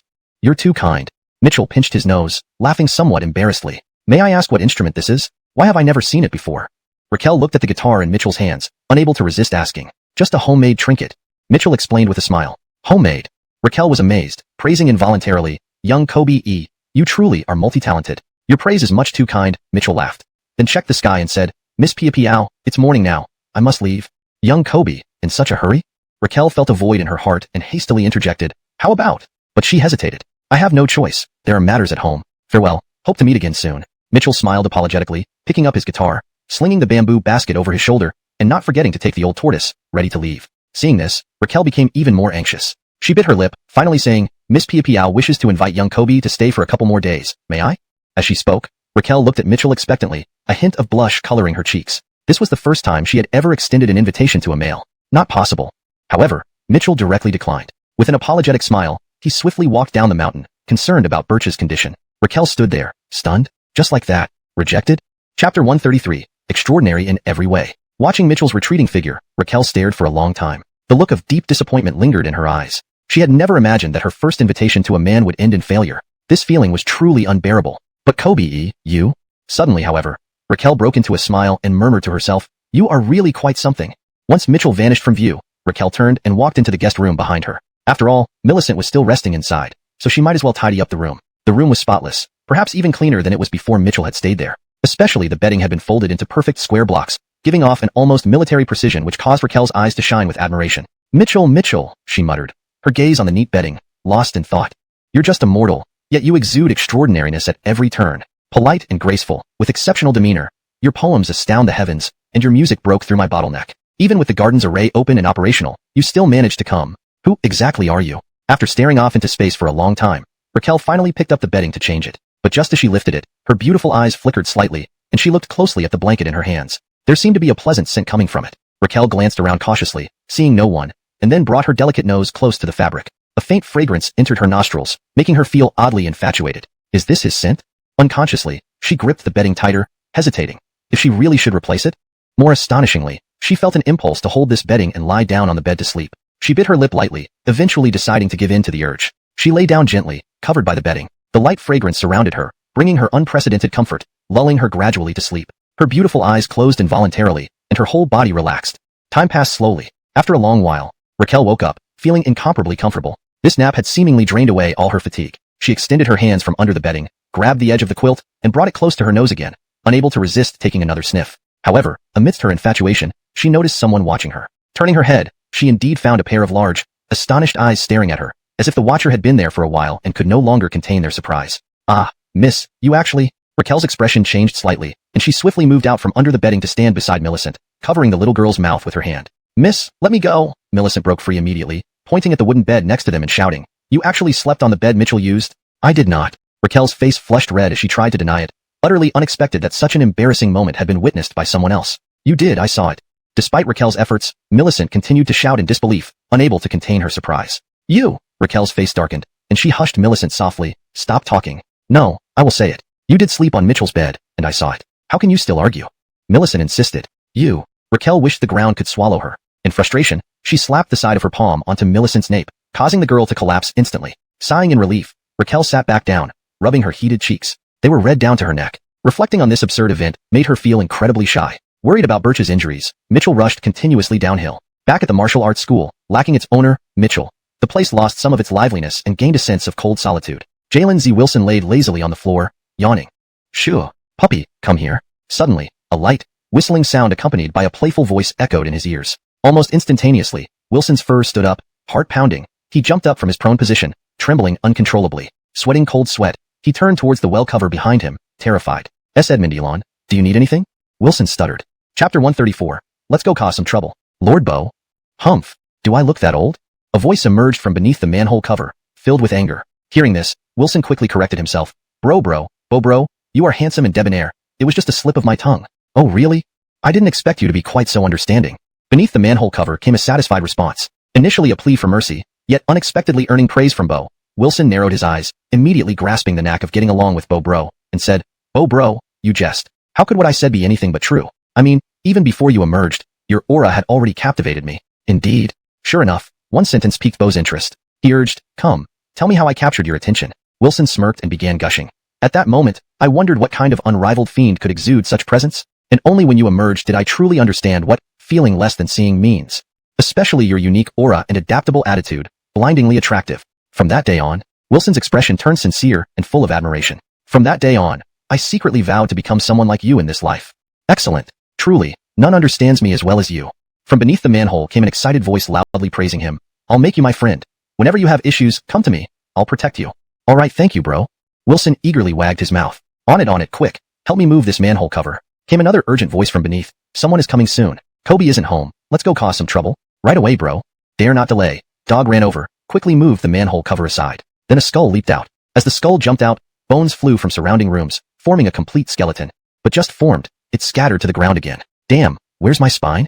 The skull on the ground cursed fiercely. Bro, seems Kobe has taken your cervical vertebra to use as a clothesline. Wait here, I'll fetch it for you. Wagging its tail, Wilson hurriedly ran outside to retrieve the cervical bone. Good indeed. You prove worthy. Bo showed much appreciation. With the cervical bone, he reassembled himself, remembering to put on his black robe. Tsk tisk. Such charisma, such majesty, regrettable that I'm but a male or I would have surely been entranced by your black robe, bro. Witnessing this, Wilson unleashed flattery subtly, showering Bo with effusive praises. The skeleton lifted his head arrogantly, being lauded by Wilson, and extended a white claw from under the black robe, catching Wilson. Wilson instantly found his world darkening, and then they appeared outside Pingjiang City. This feat dropped Wilson's jaw. Pingjiang City wasn't very large or small, situated under the Abrakman sect, about 1,000 miles away. To traverse 1,000 miles in an instant, it was practically legend. Inevitably, Wilson became even more diligent, incessantly praising. Bro's skills are simply godlike, a model for our generation. Haha, just a little trick. Bo laughed, stretched out his hand, and conjured a reclining chair out of nowhere, placing it in the empty road. Lounging down comfortably, half-closed eyes, one leg crossed over the other, Bo mused aloud. Got to say, Kobe sure knows how to enjoy life.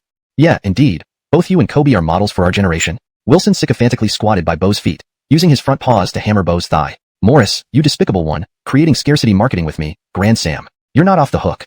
In the nearby sky, figures were flying, accompanied by Abdurrahman's cursing. Oh, Abdurrahman brother, you misunderstand. Xiao Zhua and Xiao you were just meditating. Morris patted Abdurrahman on the shoulder, consoling. Once we return from this trip, they'll emerge from meditation. Humph, don't think I don't know what you're up to. Made him brim with anger, prompting him to shout at the black-cloaked figure directly. Yet, the moment Morris spoke, the black-cloaked figure sitting on the recliner suddenly sat up. He slowly extended his palm, then forcefully pressed down. Crack. Ah.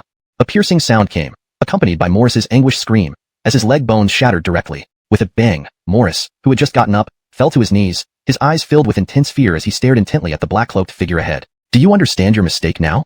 Finally, from beneath the black cloak, a cold voice emerged. Morris gritted his teeth, his face full of reluctance. Severe pain caused beads of cold sweat to trickle down his forehead. But his brief hesitation led to the sudden disappearance of the black-cloaked figure. When he regained his senses, the black-cloaked figure was already in front of him. A hand landed directly on Morris's neck, lifting him up. I'll ask you again, do you understand your mistake? From beneath the black cloak, that indifferent voice echoed once more. I know. I was wrong. This time, Morris didn't dare hesitate for a second, stammering out words hurriedly. With a bang, Morris was thrown back to the ground. However, when he lifted his head, he found the black-cloaked figure had returned to the recliner.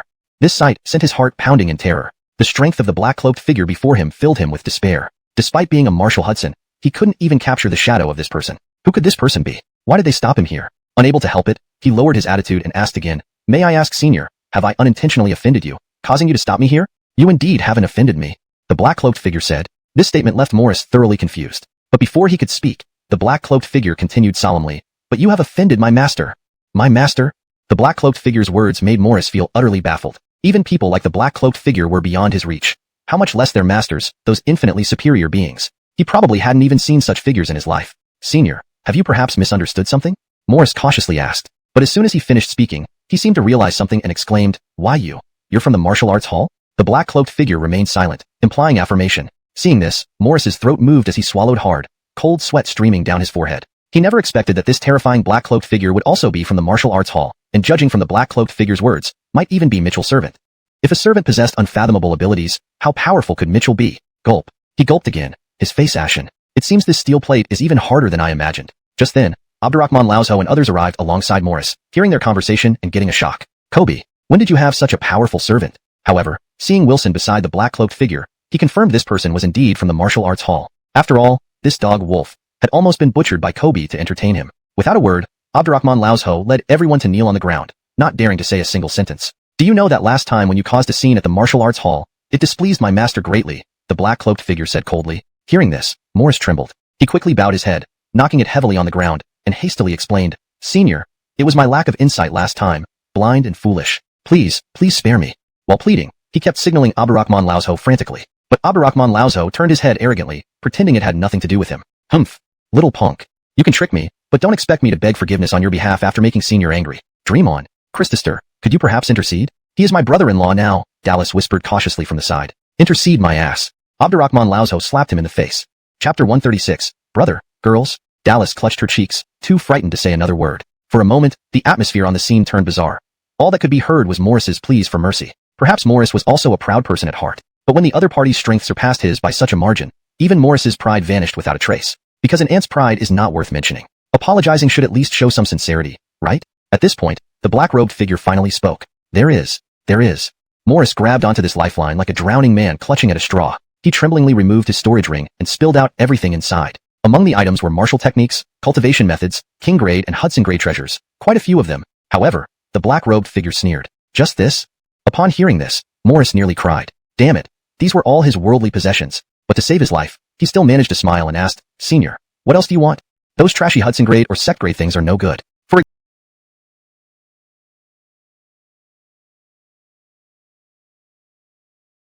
spirit treasure you're short, replace it with a girl." Girls? Hearing this, Morris felt immense relief. 1,000 or 800 spirit treasures would be impossible, but finding 1,000 or 800 girls was quite manageable. Yes, Senior, I'll definitely find enough girls for you," Morris hurriedly promised. "Hemph, deliver them to the martial hall within 7 days."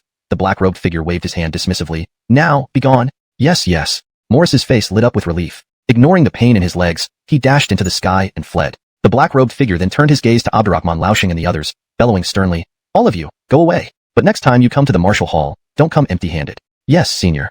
Under the black-robed figure's pressure, Abdurrahman Lauzho and the others nodded hurriedly and respectfully took their leave. In the distance, a streak of light swiftly shot across the sky. The damn Brooks. As the grandest alchemist in Nansha, I was left stranded in Abdurrahman's sect. How unbearable. If not for needing you to lead me to the flame pearl, I'd tear your Abdurrahman sect apart.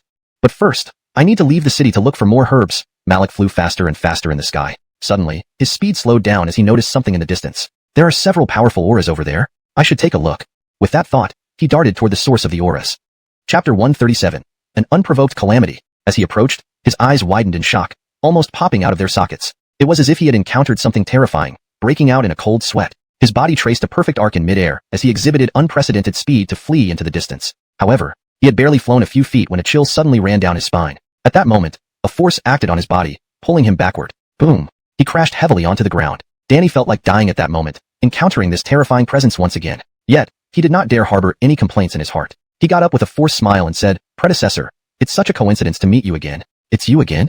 A grave voice emerged from beneath the black robe, clearly recognizing Danny. Yes, it's me," Danny stammered, wiping the cold sweat from his brow. "So, you really do have quite some guts." The black-robed figure's voice deepened. As these words fell, an absolute pressure descended directly upon Danny, and the figure added coldly, "It seems the lesson I gave you last time wasn't enough." Hearing this, Danny trembled all over in fright. Regaining his composure, he waved his hands defensively, his face contorted in sorrow as he hurriedly explained, Predecessor, you misunderstand. I really was just passing by this time." "Do you believe that?" The black-robed figure looked down at the dog beside him. The dog vigorously shook its head. "And what should we do about it?" the black-robed figure asked again. Sincerity? The dog narrowed its eyes. The black-robed figure nodded solemnly, then turned his gaze toward Danny and spoke gravely. I can let you go, but it depends on whether you show sincerity or not. I do. Danny stammered, hurriedly opening his storage ring and taking out a pile of medicinal ingredients. Just this? Looking at the medicinal ingredients, a disdainful voice emerged from under the black robe. Simultaneously, an even stronger pressure pressed down on Danny. Under this formidable pressure, Danny cowered to the ground, almost scared out of his wits. No longer daring to hide anything, he pulled out his storage ring and handed it over. With a flick of his sleeve, the storage ring landed before Wilson. Brother, check it out. You bet, brother. Wilson opened the storage ring and said, Brother, there isn't much valuable for you, but some things could be quite useful for me. Oh. The black-robed figure was surprised. If so, this storage ring is yours. Ah, thank you, brother. You are the coolest, most righteous, immensely blessed, wisest, valiant, and longest living person. The dog excitedly took the storage ring and showered praises nonstop. This barrage of flattery caused the black-robed figure to slightly raise his head. With a wave of his hand, he shouted at Danny, Scram! Upon hearing this, Danny's face brightened with relief, thanked him hastily, and ran off. Brother, I think that black robe looks pretty good. If you wore it, you'd look even more magnificent. The dog observed Danny's black robe and offered enthusiastically. Oh. The black-robed figure looked down at his own robe, then glanced at Danny's, nodding, You're right. Saying this, he extended his palm toward Danny. Come back. Poor Danny, who had just breathed a sigh of relief after running a few steps, found himself shedding tears as this grab forced him back to the ground. Shivering, predecessor, do you have any other orders? Clothes, take them off. The black-robed figure commanded without room for argument. What? Danny's eyes widened. What do you mean, what? The black-robed figure waved his hand, and Danny felt a cool breeze as his clothes were snatched away. Ah, predecessor, it's bad enough that you robbed me. Why must you humiliate me like this? Finally, Danny's pent-up grievances burst forth. He covered himself and shouted aloud. However, all that remained before him was an empty recliner chair. As the black-robed figure, What did you do now? Why are you streaking? Upon hearing this, Malik felt a pang of anger that made his chest tighten, but he swallowed back the sweet taste rising in his mouth. But just as he did so, Dallas, who spoke without thinking, added fuel to the fire from the side. Kobe Amerigo, while I can understand your interest, our Huayan sect has many disciples, especially female ones who make up more than half. Your actions really aren't appropriate, and they tarnish the name of the first alchemist of Nansha. Malik could not contain himself when these words reached his ears. The blood he had just swallowed came spurting out directly. He glared at Dallas with eyes full of murderous intent before darting into his residence like a flash of light. Did I say something wrong? Dallas said, puzzled. Kobe Amerigo is usually quite proud. Perhaps you did go too far. Eris frowned and said, You all get back to work, I'll check on him. Speaking, Eris flew toward Malik's residence. Although since meeting his perspective had broadened significantly, Malik was still the first alchemist of Nansha, and it would be best to avoid conflict if possible. When Eris arrived, Malik had finally dressed again. Eris, what do you mean by this? Malik stared intently at Clifford and asked sternly. We agreed you'd take me to get the flame pearl, yet you left me hanging here at Huayan sect. Do I, Malik, not matter to you? Kobe Amerigo, please forgive me, Eris quickly explained. Recently, I encountered some unavoidable matters that needed attention, which forced me to leave you here unwillingly. Please don't take it to heart. Humph, spare me your excuses. Malik's face was cold as ice. Tomorrow at the latest, take me to see the senior you mentioned and get the flame pearl. Then, I'll be off. Upon hearing this, Eris's expression darkened. Mr. S. disciple was still injured. Disturbing the senior at this time was indeed not wise. So he hastily replied, Kobe Amerigo, can nothing else replace this flame pearl? What do you mean? Malik slammed the table abruptly, glaring fiercely at Clifford and demanded, Eris, do you intend to deceive me? No, I wouldn't dare. Eris tried to explain, but the senior possesses immense power and is very busy recently. If we disturb him, it will not end well for either of us. Senior, every other word, senior. I suspect you fabricated this tale just to withhold the flame pearl from me. Malik stood up, emitting thick pressure that confronted Eris. Kobe Amerigo, you misunderstand me. With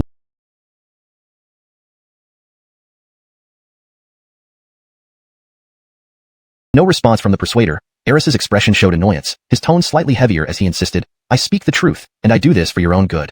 To put it bluntly, offending that senior wouldn't just affect you as the first alchemist of Nansha. Even the first alchemist of all Dongsheng might find it difficult to withstand his wrath. Don't try to scare me, Malik sneered coldly. Since you insist on making him seem so formidable, then I, Malik, will just have to test my luck and see if he hands over the flame pearl or if I humbly beg. You truly won't listen to reason. Eris snorted angrily. Eris, stop trying to intimidate me, it won't work. Tomorrow, you must take me to get the flame pearl. Otherwise, Malik's face turned chilly. What are you planning? Eris's complexion changed. I will massacre in your Huayan sect. Let's see if you can stop me, Malik stated ruthlessly, openly threatening Eris. You. Eris clenched his teeth, his face extremely livid. Seeing Malik's haughty look, he wished to slay him there and then. Yet, for the safety of Huayan sect's disciples, he could only unwillingly lower his head. Fine, I'll take you tomorrow. But, I hope you don't regret it later. With that, Eris angrily flicked his sleeves and departed. Regret? Malik sneered, lifting his lip in disdain. Chapter 139. Incident in the Mountains. A cold laugh echoed as Antoine took out another storage ring. Phew. At least I didn't take this one with me. Heaving a huge sigh of relief, Antoine put this storage ring back on his hand. Though the storage ring seized by the cloaked figure was important, it was nothing compared to this one. After all his valuable possessions were stored inside this Mufu mountain range. At the foot of the mountains, a large number of Yujian sect disciples and members of the Li family had gathered, forming an extensive encirclement. They marched methodically into the mountain. As for Milagros and Amerigother et al., they floated in the air. I'm warning you, if we can't find that sachet, I'll hold you responsible, said Milagros sternly to her usually doted nephew, Vincent. Facing this issue, she showed no mercy despite their familial ties. Vincent's face was deathly pale. He clenched his red lips tightly without uttering a word. The loss of the sachet was more serious than she had imagined. After returning to the Li family, the experts detected a strange aura on her body. This aura caused significant changes in her constitution. She only wore the sachet for less than 2 days before losing it. If worn long-term, it would have brought immeasurable benefits. Hence, when the news broke, both the entire Li family and Yujian sect were in uproar. Besides summoning every disciple from outside expeditions rapidly, Yujian sect dispatched them all to search Mufu Mountain for this sachet. The Li family's top experts also mobilized en masse. At this moment, aside from Milagros and Amerigother et al., figures flew through the sky non-stop. Everyone listen up. Whether you're a disciple of the Yujian sect or a member of the Li family, anyone who contributes during the search will receive extensive cultivation resources from both factions and be allowed to choose any gauge as a mentor. As for whoever finds the sachet directly, they will be bestowed with the title of honorary disciple and have the choice of being apprenticed to either the sect Kobe or head of the Li family. Amerigother's booming voice echoed through the sky. Yes. A chorus of voices resounded amidst the mountains. Yujian sect, one of the major powers in Nansha, was incomparably stronger than Adrian sect. Now, except for a few disciples guarding the sect's headquarters, over 1 million disciples had congregated in Mufu mountain range. Especially combined with the Li family's elite forces, this assembly could be considered truly terrifying. In another part of the Mufu mountain range, this was the neighboring territory of Jareth and ruled by the flame Caesar demon Hudson, the leading demon here whose authority was absolute. Now, kneeling before him, trembling with fear, were 2 humans. BB Big King, please spare our life. On, Flame Caesar hurriedly greeted them, asking solemnly. We came specially to find you, said Morningstar Demon Hudson. We've experienced similar situations in our territories, some even worse than yours. That's why we're here to discuss how to deal with this. What, it's happening in your territories too? Flame Caesar frowned deeply. If all territories encountered this bizarre situation, the matter was indeed terrifying. Hashtag chapter 140. Humanity declares war. Have you really figured out the cause of this issue? Bruno, the Demon Hudson, asked again. It appears there's a problem with the water source, said another Jason Demon Hudson. Every beast that drank from the mountain spring water has exhibited these symptoms without exception. Candace source? How could the water source be the issue? Bruno's expression grew even more serious. Even though they had cultivated into demons, they still couldn't survive without water. If something was wrong with their water source, it would be like cutting off their lifeline. I think this has to do with the Jareth territory. At this moment, Jason Demon Hudson narrowed his eyes and spoke solemnly. Since the incident in Jareth, this area has not been at peace. But didn't we launch a joint extermination order with the entire Mufu demonic beasts? Hasn't the situation in Jareth? Demon emperors nodded. None dared to instigate a war that could involve entire races. Even these demon emperors, when craving human delicacies, only dared to snatch a couple of heads from human villages, never daring to wage full-scale warfare. However, at this moment, a small demon from Bruno's territory rushed over in panic, rolling on the ground in a frenzy. My lord, there's bad news. A massive human army has appeared in our territory, and there are many experts like martial spirits and martial emperors in the sky. What? The small demon's report instantly alarmed the demon emperors present. Before they could recover, several more small demons hurried over, kneeling down to report hastily. Report. Chongqing Demon Hudson, we've discovered a large number of human disciples in our territory. Report. Mabel Demon Hudson, human disciples have also appeared in our territory, possibly numbering up to 100,000. Apart from human demon spirits and demon kings, we detected the presence of martial Hudson level experts. Report. Jason Demon Hudson, it's the same here. Our small demons have already engaged in skirmishes with them. These reports left the demon emperors utterly pale-faced. The times are changing. Humans. They've really declared war on the Nansha demon world. They looked at each other, their faces grave. The appearance of the human army, disciples of major sects, martial spirits, martial emperors, and even martial emperor. I think this is connected to Jareth territory. Jason narrowed his eyes gravely. Ever since incidents started in Jareth territory, disturbances have spread throughout these mountains. But didn't we, together with the Mufu beasts, issue a death warrant? Is Jareth not settled? Bruno questioned. His words earned him disapproving looks from the other kings. You're really behind on information. Except for some minor spirits, Jareth territory has turned into a dead land. Not only has Jareth himself vanished without a trace, but also his 18 demon kings have disappeared. According to our intelligence, these 18 demon kings met with ill fate and were most likely all captured without a chance to resist. Mabel frowned and spoke seriously. What? Bruno was startled, cold sweat breaking out on his back. He never imagined that Jareth territory, which neighbored his, would be wiped out so suddenly. Could humans be responsible? Bruno swallowed hard and boldly asked. It's unlikely. Mabel shook his head. Our realm's war with humans ceased years ago, and we established a non-aggression agreement. While there have been occasional skirmishes and humans always wanted to destroy us, they never dared to provoke an all-out war, knowing its devastating cost. If this were truly done by humans, erasing a demon emperor's territory would mean declaring war on the entire southern Sanyao realm. So they wouldn't dare. The other kings nodded. They knew no one dared to start a war of such scale involving entire races. Suddenly, a small beast from Bruno's territory rushed over, rolling on the ground out of panic. Your Majesty, Your Majesty. Human forces have invaded our territory, and many high-ranking martial artists like Rex and Abdur are in the sky. What? The news shocked the present kings. More frantic small beasts hurried over, kneeling to report. Chang'an King, our territory also found many human sect disciples. Mabel King, humans have also entered our territory, possibly 10,000 strong. We detected Frederick Langston-level experts beyond Abdur's and Rex. Jason King, similar occurrences in our territory, with skirmishes already happening. These reports left the kings pale-faced. The skies are changing. Humans. They've truly declared war on the southern Sanyao realm. They looked at each other, their faces grim. Seeing humans mobilize armies, sect disciples, Rex and Abdur experts, and even Frederick Langston powerhouses comparable to them, this was nothing short of a declaration of war. These despicable humans. They first wiped out Jareth's territory unexpectedly, then tampered with our water, and now launched an invasion when we were unprepared. What cunning tactics! They're treacherous. Fortunately, we discovered this early. Otherwise, they might have attacked before we knew it. Yes, if we hadn't noticed sooner, we would be the next Jareth territory. A wave of cold sweat broke out among the kings. Now what? Decide quickly. We must act. Dozens of thousands of humans. Let's crush them. Right, wipe them out. It's unbearable insolence. Indeed, on our turf. Why fear them? In a fit of anger, the kings agreed. Note, the provided names have been transliterated into Pinyin to maintain consistency. Chapter 141. Rashly, he's a martial ancestor. Good. Let's do it this way. My fellow demon Hudsons, we shall issue orders to set up defensive lines in our territories first. And we will use the humans' tactics. To catch the bandits, one must catch their king first. We'll join forces and take out those human martial Hudsons first. Then, we'll sweep away the rest of their rabble later. Great plan. As the words fell, the demon Hudsons immediately released powerful waves of energy, stirring gusts of wind with their power. Then, they transformed into streaks of light, surging towards the forest with an invincible momentum. My fellows, human auras have been detected not far ahead. Right, 2 auras are very strong, likely from the human martial Hudsons. Let's attack together and strive for a swift victory. Agreed. Agreed. The exclamations were fervent, each more intense than the last, brimming with confidence as they charged forward. In the sky, a white-haired man hovered, holding a long sword, his cold gaze scanning the forest below. Suddenly, he sensed 4 formidable presences bearing down on him. His pupils contracted sharply. A fierce look appeared in his eyes as he locked onto the 4 demon Hudsons, Lyndon, Jason, Angus, and Alger. The instant he fixed his gaze on them, the several demon Hudsons broke out in cold sweat, a chill running down their spines. Rashly, he's a martial ancestor. Retreat? Among them, the most sensitive Angus demon Hudson reacted instantly, recognizing that he was facing a martial ancestor. Turning on a dime from his previous determination to claim victory, he fled into the sky. Beside him, Lyndon and Jason demon Hudsons followed suit, cold beads of sweat sliding down their foreheads. However, Alger demon Hudson, known for his speed, remained in front. His eyes were fixed on the white-haired man, oblivious to both Angus's warning and the fact that he was facing a martial ancestor. These 3, this man appears formidable, but with all 4 of us united, we can surely defeat him. I'll attack head-on with my speed, while you 3 distract him from the sides. We are bound to win this battle. With that said, I, Alger demon Hudson, move first.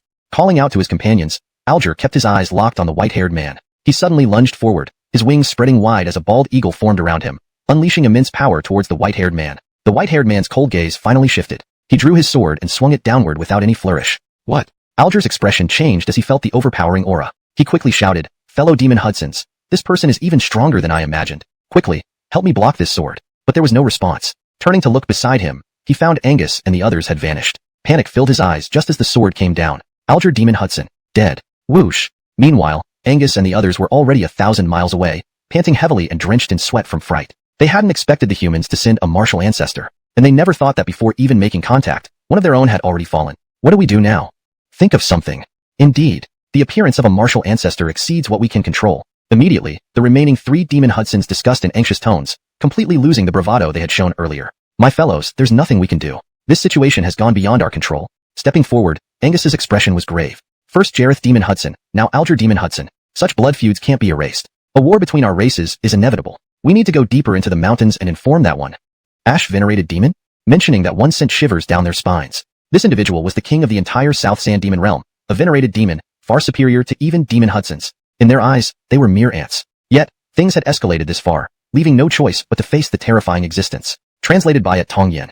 Chapter 142. Mitchell's Outburst. After a stretch of continuous drizzle, the sun finally broke through the clouds, casting warm rays and raising the temperature considerably. The people in Pingjiang City basked in the warmth of the sunlight. At the entrance to the martial arts school, there was an exceptionally lively atmosphere, full of music and revelry. The sounds of the zither, eru, gongs, drums, and various other instruments filled the air, playing melodies that ranged from joyous and energetic to sentimental. Accompanying the music, several women clad in seductive attire danced gracefully on the steps, swaying their slender waists to different rhythms. Near the entrance of the martial arts school, A man in a black cloak lounged leisurely on a reclining chair with one leg crossed over the other. He waved his sleeve rhythmically to the music, while a dog lay beside him, wagging its tail and eagerly massaging the man's legs. Fantastic! The Joaquin voiced his satisfaction, grabbing a large handful of gold coins from a big basin nearby and tossing them into the crowd. Seeing this, the dancing women performed even more energetically. Some of the bolder ones twisted themselves near the Joaquin, brushing against him in ways that almost made them fall into his lap. Though they were puzzled by the oddly stiff feeling under the cloak, the sight of the large basin of gold coins made it all worth it. Ha ha ha. Brilliant. Absolutely brilliant. From beneath the cloak came waves of amused laughter. With another wave of his hand, he threw more gold coins, behaving with extravagant generosity. Suddenly, he froze as if sensing something amiss. Shivering, he pushed the two women in front of him away and scrambled to run. His dog also looked up, realizing the situation before dashing off in a flash. But the Joaquin hadn't taken 2 steps when he was grabbed by a large hand. Blah blah, he stammered. I'll blah your great uncle 7 times removed. A furious voice accompanied a clenched fist smashing into the Joaquin. Blah blah blah. He was so stunned that his legs went weak, and he trembled on the ground. Keep talking. Keep talking. It was Mitchell returning from the mountains. As soon as he reached the gate, he saw this scene. A scene that infuriated him further as the skeleton spent his gold coins recklessly. Mitchell had never acted so generously himself. It was as if the skull had gone berserk. This sight made Mitchell's blood boil. He started hammering the skull relentlessly, then yanked the black-cloaked figure into a ball, dragging him to a corner for further trampling. I taught you to act like that? I taught you to get cocky? How dare you spin my gold coins? If I don't beat you senseless today, you won't know how many eyes the horsehead demon has. Mitchell stomped on the skeleton mercilessly. Even Wilson, the dog peeking through the door crack, shivered each time Mitchell's foot came down. Brother, not that I'm unfaithful, but probably only you can withstand such a beating from Kobe. While Mitchell was thrashing the skeleton, the dancing girls realized the situation was dire and quickly scooped up the scattered gold coins. The bold ones didn't forget to grab a handful from the basin before rushing off. Damn, my gold coins. Mitchell watched the nearly empty basin and felt like crying. Although he was wealthy now, he still remembered the hard times. The winter he survived on potato leaves and rice, which gave him constipation issues and nearly hemorrhoids. This memory rekindled his fury, causing him to stomp harder on the skeleton. Who is this Mitchell? Just then, a condescending voice interrupted. Mitchell, still pressing one foot onto the skeleton, turned around to see Christopher Abdurrahman and an elegantly dressed Andres standing behind him. The speaker was the unfamiliar man. Translation maintains the original tone and style, ensuring a natural flow in English. Chapter 143. What kind of misfortune is this? Facing Mitchell's gaze, old ancestor Abdurrahman immediately bent his body and didn't dare utter a word. Who are you? The tone of this person sounded very displeased, causing Mitchell to frown slightly as he asked directly. Who am I? Mario gave a cold laugh, then revealed the white herb symbol on his chest, saying with arrogance on his face. Do you understand now? Let me tell you my name, Mario. Having said that, Mario raised his head proudly and looked down at Mitchell. Mitchell's eyebrows furrowed slightly. Seeing the white flower pinned on Mario's chest like it was worn during funerals, Mitchell pursed his lips. Mario? Never heard of him. Furthermore, with such an arrogant attitude, Mitchell did not care if he had come with old ancestor Abdurrahman, and dismissed him rudely by waving his hand. Old brother Abdurrahman, please come in. As for you, I don't know you. You may leave. These words made Mario furious. The symbol on his chest was his alchemist mark, and as the renowned alchemist from Nansha, how could this person not recognize him? What a brat. Mario's face turned cold as he said solemnly, I have no time for nonsense. Tell me, is the fire pearl on your person? What fire pearl? I don't know about it, Mitchell replied rather impatiently. You're still trying to bluff? If so, don't blame me for being merciless. Mario's expression hardened, and he stepped forward towards Mitchell. What do you want? Mitchell frowned. Humph. If you don't hand over the fire pearl, I will break both your legs and demolish this decrepit martial arts school. As soon as he finished speaking, Mario advanced aggressively toward Mitchell, his palm turning into a sharp claw aimed at Mitchell's neck. Just as this attack was about to reach Mitchell's neck, he seemed to catch sight of something familiar out of the corner of his eye. That black robe? Caw. It suddenly dawned on him. Wasn't this his own black robe? If the black-robed figure was here, then under Mitchell's feet? He quickly locked his eyes on what was beneath Mitchell's feet, and indeed recognized this unmistakable silhouette, even if it were reduced to ashes. Heaven! Mario's eyes widened in shock, and almost instantly, overwhelming fear surged up, scaring him out of his wits. At the same moment, his legs weakened, and the momentum of his charge scratched 2 long marks on the ground before coming to a stop right next to Mitchell's feet. Aye! In that moment, Mario's teeth chattered, and cold sweat poured from his forehead as he looked shakily at Mitchell. PP predecessor, there must be some misunderstanding. Earlier, I was just joking around. I came to deliver something to you. With that, he trembled as he took off his storage ring and respectfully placed it beside Mitchell's feet. Pleasant gift. Immediately after placing it, he turned and ran. In his panic, he tripped on a stone slab but didn't slow down. Instead, he got up and kept running. As he ran, tears uncontrollably streamed down his cheeks. F***CK. What misfortune have I encountered? I'll never come to this damned Pingjiang city again. While running, he regretted not listening to old ancestor Abdurrahman and daring to come here. Who would have thought this person was a big shot? No, a colossal power. Otherwise, why would he have a foot resting on the immensely strong black-robed man? But now, he only wanted to run. Out of the martial arts school, out of Pingjiang City, or even out of Nansha. Come back here. Yet, just as he had barely taken a few steps, Mitchell's voice echoed behind him. This sentence froze Mario in place, making him stand like an ice sculpture. Chapter 144. The chef's knives in Elon's kitchen are all holy artifacts. Hewitt nearly leaped out of his skin at the sudden shout. If he hadn't clamped his legs tightly, he might have wet his pants. At that moment, Mitchell truly had a bewildered look on his face. This Hewitt first came over acting high and mighty, then knelt down and left a broken ring. What kind of lunatic was this? Finally, Hewitt shakily turned his head, wiping the sweat from his face as he took heavy steps to approach Mitchell again. What are you doing? Mitchell demanded in a deep voice. I really came to deliver something, Hewitt said with tears in his eyes. Deliver something? Deliver my ass. Mitchell laughed coldly. Despite Hewitt's irrational behavior, considering his previous attitude, it was clear he wasn't up to any good. Aye. Hewitt wiped cold sweat from his forehead. He dared not admit he had come to provoke trouble, only stammering without saying anything substantial. Elon.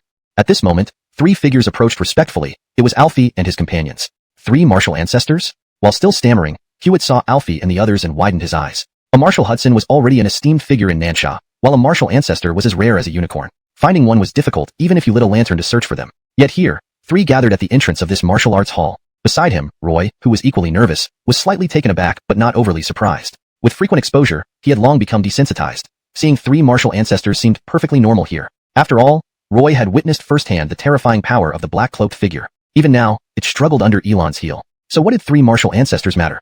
Alfie and his companions merely glanced at Roy and Hewitt briefly, deeming them insignificant. However, their arrival momentarily relieved Hewitt, as Mitchell's attention shifted to them. It's you 3. Mitchell greeted them. What brings you here today? Elon, yes sir, Alfie replied respectfully. Didn't you mention in the mountains before that there's an unused plot behind your martial arts hall that needs clearing? You asked us to help. Oh right. Mitchell slapped his forehead, recalling. Yes, I do plan to clear that plot. In that case, Elon, these 2 old friends of mine also wish to join us. Is that alright? Alfie continued. Upon hearing this, Glenn and Amiel looked at Mitchell expectantly. They want to join too? Alright then. Mitchell thought for a moment and nodded. Seeing their hopeful gazes, it was clear they wanted to earn some money. Farmers had hard lives, and he could understand. Besides, the plot wasn't small, and Alfie alone needed more hands. Thank you, Elon. Thank you, Elon.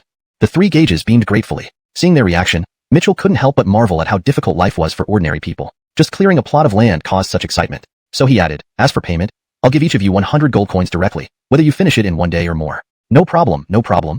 Alfie and the others nodded vigorously, having no objection to Mitchell's offer. They understood he was an unparalleled expert who had descended into the mortal world, so 100 gold coins were fair. Alright, do you have tools? Mitchell asked. The 3 exchanged embarrassed glances, showing sheepish expressions. Alright, it's fine. I have them here. Wait here. Mitchell gave the skull beneath his foot another firm stomp before entering the room. Soon after, Mitchell brought out a rake, a hoe, and a spade. However, seeing these 3 tools, both Alfie and trembling Hewitt sucked in sharp breaths, nearly speechless. These were 3 holy artifacts? Each of you takes one, Mitchell offered. These are for us? The 3 looked at each other, stammering, their hands trembling. How else will you work? Mitchell rolled his eyes. Use them temporarily. If they break, I have more. Holy artifacts? You have more? This question almost made Alfie and the others' hearts skip a beat. Did Elon have an endless supply of holy artifacts? Moreover, just for clearing a plot of land, he used 3 holy artifacts. Such extravagance. However, Roy wasn't overly surprised, even looking down on them like bumpkins. Although his strength didn't match theirs, the experiences he gained here far exceeded theirs. Using holy artifacts for clearing land? In Elon's kitchen, even the chef's knives were holy artifacts. Chapter 145. A special job.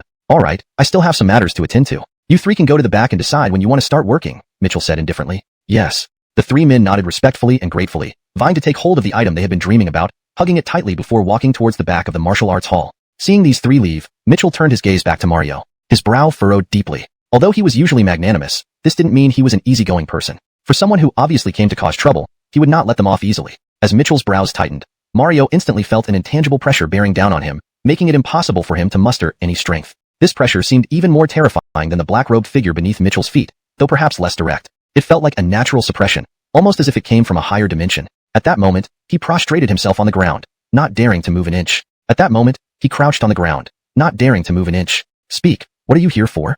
Mitchell asked in a solemn tone. I. Mario's face was grim as he stammered. Suddenly his eyes lit up, and he hastily explained, Elon, I also heard that your land needed cultivation, so I came to ask if you needed workers. You're also looking for work? Mitchell looked at Mario with skepticism. Yes, I really am looking for work. Seeing that Mitchell seemed somewhat convinced by his words, Mario clung to this glimmer of hope and earnestly continued, I'm really here to work. Please believe me. I sometimes like to joke around. That's all it was earlier. Looking at Mario's sincere expression, Mitchell believed him to a certain extent. Though the man appeared somewhat eccentric and unreliable, he had indeed mentioned needing help to several neighbors. In those times, the lower classes found life difficult, and they would scramble for any job just to survive, especially under a kind master like him. After careful consideration, Mitchell couldn't think of any grudges between them, so it seemed unlikely that Mario was here to cause trouble. If you're here to work, then don't stay kneeling on the ground. Mitchell scrutinized him and added, but in the future, try not to make jokes that might cause suspicion. Yes, yes, yes. Upon hearing this, Mario quickly got up from the ground, visibly relieved. Recalling the opportunity given to the other 3 martial cobes, his eyes gleamed with calculation. He hurriedly said, Elon, I arrived in a rush just like the 3 of them and didn't bring anything. What do you think? I have supplies here, but as you've seen, there are already people assigned to clear the land. If there's any job left that requires additional hands, it would be a rather special one. Are you sure you can handle it? Mitchell examined Mario carefully. Absolutely, I can handle it. Any job, Mario eagerly assured, feeling a bit smug internally. Life is unpredictable, and who would have thought things would turn out this way? As the top alchemist of Nansha, he certainly lived up to his reputation for strategy and foresight. Not only did he resolve the crisis, but he might even secure a grand opportunity from this person. Holy grade treasures. Those were holy grade treasures. Compared to them, losing those 2 storage rings meant nothing. The thought filled Mario with joy, and he couldn't help but praise his own resourcefulness with a mental shout of 666. Elon, please tell me right away what job you have in mind. I'm eagerly waiting, Mario pleaded, his face full of anticipation. The allure of holy grade treasures made him momentarily forget the terrifying presence of both Mitchell and the figure in the corner. Carrying night soil. How about that? After a brief pause, Mitchell looked at Mario and asked, Carry night soil? Mario, who had been eager a moment ago, suddenly froze at these words. Hashtag chapter 146, the pitiful Mario. Sure. Mitchell nodded solemnly. Initially, he hadn't intended to keep this person around. However, thinking of the Gagely Frederick Lau and his ilk, they might be too old for such labor. Should any of them fall into a manure pit and drown, it could lead to trouble. Meanwhile, Mario appeared much younger and had come knocking on his door. Might as well make use of him. Mario gritted his teeth and nodded in agreement. Manuring was just manuring. How big of a deal was it? After all, the 3 martial ancestors had also been doing farm work moments ago. Moreover, to obtain a divine treasure, a bit of muck seemed negligible. If word got out, countless experts would vie for this opportunity to muck out stalls. Realizing this, Mario no longer felt resistant towards the task. His eyes shone brightly as he reassured Mitchell, Elon, rest assured, I can handle the job. He patted his biceps for emphasis. Fine, you're hired then. 30 gold coins. Finish cleaning the required manure pits here. Any objections? Mitchell asked. No objections. Mario hastened to nod. He wasn't blind to the fact that this man was an influential figure from a mundane realm, treating this as a mere formality. Those 3 martial ancestors understood the ritual, so why wouldn't he? But, let me be clear, Mitchell's gaze narrowed. Since you've agreed, you cannot leave until all the manure here is cleaned. If you run away after 2 days, don't blame me for being harsh. Yes, definitely finish it. Mario quickly nodded, his face filled with eager anticipation. Zach, please bring out the tools, I'll start right away. Mitchell gave him a once-over. Despite Mario's somewhat unlikable appearance, he seemed reliable when it came to working and even showed enthusiasm for the job. All right, follow me, Mitchell said. Mario hurriedly followed. But realizing Mitchell wasn't heading into the shop, he couldn't help asking, Elon, shouldn't we get the tools from inside? They're not there, but over here. Follow me, Mitchell replied indifferently. He then led the puzzled Mario to Honor's house next door. After a brief conversation with Honor, who promptly lent Mario a pair of manure buckets and a carrying pole without hesitation. Seeing the buckets, Mario's eyes nearly bulged out of their sockets. Pointing at them stammeringly, he asked, sir, these? What else? There are no manure buckets in my house, Mitchell said sternly. Mario stumbled back a couple of steps, almost losing his breath. Why? Why not like he imagined? A bitter feeling surged in Mario's heart, tears welling up once more. Elon, can I refuse to do this task? Mario cautiously inquired. Hearing this, Mitchell's expression darkened instantly, his cold gaze fixing upon him. He said sternly, are you playing games with me? Mario nearly fainted under Mitchell's intense stare. Shivering, he hastily waved his hands. Zach, I dare not. I will start immediately. Well then, why are you still here? You'll clean Honor's manure pit today. If you don't finish, you'll regret it. Mitchell growled, giving Mario no leeway. He realized Mario was the type who needed tough handling. Mario shuddered. Clearly, this Gage was furious. Despite his reluctance, he had no choice but to push through. But glancing at the pit, Mario finally shed tears, almost fainting. What the hell? How long had it been since it was last cleaned? It looked like it was about to overflow.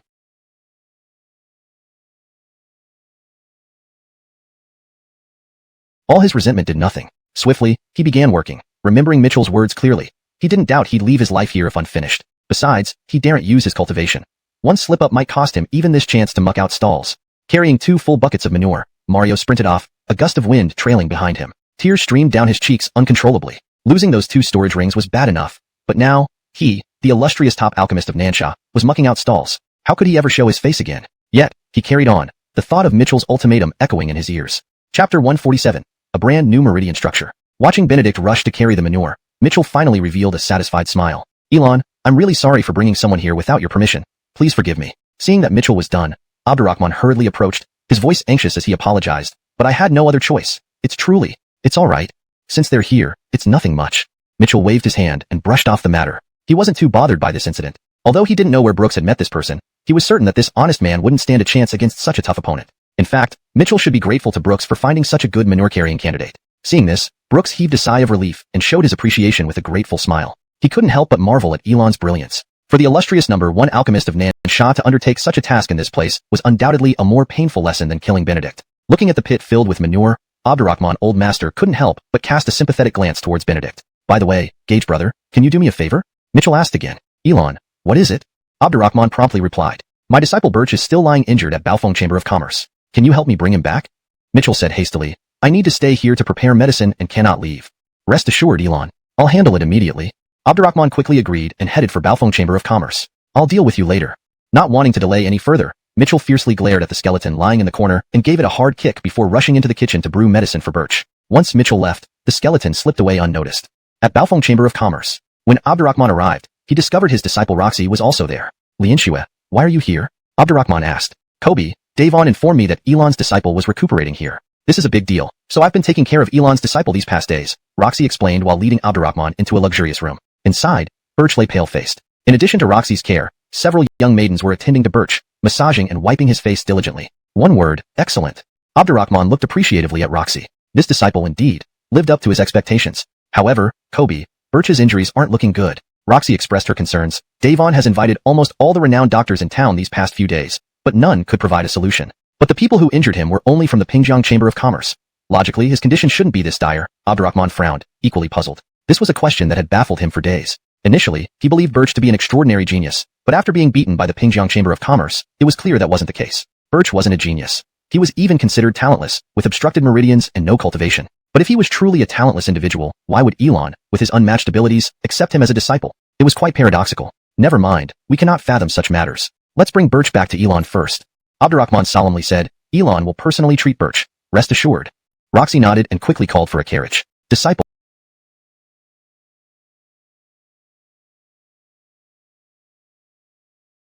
Drink this bowl of medicine. It will ensure you are fine. Mitchell fanned the stove, confidently murmuring to himself as he brewed medicine for Birch. When it came to medical expertise, he was absolutely confident. After all, he had reached a realm comparable to God's, and his prowess had been proven. Recalling that year when Ahua on East Street couldn't conceive until he gave her a prescription, she not only conceived twins, but even their family's sterile old sow, after eating the leftover herbs, gave birth to 8 piglets within 3 months, healthy enough to break through their pin. Sometimes, Mitchell wondered if he'd already made a fortune had he chosen to open a clinic instead of a martial arts school. Before long, Abdurrahman and Roxy returned with Birch. Mitchell didn't make small talk. He placed Birch in a room and fed him the freshly brewed medicine. Cough, cough, cough. Not long after taking the medicine, Birch, who had been unconscious, started coughing violently, indicating he was waking up. Abdurrahman and Roxy, standing nearby, were visibly impressed. The medicine is truly miraculous. Indeed, it's worthy of Elon. Unable to resist, Abdurrahman placed his arm over Birch's meridians. The moment he did, his eyes widened in shock. To his astonishment, Birch's body was undergoing a monumental transformation, developing an entirely new set of complete meridians at an astonishing rate. The structure of these meridians was completely different from anything within their bodies, an entirely novel configuration. This isn't a human meridian system. Birch's words trembled, his mind racing to find information about such a meridian structure. After some time, his eyes suddenly lit up. As his eyes brightened, his whole body couldn't help but tremble, because he finally recalled in his memory what this meridian structure truly belonged to. Chapter 148. The only two Amarigaki ones. This was a descendant of the ancient divine race. Brooks's heart churned with awe and astonishment. His eyes locked onto Birch, his breath hitching in disbelief. Had it not been for his obsession with ancient texts and forgotten histories, he wouldn't have recognized such an extraordinary meridian structure. According to legend, when the immortal river continent first emerged, myriad races stood side by side. To vie for dominance over the land, they waged wars that lasted for millions of years. During this time, countless lives were lost. Compared to these myriad races, humans possessed only one advantage: swift reproduction. At their most dire moments, humans were nearly extinct. However, just then, a group of remarkable individuals appeared among humans. They wielded immense power, with unique meridian structures that propelled them, coincidentally causing severe injuries. The puzzles that once baffled him suddenly became clear. All of it was part of Kobe's plan to awaken Birch's divine race bloodline. Such an intricate scheme, fearful and awe-inspiring. Brooks drew in a deep breath, feeling honored to have been a mere pawn in this grand plot, and to witness the awakening of a divine race descendant. He looked at Mitchell with reverence and said, Kobe is truly impressive. Nothing much, it was expected, Mitchell replied with a smile. After all, this expedition into the mountains took considerable time. He wouldn't have undertaken it without ensuring Birch's recovery. Just nothing much, expected? Brooks couldn't help but shake his head. How far ahead had Kobe calculated to say such confident words? Given the odds of success being only about 10 or 20%, for Mitchell to speak so assuredly, he must have laid many other unseen plans before. Brooks marveled endlessly. Each time, Mitchell surpassed his expectations. Thinking his horizons were already broad enough, Witnessing the awakening of a divine race descendant made him realize he had only scratched the surface of what was possible. Who knew what other miracles he might yet witness from Mitchell? Mitchell then glanced at the medicine pot in his hand, noticing there was still some left. After a moment's hesitation, he turned to Brooks and said, "Medicine can be harmful. Since my disciple has awakened, it's best not to consume more. If you like, you can take the rest. This potion has many benefits, and you might find it helpful." Choking in surprise, Brooks almost jumped, accepting the pot with trembling hands. "Kobe, are you really giving this to me? Would I lie?" Mitchell laughed, delighted by Birch's recovery. "Consider it a reward for your help." "A reward?" Brooks's body trembled slightly. As a pawn, besides neutralizing the Pingjiang Chamber of Commerce, he hadn't done much else, let alone play a crucial role. Yet, he was bestowed with such blessings. "Thank you, Kobe." Brooks received the pot reverently, bowed deeply to Mitchell, and then bid farewell. Exiting the martial arts school, he couldn't help but bow toward the school once more before flying back to Adrian Gate. "Kobe, what exactly happened to Thorn's disciple?" Lo Hangsu asked eagerly upon his return. Brooks inhaled deeply, gazing solemnly at Lo Hangsu. "Lo Hangsu, congratulate you. You have become one of the only 2 lucky ones in the entire Immortal River continent for the past 2 million years. The tone, style, and structure have been preserved while ensuring fluency and coherence in English." Chapter 149. Anson, Marshall Hudson. The only 2 lucky ones? Emily was slightly startled, but became even more puzzled. "Are you aware of the ancient divine race?" asked Anson. "What do you mean?" Emily instantly covered her red lips. "Yes." Anson nodded seriously, and then recounted everything about Fuller's awakened divine race meridians to Emily. Upon hearing this news, it sent waves of shock through Emily's heart, her eyes flashing with intense excitement. To think that I could witness the awakening of a divine race descendant in Mr. Fuller after 2 million years on Immortal River continent. Such an honor made Emily feel doubly proud. "Right, there's also the remaining medicine." Anson pointed at the medicinal jar in his hand and hurriedly added, "Do you know that the grade of the awakening medicine for divine race meridians is at least 9th grade, or even already at the immortal level?" Emily widened her eyes again. "I'll drink a mouthful first." Anson, full of anticipation, took a sip and smacked his lips. Moments later, he felt an immense power surging within him. At the initial stage of Martial King, he suddenly felt as if he had reached a critical point. Breakthrough, mid-stage Martial King. Finally, Beck shouted, bursting through the roof. Instantly seated atop Blue Sky Sect's cloud peak, a powerful aura radiated from his entire body. What potent effects! Emily was stunned. Her master seemed to have just broken through not long ago. After some time, Beck, who had successfully advanced, returned in high spirits. His rosy face refocused on the medicinal jar. After sipping 2 more tiny gulps, he passed the jar to Emily, saying, "Disciple, this medicine is too potent. Amerigo Lee is still too young, which might harm her meridians. You drink the rest. Remember, do it immediately, or the potency will dissipate. Also, don't waste a single bit." As soon as he finished speaking, he belched and stood frozen. Just descending, without any words, he once again surged toward the rooftop. Clearly, he was breaking through once more. Ha ha ha.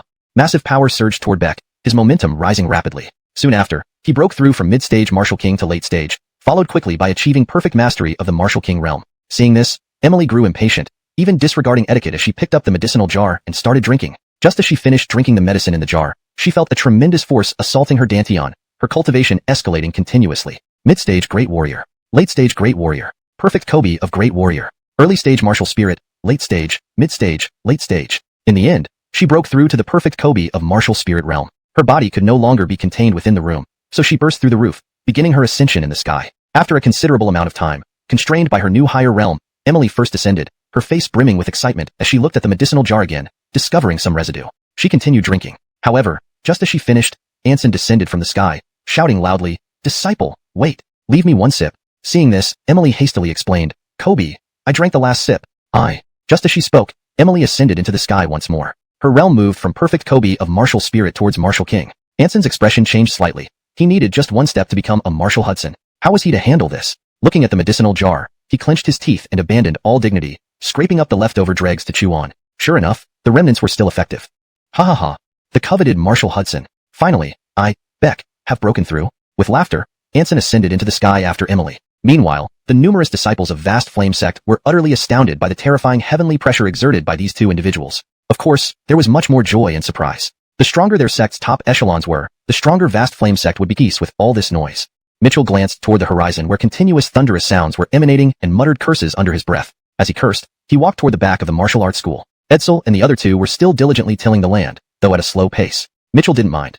After all, they were older folks doing piecework, managing everything rather systematically. Mario especially impressed him.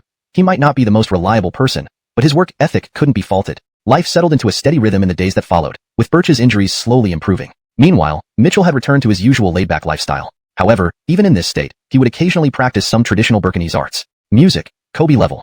Go, Wuxia peerless. Calligraphy, perfection. Painting, divine level. Checking his progress, Mitchell nodded approvingly. His guesses about Go and calligraphy were correct. They They likely stemmed from his past experiences with Burkinese chess and writing novels, hence accumulating proficiency over time. For painting, it seemed to overlap with his experience illustrating martial manuals, allowing him to skip practice altogether and reach divine-level proficiency immediately. When he tried drawing a landscape, it was indeed lifelike. This saved Mitchell a lot of time.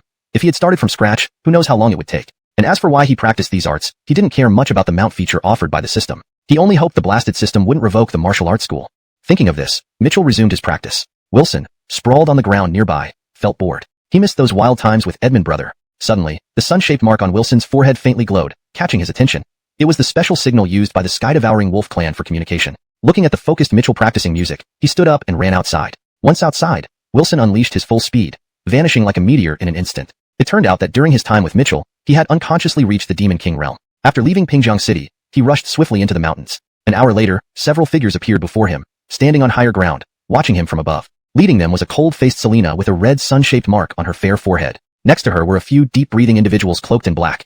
If there were any experts present, they'd notice the thick demonic aura around them. Dolores, why are you here? Seeing this Selena, Wilson's expression changed abruptly, stepping back instinctively. Yes, it's me. The Selena faced away from him, speaking emotionlessly. How have you been? Wilson's face darkened. Though she was beautiful, this Selena had a heart as venomous as a snake. She was the holy maiden of the sky-devouring wolf clan. Old patriarch predicted through the clan's moon disk that you were destined to bring glory to our clan. Hence, he gave you the wind-chasing key and set a seal, which only you could break. But no one expected that this blessed child was just a good-for-nothing. How absurd.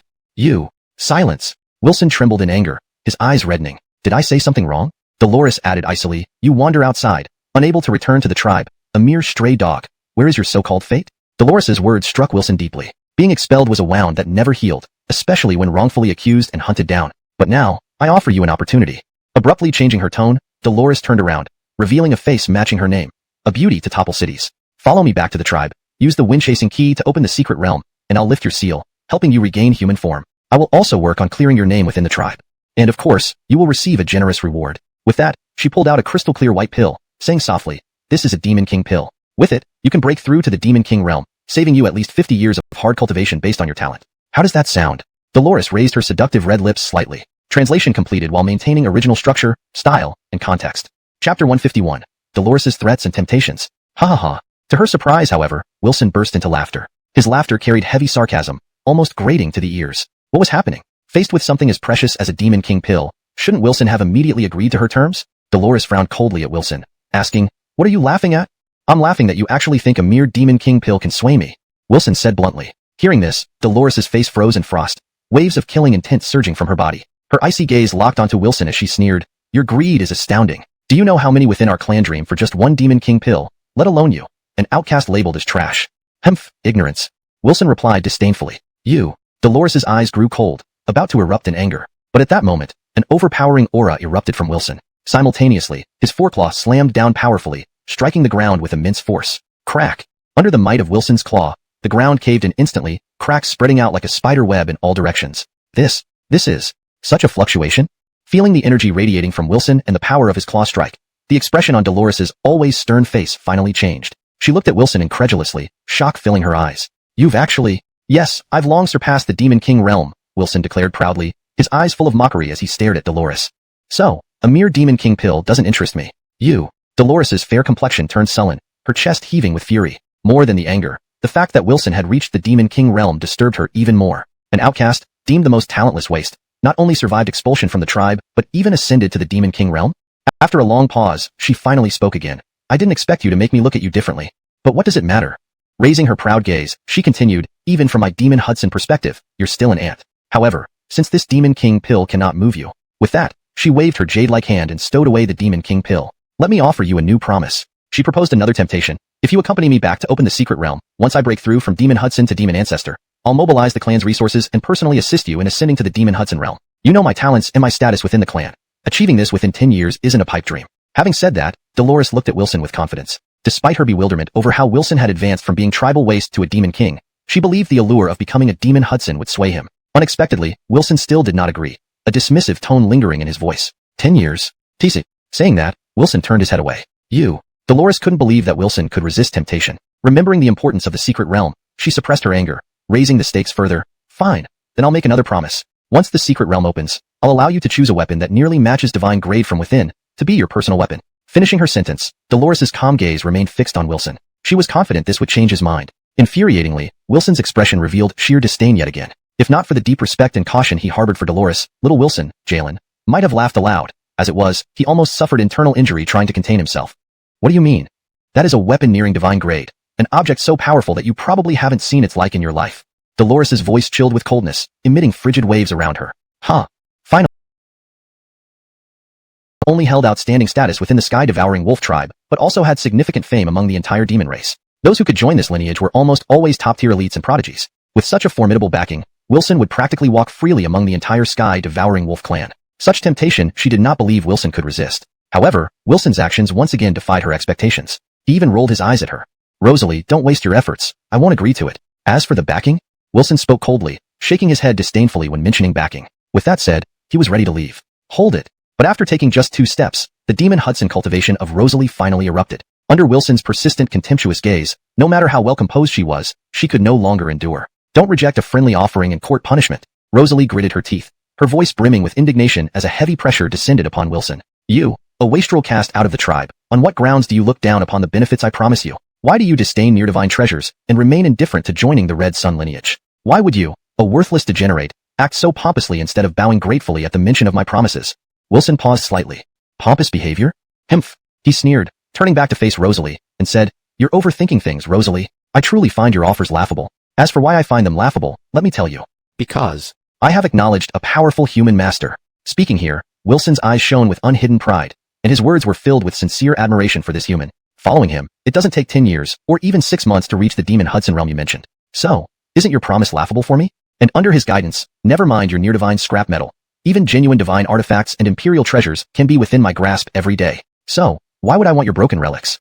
As for your final mention of backing, Wilson sneered again. Not to mention my master's backing, even under the protection of Brother Edmund, a subordinate of my master. If I trample and shot demon sage Ash, no one would dare to utter a word of protest. Wilson's resounding voice echoed around. So, not only are these random promises of yours unworthy of consideration, but you, Rosalie, aren't even worth my glance. Even the sky-devouring wolf clan is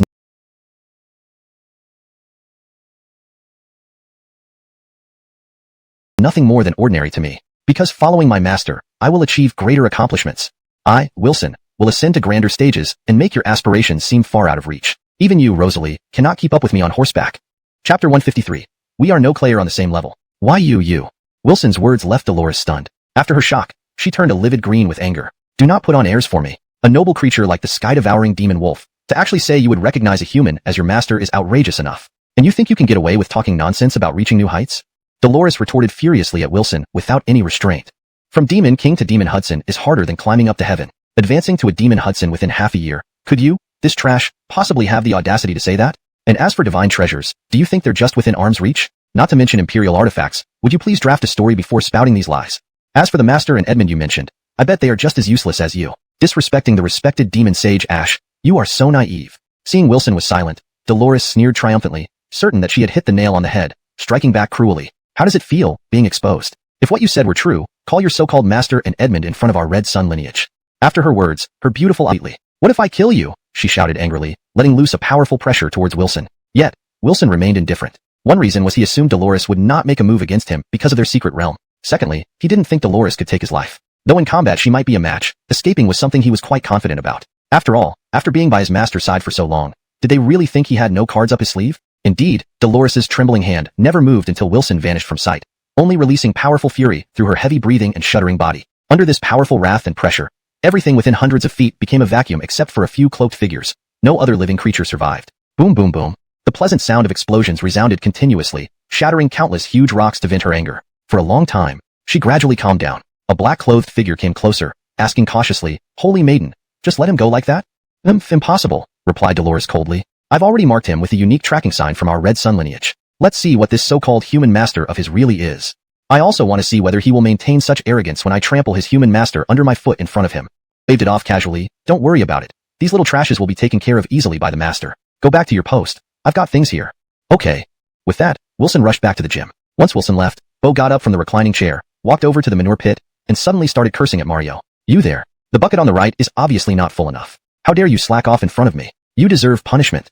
As he spoke, Bo caught hold of Mario and thrashed him mercilessly before kicking him into the manure pit. He then calmly strolled back to his reclining chair, acting as if nothing happened. Alfie and the other two old men tilling the land shivered, cold sweat drenching their backs, casting fearful and respectful glances towards Bo. Don't worry. Just work well. I'm an easygoing person. Bo leaned back into his chair and gave them a casual wave, feigning calmness. Bastard, causing trouble again. Suddenly, voices of cursing came from behind, and a long leg kicked Bo down from the chair. Aba. Bo lifted his head, opening his mouth in surprise. Bon Ima, this dog thing can talk now? Who are you talking ABA to? Mitchell roared, about to kick again when Bo wriggled under Mitchell's legs and fled. An enraged Mitchell picked up a rock and threw it at Bo, hitting him squarely, causing Bo to scream and run off, disappearing in a flash. This scene stunned Alfie and the others, cold sweat dripping from their foreheads. Keep working. Mitchell, frowning, looked over at Mario, who was crawling out of the manure pit looking pitiful. Seeing this, Mitchell involuntarily sucked in a breath, the corners of his mouth twitching. Damn, it was truly pitiful, covered in excrement. Did he even look human? Forget it. I'll give him 20 more gold coins later. Mitchell shook his head, pinched his nose, and hurried back to the gym. There, he called for a bowl of beef noodles and laid down on the reclining chair. Beside him, Wilson lay down, occasionally sitting up, looking quite restless. He was hesitating whether to report the matter of Dolores to Mitchell but dared not. Having followed Mitchell for so long, how could he not know Mitchell's mindset of experiencing life as a commoner? If Mitchell treated him like a dog, then he must act like one. If he spoke, wouldn't that break the rule? Besides, since Bo had already mentioned it, Kobe must have known about these matters and would solve them eventually. However, seeing Wilson's uneasiness, Mitchell frowned slightly. Sigh, it's hard for you. Guessing Wilson's concern, Mitchell petted his head and comforted him softly. But since you follow me, I will fulfill my duty as a master. Any problem that needs to be solved, I will help you solve it. Don't worry. Upon hearing this, Wilson's eyes lit up, showing gratitude. Indeed, the master knew everything and promised to help. Thus, Wilson settled down and obediently lay next to Mitchell's feet. At this time, several shadows darted near the gym and landed stealthily in a hidden spot. Leading them was a Selena who lifted her chin, revealing her stunning face. Dolores and her group following Wilson. Wilson is in this small human gym. Dolores's lips curled slightly as she spoke coldly. Chapter 155. The sudden addition of a black-robed figure. Originally, I truly believed this waste had obtained some fortune and recognized an incredibly powerful master. Now it seems my concerns were unnecessary. Follow my orders. Raise this martial arts school to the ground. Leave no one alive except that waste. Dolores's icy voice rang out as she lifted her long legs and strode towards the martial arts school. Yes. Several black-robed experts behind her moved swiftly to follow Dolores. At this moment, another black-robed figure darted over like a rat, sneaking up behind them, seemingly wanting to join their ranks. You? The appearance of this shadow caught the attention of the last person in line. He opened his eyes wide to question, but before he could speak, he was slapped into the sky, disappearing from sight. With that person dealt with, the black-robed figure smoothly joined their group.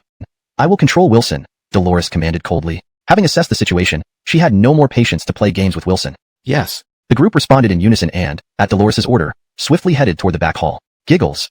Suddenly, one of the black-robed figures emitted a mocking laugh. Dolores frowned, but before she could identify who made the sound, she felt a scorching, blinding light shining down upon them. She quickly looked up and saw a mirror hanging above their heads. Mirror of evil subjugation? How could there be a mirror of evil subjugation here, and a holy grade one at that? Seeing the mirror, Dolores's face changed drastically as she hurriedly turned her head away, unable to look directly at its light. The mirror of evil subjugation exerted absolute suppression over them, beings of beast origin. However, she still underestimated its power. Roar, roar, roar. Her black-clad subordinates couldn't withstand the light for even a moment. They were suppressed into their true forms, running around wildly while emitting cries of agony. What? Dolores's face twisted in shock. Before she could escape, she too felt her strength becoming chaotic under the light. After barely holding out for a moment longer, she transformed into a white sky-devouring demon wolf, struggling on the ground.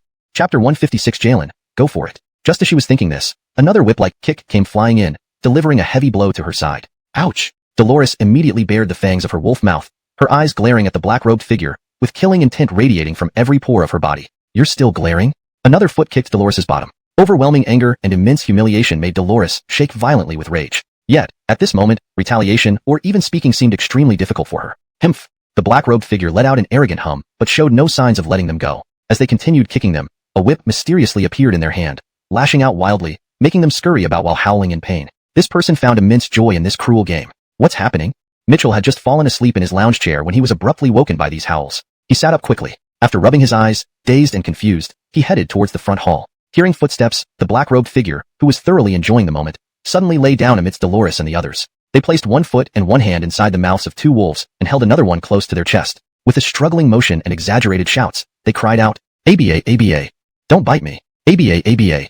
Baba, eyes lit up. He was troubled by this matter. Since they came right to his doorstep, he couldn't hold back anymore. So, he grabbed one of the dogs, lifted it up, bent down to take a closer look, and even poked it slightly. Male dog. Shaking his head, Mitchell threw the male dog outside. He then picked up another one. It was also a male. He threw it out as well. Undeterred, Mitchell refused to give up. There must be at least one female among so many dogs. Finally, after checking and discarding several more, his eyes lit up as he grabbed the last white dog. Got it. Saying this, he closed the door and brought the white dog to Wilson.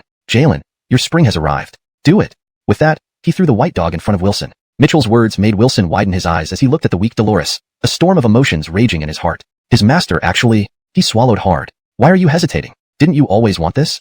Mitchell urged. Wilson's body trembled slightly as he cast Mitchell an admiring look. Unbelievably, his master knew even this deep desire of his and was willing to fulfill it. Yes, absolutely correct. Wilson had long wanted to destroy Dolores, not just before, but now more than ever. To him, the harm Dolores had caused him through betrayal was unforgivable. Killing her wasn't enough to quench his thirst for vengeance. Only total annihilation would satisfy him. Determined, he clenched his teeth and looked at Dolores. Yo. Dolores's mouth uttered cries of despair, muffled by suppression. She didn't understand what this man intended for Wilson to do to her, or what his words truly meant. As she tried to figure it out, Wilson charged forward. With a deafening roar, the white celestial wolf, unable to comprehend the sudden turn of events, felt a surge of disbelief flood her mind, which then turned into a blank void. She, the esteemed saintess of the celestial wolves, revered by countless demonic races, the hope of the Red Sun lineage and the first amongst future elites, was being subjected to this? By Wilson, someone considered a nobody. Chapter 157. Seize the opportunity. To be defiled by this waste of space. How is this possible? How can this happen? This is something she could never have imagined. Ah! A hysterical scream erupted from her lips, a wave of fury and humiliation crashing over her heart. But under the suppression of the demon-quelling mirror, she couldn't exert any strength. All she could do was endure as Wilson thrust it into her repeatedly. Tears of unwillingness streamed down her eyes, those red-rimmed eyes filled with thick hatred. These two humans, and Wilson, this worthless creature, must die. They must die. Outside the door, the black-robed figures who were thrown out by Mitchell regained their cultivation, only to hear the screams of agony coming from within. Their faces changed drastically, and in an instant, they rushed towards the main door regardless of life or death. However, no matter how much power they exerted, they couldn't push open the door. All they could do was peek through the keyhole with anxious eyes. They didn't expect what they saw to shock them utterly. It felt like thunder struck inside their heads. The Holy Maiden. The Holy Maiden. The Holy Maiden was actually being, by Wilson. In that moment, they felt as if the sky had fallen. If the news reached the sky-devouring wolf clan, or the Red Sun lineage. At this moment, they already envisioned the chaos erupting in the sky-devouring wolf clan. Because Dolores was the hope for the new generation of their sky-devouring wolf clan, and also the pillar of the Red Sun lineage. Due to cultivation requirements, the future leaders of the clan needed to remain untouched. Over the years, Dolores has maintained this purity. It seemed that just opening the secret realm would allow Dolores to enter the peak of the clan, breaking all restrictions, leading the sky-devouring wolves to new heights. But at this crucial moment, Wilson, these people who regarded Dolores as sacred began roaring, pounding on the doors heavily, but the door remained unmoved. They could only watch helplessly as the white sky-devouring wolf suffered under Wilson's repeated onslaughts. Each thrust from Wilson felt like a giant hammer smashing against their chests. After an unknown duration, their strength waned, and finally, the white sky-devouring wolf was tossed out, lying motionless on the ground, blood streaming from her eyes, losing all spirit. Holy Maiden! Holy Maiden! Everyone roared as they surged towards her, clenching their teeth, ready to storm the martial hall for revenge. Stop! Before anyone could act, Dolores, still on the ground, screamed. Everyone paused, looking at her. Take me back. She spoke each word clearly, her face drained of vitality. Upon hearing this, everyone gritted their teeth but quickly carried Dolores away without another word. I really did it with Dolores. In the martial hall, even though Jalenzi was past his peak, he still found it unbelievable what had just transpired. He, Wilson, actually succeeded with Dolores. He couldn't fathom the commotion this would cause if news spread to the sky-devouring wolf clan. Of course, he understood. All this opportunity and benefit came from the person currently lying on the lounge chair. Mark, you're too weak. Edmund's head slithered up next to Jalenzi and whispered, that little time. You weren't good enough. Naturally not as good as brother, Wilson chuckled. But tell brother, how is it? How does it feel? Edmund glanced at Mitchell, eagerly awaiting a response. Unforgettable. The mighty sky-devouring wolf clan resided in the South Sand Plains. No one dared approach here except for members of the clan. When Dolores returned with her subordinates, many senior members of the Red Sun lineage had already gathered in the Great Hall. Mark Shung, why didn't you bring back Wilson, that waste of space? One gauge asked. Dolores trembled, icy hate filling her frosty expression, remaining silent. What happened? The gauge sensed something amiss and asked again. Dolores's body shook violently, her lips moving silently for a long time, murder bubbling within her, growing stronger. What's going on? Is it true that you didn't bring back Wilson?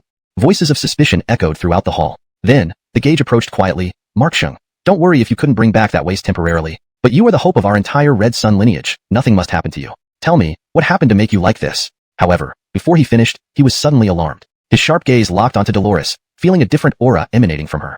The gauge's eyes nearly popped out in shock. You actually... Translation notes. Pinyin names such as Wilson and Dolores have been retained to ensure accuracy and consistency. Effort has been made to maintain the original tone, style, paragraph structure, and line breaks while ensuring the English translation remains natural, fluent, and free of grammatical errors. Storyline coherence with previous content is preserved. Hashtag chapter 158. Conflict between two tribes. You're no longer a complete and pure maiden? The Gage stared at Dolores, his body trembling as he spoke each word with intense emotion. As he finished speaking, a wave of anger surged through him, causing him to choke and spit out a mouthful of blood. What? The Gage's words reverberated through the grand hall like thunder, stirring up waves of shock and disbelief among the crowd. One by one, the powerful figures present stood up, their faces turning grim as they fixed piercing gazes on Dolores. Indeed, Dolores's aura was completely different from before. Her purity was lost. How could this happen? Yes, she just went out for a bit. How did it end up like this? They said she went to find Wilson. What exactly happened? Voices filled with heaviness and disbelief echoed in the hall. Or are you mistaken? Josh grabbed the subordinate's neck tightly, demanding answers. Tell me quickly what happened. Clanlord, I am not lying. It was indeed Wilson's doing. Daring not to hide anything, the subordinate recounted the events leading up to the incident, providing a detailed account of what happened at the martial arts school. The demon subduing mirror? How can there be a demon subduing mirror? How could two mortals possess a demon subduing mirror? Josh's eyes widened in disbelief. He then asked urgently, are you sure those two individuals had no cultivation? Absolutely certain. The subordinate quickly confirmed, adding, you can ask the others. Seeing this, the other subordinates nodded frantically. Upon hearing this, Josh clenched his fists tightly, his hatred visibly rising. Wilson mortals, I will make you die. His voice shook with fury as he issued orders. Arlen and Aiden, where are you? Here.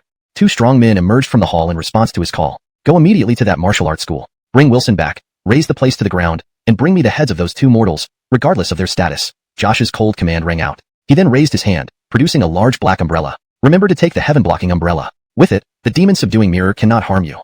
Yes. Arlen and Aiden accepted the umbrella and vanished into thin air. After ensuring all was arranged, Josh refocused on Dolores. Reflecting on years of effort now gone to waste due to Wilson, he roared, the rest of you, follow me to the sky-devouring hall. Yes. Echoes of assent followed as numerous figures sped off. The sky-devouring hall. This was the place where Yanni Howard handled clan affairs and attended to his concubines. Wife, our 3 sons are all useless. Why don't we create another one? Hudson Howard smiled warmly at the beautiful Selena before him. Humph. She pushed him away, lamenting, you have 3 sons, but I only have my Gannoner, and you know he has been framed yet you punished him and banished him from the tribe. If anything happens to him, I won't forgive you. Sigh wife, I had no choice. You know the Red Sun lineage watches us closely, hoping to catch us making a mistake. Howard sighed, looking helpless. Also, Gannoner has always lacked ambition and has never faced hardships. This is a good opportunity to toughen him up. Himph. Lady Gillis Wanqing was unmoved. Lady, I swear that once the clan stabilizes, I will bring Gannoner back. Howard raised his hand, smiling warmly. And don't you think Gannoner should have more siblings? Gillis Wanqing gave Howard a sorrowful glance. You're asking what I mean? Do you know what unspeakable deeds your son, Wilson, has committed? Josh coldly questioned. My son Wilson? Howard sneered. Josh, I suspect you have too much free time on your hands. It's common knowledge that my son was exiled from the tribe long ago. Can't you come up with a better excuse if you want to find trouble? Leave. This Hudson doesn't have time for you. With that, Howard waved his hand, showing impatience as he prepared to leave. I have no intention of joking around with you, Josh coldly replied. Do you know that your treacherous son defiled the purity of our sky-devouring wolf clan's sacred maiden? Upon hearing these words, Howard, who was mid-flight preparing to leave, nearly fell out of the sky. You're talking about Rosalie? Howard asked, astonished. Yes. A chill voice emerged from Josh's lips. Ha ha ha. Suddenly, Howard burst into loud laughter, mocking aloud. Josh, everyone knows your Red Sun lineage harbors ambitions towards the Imperial line, always plotting against us. But couldn't you at least come up with a more believable excuse? To say that my worthless third son messed with Rosalie, really? What nonsense. After saying this, Howard shot them an impatient glance, thinking about how the instant death of those intruders might have upset his wife. He felt it would be better to pacify her than to tangle with these old skinflints. I am not joking. Rosalie unnecessarily. If anything, she seems like the future of your Red Sun lineage. What do you mean? Josh demanded in a deep voice. Nothing much. Everyone knows you intend to elevate your Red Sun lineage to Imperial status using Rosalie, Howard retorted sharply. Humph. Though Josh was exposed, his face showed no embarrassment. Instead, he declared confidently, throughout history, the Yanni's throne has been held by those capable. As the foremost among the young generation, it is only natural if Hattie leads the Red Sun lineage to become the Imperial bloodline. Humph. Then wait until this Hudson is dead. Howard angrily retorted. Howard, this ancestor doesn't want to argue. Regarding that good-for-nothing Wilson, you must give us an explanation today. Josh said sternly. Agreed. Forget your title as Yanni. Your son has committed such a great act of betrayal. You must provide an explanation. In that instant, everyone behind Josh piled pressure onto Howard. Explanation? Howard gave a scornful laugh. I want an explanation too, my innocent son. How can we be sure your Rosalie didn't seduce him? You. Howard's words left Josh nearly spitting blood in fury. Such shameless remarks, actually spoken out loud. Chapter 160, Turning Things Upside Down. Howard, I really don't understand how you can have the nerve to say such things. Josh's face was dark as he said, Marching inherited from my Red Sun lineage. She clearly knows that breaking one's cultivation before reaching mastery would lead to all previous efforts being wasted. How could she do such a foolish thing? Besides, she is the top among the younger generation. Whether in strength, appearance, or talent, she is outstanding. She doesn't even look at countless young talents within the clan. Why would she ever fancy your good-for-nothing son? Humph, who knows for sure? Although my son Ganon has only average strength and talent, he got his looks from me. There's nothing to complain about there, Howard said shamelessly. If our family's marching were to be captivated by Ganon's unparalleled beauty, it's not impossible. You. Josh was trembling with anger as he pointed at Howard, speaking coldly. So, you're trying to let this matter slide without a proper resolution? What else? Even though I don't see eye to eye with your red sun lineage, you are still a pillar of our Sky Devourer wolf clan. I can't keep holding on to this matter, can I? Howard sighed, waving his hand. Therefore, despite my son Ganon suffering quite a bit from this, for the unity of our tribe, I choose not to pursue it. You. Josh couldn't contain himself any longer after Howard's words. A heavy breath welled up in his chest, followed by a mouthful of blood. Very well. Everything you did today against the red sun lineage will be remembered. Forcing the blood back down, he glared at Howard with a sinister gaze, his voice filled with hatred. Although he wanted to act immediately, doing so would give Howard a chance to exploit it and pin charges of rebellion on the red sun lineage. This would be extremely detrimental to their overall plan. Swallowing his anger, he cast a resentful glance at Howard and left with everyone else. Ha ha ha. Watching Josh leave dejectedly, Howard laughed out loud, triumphantly. Who would have thought that my most useless son would actually do something praiseworthy? Getting Dolores. What satisfaction. Now, he has foiled the red sun lineage's plans, rendering their schemes ineffective. Truly a hero of the imperial lineage. Laughing boisterously, he headed back towards the Sky Devourer Palace. After taking a few steps, he saw a young man embracing two sultry wolf women approaching. It was his second son, Reuben. Seeing this, Howard's expression immediately turned grim. Your Majesty. Seeing Howard, Reuben hurriedly bowed respectfully. Humph. Waste. Howard glanced at the two wolf women beside Reuben and Mitchell sneezed several times in a row. When a dog sneezes, rain is on its way. Mitchell sighed slightly, unconsciously quoting an old saying from his previous life. He then stood up and walked into the martial arts hall, finding an old umbrella amidst the clutter. Keep this umbrella for now. If it really rains, you can use it in an emergency. Mitchell tossed the umbrella to Alfie and the others who were working. Teacher. Alfie and the other two stared at Mitchell in shock. If they recalled correctly, this umbrella was the imperial-level treasure left by Don that day, and one of the treasures safeguarding the Irving sect. And he just threw it to them like this? Teacher, it's not right to give us such a valuable item, Alfie said awkwardly. Valuable item? Mitchell chuckled helplessly. Is this considered valuable? It's just an old umbrella. You're helping me with work. What's wrong with using it when it rains? Just an old umbrella? Alfie and the others were astonished internally. This was still an imperial-level treasure. Even if they each had a few similar items, they usually kept them stowed away. How could it be worth so little in teachers' eyes? But thinking about it, even the tools they were using, shovels and hoes, were holy grade items. To Mitchell, imperial grade items probably did seem unremarkable. However, as if to confirm the old saying's accuracy, the sky indeed began to darken. It seemed it would start raining soon. Even though they knew Teacher could control the weather, recalling his immersion into mundane life, Alfie couldn't help but ask, Teacher, what will you use if you give us the umbrella? Mitchell smiled. These old men were truly adorable. An old umbrella, and they were still being courteous. If he really needed an umbrella, he could easily buy one from anywhere. So, he reassured them, you don't need to worry about me. I'll have one if I really need it. Have one naturally? The old men exchanged glances, feeling there was profound meaning in Teacher's words, but finding them too profound to fathom. So, without further ado, they hesitated briefly and accepted the umbrella. Thank you, Teacher.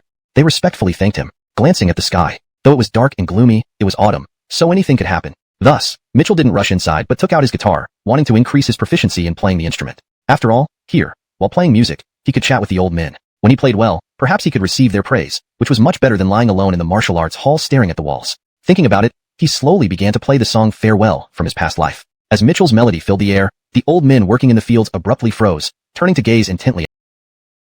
It is a rare privilege indeed. At this, Alfie and the others couldn't resist showering Mitchell with more praises. Let's stay calm. Mitchell waved a hand, feeling happy despite not intending to show off. Just then, the system voice echoed in his mind. Congratulations, your skill in music has reached unparalleled mastery. He felt elated. So many days of practice finally paid off. Why not seize the moment and play a few more tunes? Mitchell thought to himself, contemplating what songs to play next. Suddenly, a thick layer of demonic aura spread across the sky, and two imposing figures descended from above. Before long, they arrived over the martial arts hall. Chapter 162. Why hasn't Elon made a move yet? This is the place. One of them gazed down at the small martial arts gym coldly. The other nodded in agreement. Clearly, these two were Sun Sect members, Dominic Demon and Arlen Demon. What's the situation? Arlen Demon inquired. It seems ordinary enough. The mark of the red sun on Dominic Demon's forehead flickered as he observed sharply. Since Dolores had suffered defeat here, they did not dare to underestimate this place or barge in mindlessly. Not quite right. After careful reconnaissance, Dominic revised his earlier statement. This gym isn't ordinary at all. It makes sense why seal this ground. Suppress. With another command from Dominic, the black umbrella spun rapidly, turning the sky into an invisible vortex. Transparent beams of light shot down, sealing the entire area centered around the gym. Alfie and his companions, who were holding the ground, suddenly gripped their tools tightly and stared upwards in shock. What's going on? They were taken aback, noticing the powerful effect of the black umbrella which locked down the area and suppressed their cultivation. Two demon sect members, coming here to make trouble for Elon? I'll kill you. Emiel roared angrily, wielding his hoe, ready to charge at the two demon sect members in the sky. Hold it. However, Alfie held Emiel back by his shoulder. What are you doing? Emiel, agitated, asked. These two clearly came to stir trouble. Instead of helping me attack, why stop me? Alfie shook his head earnestly and glanced towards Mitchell, whispering, this is Elon's territory. These short-sighted demons came to create chaos. Do you think Elon wouldn't know about it? But since Elon hasn't moved, can we Sanzur act on our own accord when working for him? Note, the word Sanzur is not properly translated in the user's input. Here is a corrected and more fluent version of this segment.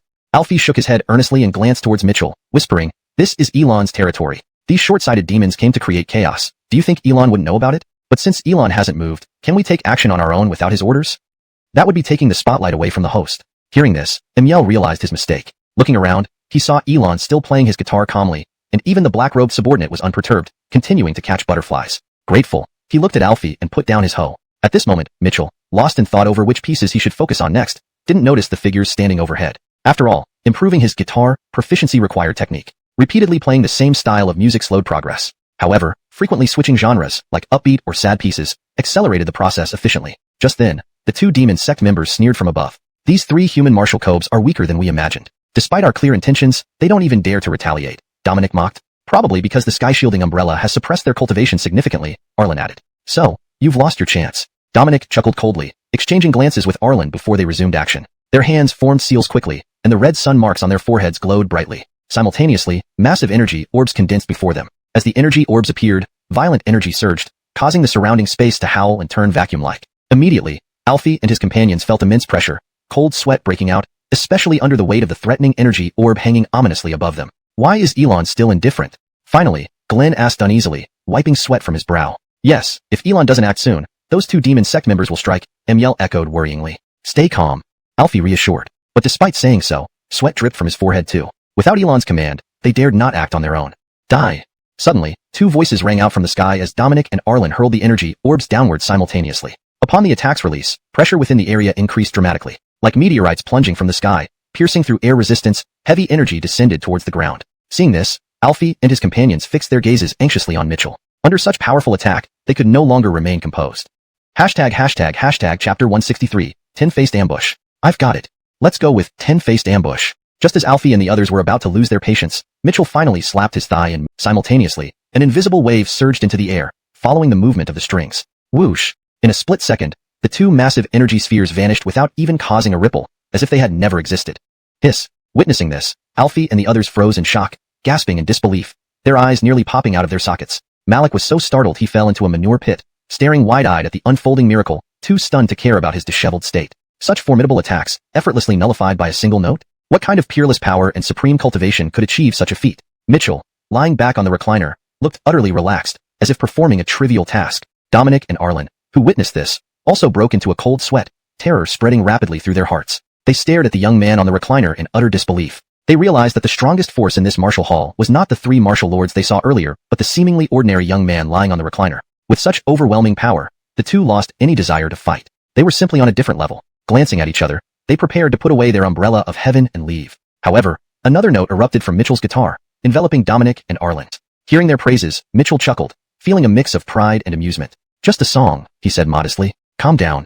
However, he understood. Not only because of the superior skills gained from system practice, but 10-faced ambush itself was a profoundly impactful piece. This was the heritage of 5,000 years of culture from his homeland in his past life. There's nothing special. Stay calm, Mitchell waved humbly, though inwardly quite proud. Chapter 163, 10-faced ambush. Got it. Let's go with 10-faced ambush. Just as Alfie and the others were about to lose their composure, Mitchell finally slapped his thigh and made a move. Although 10-faced ambush isn't exactly suited for guitar, as long as it could enhance his skills, who cares? Seeing Mitchell make a move, Alfie and the others finally breathed a sigh of relief, putting their anxious hearts at ease. However, just as they thought Mitchell was about to showcase his prowess and neutralize the two demon sect members, they found that he wasn't launching an attack but instead picked up his strange instrument again. Let me give you another one, Mitchell said with a light smile. But while Mitchell sounded relaxed, Alfie and the others weren't feeling it at all. Their hearts were racing once more. Why is Kobe so calm? The three of them were in utter shock. After all, this was an attack from two demon sect members. Even if Kobe didn't mind them, he couldn't just let these two attack, right? Moreover, if such an attack really landed, Kobe might be fine, but they would be in grave danger. Sweating profusely, Alfie and the others could no longer hold back and were about to ask Mitchell. Plunk! Before they could speak, Mitchell had already plucked the strings. As the strings vibrated, the famous 10-faced ambush began to play softly. Instantly, a chilling aura spread out, enveloping the entire area. It felt like the space around them was transformed into a battlefield, making everyone on the scene tense up. At the same time, with the vibration of the strings, an invisible wave surged into the air. Whoosh! In an instant, the two massive energy spheres dissipated without a trace, as if they had never existed. Phew! Seeing this, Alfie and the other two, who were on tenterhooks, stood there dumbfounded like statues. They sucked in cold breaths, eyes nearly popping out. Malik, frightened, fell into a manure pit, ignoring his own embarrassment as he stared at the miracle happening before him. Such powerful attacks were actually easily nullified by a single note? What kind of supreme power or transcendent cultivation could achieve this? Looking at Mitchell lounging casually on the recliner, it seemed like he was doing something trivial. Dominic and Arlen also broke out in cold sweats, fear spreading through their hearts instantly. They looked at the young man on the recliner with incredulous faces. They realized that the strongest in this martial hall wasn't the three martial ancestors they had seen but the seemingly ordinary youth lying on the recliner. Such overwhelming skill made both of them lose the will to fight. They were on entirely different levels. Glancing at each other, they decided to put away the umbrella of heaven and leave. However, another note from Mitchell's guitar suddenly spread out, engulfing Dominic and Arlen. Their eyes widened in horror. Under this power, they felt completely hopeless, not knowing how to resist. In an instant, an invisible force penetrated through them. The two high-ranking demon sect experts of the sky-devouring wolf clan vanished instantly, as if they had never been there. And the sky restored its tranquility. Only the large black umbrella floated down from the sky, ownerless. Seeing this, Alfie and the others were stunned. Although they knew Kobe was very strong, they had never truly experienced it. Two demon sect experts, characters who could dominate South Sands effortlessly, now reduced to nothing with such ease? Phew. Exchanging glances, they drew in sharp breaths, seeing no big deal by Elon. Perhaps only Elon could say such a thing, considering that they were weaker than these two demon lords. Yet now they could talk on equal terms with Elon. Serving him was indeed a tremendous blessing earned from a previous life. And at this moment, the wind started to blow across the sky. Raindrops began to fall gently. Mitchell stretched out his palm, watching the raindrops land on it, murmuring, "It's really raining." As soon as he spoke, a large black umbrella dropped from the sky, landing perfectly in Mitchell's hands. Huh. Where did this large black umbrella come from? Seeing the umbrella, Mitchell felt puzzled, looking around but seeing no one. Probably blown here by the wind? Mitchell thought, marveling at his good luck. Just when he needed an umbrella, a large black one came along, saving him from having to buy one later. He couldn't help but laugh as he joked to Alfie and the others, "See, I told you. When you need something, it will come." Hearing this, Alfie and the other three were profoundly astonished. Recalling Elon's profound words, they finally understood its meaning. It seemed that before the two demon lords arrived, Elon already knew what would happen next. Such a way of sensing the celestial mysteries left them in awe. "It's raining. Let's go into the martial arts school for shelter," Mitchell said with a smile. Sure. Alfie and the others hurriedly agreed. They walked toward the martial arts school under the umbrella. After taking a few steps, they noticed Antoine standing beside the latrine, looking at them expectantly, his eyes tinged with a hint of grievance. Mitchell wanted to invite him inside, but stopped upon seeing him covered in excrement. After hesitating for a moment, he took 10 gold coins from his pocket, pinching his nose and walking over. Seeing this, Antoine's eyes lit up with excitement. "You can just stay out here in the rain," Mitchell said awkwardly, extending his hand. "This is compensation for you." Compensation? Upon hearing this, Antoine nodded eagerly. Under his expectant gaze, Mitchell placed the 10 gold coins in his hand. This? Seeing the 10 gold coins, Antoine almost cried, his face showing myriad emotions. Wasn't it supposed to be compensation? Why only 10 gold coins? Why should others get divine grade items while he got excrement and gold coins? Feeling deeply aggrieved, Mitchell seemed to guess what Antoine was thinking and frowned slightly. Though he had money, 10 gold coins as compensation was indeed considerable. He couldn't help but feel Antoine was a bit too greedy. His voice lost some of its politeness as he asked, "Do you have any objections?" This question made Antoine swallow back whatever he was about to say. Recalling the terror inflicted earlier, he dared not argue. At that moment, a servant rushed in frantically, shouting, "Lord Bifong, something terrible has happened. What's wrong?" Josh glanced sharply, sensing an ominous premonition. He grabbed the servant tightly, asking sternly. Others turned their gazes toward him as well.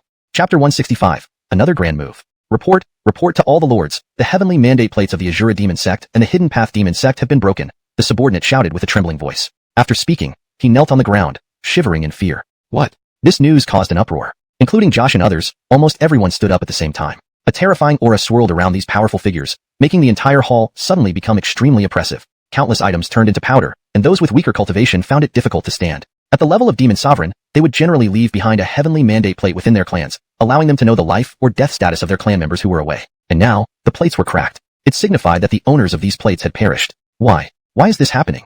Finally, after a brief silence filled with oppression, Josh let out a chilling voice. His body was trembling, and before him, the subordinate's body suddenly burst into blood mist. At this moment, his heart felt like it was bleeding. One must understand. Although his red sun lineage was powerful, the demon sects represented the pinnacle of fighting strength. Each one of them was a pillar-like existence. Losing two in one go was unimaginable. Such a loss. Especially after what happened with Dolores. Wilson, this is all because of Wilson. Josh gritted his teeth and declared loudly, "All demon Hudsons and above from the red sun lineage, heed my command. Depart with me immediately. I want to see whether there's a dragon coiled or a tiger crouching beside Wilson. Yes. The group of experts responded together. Following Josh stomping his foot, more than 20 experts soared into the sky simultaneously, casting a small shadow over the ground. Among these 20-odd experts, there were 7 demon sect leaders and over 10 demon Hudsons. Such a formation could nearly level most of the forces in the southern sands. As they flew past, the entire space carried an intense, oppressive feeling. The sheer killing intent was such that many birds flying through the sky within 100 meters of them were instantly reduced to dust. In Pingjiang City, the drizzle had stopped. However, the post-rain earth was full of mud, making it not conducive for work. Therefore, Mitchell, along with Alfie, Emil, Glenn, and others, sat inside the martial arts schoolhouse chatting idly. Just as they were chatting, Brooks also ran over. For a moment, the martial arts schoolhouse became lively and bustling. Since we are all here and it's somewhat cold today, why don't we cook up some hot pot? Mitchell smiled and suggested to everyone. Upon hearing Mitchell's suggestion to make something to eat, none of them had any objections, all nodding eagerly. But you guys will need to help. I can't do it all alone, Mitchell added. Whatever Kobe needs us to do, just say the word, they promptly replied. All right, you 3 old men, help me prepare the meat. Mitchell laughed, but choosing what to eat gave him a bit of a headache. He wanted to roast an entire lamb, or perhaps make eagle stew. But then again, wolf meat porridge sounded good too. After pondering, he simply took out his spatial ring. Seeing the spatial ring, everyone widened their eyes, filled with awe. Clearly, they could tell how extraordinary the ring was, far surpassing ordinary storage rings. Hee, this ring is quite good, right? Mitchell chuckled. They quickly nodded in agreement. Mitchell raised a corner of his mouth, understanding their astonished expressions. After all, the ring was a gift from a cultivator, which mere mortal gauges would never have seen. You guys choose what to eat. Mitchell directly opened the spatial ring and poured out all the wild beasts inside it. Leopards, eagles, snakes, deer. Virtually every type of animal imaginable, filling the entire courtyard. This move left Alfie and the others staring wide-eyed in shock. That's a lightning eagle? That's a land snake. That's a sky wolf. Everyone was stunned because these were not just creatures, they were spirit beasts or even demon kings. Despite already suspecting that Mitchell's preparations wouldn't be simple, none expected it to be this extravagant. Oh, and I've got this old tortoise too. Mitchell brought out the old tortoise and added, but this tortoise can only offer you each a sip of its soup. I need it to strengthen my disciples' constitution. Demons? Hudson. The appearance of the tortoise caused even greater astonishment among everyone. Brooks sweated coldly, while Alfie and the others, being at least martial ancestor experts, looked on with complex feelings. He, a newcomer at the martial Hudson stage, couldn't help but feel overwhelmed by this ancient tortoise that had transcended the demon Hudson stage. To use something stronger than himself as food? Only a true gauge could have such grandeur. Gradually, they grew somewhat accustomed to it. After all, if someone could kill a demon sect leader, eating a couple of spirit beasts or demon kings wasn't much of a surprise. Rather, they themselves could now enjoy this luxury. Chapter 166. Everyone breaks through. You can pick whichever you want. Mitchell said with a smile. He didn't care what these beasts were called, whether lightning or flying. To him, as long as they were game, they were all good ingredients. Upon hearing this, Alfie and the others hesitantly chose an old eagle to make soup and also planned to roast some wolf legs. All right, that's settled then. Mitchell clapped his hands and said, I'll be the chef. You guys clean the beasts and wash the vegetables. Hearing this, Alfie and the rest rolled up their sleeves and began to prepare the eagle and the demonic wolf. Especially seeing Mitchell working diligently, none of them dared to use their cultivation skills and accompanied Mitchell in experiencing life's tasks. So everyone plucked feathers, boiled water, busying themselves enthusiastically. By the way, old Kobe Abdurrahman, why don't you go buy some herbs on the street? After all, you all have aged bodies. Enjoying the meal will not only satisfy your appetite, but also nourish your bodies. Mitchell handed over some gold coins to Brooks along with a list of herbs. Sure thing. Brooks took the coins and trotted off to buy the herbs. While everyone was busy, from the pile of corpses, a centipede cautiously peeked out. Seeing the people plucking the eagle's feathers, it nearly got scared stiff. It rapidly shrank its body and quietly hid under the steps. Not long after, Christopher Abdurrahman returned with the herbs, while Alfie and the others had finished cleaning the eagle and the wolf. Mitchell then showed off his culinary skills, first simmering the turtle soup with herbs. The wolf legs and eagle soup were still being prepared. When the turtle soup was nearly ready, Alfie and the others' eyes lit up, and they all looked eagerly.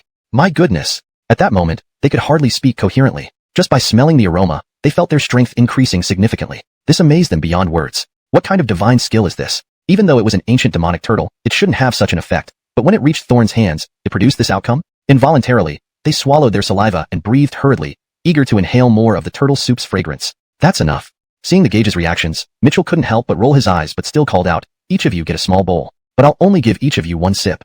Upon hearing this, Alfie and the others were so excited that their hearts almost leaped out of their chests. Each of them held a small bowl and crowded around Mitchell. Mitchell picked up a large ladle and started serving the soup. Upon seeing this, they noticed that even the ladle was a holy item. Alfie and the others almost dropped their jaws in shock. Hey, calm down. Don't act like you've never seen anything before. After interacting, Christopher Abdurrahman had become more familiar with them and couldn't help but pat their shoulders, looking at them as if they were country bumpkins. Hearing this, Alfie and the others instantly realized that Abdurrahman must not be new to this kitchen, indicating a close relationship with Thorn. They immediately treated Abdurrahman more respectfully, politely saying, Thank you for reminding us, Brother Abdurrahman. Ha, no problem, you'll get used to it. Christopher Abdurrahman instinctively puffed out his chest, feeling quite proud. So what if he's a martial ancestor? Even if his cultivation is much higher than mine, isn't he still respectful to me because I know the predecessor first?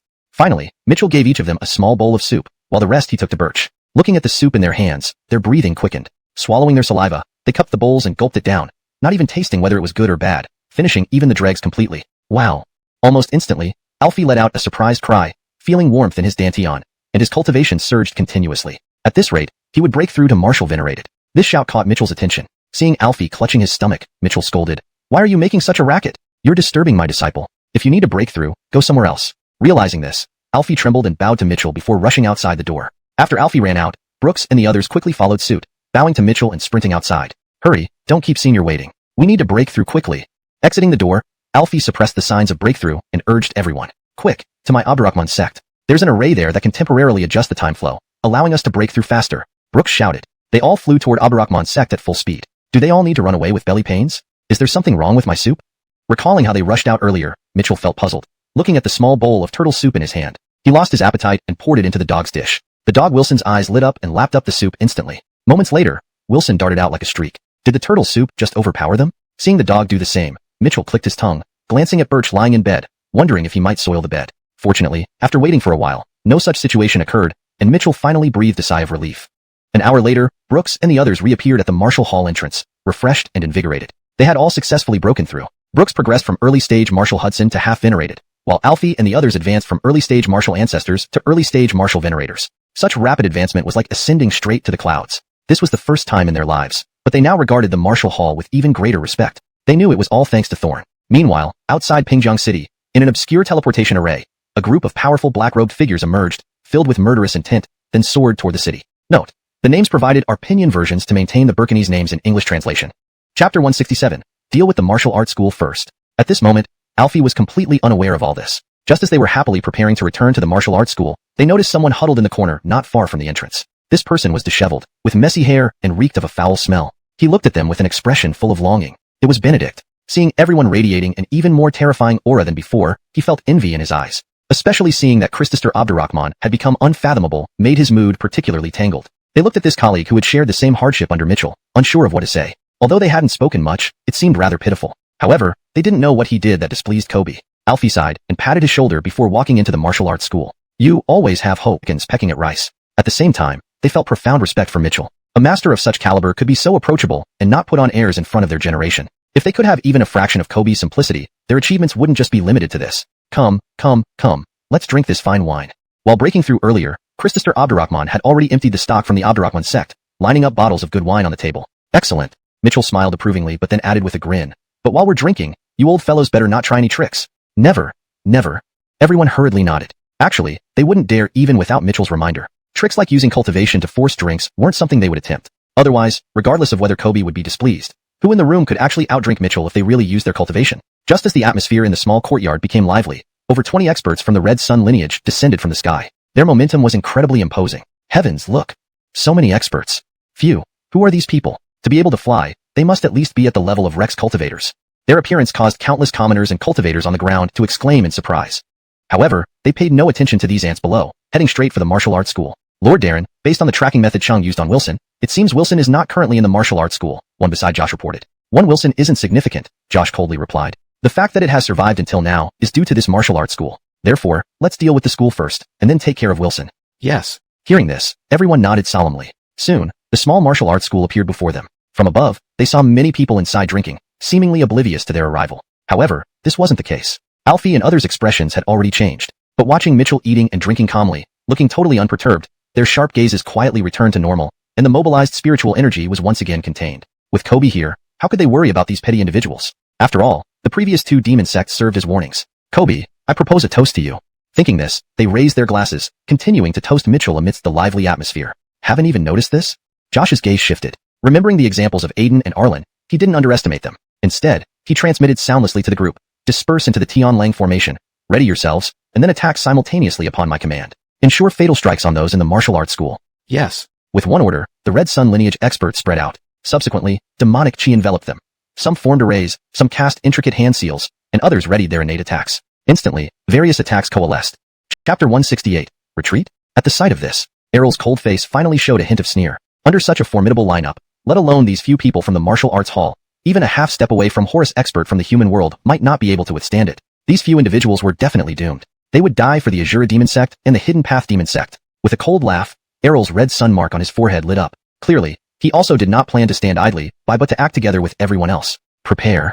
Destructive energy was brewing on the mark, ready to be unleashed. He waved his hand fiercely, about to command everyone to act together. Hearing Errol's order, the pupils of the Red Sun lineage's members all contracted, holding their breaths. The attacks in their hands were already poised and waiting for the final command from Errol before they would erupt simultaneously. However, just as Errol's words were on the tip of his tongue, he suddenly sensed an unusual aura. What? Horus? 1, 2, 3. There are actually 3? And apart from them, there's one who is on par with me, a Frederick's.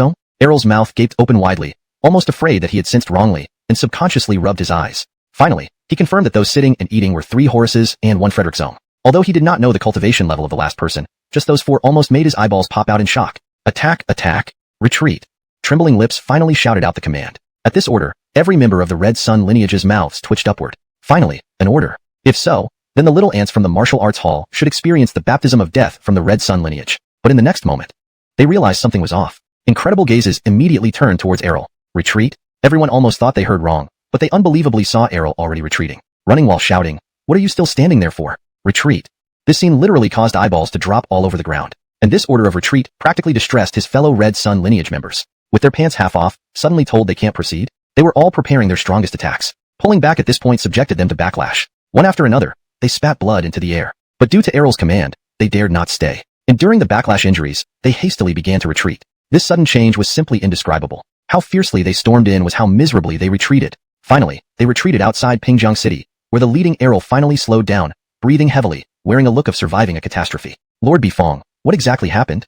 Finally, someone asked Errol. Yes, Lord Bifong, we agreed to attack together. Why retreat at the critical moment? That's right, we've all suffered backlash. Please give us an explanation. As the first person asked, others also started questioning Errol. Although they did not dare confront him openly, yet their tones contained some blame. Himph, do you think I wanted to retreat?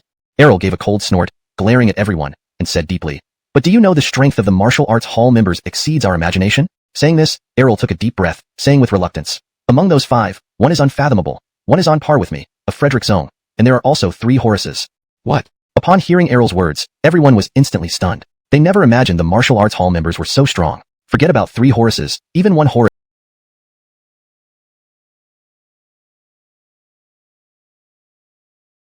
Ching Xian's tracking, Wilson is not only out of the city now, but also very far from it, possibly on the other side of the Mu Fu Mountains within the 10,000 Great Mountains. The subordinate reported to Ao Darren. In the 10,000 Great Mountains, huh? Ao Darren's pupils narrowed as he coldly remarked, but that's fine. The further away he is from the martial arts academy, the better for us. With that, he waved his hand. Move out. Following his order, many of the Red Sun lineage's elite warriors set off toward the 10,000 Great Mountains. Despite their setback at the martial arts academy, this time they were filled with absolute confidence. After all, they had gathered the peak fighters of the Red Sun lineage. How could such a lineup fail to capture a worthless person like Wilson? However, the distance between the 10,000 Great Mountains and Pingjiang City was considerable, even for Ao Darren and his companions, requiring significant travel time. Meanwhile, back at the martial arts academy, wine still flowed freely, with everyone enjoying themselves heartily, especially since Zach Abdurrahman brought exceptional wine, and due to everyone refraining from using their cultivation powers while drinking, all except Mitchell were becoming quite tipsy. Especially Zach Abdurrahman, who curled his fingers in a delicate gesture, took tiny steps, and began recounting his past romantic adventures. Let me tell you guys, no boasting, when I was young, I was exceptionally handsome. The line of girls who fancied me could stretch endlessly. Abdurrahman's face was flushed as he bragged. TCH, judging by how you look now, how good could you have been when you were young? Even if some did fancy you, it was probably just like a turtle eyeing peas, Emil said disbelievingly. Abdurrahman's eyes bulged as he blushed fiercely and retorted, you're talking crap. I, Abdurrahman, am the kind to brag? Listen up, there was once when I bedded 36 women in one night. 36? Everyone was instantly astounded, even Mitchell was taken aback. Men, after all, blowing a little wind after some drinks isn't unusual, right? Tell us more, how did you manage that? Glenn urged. As soon as he finished speaking, everyone leaned in closer, ears pricked. Cough cough. Seeing everyone's interest, Abdurrahman began exaggerating vividly. From start to finish, from head to toe, every detail, even the distant views were described almost thoroughly, though he himself didn't know how much of it was exaggerated. It took nearly half an hour before he finished. Hey, could you teach me? At that moment, a voice came from the doorway next door. Everyone looked over and found Birch had woken up, peering in through the door, unsure of how long he had been eavesdropping. His small mouth licked his lips, his eyes full of admiration for Abdurrahman's tales. You little rascal, always looking for trouble. Go back to sleep immediately. Mitchell glared at him, scolding sternly, but a hint of happiness showed on his face. His young disciple was finally awake. Upon hearing this, Birch quickly withdrew his head and lay back down. Birch's appearance didn't disrupt the atmosphere. After Abdurrahman, the other old men also began bragging and sharing their past stories. For instance, Amerigo Abdurrahman liked Lolita and squandered his wealth for them. Alfie was beaten half to death in his youth over a Selena and spent half a month in a latrine pit. Glenn once peeked at the village beauty bathing and got aroused watching her white back until she turned around, only to find out it was the father of the village beauty, causing him to lose interest in women for years. As for Amiel, he was as innocent as a sheet of paper, leading the others to suspect whether he preferred men and subtly move their chairs away from him. Elon, do you have any stories you'd like to share? After their chatter, Amerigo Abdurrahman timidly asked Mitchell. The others also turned their expectant gazes toward him. Well, Mitchell smiled, putting down his wine cup and recalling softly. I don't really have particularly special stories. If I must say, it would be in another world. Another world? Sibilant sounds escaped, mortal, and shared meals. It was truly bringing glory to their ancestors. Why are you so excited when I mention another world? Mitchell King rolled his eyes at them. Seeing this, everyone lowered their heads, looking embarrassed. Despite the fact that crossing worlds was considered trivial by their senior, it was still hard for them to suppress the awe inside. Elon, please continue. Yes, Elon, could you tell us more about that world? Tell us the stories of that world. They then asked Mitchell King expectantly. Mitchell King nodded, recalling things from his past life. His heart moved. After all these years, he still couldn't let go. Fine. He might as well tell them a story since he was just blowing off steam anyway. That's another civilization. The people there are very smart and powerful. If they brought out what they have created, destroying the immortal river continent would be easy. They could even annihilate all life on the entire continent. Huh. Alfie and others trembled upon hearing this. They exchanged glances, seeing shock in each other's eyes. Such power was terrifying. Immortal river continent was vast. Yet no one had ever heard of anyone capable of destroying the entire continent, let alone wiping out all life. Elon, what level were you in that world? Alfie cautiously asked. Mitchell King laughed. I was at an average level. Of course, in front of those true titans, I was merely a commoner. What? Commoner? This statement almost scared them to death. A person as strong as their respected Elon, being an immortal seems correct. Speaking of which, I was quite the playboy back then. Holding up a cup of wine, Mitchell King smiled self-mockingly, filled with nostalgia for that world. Mentioning these embarrassing incidents was also a way to cherish those lost teenage years and youth, especially during sleepless nights while glued to the phone waiting for messages, or guessing intentions from social media posts, or drowsily attending classes. Being a playboy, but who said it wasn't part of youth? Playboy? Alfie couldn't help but ask again. Mitchell King glanced at them. These old men were like 100 questions, and he mocked, just consider it a compliment. So that's what you mean, Elon is indeed a playboy. Alfie et al. Quickly picked up this term, and praised accordingly. Upon hearing this, Mitchell King's face turned dark, and his facial muscles twitched uncontrollably. He really hit the nail on his foot. The sky gradually darkened. The drinking continued. So did the boasting. Gradually, some couldn't hold their liquor. Alfie and Brooks collapsed under the table at some point, hugging the legs and snoring. Glenn and Amiel lay crosswise on the ground, especially Glenn clutching Amiel's feet, mumbling and occasionally sniffing.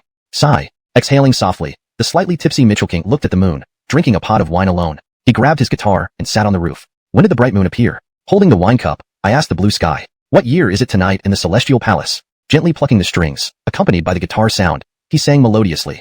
Chapter 171. There will be no accidents this time. At this moment, the experts of the Red Sun lineage swept through the air, creating an imposing presence. They had finally arrived at the foot of the 100,000 mountains. Is Wilson still inside the 100,000 mountains? Josh turned his head and asked one of his subordinates in a solemn voice. Yes. The subordinate replied hastily. You lead the way. To avoid any delays, we must capture Wilson as quickly as possible, Josh said coldly. Yes. Subsequently, the group advanced into the 100,000 mountains under this person's guidance. Wait. However, having barely entered the mountains, Josh halted everyone with a gesture of his hand. Did you feel it? He asked. Everyone behind him nodded their heads, eyes filled with awe and a hint of fear, for they had all sensed tremendous activity within the mountains. Under this activity, many beasts lay prostrate, not daring to move. Even these demon overlords and demon Hudsons felt immense pressure. I wonder which expert is breaking through to demon venerable here. Josh's eyes narrowed as he stared at the vast gathering of spirit energy in the distance. What should we do? Others asked, hesitating to proceed. Josh too was hesitant. Even though he was a perfected demon overlord, just a step away from demon venerable, that single step was like a chasm. In front of true demon venerable experts, he held no combat strength whatsoever. That was why he fled so quickly upon seeing those three martial venerables at the martial hall. After a moment of thought, he said, given Wilson's incompetence, even as a demon king, I imagine he's cowering under the pressure of this breakthrough, not daring to move. So, let's wait here until the demon venerable has fully broken through before going after him. Hearing this, everyone nodded in agreement. Provoking a powerful figure during a breakthrough would certainly be unwise. Thus, the people of the Red Sun lineage settled down in the mountains. The breakthrough of a demon venerable was indeed terrifying. All night long, the entire mountain range was engulfed in powerful energy fluctuations. Under this influence, birds and beasts scattered, countless demons laid prostrate. Finally, after the night passed, the fluctuations subsided. The individual within the mountains had successfully broken through to become a demon venerable. Simultaneously, the seated Josh suddenly opened his eyes, immediately asking, is Wilson still in these mountains? Hall had made him much more cautious. Prepare yourselves. He gave the order. Upon hearing it, everyone prepared themselves for action. Now, with another command from Josh, over 20 figures rushed towards Wilson like flashes of light. Josh smirked. There would definitely be no accidents this time. But then, his face froze as Wilson suddenly opened his eyes. Two beams of golden light shot directly towards him. At the same moment, a terrifying aura surged from Wilson, causing Josh to feel genuine fear. Gah. Josh's eyes widened in shock. Hashtag chapter 172. Barker's moment of glory. The demon venerable? It's actually the demon venerable? Josh felt as if a thunderclap had exploded in his mind, leaving him utterly bewildered. How did Wilson suddenly become the demon venerable? If it weren't for the overwhelming aura emanating from Wilson, striking directly at his heart, and if he hadn't seen it with his own eyes, he wouldn't have dared to believe any of this. But now, no matter how much he couldn't understand how Wilson, once a good-for-nothing, could reach the level of demon venerable, the current situation left no room for further thoughts. Retreat. What? Retreat again? Hearing Josh's words, the demons rushing toward Wilson were momentarily stunned once more. However, they also felt the powerful aura radiating from Wilson, causing them to break out in cold sweat. Demon venerable. It's actually the demon venerable. How did Wilson become a demon venerable? No wonder we must retreat. They instantly understood, and without considering the shock in their hearts, they almost bolted away on the spot. Their speed was incomparably faster than when they arrived, each vying for precedence, fearing that Wilson might catch up from behind. The disdain they once held for Wilson now transformed into an equal amount of fear. However, the awakened Wilson wasn't about to let them go. With a gentle flick of his claw, a colossal force surged toward the fleeing Josh and others. Hoo! This single claw strike was like a mountain collapsing into the sea, trees splintering, and the land turning into barren wasteland. Those demon Hudsons in Josh's camp were nearly all killed by this single claw, while the demon lords, too, were not spared, crashing down one after another, vomiting blood from their mouths. Damn it! Damn it! Climbing up from the ground, covered in dirt and dust, Josh's face flushed red as he cursed loudly. He never imagined that such a formidable group would not only be humiliated in the martial hall, but would fare no better against Wilson. This useless person turned into a demon venerable overnight. What kind of world was this? But just as he roared, Wilson locked onto him. The intense gaze alone made his bones chill. Before he could react, Wilson raised his paw again, expanding it in the sky like a mountain pressing down on him. Hoo!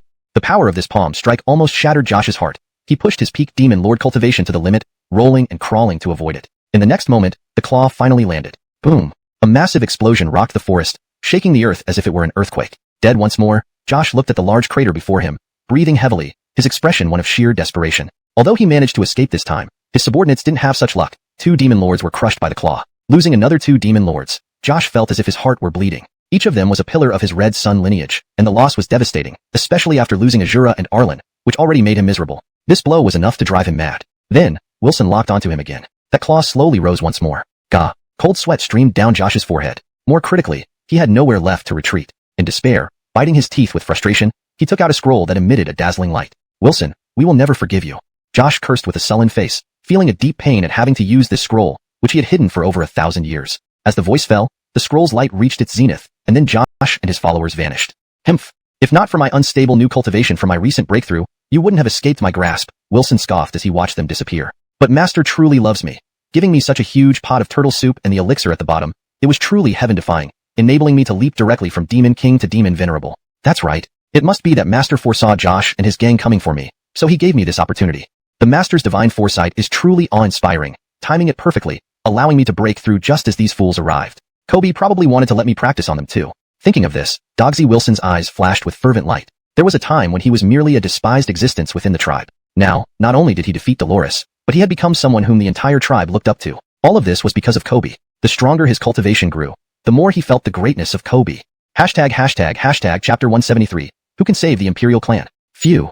Beyond the great 10,000 mountains, Josh and the others, who had been transported by the scroll, panted heavily. Each of them was still filled with lingering fear and an ugly expression. Who would have thought that the once despised Wilson would actually force Josh to use the 1,000-year-old treasure scroll? Such a precious item was considered as important as life itself by Josh, yet it had been used on Wilson. Moreover, they started with over 20 grand figures, but now only a few remaining members of the demon clan were left. Not a single demon Hudson remained. Arg!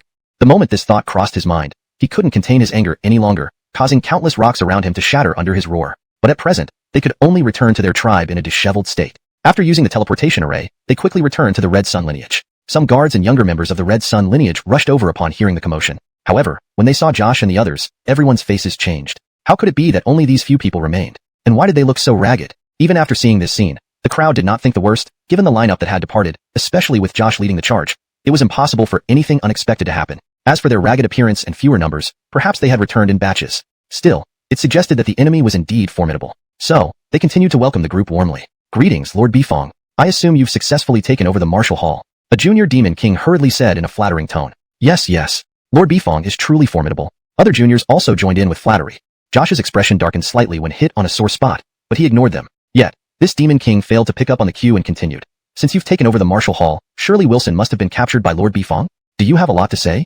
Hit on another sore point, Josh finally snapped, slapping the sycophant down to the ground, killing him instantly. Upon seeing this, the crowd fell into shock. Looking at Josh's gloomy face, everyone sensed something bad had indeed happened. Josh didn't acknowledge them, settling onto his throne, his face dark and silent for a long while. The great hall fell into an oppressive silence. No one dared speak. Someone, bring me the rank-breaking pill.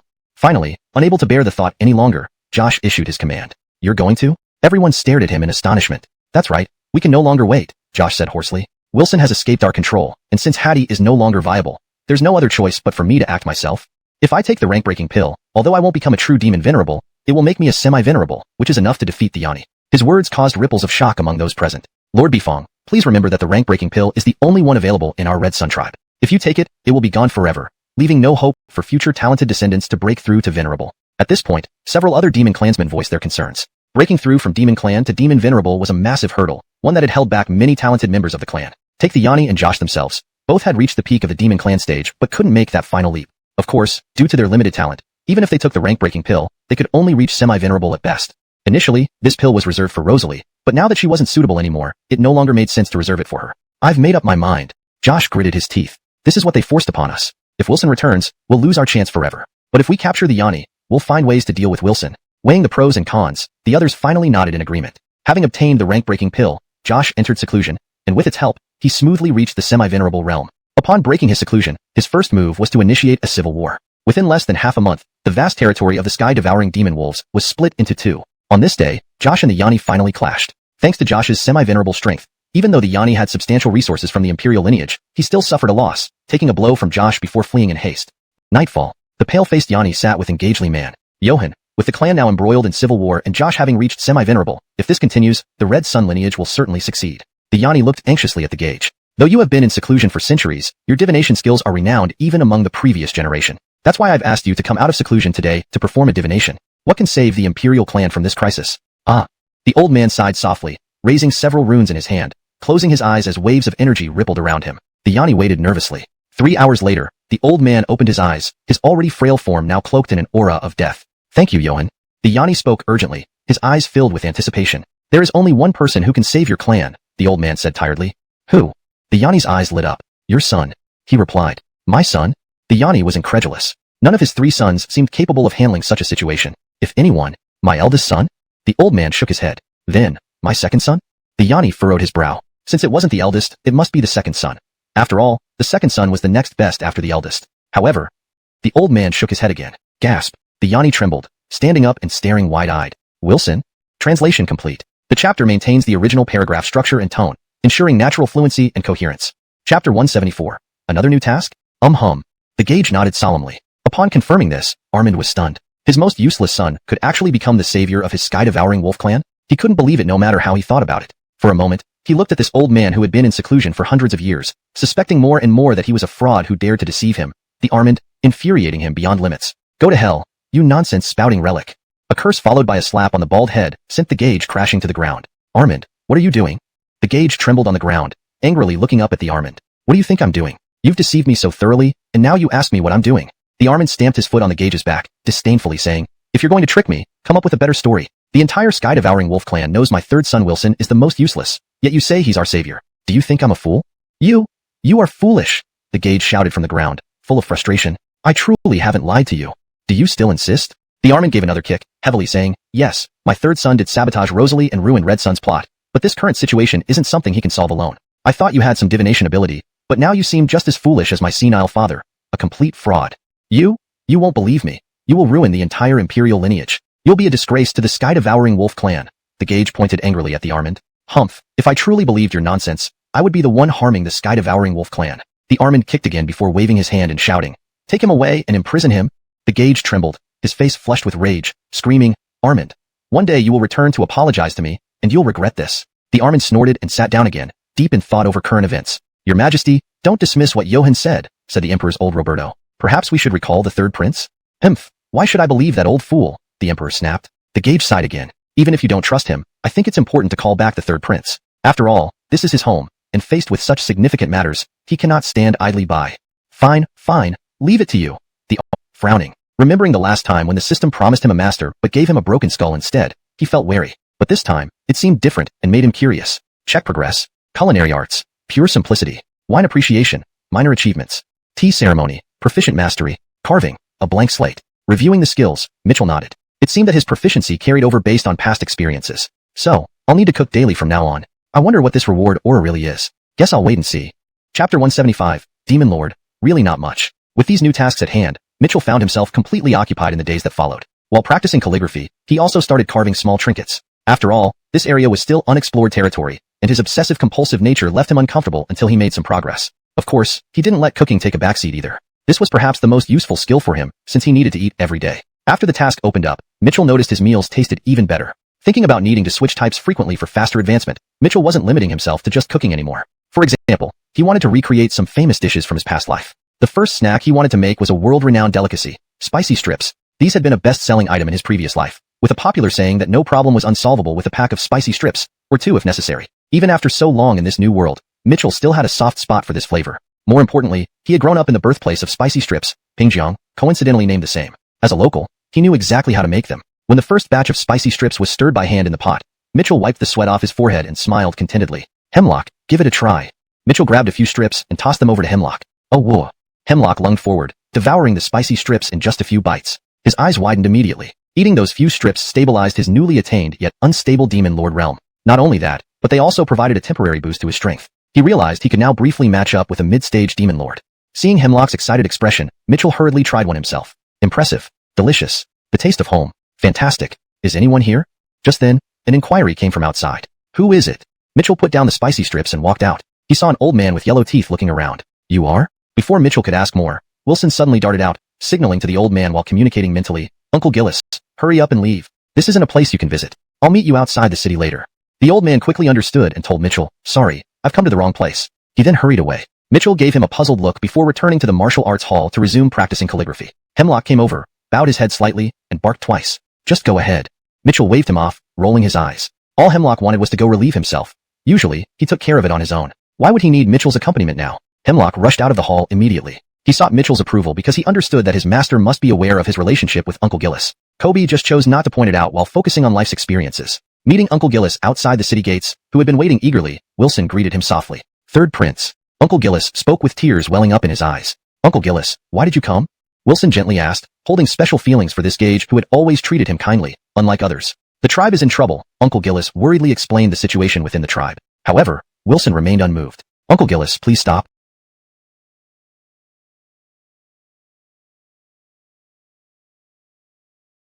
That place is not my home. This martial arts hall is. Wilson firmly stated. Regardless of the reason, that old man knowingly exiled me under false accusations, almost leading to my death outside. I have no feelings for that place. Your Highness, how can you say that? After you married Dolores, Wolf Hudson looked at you differently, Uncle Gillis pleaded softly. Besides, what good does staying in this rundown hall do you? Shut up. Uncle Gillis's words provoked a sudden change in Wilson's demeanor, unleashing a strong killing intent. I warn you, say one more bad word about this hall, and you die.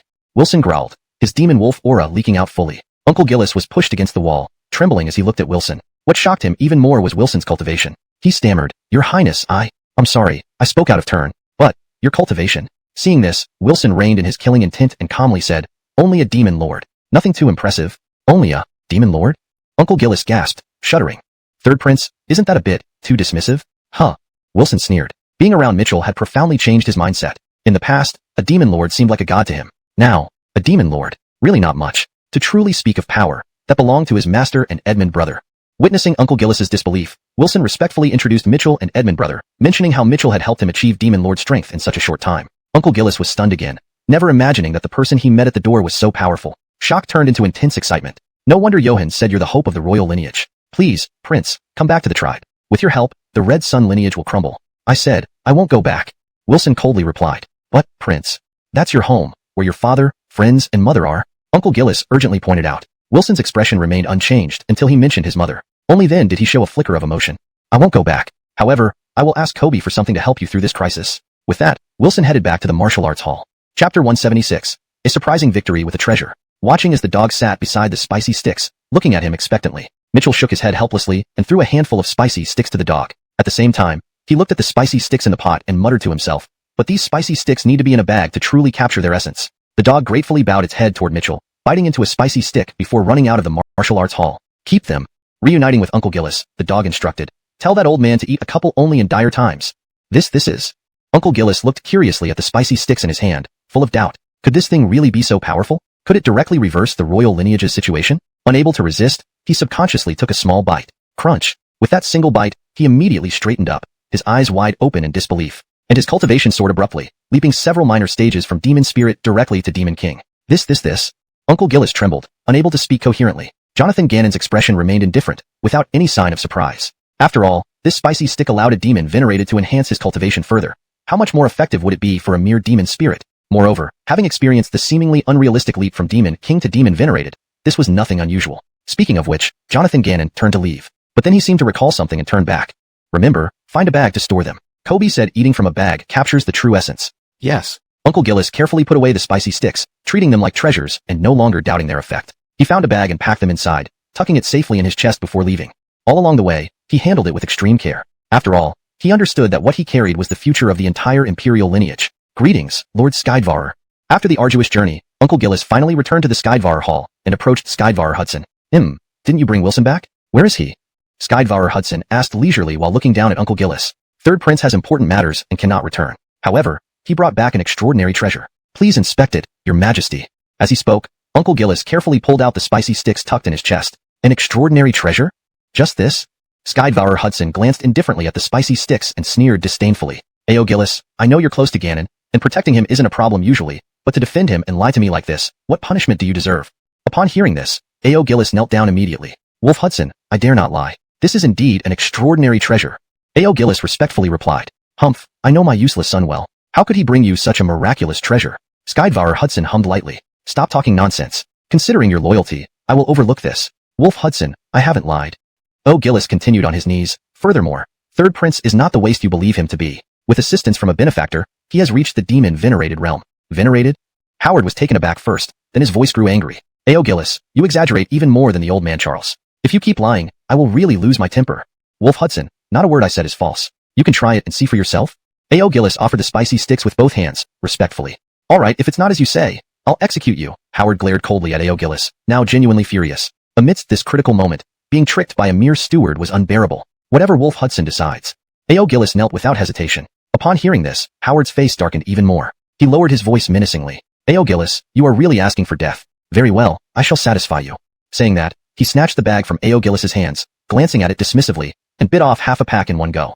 Hashtag chapter 177. The Might of Zechariah. As he took a bite from the half-pack of spicy sticks, his previously casual demeanor suddenly changed. His eyes widened sharply. At this moment,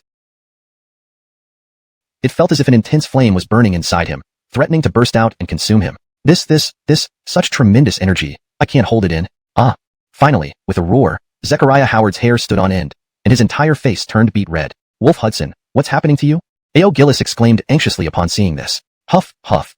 Howard panted heavily, his eyes bloodshot as he scanned the surroundings. Dawn, where is Dawn? Wolf Hudson, Dawn is in the rear chamber.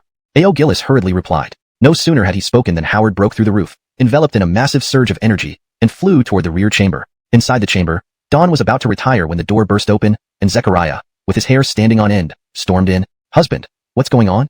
Dawn looked at Zechariah in astonishment, her voice filled with disbelief. Dawn, don't speak, don't ask questions, just lie down. As he spoke, Zechariah's aura expanded to its limits. With a tearing sound, his clothes exploded into fragments. Then, with bloodshot eyes, he lunged at his wife. Boom. Rumble. The entire night, the Shirtion Palace was not at peace. From Dawn's chamber came not only the surging aura of Zechariah, but also occasional sounds of walls collapsing. After a long while, Zechariah's fierce energy finally subsided, leaving the area around him in ruins. What a powerful thing this is, with such tremendous effects. Zechariah marveled at the immense energy he had experienced, realizing that Ayo Gillis hadn't lied to him. The precious treasure his son Wilson brought back truly had the power to turn the tide. He had unknowingly broken through to the semi-revered realm, and during the peak of that energy surge, his combat strength skyrocketed to the demon-revered level for a time. His shock left him dazed. When he finally regained his senses, he saw his wife lying lifelessly amidst the debris before him. Ah! Dawn! Dawn, how are you? Quick, get someone to help Dawn. Zechariah shouted anxiously, calling for help. Witnessing this scene, countless experts rushed to the Shirtion Palace, stunned into silence by the sight. Zechariah of the Wolf Clan. Terrifying indeed. After frantic medical attention, upon learning that his wife was safe and sound, Zechariah collected himself and returned to the main hall. Where is Ayo Gillis? Where is Ayo Gillis? He shouted loudly. I'm here. A.O. Gillis rushed over, presenting the half-pack of spicy sticks that Zechariah had discarded earlier. Ha ha ha. Zechariah laughed heartily as he accepted the spicy sticks, patting A.O. Gillis on the shoulder in praise. Not bad, A.O. Gillis. You have done a great deed. Wolf Hudson, what merit do I have? It's all due to the efforts of Third Prince, A.O. Gillis quickly responded. Hearing this, Howard remembered his third son and grabbed A.O. Gillis, asking urgently, you said earlier that Gananer received help from a powerful figure and has already surpassed the demon-revered realm. Is this true? Absolutely true, A.O. Gillis confirmed. Upon hearing this, Howard felt both astonished and delighted. Delighted that his once useless son had advanced ahead of him to become a demon-revered figure. Shocked by the strength of the mysterious benefactor behind him. How powerful must this person be to have helped his useless son reach demon-revered status? And what remarkable skill must they possess to create such extraordinary food? Looking at the spicy sticks in his hand, he couldn't settle down. He carefully stored them in the hidden pocket of his robe, treasuring them like a prized possession. Suddenly, he remembered something and rushed to the dungeon. In the dungeon, Charles was still imprisoned, shackles around his wrists and ankles, a shoe print on his bald head. Who the hell allowed you to imprison old Jean here? Zechariah raged as soon as he entered. Why haven't you brought the keys? His subordinates, terrified, handed over the keys, their faces full of helplessness. Wasn't it you who ordered us to imprison him? Of course, they dared not say this aloud. After receiving the keys, Howard approached Charles with a smile, first removing the shackles and then gently patting the shoe print on his bald head. Old Jean, I acted too rashly earlier. Please don't take offense. Things did turn out just as you said. Gananer truly is the savior you predicted. Upon hearing this, Charles suddenly sat up, trembling. Really? Yes, absolutely true. So I apologize sincerely. If the royal lineage can be saved, then it is good. With a mix of excitement and a glance full of resentment towards Zechariah, Charles sat back down, his head hanging low. Old Jean, Zechariah called anxiously, placing his palm on Charles's arm and sending a stream of demonic energy into his body. Damn it. Upon detecting Charles's condition, Zechariah slapped himself in frustration. This old man had clearly been killed by him, lingering only because of unresolved resentment. Waving his hand, he ordered Charles's body to be buried properly and left the dungeon with a grim face. Deep down, he felt immensely sad. To lose such a formidable fortune-teller. What untold help could he have provided if he had stayed by his side? Exiting the dungeon, he realized it was already daylight. Report to Wolf Hudson, the Red Sun clan has attacked. Just then, surrender with your people, perhaps you can save your life today. On the opposite bank, Josh floated in midair, coldly addressing the Armand. Humph. Josh, be careful not to hurt yourself with your big talk. It's closer to your death day. The Armand leaped up, head raised, speaking confidently. Come on, let's just fight. No need for all the chatter. Can't believe you, Howard. Have the guts to face me again after fleeing so pitifully a few days ago. Josh said disdainfully, his demonic power surging around him. For him, this was better. If he could kill the Armand directly, it would prevent a full-scale battle among his subordinates, sparing much loss for the Red Sun lineage. As he unleashed his power, the pressure of a half-demon lord expanded, and with one step in midair, he was already before the Armand. Die! Josh sneered, launching a lethal attack. With a sudden palm thrust, space seemed to collapse, and overwhelming demonic power transformed into waves of surges in the air, crashing down toward Howard. Seeing the surging wave approaching the Armand's head, Josh couldn't help but smirk. Even if this blow didn't kill the Armand, it would certainly severely wound him. This was the suppression of realm levels. Even though he was only a half-demon lord, dealing with a demon sect Kobe was effortless for him. But then, his expression changed. He saw an immense aura burst from the Armand, evenly matched with his own. You? How are you also a half-demon lord? Josh asked incredulously. Humph, only you can break through, but not me? The Armand laughed coldly, simultaneously pushing forward his hands as his cultivation exploded outward. In an instant, an invisible energy surged out, colliding with Josh's wave of surges. Boom! With the collision of two powerful forces, rolling thunder filled the sky, spatial cracks tore open, and the whole space turned into a stormy sea. At the same time, the explosive energy spread in all directions, pushing back tens of thousands below, knocking over those nearby. This clash resulted in an even match. Josh's face instantly fell, and the originally morale-high Red Sun lineage dropped spirits. No one expected the Armand to have broken through to the half-demon lord realm. Ha ha ha. Half-demon lord is indeed powerful. The Armand laughed wildly, staring at Josh and coldly said, Josh, you can't do anything to me today. Quite the contrary, you will die here. Upon hearing this, Josh's face twitched. Narrowing his eyes without speaking, he slowly took out a delicate little box from his storage ring. Seeing this, the experts of the Red Sun lineage were greatly shocked. Is Lord Bifong going to? He actually plans to take the rampage pill. Is the Armand really that tough to handle? Looking at the pill, they all expressed their disbelief. The Armand's face also changed. Staring at Josh, he heavily remarked, Josh, you truly are ruthless. You even brought out the last rampage pill of the Red Sun lineage. Do you know that by taking it, you'll lose half your lifespan even if you defeat me? As long as it unites our tribe under the Red Sun lineage. Josh narrowed his eyes, swallowing the rampage pill without hesitation.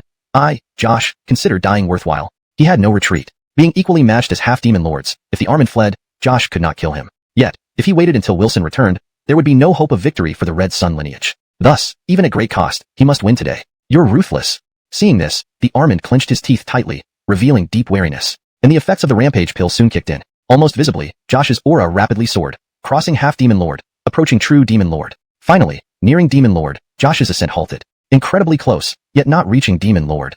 Lifting his hand and feeling the power within him, he spoke solemnly, but dealing with a half-demon lord should be more than enough.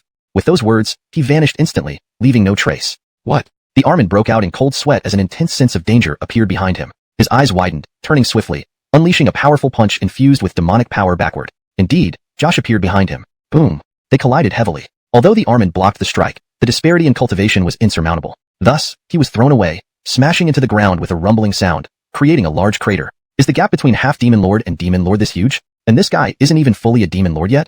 Wiping blood from his mouth, the Armand got up slowly, filled with reluctance. But as he rose, he saw Josh diving towards him like an arc in the sky. Hurriedly, the Armand redirected his demonic power into a protective shield around him. As the shield formed, a punch struck it. Bang! The shield shattered, having deflected most of the force, yet some still impacted him. Swoosh! He slid along the ground, leaving a trail of dust and a kilometer-long trench, finally stabilizing. So hard to defend against. Coughing violently and struggling to rise, his hand involuntarily moved to a hidden pocket of his clothes. Note: I've maintained the original paragraph structure, style, and line breaks as instructed.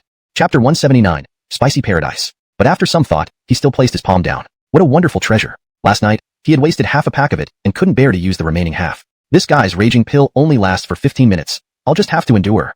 Biting his teeth, Jamal waved his hand and took out a high-grade defensive artifact. As the artifact appeared, it emitted light encircling the Jamal's body. Clearly, this was a high-grade defensive artifact. The Jamal obviously didn't plan to fight Dover, but aimed to passively defend in order to last the 15 minutes without using the spicy sticks. Adamantine shield? Dover's pupils constricted slightly when he saw Jamal produce this artifact, then sneered. Do you really think that with the adamantine shield, you will be safe? Humph, a real demon sovereign I can't block, but holding off a half-baked fighter like you for 15 minutes isn't a problem, Jamal replied disdainfully. Very well.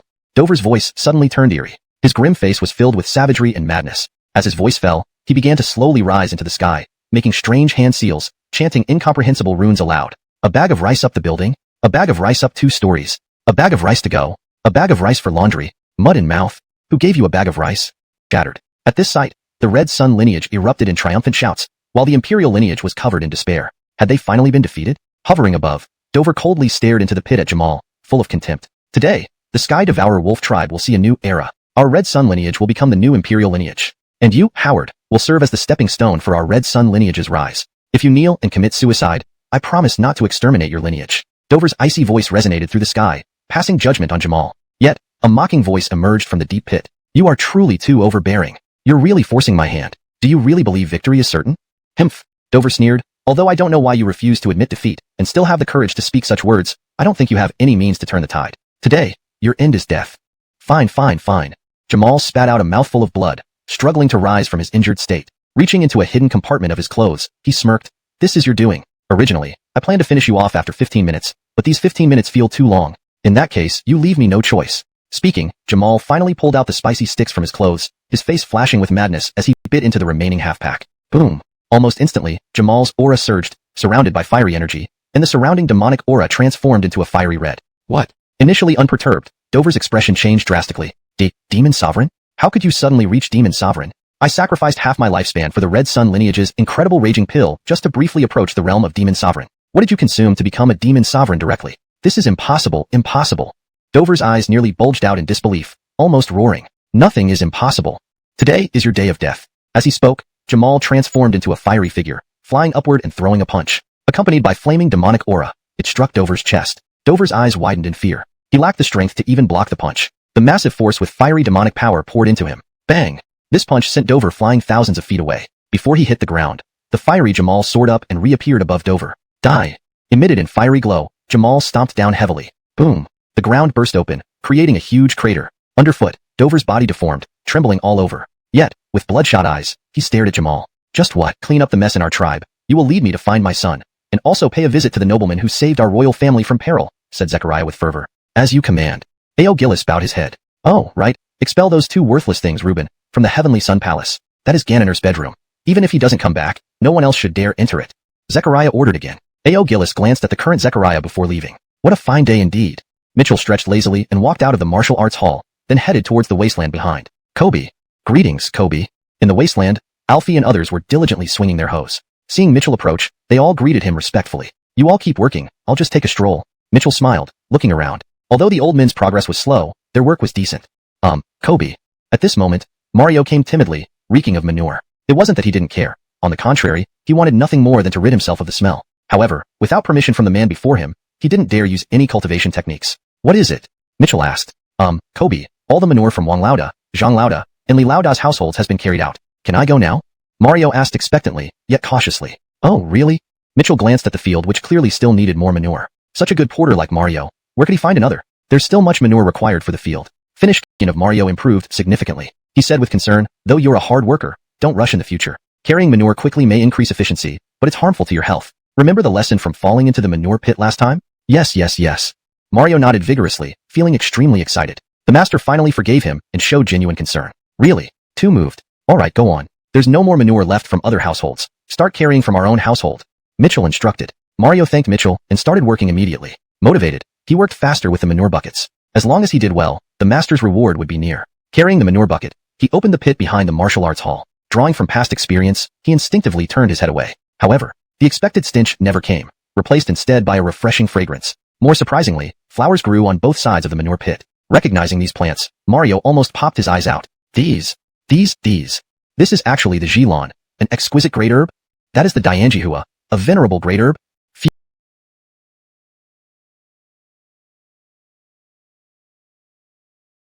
Chapter 181. Follow me and kill him. What is this? Startled, Mario couldn't help but extend his finger, dabbing a bit onto his fingertip for close inspection. He then couldn't resist moving closer to smell it, yet still failed to figure out what it was. Perplexed, he stuck his head out of the pit and looked around. Seeing no one around, he involuntarily brought his finger to his mouth, then darted out his tongue with lightning speed. Click. The moment he did that, it felt as though thunder exploded in his mind, nearly making his eyes pop out. Is this medicinal tasting? No, this isn't medicinal tasting. Mario shook his head. The medicinal power here was clearly 99% lost. How could it possibly be medicinal tasting? But the next instant, he suddenly realized. It feels like residue from medicinal tasting? Adhering to the principle that practice is the sole criterion for testing truth, he couldn't resist licking a rock. Hiss. After licking, another wave of coldness swept over him. This was indeed residue from medicinal tasting. Moreover, such residues were not just in one clump. They could be found all over the latrine. Clearly, these violets grew because they were nourished by these residues. Of course, this wasn't the most shocking thing. What truly astonished him was that although the power in these medicinal residues had lost, Mitchell instantly lost his appetite and threw it on the ground. Seeing this, the dog dashed over and licked it eagerly. Mitchell rolled his eyes and continued practicing his calligraphy. In the clouds atop a mountain, a pavilion sat beside where a sword-browed Taoist was seated in meditation. In front of him knelt a young man in white robes. Kobe, I have gathered only 2 spirit treasures. Please, grant me another treasure. The young man earnestly requested, pleading tones evident. Morris, tell me, why do you need so many spirit treasures? The sword-browed Taoist looked at his disciple, frowning. Spirit treasures are heavenly rarities. If called treasures, they all have their uses. How can you ask for such precious items without a valid reason? The kneeling youth was Morris. Since that day when he was beaten by the terrifying black-robed figure, he had been collecting spirit treasures. Despite the passage of time, he only managed to gather 2, and out of desperation, sought his master Julius. Seeing Morris's silence, Zack Taoist Julius spoke heavily again. Kobe, please forgive me. I cannot speak of this matter, Morris said, bowing his head. Why can't you say? Asked Zack Julius. Not that I don't wish to speak, nor that I'm unwilling to. It's that. Morris revealed a troubled expression. He knew his master had a fiery temper and adored him immensely, teaching him all his cultivation. If his master learned that he faced threats from a black-robed figure, he'd certainly rush in to seek justice regardless of circumstances. But would his master stand a chance against that black-robed figure? Not to mention, there was also the mysterious youth. He didn't want to see his master killed at the dojo. Therefore, he gritted his teeth and said, Kobe, forgive me, but I cannot tell you. Truly, it is for your own good. For my own good? Zack Julius's tone darkened. For my own good, you won't tell me? Please forgive me, Kobe. I truly cannot, Morris replied, biting the bullet. Fine. You've really grown strong. Zack Julius slowly rose, his grand pressure exerting itself upon Morris. Crack. The stone under Morris's feet shattered, bearing immense pressure.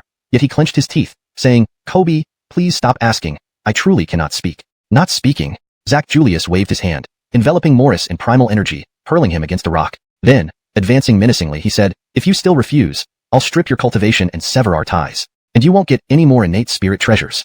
With this, Zack Julius's energy surged in his hand. Why must you push me? Morris struggled, knowing his predicament. Zack Julius remained icy. When Morris still didn't speak, he placed his palm on his forehead, trying to force him to open up. Clearly, something significant had happened. As expected, seeing this, Morris's face turned anxious. I'll speak, he hurriedly shouted. Seeing this, Zack Julius slowly lowered his arm and stared intently at Morris. But after listening, please remain calm. This incident began due to me and my mistakes, and they possess formidable power that even Kobe cannot contend with. Morris quickly warned. Then, he recounted everything that had happened at the dojo and the events involving the black-robed figure. The moment he finished, he saw Zack Julius's face darken. Indeed, Zack Julius erupted in fury. How dare he? Follow me and kill him. An overwhelming killing intent spread, and a flying sword hovered midair. Stepping on it, Zach Julius seized Morris and flew down the mountain. Chapter 182. No fighting in front of my martial arts school. Kobe, no, absolutely not. Morris shouted anxiously, his mind racing chaotically. He had known from the start that he shouldn't have mentioned this matter. His master was infamous for having a fiery temper and being notoriously fearless and reckless. Yet, it was precisely because of his recklessness that despite not having outstanding talent, he achieved considerable success. If it were any other time, he would have followed Dovey's character. But this time was different. Even Morris had speculated that the young man from the martial arts school and the hooded figure might be beyond the level of a Hicks. How could his Kobe, a mere Frederick Zong, stand a chance against such great beings? Kobe. Seeing that Dovey wouldn't listen to reason, Morris, in desperation, pressed the edge of a green sword to his own neck. Disciple you? At this sight, the long sword under Dovey's feet finally hovered midair. Kobe, please heed my advice. We are no match for them. We're on entirely different levels, Morris said earnestly. And this matter wasn't their fault. It was I who caused trouble first. You only need to give me the innate spiritual treasure, and I will resolve the rest by myself, alright? Vose. Correction. Kobe, you. Here's the refined translation maintaining the context and natural flow in English. Kobe, you. Dovey waved his sleeves heavily and sighed deeply before sealing Morris's cultivation. Kobe? Morris's expression changed. Dovey waved a hand to interrupt, then spoke gravely. Although I've sealed your cultivation, today I will heed your advice. But you know my path of the sword. Once I reach Horus, come with me down the mountain. Having said that, Dovey returned with his sword. The saber technique alongside deities. I have summarized 3 moves, which I will teach you today. Mitchell put down the brush gently. May I ask Kobe, what are the 3 moves? Fuller asked curiously. Slash, chop, and strike. Mitchell smiled softly. Remember, all variations stem from these 3 moves. If you master them, wielding the saber will become effortless for you. As he spoke, Mitchell took the saber and demonstrated the 3 moves to Fuller. Finishing, he handed the saber back. From now on, practice these 3 moves. Alright, good. Fuller scratched his head. Though he didn't understand why Mitchell wanted him to practice these seemingly simple moves, he obeyed unconditionally. Autumn gradually faded away, and winter arrived. Snow fell heavily outside. Life continued as usual. Alfie and the others still worked on clearing land, having completed only half due to weather constraints, which Mitchell understood. With the land incomplete, carrying manure became inevitable. As Alfie and the others' efficiency decreased, Benedict's workload also lightened, usually finishing manure carriage in the morning. However, perplexingly, he spent afternoons loitering around the latrine until dusk, mumbling incoherently. Fuller wielded the large saber, practicing slash, chop, and strike daily. But that annoying skeleton kept disappearing and even Mitchell's hidden gold coins seemed to decrease periodically. Of course, engrossed in calligraphy, Mitchell didn't have time to worry about this. After completing another couplet, a familiar voice appeared in his mind. Congrats. Your calligraphy has reached a divine level. Finally done. Mitchell nodded satisfactorily, admiring the newly written couplets. He then called out, Disciple, tear off the old couplets at the door and replace them with these new ones. Yes, Kobe. Fuller sheathed the saber, took the new couplets, and replaced the old ones at the door. Kobe's calligraphy is beautiful. Fuller clapped his small hands, treading through the snow back to the room. Boom. Suddenly, a shadow flew from an unknown direction and landed beside Fuller, spewing blood profusely and appearing nearly dead. Fuller was stunned. Before he could speak, a man holding a huge sword walked toward the injured man slowly. Atlas, after traveling thousands of miles, you still chase me. Why? The injured man shouted bitterly. I want to prove I am the greatest swordsman in Nansha. Atlas said coldly. You've proven it. Why continue hunting me down? The injured man protested. Because my sword leaves no survivors. So, you must die. Atlas stepped through the snow, pulling out his massive sword, ready to strike. Hold it. Suddenly, Fuller stood in front of the injured man, face flushed. No fighting in front of our martial arts school. Atlas glanced at Fuller and ignored him, lifting his sword. Run. The injured man shouted urgently to Fuller, but Atlas's sword was already above Fuller's head. This sword strike carried overwhelming pressure, pressing down relentlessly. The injured man turned pale, knowing that where this sword falls, nothing remains alive. Unfortunately, in his final moments, he was involving a child. He closed his eyes. Clang. At that moment, a melodious sound rang out. Opening his eyes in shock, he saw the little boy deftly deflect the sword with his own blade. Burkung. The giant sword plunged into the ground, burying itself half a foot deep. I told you not to fight here. Why don't you listen? The boy, blushing red, said angrily. In this segment, the tone and style of the original text are preserved, ensuring fluent and natural English translation while maintaining paragraph structure and line breaks. Names are transliterated correctly into pinyin for consistency. Chapter 183. What kind of place is this? Crack. The scene left the injured man beside stunned, as if a fish bone was stuck in his throat, unable to utter a single word. This was James, Atlas, the peerless sword demon who had pursued him for over 10,000 miles and was almost at the peak of martial veneration realm, now sent flying by this little boy with just one strike. What kind of godly skill is this? And James himself was almost dumbfounded, staring at the boy with a face full of horror. Such formidable power could burst out from that small body, not only knocking his great sword away but also shattering the bones in his palm. But when he regained his senses, humiliation clouded his face. For a swordsman, no greater shame existed than having one's sword knocked away. Such humiliation demanded nothing less than a fight to the death. Even though he couldn't discern this boy's cultivation level, the burning shame made him desperate to slay the boy under his sword. A look of madness flashed across his face as he took a quick step on the snow-covered ground toward his sword, gripping the hilt and attempting to pull it out. However, upon exerting force, his expression drastically changed, because despite his effort, he couldn't draw the great sword. He tried again, putting all his might into pulling the sword. This time, he used all the strength he could muster, yet the sword remained motionless in the ground. What is going on here? Finally, shockwaves surged within James's heart. His eyes nearly bulged out. At this moment, panic began to set in, a thought of retreat entering his mind for the first time. But just as he prepared to leave, interrupting his thoughts, he then noticed something alarming. The sword stuck in the ground had lost a presence. He naturally recognized it as James's aura. So, did this little boy kill him? He guessed inwardly. Just then, Birch, noticing the disappearing figure, rubbed his nose and hummed lightly, "One must teach those who don't listen a lesson, so they never have a chance to cause trouble outside my martial hall again." These words confirmed the injured man's suspicion. Seemed like the incomparable James was indeed killed by this little boy with 2 slashes. What astounded him most was that despite being right there, he couldn't discern how the boy managed to kill James. After a moment of astonishment, he finally reacted, struggling to stand and greet the boy. "Little brother." "No, Gage," the injured man corrected himself upon realizing the mistake. "Thank you, Zach, for saving me. My name is Norris." "Oh, are you all right?" Birch glanced at him. "But I'm not Gage. I'm Birch." "Zach, it's humble of you. With such profound cultivation, calling you Gage is appropriate," Norris respectfully said. "Cultivation?" Birch glanced at him again, frowning. "You got it wrong. I have no cultivation. I'm just a commoner." "A commoner?" Norris was taken aback. A commoner capable of killing James with 2 slashes? He wouldn't believe it if his life depended on it. To him, this was at least a martial veneration expert. Yet, since this expert claimed to be a commoner, Norris didn't dare to challenge. "By the way, how's your injury? Need me to call my master to treat it?" Birch looked at Norris's wounds and asked softly, "Kobe? You have a Kobe?"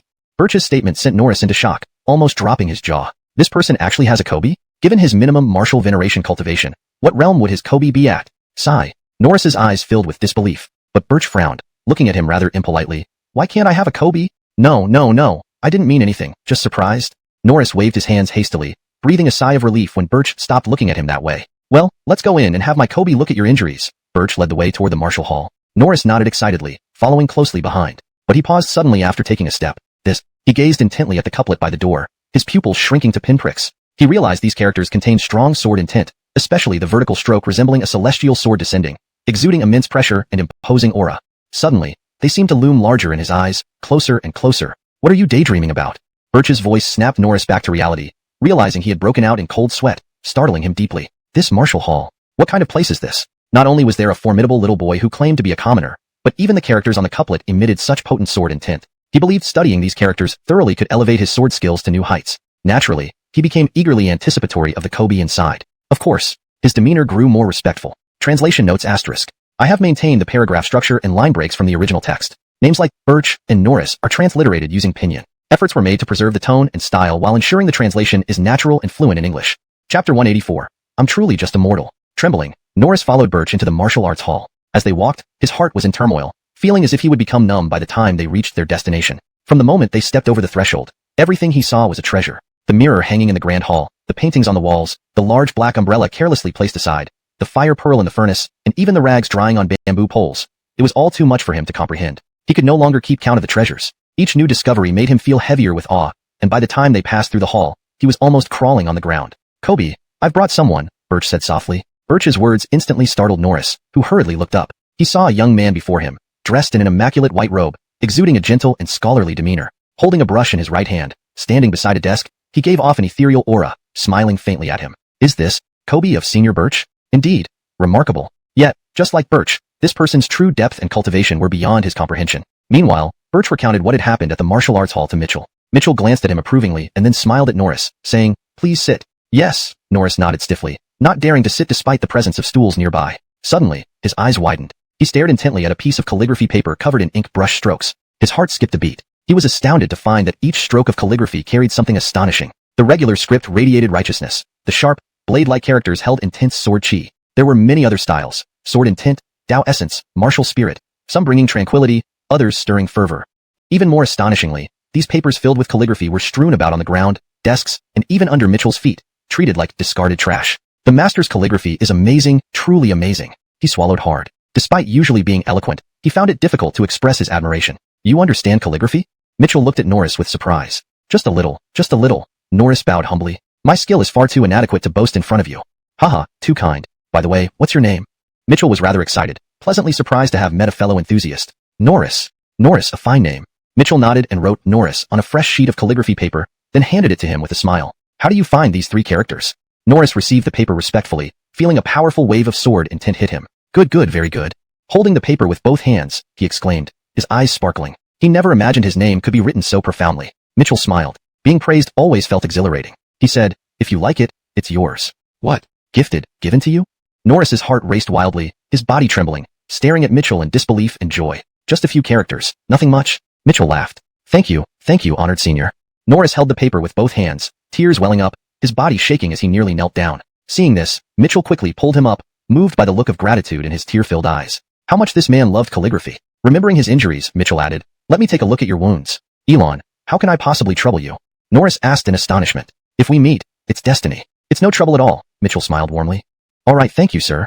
Overwhelmed with emotion, Norris couldn't believe he not only survived but also gained such a rare opportunity today. Approaching Mitchell again, he hesitated, saying, but sir, my injuries might be quite severe. Don't worry. Mitchell rolled his eyes. Just superficial wounds, nothing serious. Superficial wounds?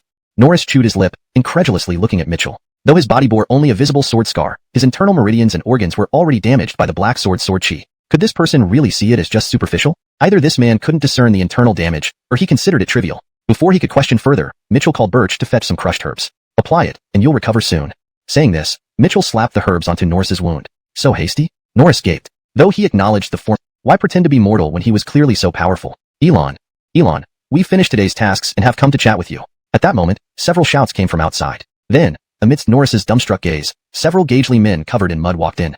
Chapter 185, 2 goals achieved at once. Although these few Gages were hiding their identities very well, due to the cultivation of special techniques, Norris could instantly recognize that all of them were martial respects. He gasped in surprise. Old monsters who were usually hard to find were actually gathering here? As a perfect martial ancestor himself, Norris dared not be disrespectful upon seeing martial respects and hurriedly bowed. Greetings, honored seniors. Upon hearing this, Alfie and his 2 companions turned their heads toward this newcomer, instantly frowning, as if to say, young man, you're drawing too much attention. Waving their hands, they said, you've made a mistake. We aren't any kind of seniors. We're just ordinary mortals. Norris shuddered. Ordinary mortals? Perplexed, he was about to ask again but noticed Alfie giving him a stern look. He immediately closed his mouth, suppressing his doubts for the moment. Oh, you 3 are here. Mitchell smiled and said, you came just in time. Do you want me to write something today? No need, Thorn, they quickly responded, shaking their heads. Yes, no trouble today, Thorn, they added, declining Mitchell's offer with gestures. I still have over 10 pieces of your calligraphy and paintings at home I haven't finished admiring yet, one of them said. Seeing this, Alfie and the others breathed a sigh of relief after refusing Mitchell. For a while now, working with Mitchell had given them a taste of true fortune. Each of them had received more than 10 pieces of calligraphy and paintings infused with martial intent and Tao essence. Normally, such treasures would be gratefully accepted without question. However, the profound wisdom within the first piece of calligraphy had not yet been fully comprehended by them, let alone the rest, which would last them a lifetime of enlightenment. Receiving more would risk overwhelming them and driving them into madness. On the side, Norris stood in awe, having clearly picked up on the implication. They had obtained so many benefits that it was almost too much to handle. His eyes shone with fervor. So after leaving the martial arts hall, he quickly caught up with Alfie and company. Senior, he called out while pulling out a few jugs of fine wine from his storage ring as tribute. Not bad, quite thoughtful indeed. Alfie and the others took the wine, smiling at Norris. Honored seniors, you jest? Norris said respectfully, bowing his head and voicing his first doubt. Honored seniors, may I ask why you claim to be ordinary mortals? Hearing this, Alfie and his companions looked at him as if he were well. With that, Alfie and company turned to leave. But Norris wouldn't give up easily, chasing after them. Do you stay close to Elon E long term? Of course. Alfie and his companions instinctively puffed out their chests, proudly responding. Norris's eyes showed envy as he eagerly asked, could you teach me how to stay by Elon Yi's side? You? They sized up Norris, then shook their heads. The dung collector seemed to have already broken through to martial respect last night. You're not quite ready yet. Leaving him stunned, they walked away. Dung collector broke through to martial respect? His eyes burned with ambition. He had to find a way to be near Elon E. For now, though, he needed to return to his cave residence to study the 3 characters Elon E gave him. Only after breaking through to martial respect could he come back. So, Norris swiftly flew off. Upon returning to Nansha Cave, he secluded himself, studying the 3 characters bestowed by Mitchell. Finally, 3 days later, he successfully broke through to the martial respect realm. Leaving the cave, he headed back to Pingjiang City when a streak of light approached. Brendan? Surprised, Norris saw his old friend and greeted him with a smile. Hey, you're still alive, Norris? Brendan asked, surprised. I just heard Atlas was after you, and thought to help. Why are you safely here in your cave? My good friend's kindness is appreciated, but your help isn't necessary, Norris replied. Figure in Pingjiang City bullied my disciple. I was just going to take revenge, killing 2 birds with 1 stone. Thus, 2 objectives were achieved in one go. Chapter 186. So this is where the senior resides? Back in his cave abode, Amaragoshan looked down at Morris, whose cultivation had been sealed. You stay here and don't move. Your master and Uncle Guan are going down the mountain to get rid of that martial arts school which bullied you, Amaragoshan instructed. No. Morris's expression changed drastically as he hurriedly said, "Absolutely not, Kobe. Please don't go. The people there are extremely powerful." "Humph, I've made up my mind. No more talk," Amaragoshin sternly said. "Even if that martial arts school is strong, we have nothing to fear. Uncle Guan and I are going together. He has recently obtained a great fortune and has already reached the martial venerable realm. If anything unexpected happens, Uncle Guan will step in to help. Kobe, please listen to me. Even a martial venerable won't be effective there," Morris earnestly advised. "Moreover, I will never tell you where that martial arts school is." No need for you to tell me. I already know," Amaragoshin coldly said. Morris's face showed shock. How do you know?" "The protective treasure on your body carries my aura, placed there to rescue you in case of danger." Something, no one could stop him, especially when it involved his beloved disciple. But, recalling Morris's anxiety, Amaragoshin did not let his guard down. After some thought, he turned to Norris and said, "My disciple says these people are quite strong. If we encounter any unexpected trouble, can you join forces with me?" Norris appeared slightly proud. Normally, this old man Handan was frighteningly proud and never bowed to anyone, but now he had asked for help. Being a martial venerable truly made a difference. Before formidable strength, even someone as stubborn as Amaragoshin would ask for help. "Fine, if there's anything you can't handle, I'll assist you." Norris wouldn't refuse Amaragoshin. Puffing out his chest proudly, he agreed. "Thank you." Amaragoshin bowed his head slightly, and the glow under his feet rose as the long sword grew 3 zhang tall, streaking towards the distance like a meteor. Seated on the sword, Norris closed his eyes, beginning to calm his mind and consolidate his newly acquired martial venerable realm. A journey of 10,000 miles. With his martial ancestor cultivation, it took no time for Amaragoshin. Departing at dusk the previous evening, by dawn the next day, the two arrived above the martial arts school. "Here it is." Amaragoshin stared fiercely at the small martial arts school below, his voice filled with fury. You deal with it first. I'll wait here. If I'm needed, I'll intervene." Sitting midair, Norris spoke calmly without opening his eyes, focusing on his cultivation. "All right, old man Guan, wait here for a moment. I'll destroy them and come back." Putting away his sword, Amaragoshin descended onto a deserted piece of land behind the martial arts school, being cautious not to alert anyone. He planned to carefully inspect this place first. After inspecting, Amaragoshin eased his caution. Just as the question arose, he sensed something strange, his eyes widening in alarm. Focusing, he saw Amaragoshin red-eyed, raising his sword to strike the martial arts school. Damn! Norris's heart skipped a beat. Chapter 187. A Jalen is also a venerable? He's going to die. He's going to die. Norris's heart was lodged in his throat, trembling as he fully revealed his martial venerable cultivation, dashing toward Julius with unprecedented speed. "Hurry! Quickly!" As he rushed forward, Norris prayed fervently, fearing that even a single misstep would cost him dearly. Die! With this sword strike, Julius's madness was fully unleashed, his eyes flashing with a cold, menacing light. At the last moment, an even more terrifying sword beam approached. This sword beam was even more horrifying, instantly breaking through Julius's attack and dissipating into the sky. "Who's the misunderstanding? I misunderstand your entire family." Norris cursed fiercely, shouting while unleashing another powerful sword beam. "Old ghost Hantian, I ask you, did you deliberately harm me out of jealousy that I broke through to martial venerable?" "Harmed you?" Julius looked bewildered, dodging Norris's strikes frantically and crying out, "You must be mistaken. Why would I want to harm you?" You still deny it?" Norris continued attacking, his face grim as he shouted, "Old ghost Hantian, truly, I have misunderstood you. For 1,000 years, I've always considered you a close friend, but who knew you were such a treacherous person? I thought of you when I gained my opportunity, yet you tried to harm me because of jealousy." Hearing these cutting words, Julius felt like he was about to cry. He couldn't understand why Norris, who had been perfectly fine just now, suddenly became so hostile. "What's going on? Let's talk things out." Julius cried out. "Talk things out? The hell if I'll talk with you." Norris snarled darkly. I really don't know what's happening." Julius, hopping on one foot in frustration, cried out, "Tell me, how have I offended you?" "Fine, since you're pretending to be ignorant, I'll expose you."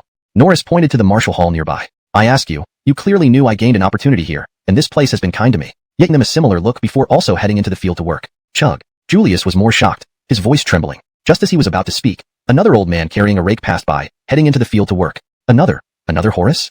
3 consecutive Horuses passed by, and Julius was drenched in cold sweat. When did Horuses become so commonplace? And working in the fields? Then came the clinking sounds of metal, accompanied by a foul smell, as Andres carrying 2 buckets of fertilizer walked by. Not again? Julius's eyes widened in horror. Sure enough, as this man walked past him, Julius felt an overwhelmingly deep aura emanating from him. "Oh God!" Julius cried inwardly. What was going on here? Were Horuses as common as dogs? Not only were the first 3 working in the fields, but the last one was even carrying human waste. It felt like he had stumbled into a different world entirely. Julius was utterly stunned, noticing that Norris seemed unfazed, as if he had known all along. Before he could ask, a dog slowly wandered over, glanced at them dismissively, lifted its leg, and relieved itself next to the manure pit before wandering off. Click. One shock after another finally left Julius breathless. A dog. A dog is also a Horus? In this chapter, Julius encounters several individuals, in person, and a truly exceptional expert. It meant that Morris did not exaggerate. Had he lost his mind to challenge the home of this grandmaster? The thought made him break out in cold sweat. His legs weakened and his heart no longer set on vengeance. While his temper might be explosive, driven by his pursuit of swordsmanship, he needed to consider the timing better. Even those carrying manure here were martial zone. How could he at peak martial zone dare to compare? Simultaneously, he finally understood why Norris stopped him, disregarding past friendship and even attacking him. Old Guan, Embarrassment crossed his face as he looked at Norris. Emph, don't talk to me, Norris sternly said, face darkened. Not killing you on the spot was your good luck. What do we do now? Preston weakly asked, realizing he had caused a massive mess. What to do? Do you think they don't know about all this ruckus? Norris rebuked. Did you see how those martial zoons who work for Elon look at us? Thud. Upon hearing this, Preston's heart sank, his expression bleak. No wonder when Alfie and others passed by earlier, their looks carried profound meanings. Stay put. Await Elon's verdict. Norris darkly ordered. Forget about opportunities. Pray Elon doesn't take our lives. But can't we run? Preston asked, dumbfounded. Run? Foolish. If you can escape, be my guest. Norris snapped. Preston nervously lowered his head, not daring to say another word. Meanwhile, Mitchell, having just woken up and washed his face, asked Birch, who was wiping the table, what was all that noise outside just now? One moment, master, I'll check. With that, Birch stopped his work and walked outside. Seeing Birch, Norris's heart skipped a beat. Indeed, Elon must have known about the commotion, sending his talented disciple out. Immediately, he bowed deeply, showing utmost respect. Looking at the bewildered Preston, he gave a quick nod. Preston, however, was full of doubts. Just a kid. Why should they be afraid? Surely too paranoid. No signs of cultivation on him. Brother Guan, aren't you overreacting to just a boy? Preston murmured, but before he finished, Norris cut him off sharply. Silence. Do you even know who he is? Who? He is the Grandmaster's disciple. You cannot perceive his cultivation due to your limited realm. It was he who casually severed the Atlas chasing me for thousands of miles. Norris explained gravely. Really? Upon hearing this, Preston panicked. He knew well the power of Atlas. Nearly a martial zoon, far more formidable than Preston. If a casual slash by this child could defeat it, what chance did he stand? Hastily, he mimicked Norris, bowing down respectfully, heart pounding. Birch frowned, sizing up both men critically. Norris and Preston felt their scalps prickle, bodies trembling slightly. Did you fight? Birch asked, eyeing the disheveled Preston and rumpled Norris. They felt even more terrified. After much stuttering, they finally nodded grimly. You people, incorrigible. Birch scolded, addressing Norris with anger. You fought here last time, and again today? To hear this, Norris almost cried, wishing fervently to dismember Preston. Even 2 tiles on our martial hall broken? Another wave of fury came from Birch. Norris's heart skipped again. Yes. Though he deflected Preston's sword strike, stray sword chi escaped. A couple of tiles, minor damage, yes, but offending Elon was far worse. Very well, wait here, I'll ask the master. Birch glared at them and headed back, instructing Alfie and others, Venerable Frederick, please watch these 2. Make sure they don't run. I'll speak with the master. Yes, sir. The workers paused, brandishing hoes and shovels threateningly towards the 2 men. This. He had thought Norris seemed like a decent person, but it turned out he was quite troublesome, picking fights outside the martial arts hall multiple times. Instantly, Mitchell's impression of Norris soured. Go tell your disciples to chase them away as far as possible, Mitchell said with an iron-hard face. Oh, and have them compensate for the tiles. Don't give them any leeway. Yes, I understand, Kobe. Birch left with a stern expression. Clearly, the master was angry. Norris and his companion, being watched by the 4 martial venerables, felt dread when they saw Birch approach with a cold face, realizing that things were going bad. My Kobe is very angry about this, Birch said with a serious face. Upon hearing this, the duo's spirit sank. Also, my Kobe demands compensation for the broken tiles, Birch added. How do we pay? Norris wiped his sweat, asking anxiously. How should we be compensated? Birch retorted. Norris found himself in a quandary. Looking at the 2 shattered tiles, in terms of monetary value, they were worth just 2 gold coins. But clearly, today's incident wasn't merely about 2 tiles. With this thought, Norris gritted his teeth and, with bowed head, presented his long sword. After all, for a sword cultivator like him, this sword was perhaps his most precious possession. Julius also reluctantly surrendered his long sword. Why would I want these worthless swords? Birch scoffed. Swords like yours, we have piles of them in our backyard. Upon hearing this, the duo fell into confusion. Indeed, Alfie and the others were saint-grade cultivators. How could they possibly value such ordinary swords? What to do? They didn't have anything more valuable on them. Seeing Birch growing increasingly impatient, Norris quickly pleaded, please don't be angry. Give us a month's time, and we will definitely compensate. Yeah, give us a month, and we'll certainly compensate, Julius echoed hurriedly. A month?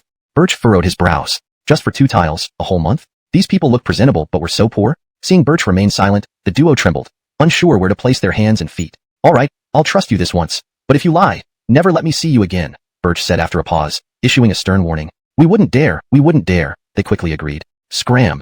Birch waved them off impatiently. Seeing this, Norris and Julius let out sighs of relief and hastily left. Only after getting far from the martial arts hall did they breathe heavily in relief. Thank goodness nothing bad happened, Julius said, still feeling shaken. However, before he finished speaking, Norris cast a hateful glance at him. Nothing bad happened? You think you can speak so lightly? I finally managed to build a relationship with that important figure, yet you ruined everything and now a mountain of debts. And you still say nothing happened? But, it wasn't intentional, Julius, sweating profusely, tried to pacify him. Calm down, calm down. Calm down my ass. A flash of light appeared around Norris's sword as he slashed towards Julius. Calm down, calm down. Julius fled through the air, with Norris right behind him, cursing loudly, until both disappeared as streaks of light. After the duo left, Birch reported the incident to Mitchell and replaced the 2 damaged tiles with spare ones. Mitchell paid little mind to the matter, sipping his morning tea while counting the coins in his money jar. Since a while ago, coins in the jar kept disappearing bit by bit. Initially thinking it was a thief, he moved the jar to a safer place, which stopped the coins from being taken. Relieved, he was about to recline in his lounge chair when he heard some loud voices coming from outside. Going out, Mitchell saw several young ladies from the brothel. Why are you here? Do you want to play landlord with me? Mitchell laughed and asked. Don't talk about playing landlord. Mitchell, I ask you, does your martial arts hall have a bowie? One of the ladies, standing in front with her slender waist jutted out, pointed at Mitchell. Bowie? Mitchell blinked in confusion. What Bowie? Did you get something mixed up? It's definitely Bowie. We won't make mistakes. That's right. He said he's named Amerigo because his deeds are mighty, thus called Bowie. We're sure we didn't remember wrong. Even if he turns to ashes, we'd recognize him. There was a cacophony of voices, with everyone wanting to storm into the martial arts hall. Wait. Mitchell blocked them, exasperated. Ladies, please calm down. Can we talk this through first? Fine. I'll explain clearly, the lead lady, enraged, said. That Bowie ate and drank at our place for days without paying, claiming he was from your martial arts hall, and that we should come back in a week. Given your reputation, we believed him. But now, 7 days later, he's vanished. Just look, he seemed generous initially, but turned out to be such a deceitful person, ordering meals each time. Truly disgusting. Act wealthy when you don't even have money. Humph. Wanting freebies? No way. Do you think it's easy running a business? This era still has freeloaders. Mitchell, don't stop us. Make him come out and pay. Right, make him come out and pay. As they spoke, they grew more agitated, filled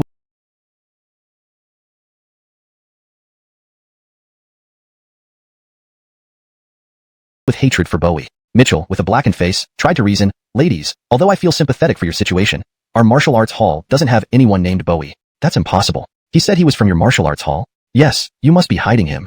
I really don't have him. Mitchell earnestly explained. However, just as he finished speaking, a shadow dashed out from behind him, attempting to flee. Chapter 190. What does Elon think? As the black shadow slipped by, the young women of the Yihong courtyard suddenly became agitated. They pointed and started shouting. It's him, it's him. Yes, it's him. Catch him quickly. Austin, don't run. However, the hooded figure was as slippery as an eel, forcefully pushing through layers of obstacles and dashing straight onto the main street in a flash. At this moment, Mitchell was also dumbfounded. After regaining his senses, he burst into rage. Turns out Austin was this blasted skeleton? He thought this rotten skull had been giving him peace lately, but who would have thought that it would cause such trouble for him? Curse you, die. In a fit of rage, Mitchell threw off his shoe and hurled it at the wretched skeleton. With a kick and a leap, the hooded figure was already out of sight in an instant.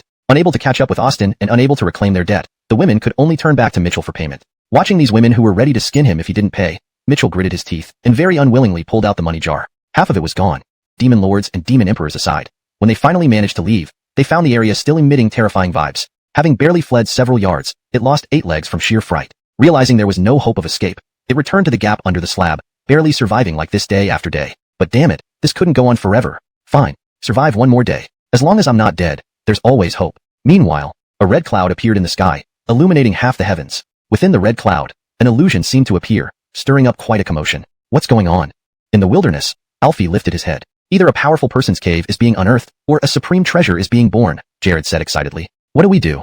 Glenn asked. Upon hearing this, both turned their eyes to Alfie. After a brief ponder, Alfie said, if it were the past, we would certainly join the excitement, but since following the Kobe, there's no need anymore.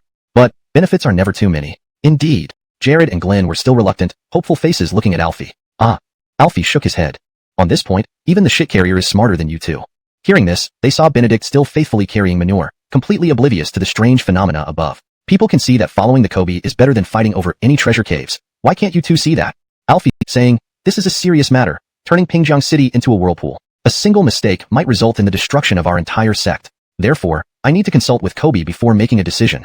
Oh, good. Hearing it was about the Kobe, Dallas had no objections and agreed immediately. Soon, Adrian Zach arrived at the martial arts hall. Kobe, I've brought some fine wine for you.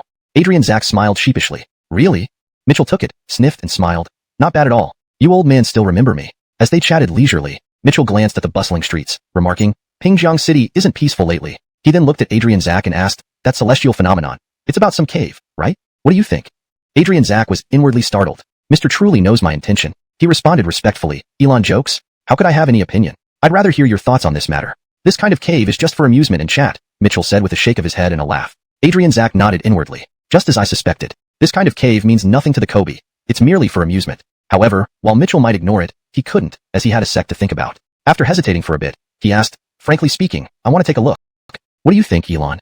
You? Mitchell shook his head. Seeing this, Zach's heart sank. What does this mean, Elon? Translation provided while maintaining paragraph structure, style, and context. Names are accurately transcribed in Pinyin, and the original narrative flow is preserved to ensure continuity with previous content. Chapter 191. Life is not easy. Give it up. You're just an old man, and you'll be risking your life if you go. Mitchell shook his head.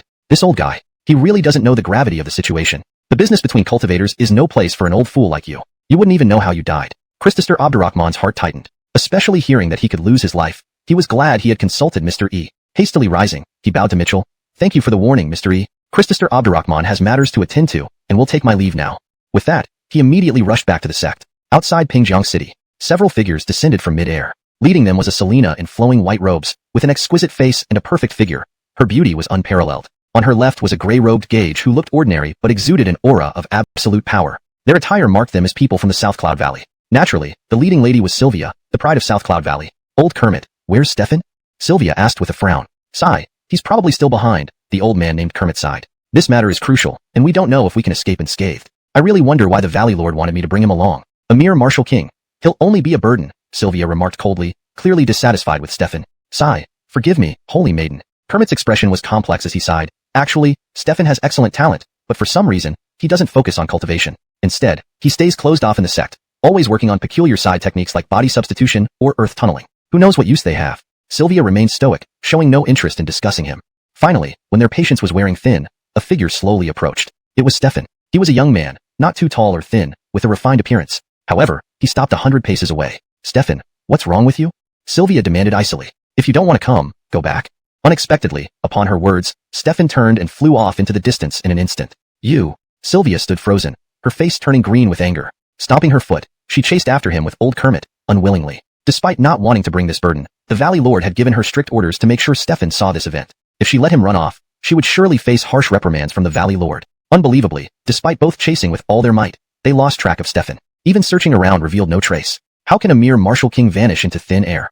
Sylvia couldn't believe it. Old Kermit was equally puzzled. A respectable martial respectful had let a martial king slip right under his nose. Truly bizarre. Forget it, old Kermit, we mustn't delay further over this. Let's head to the Abdurrahman sect for Gerald's tomb. Sylvia frowned lightly. All right. Old Kermit nodded, thinking Stefan would likely be fine on his own. Sometimes he felt there was something strange about Stefan. Perhaps good luck? But he couldn't quite put his finger on it. They soared off towards the Abdurrahman sect. Moments later, a head emerged from the ground. Phew. Stefan watched the departing duo and breathed a sigh of relief. That Selena is so beautiful. She's definitely a temptress. With admirers come rivals, and with rivals come conflicts. Plus, there's the tomb. Phew. Too dangerous. At my current strength, facing a martial Kobe gives them a mist cut off the root. Saying this, he scanned his surroundings fiercely, found the beehive, and unleashed a powerful attack, instantly destroying it. Counting the bees on the ground, ensuring none escaped, he finally breathed easy. Phew. Almost another fatal trouble. This world, living is not easy. If only I could find a powerful protector, I could live until a natural end. Ah.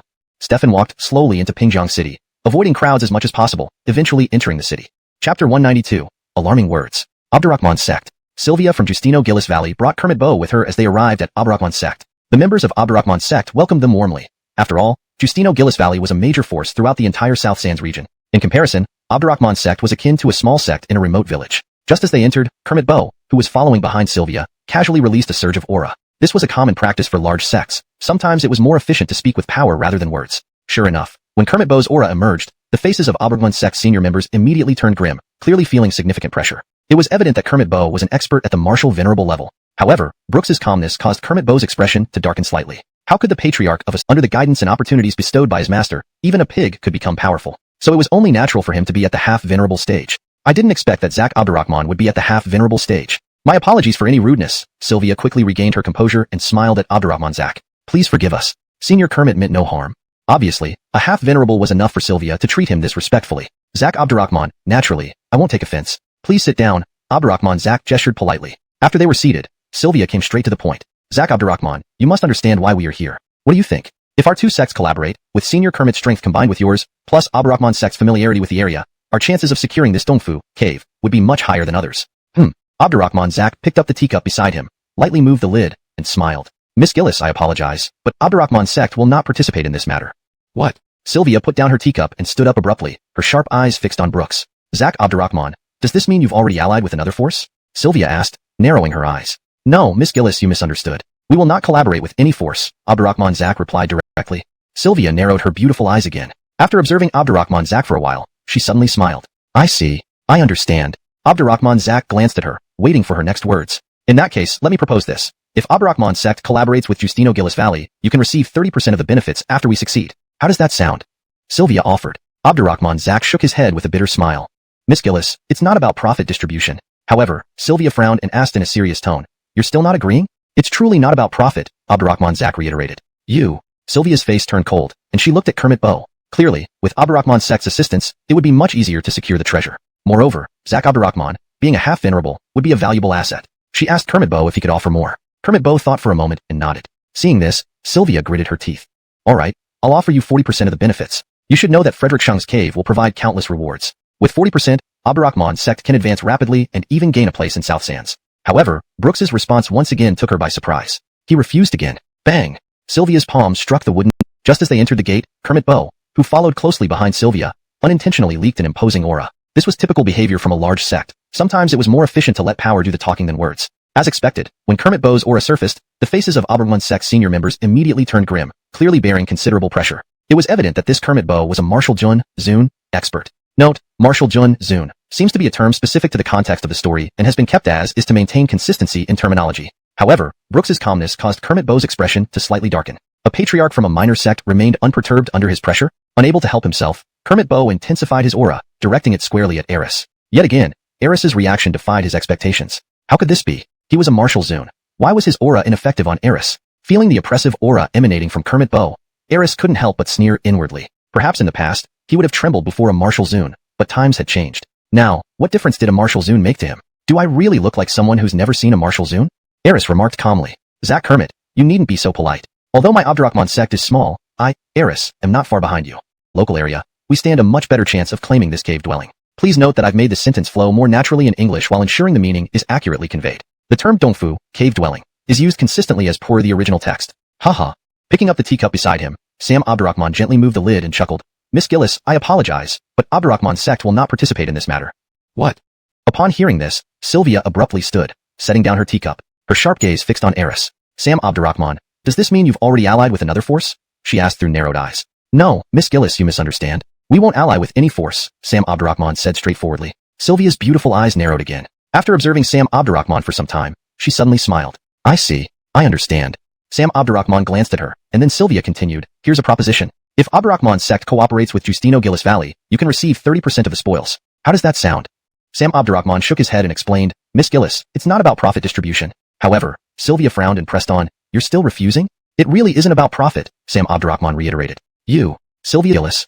Watching their departing figures, Sam Abdurrahman paused, saying, although things didn't go smoothly today, Justino Gillis Valley has been considerate to our sect in the past. So, I'd like to offer a word of advice. Sylvia turned to face Eris. Stay out of this mess, Eris advised solemnly, recalling Mitchell's warning. Oh, so you're telling us to hand over the treasure to Breezing Snow Mountain Villa and Heavenly Sword Sect? Sylvia scoffed, her expression frosty. Alarmist talk. With that, the two left. Chapter 192. Alarmist words. Abdurrahman sect. Sylvia from Jayastinoyan Valley arrived with Kermit Bow. The members of Abdurrahman sect welcomed them warmly. After all, Jayastinoyan Valley was one of the top forces in all of South Sands. In comparison, they were just a small sect from a remote village. Upon entering, Kermit Bow, who followed behind Sylvia, casually leaked an aura. This was a typical tactic used by large sects. Sometimes it was more efficient to speak through power rather than words. Sure enough, as soon as Kermit Bow revealed his aura, the senior members of Abdurrahman sect's faces turned grim, clearly feeling significant pressure. Evidently, this Kermit Bow was a Frederick venerable expert. However, Eris's calmness made Kermit Bow's expression falter slightly. A patriarch from a small sect wasn't reacting to his pressure? Without further ado, Kermit Bow intensified his aura, directing it straight at Eris. But Eris's reaction once again defied his expectations. How could this be possible? He was a Frederick venerable. Why wasn't his pressure affecting him? Feeling the oppressive aura from Kermit Bow, Eris couldn't help but sneer inwardly. Perhaps before, he would have trembled upon seeing a Frederick venerable, unsure of what to do. But times had changed. What did a Frederick venerable matter to him now? Was he to be considered naive and inexperienced, never having seen a Frederick venerable? Zak Kermit, there's no need to be so formal. Are you trying to give me a grand welcome right away? Though our Abdurrahman sect is a minor sect, I Eris am merely one step behind you. Eris said calmly. At the same time, he revealed his cultivation. Half venerable? Kermit Bow looked astonished, realizing that Eris was actually at the half-venerable realm. Sylvia, standing nearby, also opened her red lips in shock. When had a patriarch from a remote area reached the half-venerable realm? To them, even a Frederick Langston realm cultivator was already impressive. Clearly, this far exceeded their expectations. Eris smiled faintly. Did they really think being close to his teacher was just for show? Although his talent was somewhat lacking, under the opportunities bestowed by his teacher, even a pig could rise up. So it was perfectly normal for him to be a half-venerable. I didn't expect Zach Abdurrahman to be a half-venerable. My previous actions were too abrupt. Sylvia quickly hid her shock, smiling at Zach Abdurrahman. Please forgive us, Zach. Kermit Bow meant no offense. Clearly, a half-venerable was enough to warrant such treatment from Sylvia. Miss Gillis, don't be too polite. I won't take it to heart. Please sit down. Abdurrahman Zach gestured. After they settled down, Sylvia didn't beat around the bush and immediately spoke. Zach Abdurrahman, you must understand the reason for our visit. What do you say? If we two sects collaborate, with Kermit Bow's cultivation added to yours, plus Abdurrahman's sect's local advantage, our chances of securing the cave dwelling will be much greater than others. Haha. Abdurrahman Zach picked up the teacup beside him, lightly moving the lid as he chuckled. Miss Gillis, I apologize, but Abdurrahman's sect won't participate in this. What? Upon hearing this, Sylvia set down her teacup and stood up abruptly, her sharp eyes fixed on Eris. Zach Abdurrahman, does this mean you've already collaborated with another force? Sylvia asked, squinting her eyes. No, Miss Gillis, you misunderstood. We won't collaborate with any force, Abdurrahman Zach replied straightforwardly. Sylvia narrowed her beautiful eyes again. Observing Abdurrahman Zach for a long while, she suddenly smiled and said, I see. I understand. Abdurrahman Zach's gaze flickered as he looked at Sylvia. Then Sylvia continued, here's a proposal. I can decide this myself. If your Abdurrahman sect collaborates with Giastinoyan Valley, after success, we'll give you 30% of the benefits. How does that sound? Abdurrahman Zach shook his head with a bitter smile, explaining, Miss Gillis, it's not about profit distribution. But Sylvia frowned, asking in a stern voice, you still won't agree?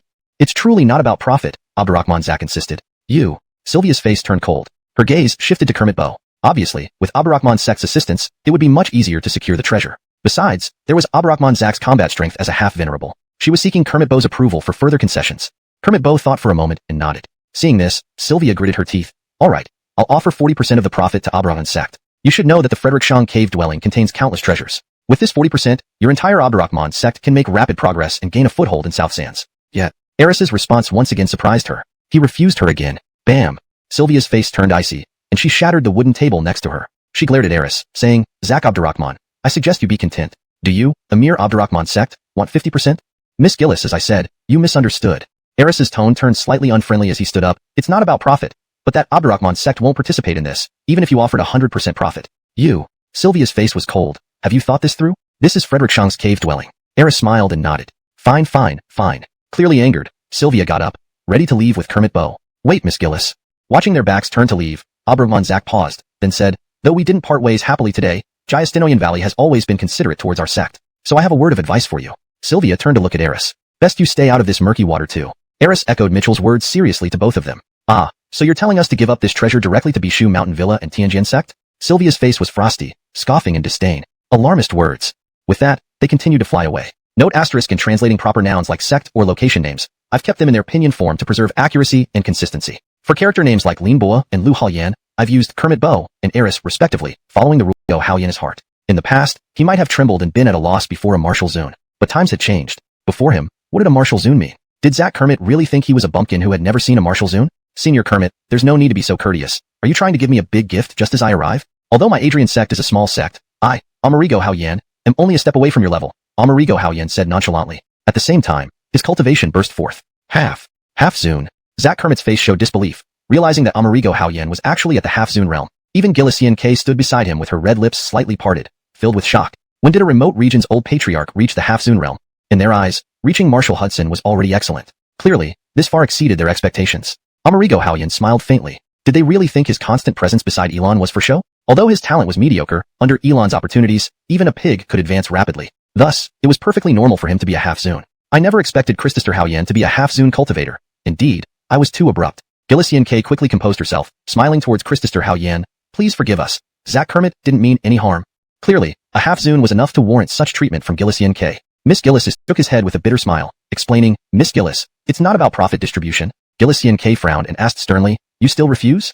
It's not about profits, Christopher Haoyan reiterated. You. Gillissian K's expression turned cold, turning to look at Zach Kermit. Clearly, Adrian's sex assistants would make their task much easier and add a valuable half-zune combat power. She asked Zach Kermit if he could concede further. Zach Kermit pondered briefly and nodded. Seeing this, Gillissian K gritted her teeth and said, all right, I'll decide on my own.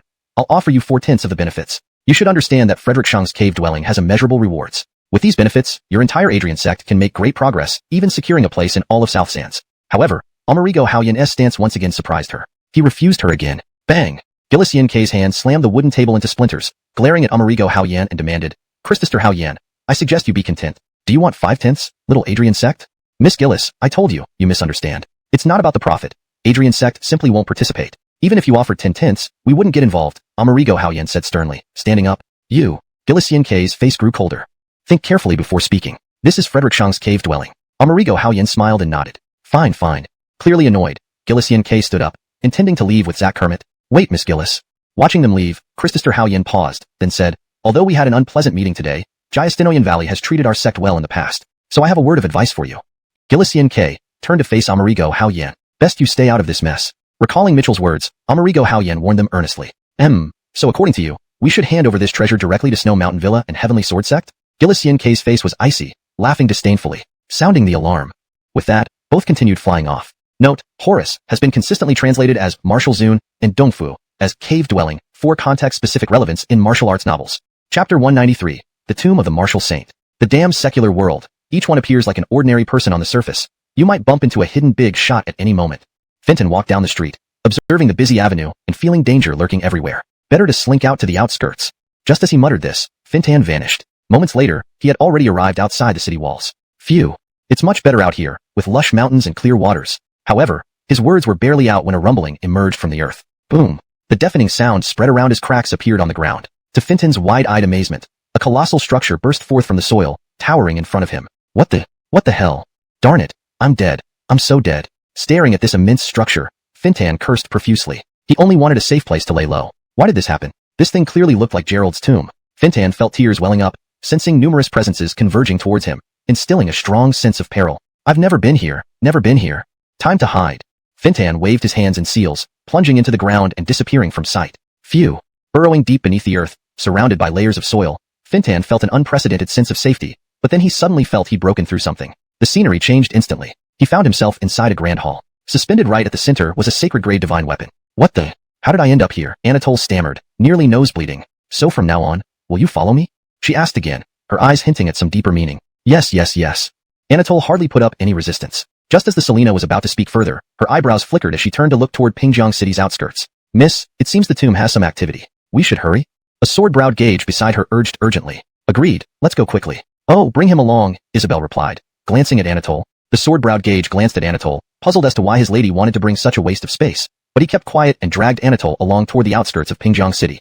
When they arrived, representatives from various forces were already present, including Sylvia from Jiastinoyan Valley. Looks like you all arrived pretty quickly, said a man with laughter. A white-robed gentleman, accompanied by Engage, landed gracefully. Cold Snow Manor, Jonathan. Seeing the immaculate man more beautiful than a Selena, both Sylvia and Isabel frowned slightly. Clearly, he was no pushover. But, there are just two of you. Why haven't we seen anyone from Imperial Sword Sect? Jonathan asked. Sylvia and Isabel remained silent. It was indeed strange that they hadn't heard from Imperial Sword Sect in a while, nor seen their disciples around, not even during such a tomb of a sacred martial artist truly lived up to its reputation. However, while the door exceeded everyone's expectations, its lack of danger reassured them. Seeing this, Harvey subtly glanced at the gauge beside him. The gauge nodded, stepped forward, and a voice tinged with elemental energy echoed. Everyone has seen that breaking through this door will likely require temporary cooperation. As for the opportunities inside, we'll deal with those as they come. Upon hearing this, everyone nodded without objections. Subsequently, under the joint efforts of hundreds of experts, powerful attacks rained down upon the stone door. But to everyone's surprise, the door only trembled slightly, showing no signs of opening. This immediately furrowed many brows. After traveling so far, did they mean to say they couldn't even enter? This door is so resilient. Surely there must be an array formation involved. I've heard that Snow Mountain Villa excels in forbidden array techniques, especially Fraser. Could you help us find a solution? Isabel said smoothly, turning her gaze to the gauge beside Harvey. Yes. I believe only Fraser can handle this gate. Other voices soon joined in agreement. Fifth Array nodded, forming seals, and a faint ripple appeared before him, lightly touching the stone door. His sharp gaze carefully examined the door's surroundings. After a long while, he furrowed his brow. Fraser, how does it look? Everyone nodded gravely, understanding the gravity of the situation. Everyone now realized that finding someone skilled in earth traversal to enter the earth gate and activate the mechanism was key. So, those who know earth traversal, step forward. Harvey's voice rang out. The crowd fell silent. Whether or not anyone was willing to go down, few had learned the secret art of earth traversal. Although it had many uses, mastering it wasn't easy. Most people focused on cultivation, rather than learning a skill that didn't significantly boost combat prowess. Just as they hesitated, Isabel smiled behind her veil and turned to Anatole beside her. I remember, don't you know earth traversal? Her words drew everyone's attention to Anatole, who panicked, his face pale. He had come just to witness the spectacle. Anyone could have crushed him easily. He never imagined being caught up in this. Aye, he stammered, staring at Isabel. How did you know I know earth traversal? Isabel said nothing, merely giving him a meaningful look. All right, stop stalling. This boy will go. Right, you should enter the Earth Gate. Seeing they finally found someone who knew Earth traversal, everyone chimed in. Anatole wilted to the ground, cold sweat trickling down his forehead. I can't do it. Really, I can't. Men shouldn't say they can't. I liked you so much that I investigated you. How else would I know you know Earth all? Stefan sighed deeply, having just finished setting up the decoys. This still isn't enough. I need to find an escape route. As he cautiously walked through the hall, he noticed many buttons on the wall. Could this be a way to deactivate the mechanisms? His eyes lit up. He scattered his decoys and carefully pressed one of the buttons. Rumble. At the same moment, the ground rumbled. Then, to everyone's disbelief, the stone door burst open. He succeeded? Incredible voices erupted. Isn't this too fast? Hashtag. Of course, the most astonished among them was Isabel. The face behind the veil revealed a deep shock. Anatole he really entered the Earth Gate and opened the stone door? The translation maintains the original tone, style, and paragraph structure while ensuring it is natural and fluent in English. It also preserves the coherence with the previous content and uses the correct pinyin names. Chapter 195, The Three Sacred Treasures. Instantly, a blazing light flashed in everyone's eyes. Almost in an instant, countless experts swarmed towards the stone door in a frenzied rush. Scram. Move aside, don't block the way. Even before entering the door, some had already started fighting. The tomb of martial saints. In the face of such an opportunity, it was enough to drive people mad. Zach, shall we wait or what? Asked Leandro. No problem, replied Hardy. This Yin-Yang Grand Formation's most crucial part is actually the Earth Gate, because without opening the Earth Gate, it's impossible to breach the Heaven Gate. Thus, most formation taboos and mechanisms are set up inside the Earth Gate. Conversely, the Heaven Gate won't have much significant danger. What I can't comprehend is that a kid who just reached the martial spirit realm actually managed to enter the Earth Gate and open the Heaven Gate. Hardy couldn't help but remark with a sigh. Though it's indeed hard to understand, the fact is right here. Since there isn't too much danger at the Heaven Gate, let's hurry in, Leandro said. Hardy nodded upon hearing this, and led Leandro into the Heaven Gate. Seeing this, Isabel and Sylvia all didn't lag behind as they rushed in as well. Inside the Heaven Gate, first appearing before everyone was a huge hall. On the walls hung many dazzling treasures, over which several cultivators were already fighting. However, only things like King.Level and Hudson.Level items. Although important, they did not interest the three major forces, because they understood. There must be even more valuable treasures further inside. Following the path through the hall led to a corridor stretching far beyond sight. At this moment, quite a few people were already racing ahead in the corridor. Despite the presence of numerous traps large and small, causing considerable casualties, it could not stop the members of the three major forces. Moving forward along the corridor, everyone unanimously sensed a powerful aura.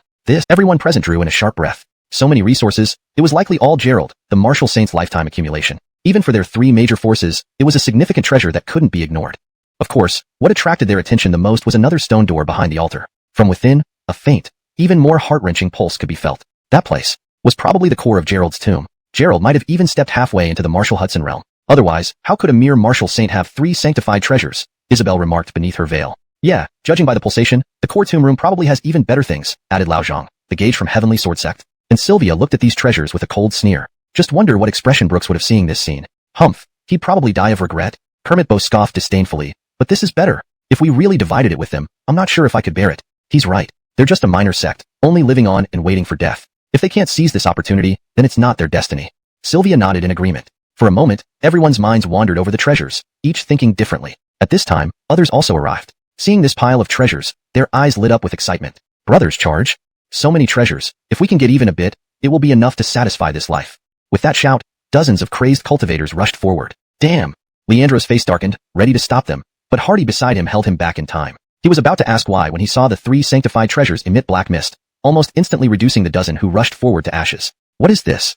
Leandro exclaimed in shock. If my guess is correct, it should be due to the heavy Yin energy in this tomb. Over time, the three sanctified treasures absorbed a lot of Yin energy, which is now released as someone approaches. Hardy explained. Then what do we do? Sylvia asked. Perhaps we can only wait until the Yin energy dissipates naturally, said Sylvester. Everyone nodded in agreement. They glanced at each other and found spots to sit down and meditate. Seeing this, others did the same, keeping a distance as they sat down. Take a deep breath and adjust your breathing, Hardy reminded. Although it seems peaceful now, when the Yin energy disperses, there will inevitably be competition. At that time, getting anything will depend on individual abilities. As he spoke, Hardy looked at where Isabel and Sylvia's groups were stationed. At the same time, they also turned to look at him. Clearly, everyone had the same plan. He gritted his teeth and used the scroll. A beam of light emerged, and Fintan disappeared instantly. Hashtag chapter 196. Unexpected incident. Ancestor, something terrible has happened. In the Abdurrahman sect, Brooks was in seclusion when Dallas rushed in, breathlessly saying, there's been an incident at Gerald's tomb. According to those who returned, 9 out of 10 people are dead. What? Could it be that Kobe's prophecy has come true? Brooks's eyes widened as he muttered these words, and then immediately rushed toward Gerald's tomb. Upon arriving, a cold shiver ran down his spine. The scene before him could only be described as tragic. All the mighty experts who had entered en masse were nowhere to be seen. Only a few lay on the ground, either missing limbs, covered in dark energy, stripped of their cultivation, or barely clinging to life. Those who managed to escape had already reached the entrance just before the disaster struck. As for those who ventured deeper, not one had emerged. What exactly happened here? Brooks's eyes bulged as he whispered, knowing that only God.Level experts and above were qualified to enter, with many even being Frederick Langston and Frederick Zohm. Only this many remained? Boom. At this moment,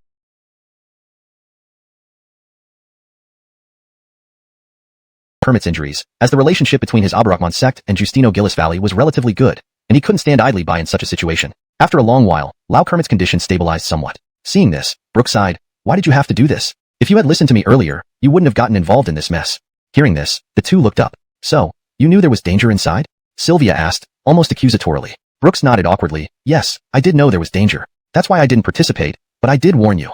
Sylvia was speechless. She couldn't utter a single word, because at the time, Brooks had indeed warned them earnestly, yet she had been so focused on the treasures that she had dismissed his warnings as laughable. Now, thinking back, it wasn't Brooks who was laughable, but them. If they had heeded Brooks's warning, perhaps the losses wouldn't have been so severe, especially for Lau Kermit. Although he was alive, he was now half disabled. "AI.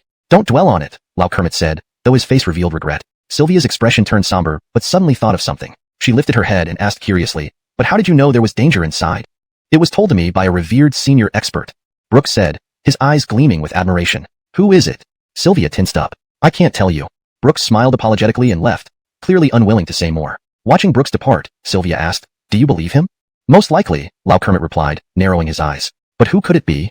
Sylvia was full of doubt, but Brooks was already gone. After resting, everyone looked at the movements still coming from within the stone gate. No one dared to think of entering again, and they all departed. News spread far and wide, drawing more cultivators to Pingyang City. The three major sects were no exception. At Justino Gillis Valley, Fong Old, Gillis Old, go to Pingyang City immediately. We must secure those three supreme treasures. A man ordered 2 gauges behind him. Deep within Tianjin sect, 2 sword lights streaked through the air, carrying 2 powerful figures. At Blowing Snow Manor, the traps have been dealt with. What remains is human conflict. That divine treasure we must obtain. A white-haired gauge spoke calmly. Suddenly, Pingyang City was bustling with activity. Everyone understood that despite the recent disaster, once the internal traps depleted themselves and the negative energy surrounding the 3 divine treasures dissipated, acquiring them would be effortless. However, before the traps vanished, no one dared to make a move, nor did they worry about the treasures being taken. After all, under such intense traps, no one could possibly take them away. Bastard, bastard. In the martial hall, Mitchell tied the skeleton to a pagoda tree with ropes, whipping it repeatedly. "You cheap thief. I'll whip you to death for causing trouble." Mitchell cursed and vented his anger until he was drenched in cold sweat before stopping. Mark, hurry over." After Mitchell left, the skeleton called out softly. "What's up, brother?" Jalen wagged his tail and asked anxiously. "Hurry, untie me. I'll take you to make some money." The skeleton said urgently, "All this trouble is because of money. If we had enough, we wouldn't be beaten like this." "Where will we get money, brother?" Jalen asked quietly. "Don't worry, I know a place." The skeleton said softly. "All right, but you protect me if there's danger." As Wilson helped untie the skeleton, he promised. After being freed, the skeleton took Jalen and instantly disappeared, reappearing outside Pingyang City moments later. "Look, there are plenty of gold coins inside." The skeleton walked into the stone gate first. "Brother, it looks dangerous inside." Wilson followed closely, watching the occasional phantoms passing by and shivering apprehensively. "No worries, nothing bad will happen with me leading," the skeleton assured. With a flick, the skeleton destroyed a black phantom, transformed into greedy wolf, and continued deeper. End of chapter. ##### chapter 197. Looted clean. The two moved through unimpeded. "Brother, how did you know there were gold coins inside?" Santiago asked curiously as he followed beside Bo. "Do you think there's anything in this world brother doesn't know?" Bo puffed out his chest and said, "Well, that's true. Who is my brother?" "The one who makes thousands of maidens swoon."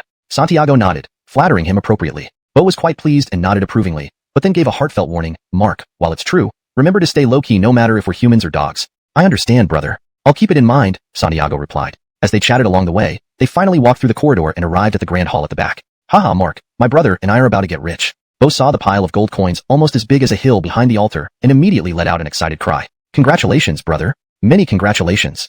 Santiago also echoed with excitement. Bathed in the soft glow of the gold coins, the two ignored everything else. "Come on, follow me to collect our treasure." Bo strode boldly towards the altar. Whoosh! Just 2 steps later, the 3 floating Saint-class treasures emitted a vibration, then enveloped themselves in a layer of black mist. They began to move. The first to attack was the Saint-class Heavenly Spirit rope, which instantly coiled around Bo's head. "A piece of rotten rope blocking my way?"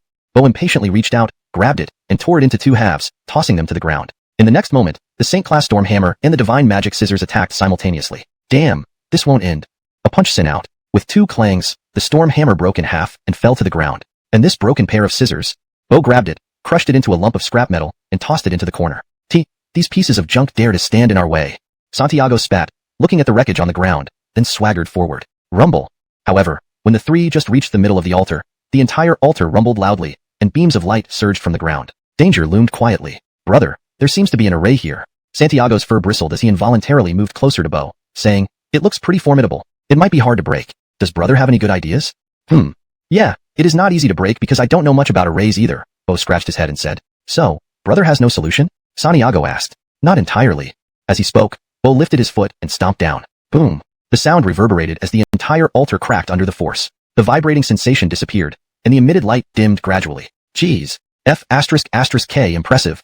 Santiago was speechless, only managing to mutter a compliment. Finally, they smoothly arrived behind the altar. Ha ha ha, I'm finally rich.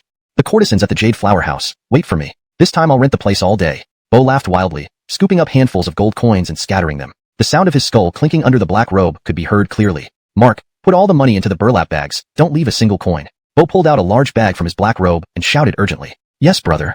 Santiago took the bag and frantically shoveled gold coins into it with both feet. Amidst bursts of laughter, all the gold coins were stuffed into the bags. Hey, these pills look delicious, don't they? After filling the bags, Bo looked at the medicine pills beside him, grabbed a handful, and fed them to Santiago. They do taste pretty good. Santiago agreed. How about this? We have 2 more bags left. Do you want to take them home as dog food? Bo asked. Thanks, brother. Santiago said gratefully. Us brothers, saying such things? Another round of packing followed, and the dozen or so burlap bags they brought were all filled. What about the rest of the stuff? Santiago asked again. These books, those cultivation techniques? Just burn them. This garbage should be destroyed. Otherwise, if someone learns these crappy techniques, they will only cause harm. After deep thought, Bo made his decision. A flick of his white finger bone sent a small flame onto the ground. Hey brother, there's a stone door here. Could there be more treasures inside? Santiago exclaimed again. Oh, in there. Apart from a dead man and a couple of worthless items, there are no gold coins. Let's ignore it and go. Bo said indifferently, then slung 7 or 8 bags over his shoulders and headed out. Santiago dragged several bags along and hurriedly followed behind.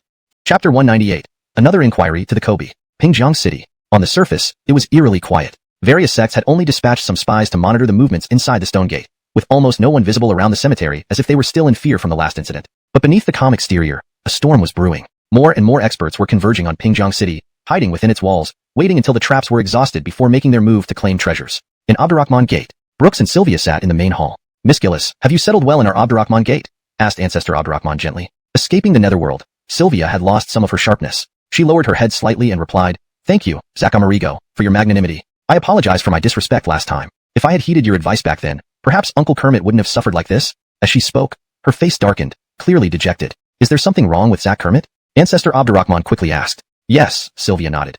Although we promptly sent him back to Jystinoyan Valley, the damage inflicted by that phantom beast was far beyond expectations. While he survived, his realm dropped from Marshal Venerable to Marshal Hudson, and he will never be able to advance further.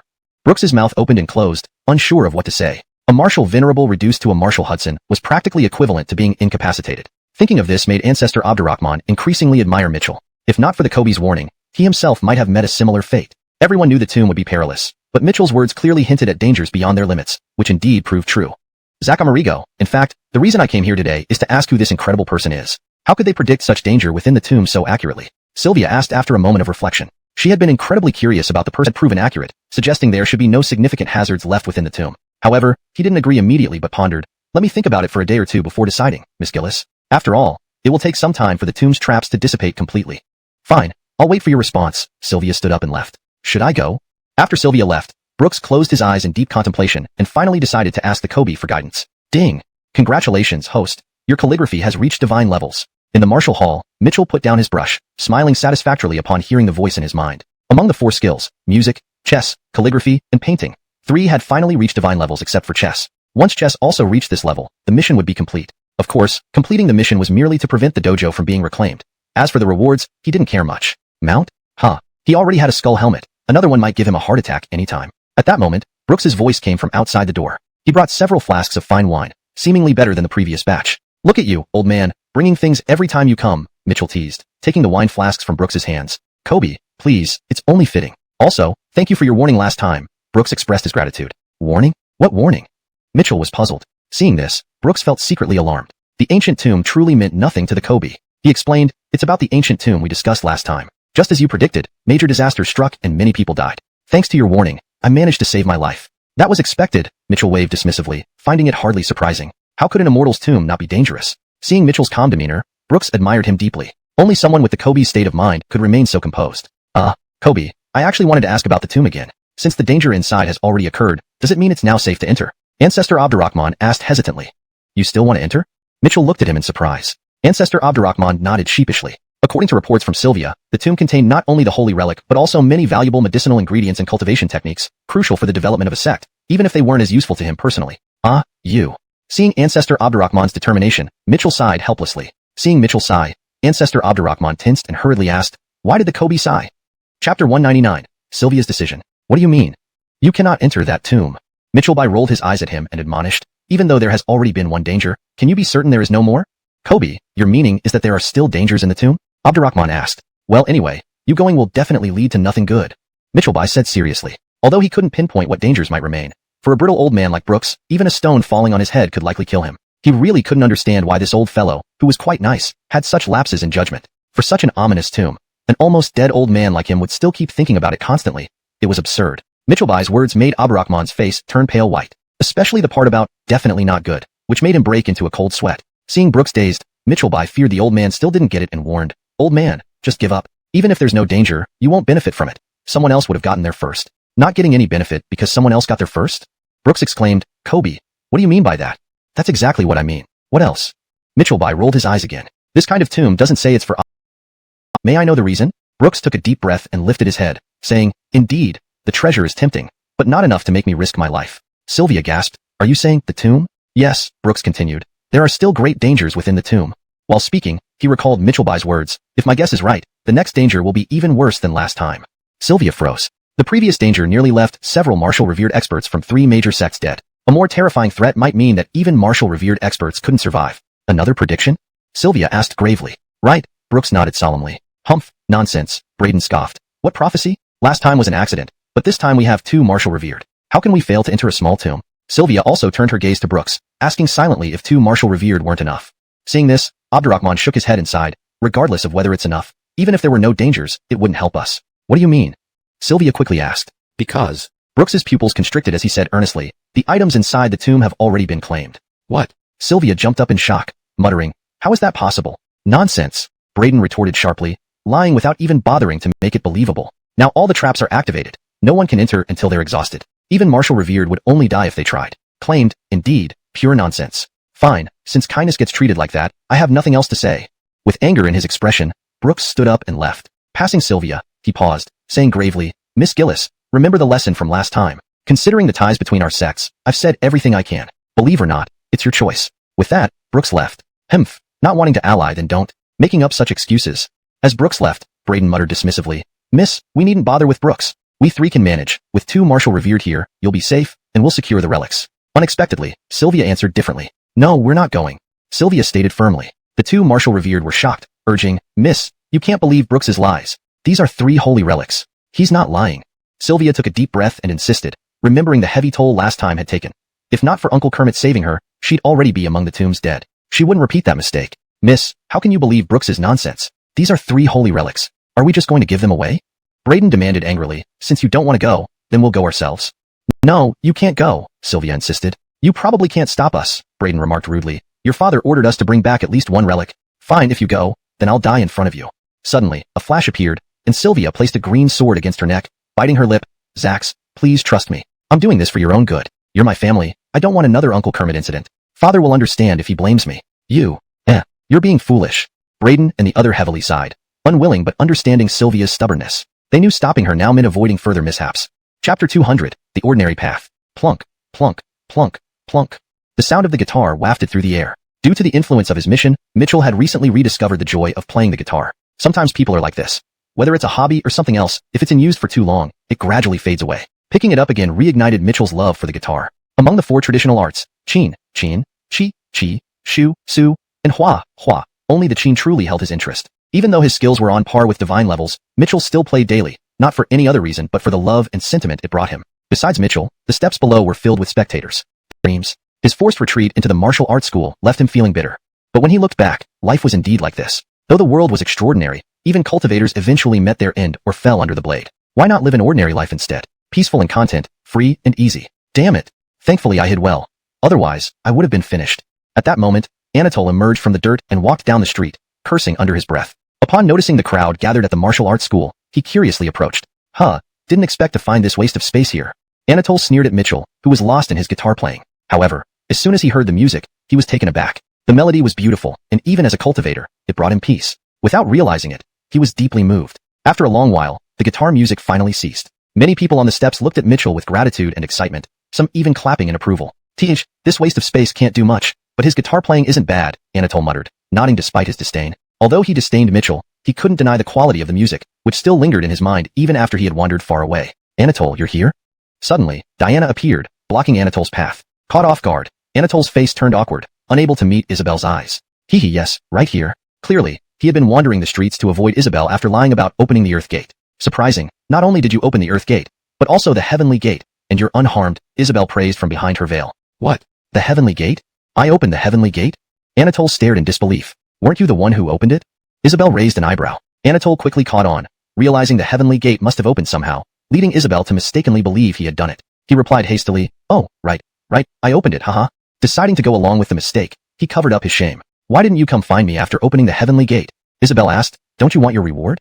Nah, no need to trouble you all. Opening the Heavenly Gate wasn't a big deal anyway. No need for a reward. Anatole laughed nervously, feeling quite guilty. Behind the veil, Isabel was surprised. This Anatole seemed different from what she knew. He didn't come to claim credit for opening the Heavenly Gate. She found this change commendable. In that case, will you follow me from now on? Isabel suggested softly. Follow you? Is that okay? Anatole hesitated, knowing very well he had nothing to do with the Heavenly Gate's opening. Don't you want to be my man? Isabel offered, gently lifting his chin with her delicate hand. Anatole felt a rush of excitement. Eyes filled with fervor, he disregarded any suspicion and followed Isabel. Days passed quietly. All factions focused on Gerald's tomb. After so long, the mechanisms inside seemed exhausted, and the terrifying black mist illusion had dissipated. Everyone estimated that within half a day, they could re-enter the ancient tomb. The stone gate entrance was already crowded with countless cultivators, each filled with confidence, determined to secure the treasures within. Not for any other reason, for his love of it, and for the sentiment. Apart from Mitchell, the steps below were filled with an audience. People weeding, loosening soil, digging holes, carrying manure, Kirk next door, the butcher at the beef stall opposite, Butcher Porky next to the stall, Sister Flower selling cosmetics, and many more. At this moment, everyone was immersed in Mitchell's music. When the tune ended, everyone felt it was over too soon. Ah, Sir's musical skills are truly extraordinary. Even at our level, we can barely grasp a fraction of its profundity. Alfie sighed. Indeed, if we were at a lower level, we might only enjoy the melody without understanding its deeper meaning, Glenn agreed. One more time with the ordinary path. Mitchell smiled as he looked at the praises from the crowd. It was satisfying to see so many people enjoying the guitar tunes he played. Soon after, the melodious tune of the ordinary path began. Mitchell played this song every day, not for any reason other than his love for it. Its essence resonated perfectly with his life here. After being transported here, he stumbled through life, dreaming, fearing, and yearning. Seeing the world, wishing to wield a sword and wander across the lands. Though the chicken rib system dealt him a huge blow, shattering his ideals, leading him to retreat into the martial arts school in resignation, which made him feel bitter. Reflecting back, wasn't life just like this? Though it was an extraordinary world, what difference did it make to cultivators? They would still age and die, or be killed. Rather, it might be better to lead an ordinary life as a regular person, peaceful and free. Damn! Thank goodness I hid well, otherwise, I'd have kicked the bucket. At that moment, Anatole, who had just emerged from the earth, walked along the street. He muttered two curses, but then noticed a crowd gathered outside the martial arts school. Out of curiosity, he sneaked closer. Didn't realize I ended up here. Is this that trash? Anatole observed Mitchell, who was lost in playing the guitar, and sneered. But upon hearing the guitar sounds, he was instantly surprised. This melody was genuinely beautiful. Moreover, the tune seemed wonderful, calming even a cultivator's mind. Unconsciously, he fell into its spell. After a long while, the guitar sounds finally faded. Many people on the steps looked at Mitchell gratefully, their eyes brimming with excitement. Some clapped, finding it very enjoyable. This trash is good at nothing else, but he can play this thing. Anatole couldn't help nodding despite despising Mitchell. He even kept replaying the melody in his head after walking far away. Anatole, you're here? A figure flashed and blocked Anatole's path. It was Isabel. Seeing her, Anatole's face turned awkward, his eyes avoiding Isabel. Yeah, sure. He clearly avoided returning to Hua Yin's sect and wandered the streets to dodge Isabel. After all, he promised to open the Earth Gate but hid underground for days, ashamed to face anyone. You really surprised me. Not only did you open the Earth Gate, but also the Heavenly Gate, and you remained unscathed. Isabel's voice under the veil conveyed approval. Heavenly Gate? I opened the Heavenly Gate? Anatole looked startled and asked in disbelief. Weren't you the one who opened it? Isabel frowned. Anatole's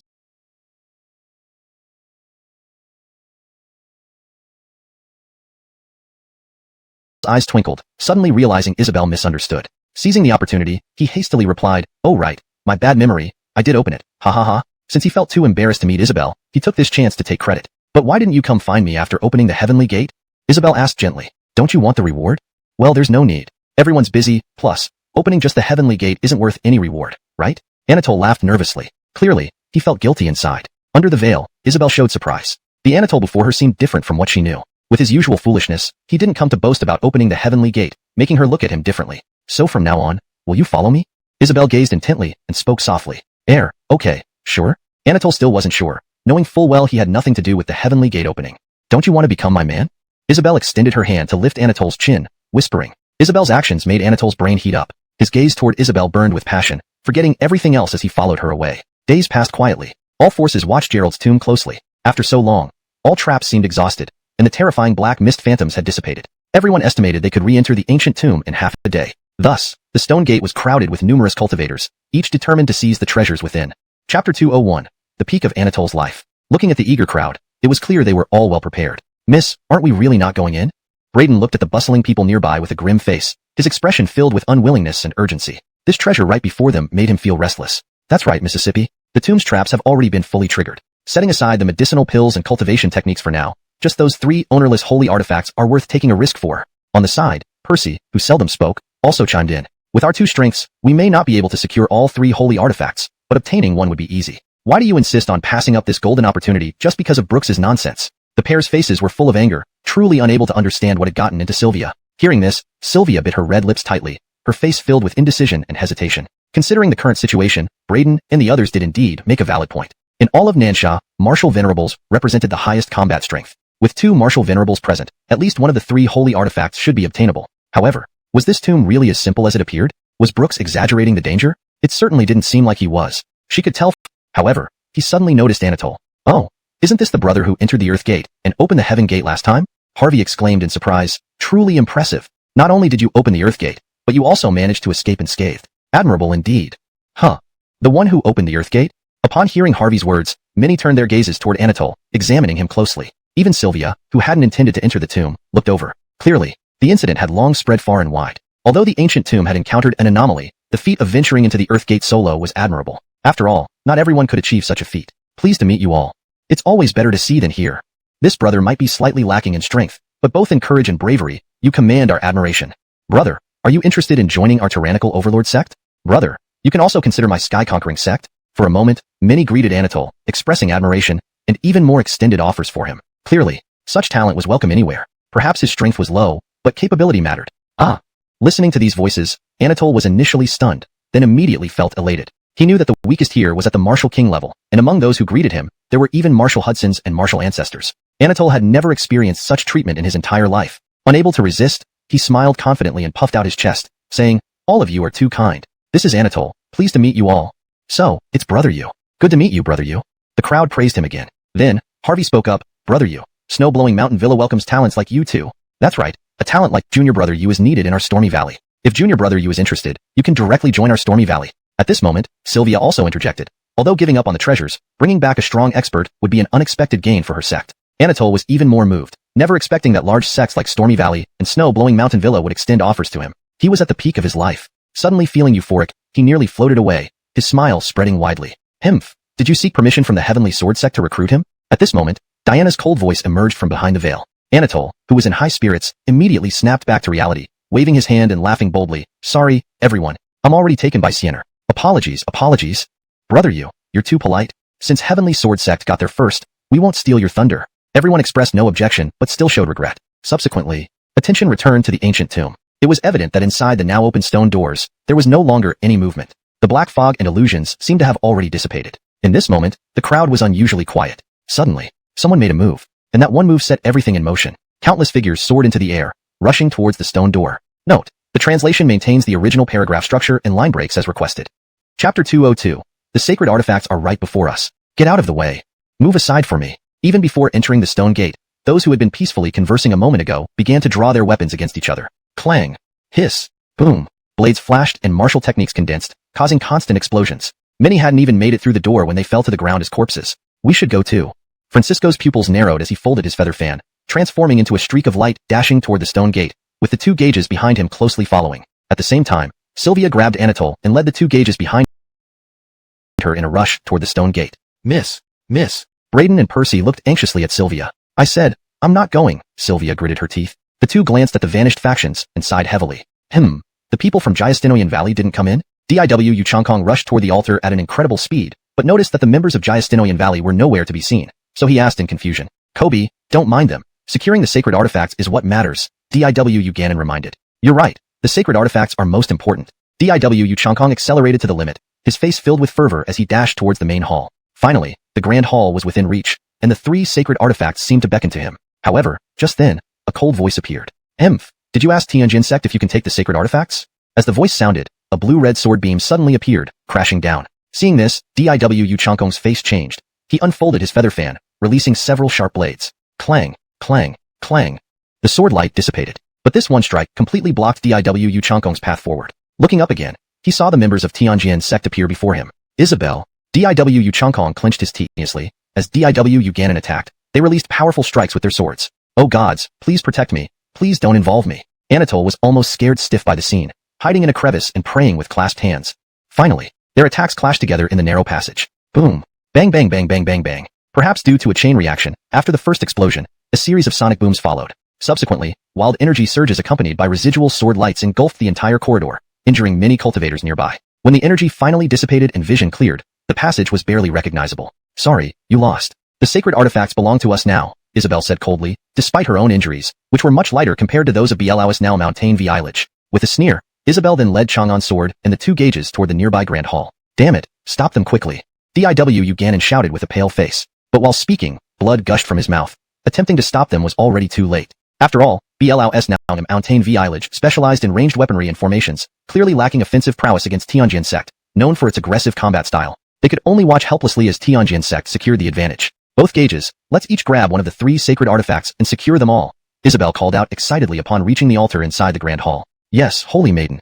The 2 gauges nodded eagerly, eyes gleaming as they stood on the brink of securing the sacred artifacts. Even a Horus couldn't contain their excitement. Closer, even closer. Their hearts raced with anticipation as they held their breaths. Attack together, Isabel shouted. Almost simultaneously, they reached the altar, faces flushed with excitement, extending their yuan-chi-covered hands toward the sacred artifacts. However, in the next instant, their smiles froze, hands halted mid-air. Note: maintaining the exact paragraph structure and line breaks has been preserved as requested. Chapter 203, the special box. They clearly saw that the 3 artifacts emitting pulses had vanished. In their place were a rope broken into 2, a mallet missing more than half of it, and a deformed pair of scissors. How? What happened? Exactly what happened? Isabel, who had been smiling just moments ago, was now overcome with rage, spitting out a mouthful of blood, her whole body radiating with towering anger, almost hysterically shouting. And Sylvester and the others were also dumbfounded. 3 powerful artifacts, actually destroyed. The scene before them was like a storm rising in their hearts, thunder exploding in their minds. The more desperate and excited they had felt rushing here, the more hopeless and numb they felt now. Had all their efforts to defeat Blowing Snow Manor and rush ahead only resulted in 3 destroyed artifacts? Isabel, put down the artifact in front of you. While they were still stunned, Creed and his group rushed in and immediately attacked them at the altar. What Creed hadn't anticipated was that Isabel and the others didn't retaliate, but truly yielded their positions. It seems Tianjin sect isn't much, good opportunity, let's seize the treasure. Creed laughed instantly. Upon hearing this, Hicks Ganon and another nodded earnestly, their faces filled with pleasant surprise. They had thought the artifacts were already taken by Tianjin sect, yet events had turned around unexpectedly. But as soon as they rushed to the altar, Creed and his people also discovered something amiss. The 3 artifacts had turned into junk. Click. Their jaws nearly dropped, standing frozen like ice sculptures. Isabel, what exactly happened? Why are they like this? Reacting, Creed immediately bombarded Isabel with frantic questions. Ask me? Who do I ask? Isabel's voice was icy. She felt far worse than Creed, thinking the artifacts were within grasp, only to find them destroyed after so much effort. Who else would I ask if not you? Obviously your group came in first. Creed roared, clearly unable to accept the reality. Shut up. Hearing this, Isabel's face flashed with cold light. She was on the verge of losing control. Encountering Creed's questioning pushed her over the edge, drawing her sword and pointing it directly at him. I'm not afraid of you. Creed similarly waved his feather fan, ready to attack. Stop. Seeing this, Hicks Ganon and Sylvester both intervened simultaneously, restraining the 2. Any fight now is meaningless. We should figure out what happened as quickly as possible. Hicks Ganon took a deep breath, speaking solemnly. He's right, fighting now is pointless. Sylvester nodded equally. Despite the situation making them equally uncomfortable, they understood the importance of clarity. Upon hearing this, Creed and Isabel exchanged a cold glance, then withdrew their attacks. Both groups walked to the altar together, picking up the destroyed artifacts and examining them closely in their hands. They exchanged glances, eyes full of disbelief. It was evident these artifacts had been destroyed by bare hands. Drawing in sharp breaths. Just who had such power to destroy artifacts barehanded? When did he come in? What was the purpose behind destroying these artifacts? A series of mysteries emerged in their minds, enveloped in fog. Zack, look. At that moment, Creed shouted. Everyone's attention turned to the altar once more, where they sucked in another breath of cold air. They remembered there had been countless elixirs and cultivation techniques here, but now it was just ashes. Isabel walked over reluctantly, picking up an unburnt fragment from the ashes. Upon reading its content, her eyes widened, and she recoiled several steps, devastated. What happened? Sylvester hurriedly took the fragment, his mouth gaping wide open. PRPR primitive chaos technique, saintly cultivation technique, burnt. He stuttered, clutching his heart, barely catching his breath. Upon hearing this, Creed snatched the fragment and went mad seeing the partial inscription. F***CK. Who could have done this? Which bastard destroyed these precious things? Whimpering such wonderful techniques, I could have used them. Clutching the fragments to his chest, Creed was almost in tears. Every face showed extreme displeasure. Not only were the 3 artifacts destroyed, but stacks of saint-level techniques and medicines were burned to ashes. Was this a distortion of humanity or a decline in morals? After all their efforts, they gained nothing? Suddenly, Isabel noticed something and exclaimed in shock. Reacting instinctively, Creed looked over, seeing a special small box in the corner. This box was considered special because other boxes were either pried open, lids flipped, or smashed. Only this box remained intact and perfectly covered. With saintly artifacts and high-grade cultivation techniques scattered everywhere, this undamaged box likely contained similar treasures. Almost instantly, Creed dashed towards the box. Damn! Isabel realized belatedly, but it was too late. Creed had reached the box first. Tiske. Isabel, not everything can be yours first. Creed smirked smugly at Isabel. Humph! Isabel sneered, filled with frustration. She had spotted it first, but a moment's carelessness lost her the race. Now she watched helplessly as Creed secured it. Since that's the case, this treasure is mine. Smiling, Creed lifted the lid slightly, extending his hand inside. Seeing this, Isabel and others became tense, staring intently at Creed, curious about the contents. However, Creed's expression changed. What's this? He pinched it again, feeling something off. He smelled his hand, and his face abruptly shifted. F***CK. Jail and shit?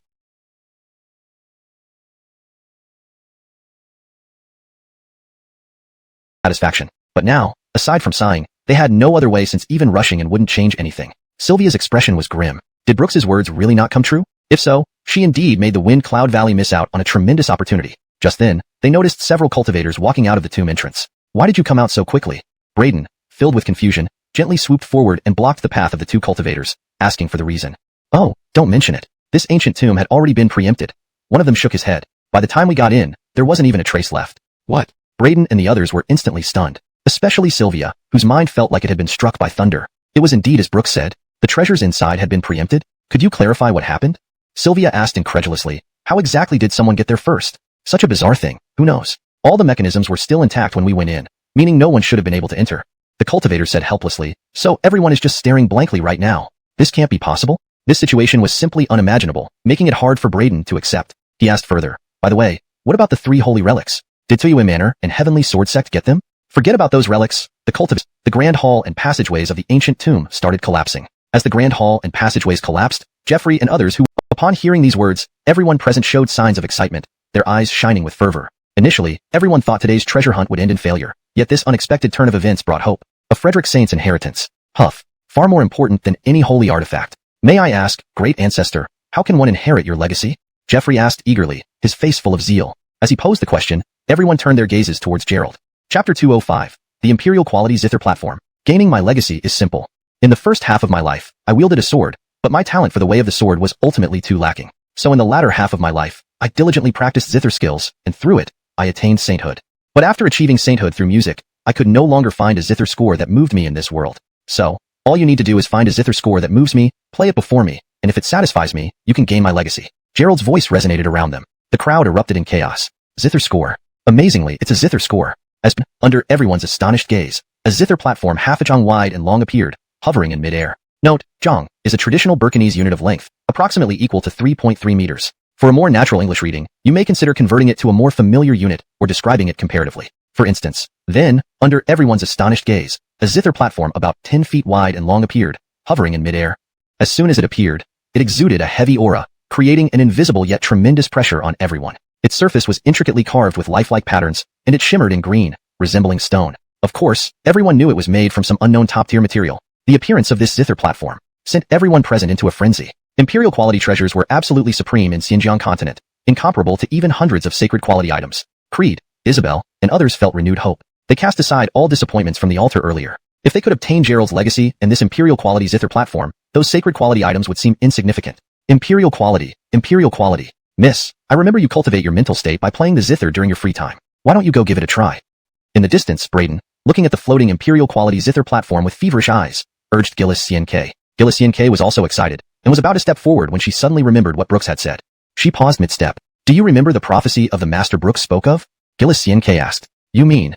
Braden widened her eyes, astonished. Indeed. He said there are still great dangers in this ancient tomb, K said with a furrowed brow. Since his prediction about the sacred relic being taken first has come true, I think the next predictions are likely to be accurate as well. Hearing this, Braden also became indecisive. Initially, they hadn't given much weight to this prophecy, but after the matter of the sacred relic, they began to doubt their confidence. Miss, so what do you plan to do? Braden asked. Not going. K clenched her teeth, retracted her feet, and declared, we must not only refrain from going but also stay far away from this place. All right. Braden nodded, secretly admiring K's resolve. Amidst the allure of imperial-grade treasure, K remained steadfast due to the prophecy, a feat none of them believed they could achieve. Begin, Gerald announced solemnly. With that, a golden flash enveloped him, and he landed on the zither platform, sitting down and closing his eyes. I'll go first. A female cultivator emerged from the crowd with a zither, then sat cross-legged. Subsequently, a melodious tune began to play. Everyone respectfully kept quiet, watching Gerald anxiously. Unexpectedly, as the tune ended, Gerald, seated on the zither platform, did not even open his eyes. The female cultivator looked uneasy, while others sighed in relief. They grew even more nervous. Honestly speaking, the tune was indeed excellent, but it didn't even make Gerald blink, making it clear how difficult it would be to earn the legacy. That's senior, let me try another tune. The female cultivator persisted without being discouraged. Each person gets only 3 chances. After the 3rd chance, the qualification is revoked. Gerald's deep voice came from the zither platform. Upon hearing this, the female cultivator's face turned pale. Others were also shocked, hesitating to act rashly anymore. It seemed that trying to take advantage of the situation wouldn't work. As expected, even after playing another tune, Gerald still did not open his eyes. Time slowly passed. Many cultivators tried their luck, including Creed and Isabel, but failed to move Gerald, wasting valuable attempts. Old Kong, send a message to Heavenly Sword Sect immediately. Gather the best zither scores from around the world and deliver them as fast as possible. Isabel instructed Clay Jiankong. Yes, Mississippi. Clay Jiankong swiftly flew off. Seeing this, Hicks Gannon also hurriedly informed Chui Su Mountain Villa to mobilize clan resources to gather zither scores. Normally, such cheating behavior should have been forbidden by Gerald, especially since he clearly stated only composers of the scores could inherit his legacy. However, surprisingly, Gerald did not stop Isabel and others. Thus, other factions followed suit, pulling in external assistance. For a time, the number of people gathered outside Pingjiang City increased dramatically. Yet, no one managed to make Gerald even open his eyes.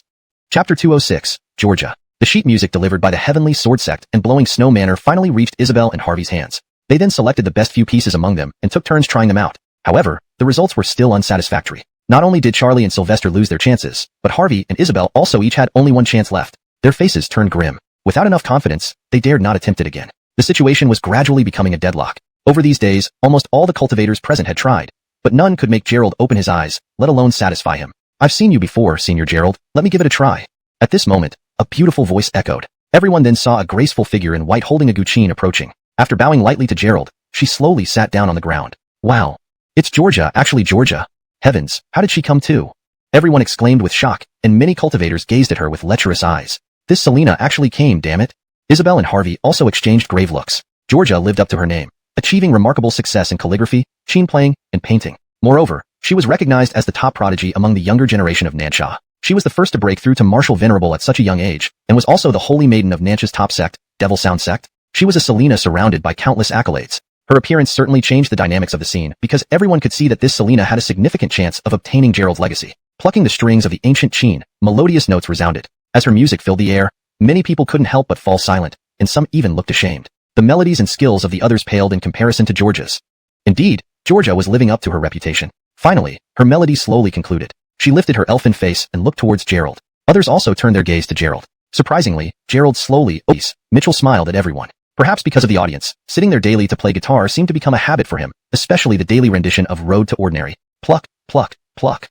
The guitar sounds played, and the audience closed their eyes in enjoyment. Meanwhile, Anatole crouched beside the wall, listening intently, unable to resist praising. This kid really plays well, better than Georgia. I'll copy it down. Perhaps it will help me win the legacy. Yes, Anatole rushed back here after remembering Mitchell's music from last time. He wanted to copy the song and try his luck at Gerald's tomb. Finally, when Mitchell finished, Anatole had written down the entire song. Although I don't know what instrument that guy used, the effect should be similar on our instruments.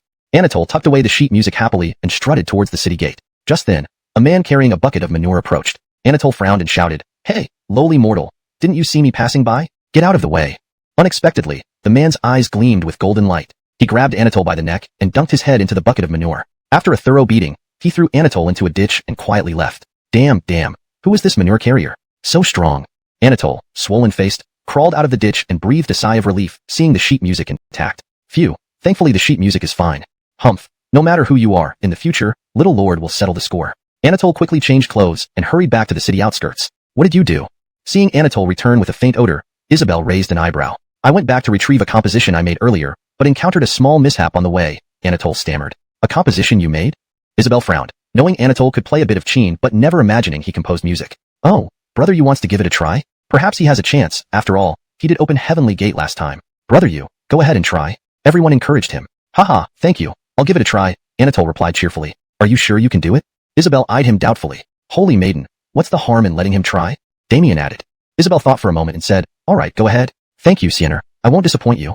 Anatole adjusted his clothes, took out an ancient cheen from his storage ring, and sat cross-legged in the middle. Recalling the sheet music as he had memorized it, he placed his hands gently on the strings. Pluck, pluck, pluck. The prelude to Road to Ordinary began softly. Huh. As soon as the prelude started, Georgia, seated nearby. Gerald's words sparked a massive uproar among the onlookers. Dexter nearly fainted from shock but quickly recovered, filled with excitement and eagerness, shouting wildly, the Martial Saint legacy, ha ha ha, I, Dexter, have actually received it. Brother you, congratulations. Brother you, you're truly remarkable, not only opening the Heavenly Gate initially but now becoming the successor of the Martial Saint. Brother you, congratulations on reaching the pinnacle of life. Remember me, who greeted you earlier, don't forget us in the future. Yes, brother you, do visit our Amaragushian Gate often. Despite their disappointment at not being the chosen one, everyone soon realized what to do next, eagerly beginning to establish relationships with Dexter. After all, with the Martial Saint legacy, unless Dexter was a fool, his future achievements would not be low and he would surpass anyone in becoming a Martial Saint. Ahaha, of course. No problem.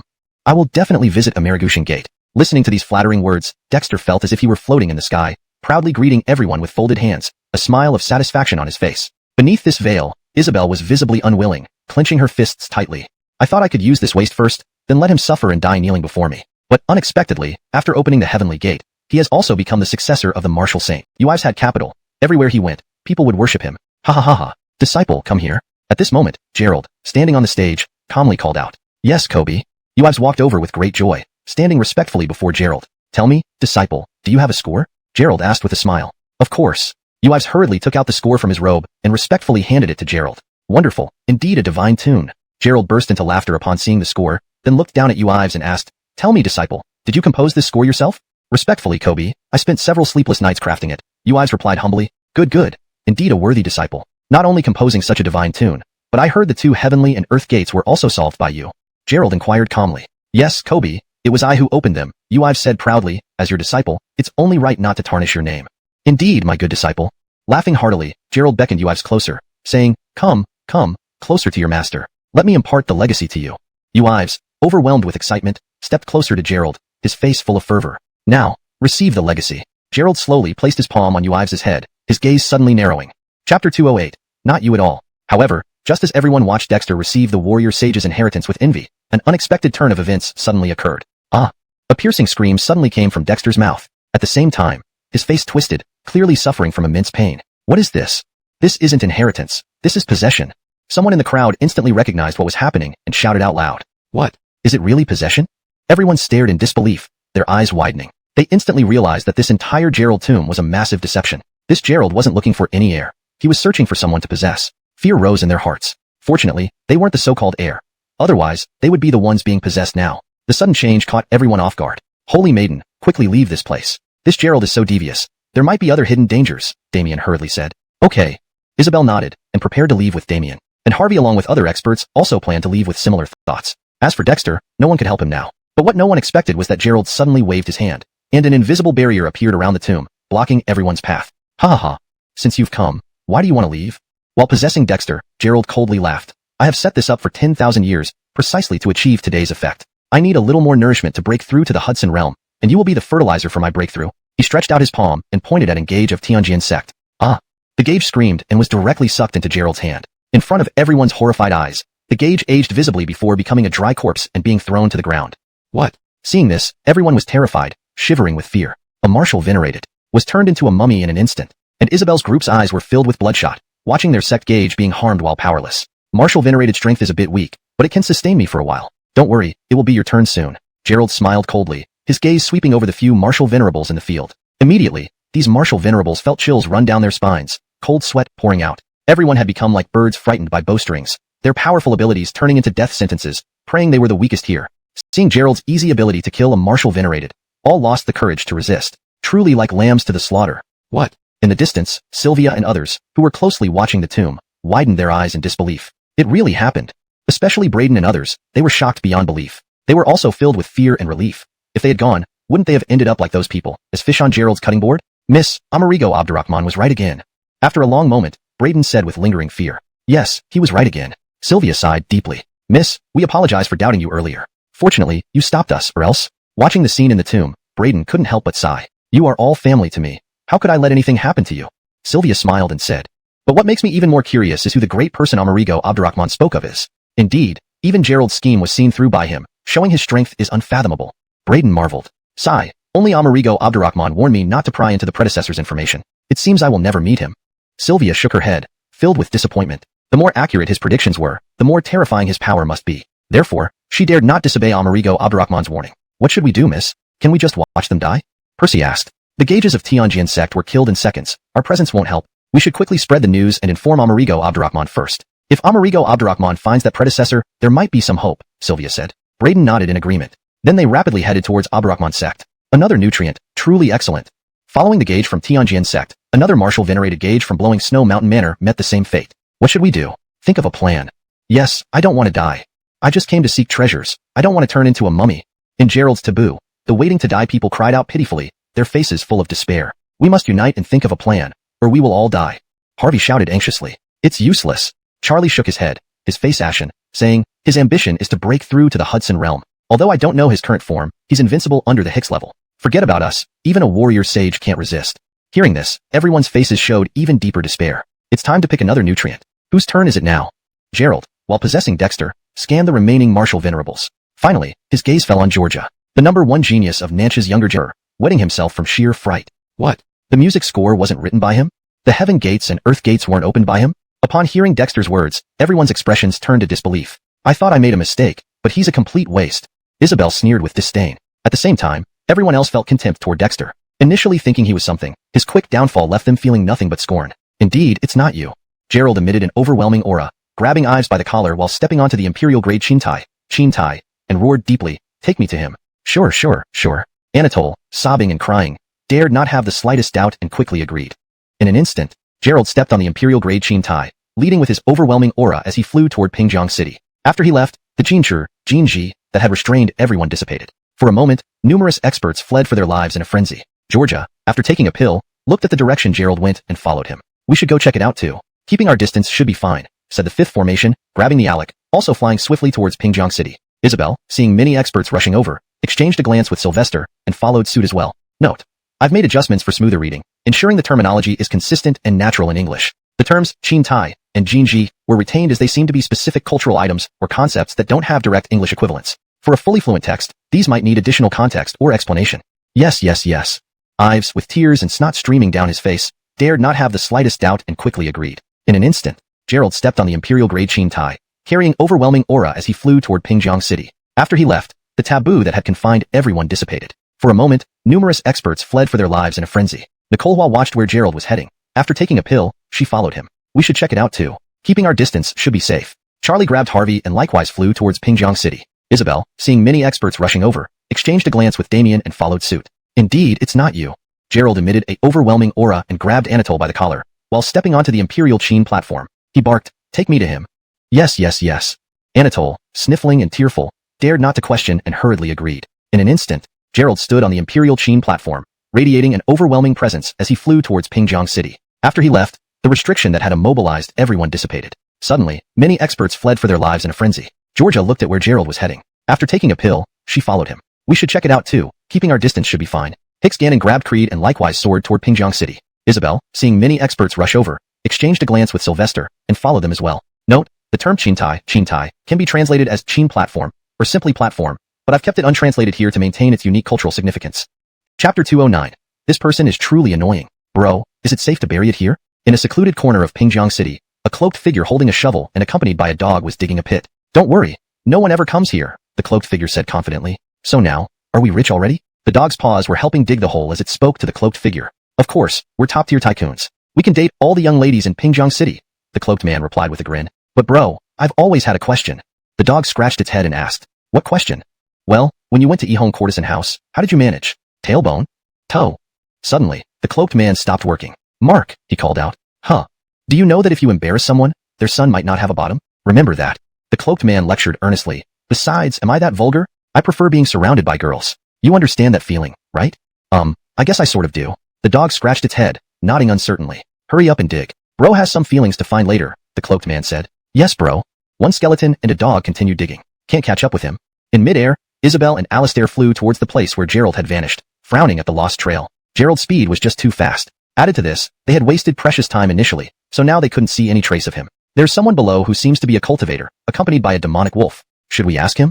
Alistair looked down at the black-cloaked figure with a wolf and asked Isabel. Sure.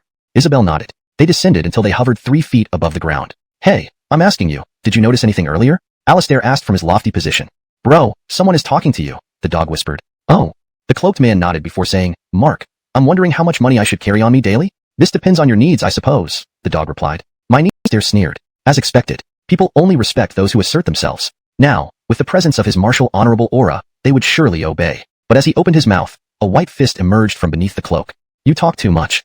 With those words, Alistair was sent flying, smashing into the outskirts of Pingyang City. You. Seeing this, Isabel's expression changed dramatically. But before she could feel fear, the cloaked man turned to her. And you.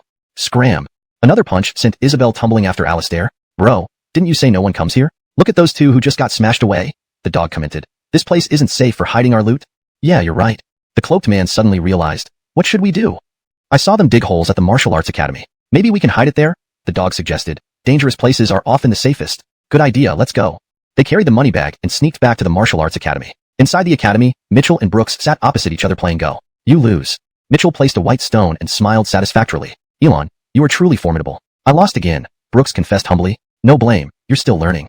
Mitchell chuckled. To improve his skills, he knew he needed diversity. After chess, he moved on to Go. However, playing against a novice like Brooks wasn't very interesting. Instead, he picked up a half-finished wooden sculpture from beside his recliner, using it as an occasional break between games. He had other tasks to focus on as well, so during idle moments, Mitchell also honed his carving skills. While not yet perfect, his skill level was respectable. Elon, have you heard about the incident outside Pingyang City? Brooks mentioned quietly. Just as you predicted, the burial site was a scam. Gerald wasn't looking for a successor, but someone to possess. Many cultivators are now trapped there. Don't worry too much about it, Mitchell reassured. Remember, good triumphs over evil. There will always be someone to stop the wicked, whether today or tomorrow. Brooks's eyes widened. Mitchell's words held profound meaning. Could it be? Was Elon about to take action? He glanced at Mitchell, who was engrossed in carving. Soon, a miniature Desert Eagle handgun appeared, perfectly replicated in wood, vivid and lifelike. After examining it, Mitchell felt quite satisfied. However, spotting the crumpled paper used as a makeshift board, he frowned. Old man, you know Pingyang City better than me. If you find a good square wooden table or stone table, bring it here, Mitchell requested with a smile. A Go board? Brooks pondered, feeling uneasy. Knowing Mitchell used Saint-grade knives and hoes, even a simple Go board would likely require Saint-grade material or better. Where could he get such items? Elon, it may not be easy to find, Brooks said apologetically. Don't worry, we'll find it eventually, Mitchell reassured. Eventually? Brooks scratched his head, sensing profound implications behind Mitchell's words, but unable to grasp the full meaning immediately. Chapter 210, A Shot. Gerald stepped on the Imperial-grade platform, emitting an immense pressure as he soared across Pingyang City's sky. The grand momentum stirred the whole city into a whirlwind of events. It also caused chaos among the citizens who hurriedly returned home, shutting their doors tightly. Tell me quickly, where's that person? Gerald grabbed Anatole and urged him desperately. He's there, in that martial arts school right over there. Anatole sobbed loudly. Gerald narrowed his eyes and dashed forward with a terrifying aura. Soon, he saw the martial arts school Anatole had pointed out. Not far away, Georgia and Charlie followed Gerald's trail and saw him heading towards the martial arts school. However, they dared not approach closely and stayed back at a distance. The composer must be in that martial arts school, Jonathan couldn't help but say. But what does this Gerald want to do? He wants to possess the body of the composer. Charlie explained. But why does he need to possess the composer? Charlie asked again. Because we who cultivate through music differ from traditional cultivation methods, Georgia explained ahead. And someone who can compose such pieces usually possesses top-notch composing talent, which is even more valuable to us than regular cultivation talent. After possession, he can inherit the original owner's talent. It's really a pity for this composer. Georgia looked at the small martial arts school with a furrowed brow, her expression filled with regret. I see. Jonathan nodded in understanding. At this moment, Gerald was already close to the martial arts school. That's it. Please let me go. I'm just a waste. It has nothing to do with me. Anatole cried out loud. Hearing this, Gerald stared intently at the martial arts school before him, his aura reaching its peak under the influence of his cultivation. The sky darkened with swirling clouds. Boom! Thunder roared, and torrential rain poured down. Gerald's eyes gleamed sharply as he rushed towards the martial arts school. What's this? Brooks, who was chatting with Mitchell, suddenly changed his expression because he strongly sensed a powerful presence approaching the martial arts school. This imposing momentum certainly didn't bode well. He was about to stand up when Mitchell, casually playing with a desert eagle in his hand, said indifferently, Why the rush? How did this tiny Pingyang city suddenly produce 3 martial respects? Jonathan breathed out incredulously. And we never saw them before at the graveyard. Yes, even more astonishing, Each of them holds a holy grade weapon. Charlie exclaimed. They seem to be protecting this martial arts school, Georgia noted. Looks like this isn't a simple place. True, but unfortunately, even 3 martial respects are no match for Gerald, Charlie sighed. Seeing the 3 martial respects suddenly appear, Gerald's face darkened. Himph, 3 trash dare to block my way, move aside or else. Gerald waved his hand, causing Alfie and the others to spew blood and fly backward. To Gerald's surprise, the trio regained their stance and once again blocked his path. Seeking death. His near Hudson-grade power erupted as he slapped toward Alfie and the others. Under this attack, Alfie and the trio felt their souls tremble, bleeding profusely under the immense pressure. Yet, despite knowing they couldn't resist, they remained steadfast before the martial arts school, their eyes resolute. Suddenly, a pair of buckets flew down from the sky, sending a deluge of filth towards Gerald. Gerald hesitated for a moment, withdrew his hand, and dodged the falling refuse, saving Alfie and the trio's lives. Meanwhile, Malik joined Alfie and the others him disdainfully, satisfied with his carved creation. Feeling playful, he clutched the desert eagle and closed one eye while pulling a silly grin. Bayou. Mimicking the sound, he fired at the window. Note, to maintain the coherence and style of the novel, the paragraph structure and tone have been kept as close as possible to the original Burkinese text. Chapter 211. That martial arts school has an unparalleled Kobe. What? Brooks's eyes snapped open at the sight before him. He had just clearly seen an invisible energy emerge from a peculiar object in Mitchell's hand, piercing through the window and shooting outwards. Elon, I'll be right back. Brooks bowed to Mitchell and hurriedly rushed out of the martial arts school. Upon reaching the entrance, he saw a scene that would haunt him for life. As the invisible energy appeared, the indomitable sky pillar finger vanished instantly. What? Far away, Georgia, Charlie, and Harvey, who were closely observing the area, all voiced their disbelief simultaneously. They gasped audibly, jaws almost dropping in shock. What kind of attack was this? In just an instant, it dismantled that terrifying finger? But the next moment was like a thunderclap in their minds. Because after defeating the finger, the energy didn't dissipate. Instead, it continued toward Gerald, piercing through the air. The previously manic Gerald hadn't even comprehended how his finger was broken when he realized something struck his golden body. Huff! This blow directly turned one of his legs into nothingness. Ah! Inside the golden body, the once overbearing Gerald let out a chilling scream, his eyes wide with terror. Simultaneously, the imperial-grade Qin platform he stood on crashed to the ground, and Anatole was flung out of his hands. However, what he least expected was that the energy which destroyed his leg didn't vanish but redirected toward him again. Gerald shivered. At this moment, he disregarded his original plan, unleashing his maximum speed as he desperately fled. But no matter how fast he was, he couldn't escape this strike. Everyone saw the fleeing Gerald get hit. His powerful golden body twisted and distorted as if being scattered by a forceful strike. It then disintegrated into stardust, slowly vanishing. Ashes obliterated. The entire sky grew calm. The torrential rain abruptly stopped, clearing up. Those who witnessed this scene remained dazed, drawing cold breaths, feeling chills run down their spines. A mighty martial saint. No, a half Hudson nearing the pinnacle of martial Hudsons. Obliterated just like that? If they hadn't seen it with their own eyes, they wouldn't have believed it possible. Even now, it still felt unreal. Kobe master. This martial arts school has a supermaster. Harvey, regaining his composure, pointed towards the distant martial arts school, speaking nonsensically. Georgia and Charlie both shot him exasperated looks. Did they need him to say that? Brooks stood on the steps, panting heavily. He had seen firsthand how Mitchell executed this attack. Its impact was too profound for him to remain calm. He originally thought Thorne would step out of the martial arts school to handle this person. Instead, just raising a hand while seated inside was enough to obliterate a half Hudson. Thorne's first move indeed was terrifying beyond imagination. He couldn't help but glance through the window and found Mitchell lying on a recliner, continuing to play with his carved object. Puff. Killing a half Hudson. Thorne remained so indifferent? It turns out, even a half Hudson is beneath Thorne's notice. How many lifetimes of luck did he, Brooks, have to accumulate to connect with such greatness? Probably, Thorne doesn't judge friends based on cultivation levels. After all, whether strong or weak, none can surpass Thorne. Suddenly, he noticed the